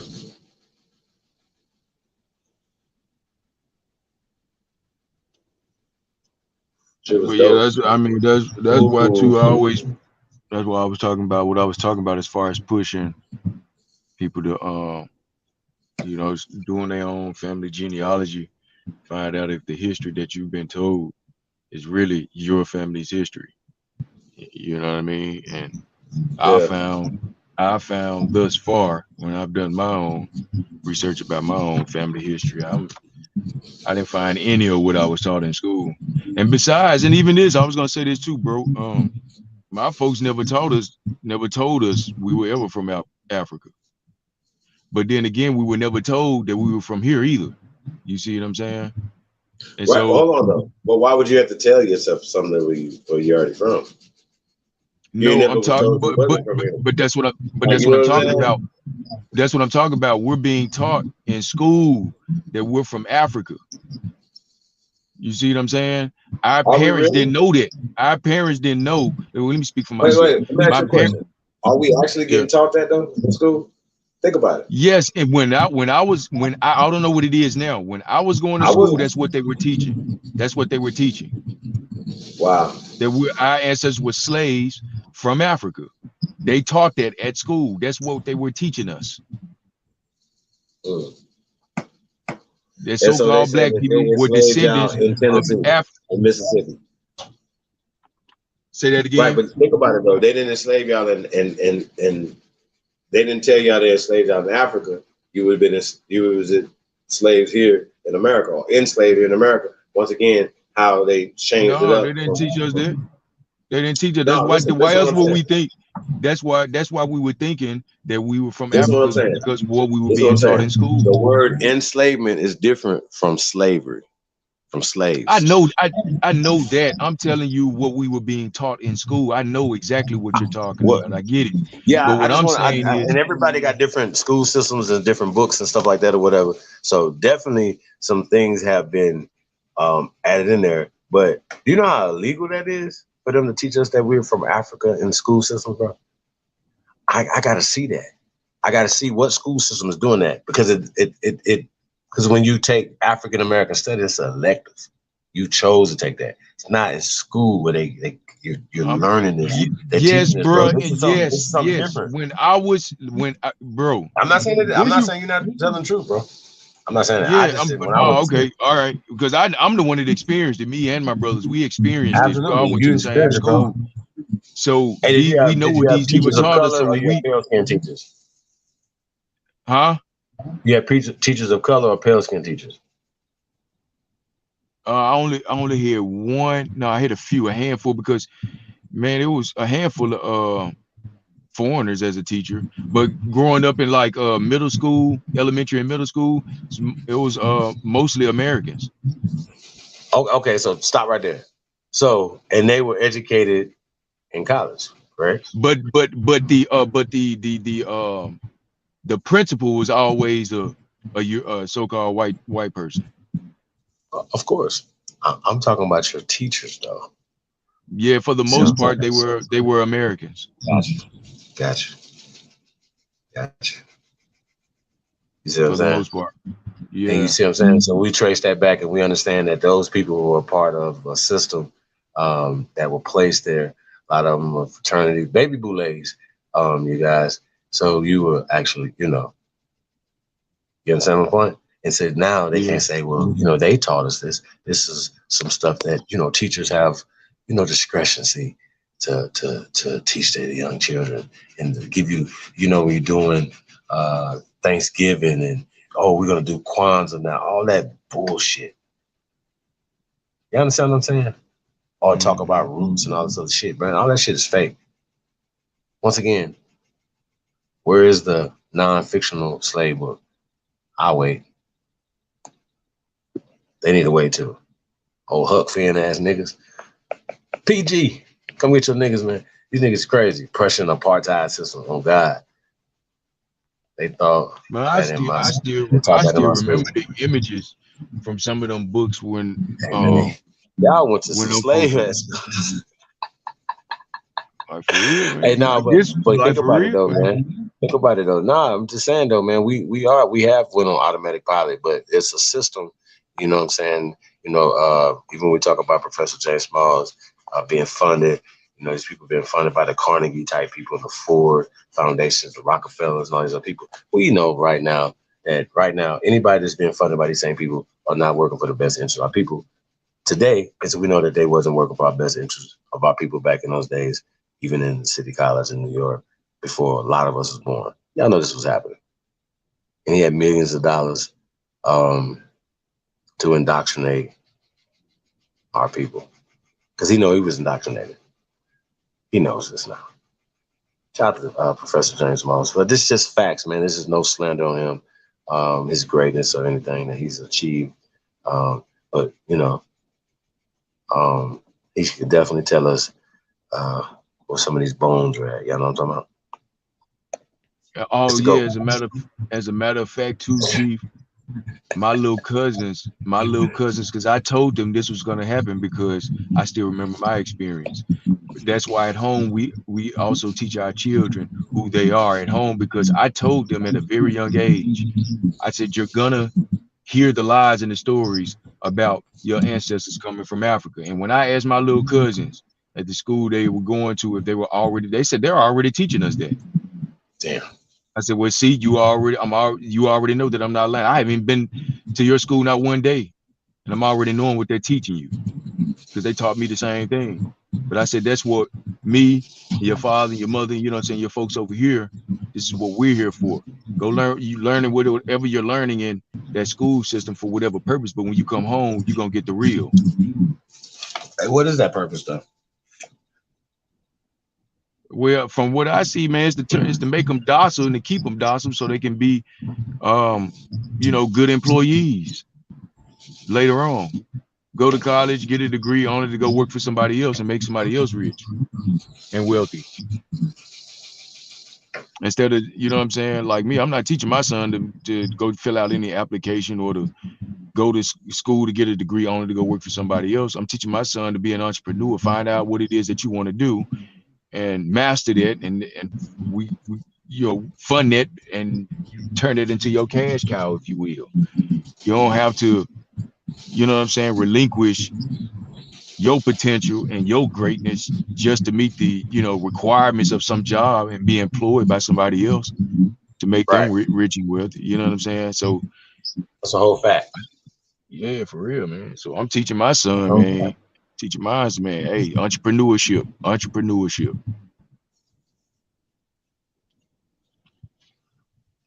Hey, that's what it's about, man. It's really what it's about, man. So shout out to everybody, man, tapped in, man. We're gonna get ready to start getting up out of here, man. We had fun, man. It's really fun tonight. I said to quote him, he said, if voting worked, they would have let us do it. They wouldn't let us do it. Yeah, that's kind of funny. if voting worked, they wouldn't let us do it. I think that's funny. So yeah, man. We'll get ready to get up out of here, yeah. So we had fun tonight. Shout out to everybody that came through. Shout out to Epic. Shout out to you, Big Chief. Appreciate you having me up, man. No problem, man. Appreciate you coming up, man. Yes, sir. Yeah, I'm gonna try to get a couple hours in, man. Catch back, going in, man, deeper down the rabbit hole on this interview today. And I'm sure, like I said, when we find out about our boy coming through, it's gonna be dope. So, yeah, man, we're gonna keep this thing going, man. Y'all know we're gonna take it. You hear me? Indeed. Yeah. So, shout out to Big Aboriginal Power, man, for pulling our coattail to this interview. Shout out to everybody, man, in the building, man. Appreciate you guys tapping in. I didn't catch you in the chat room, man. Appreciate you tapping in. Sure.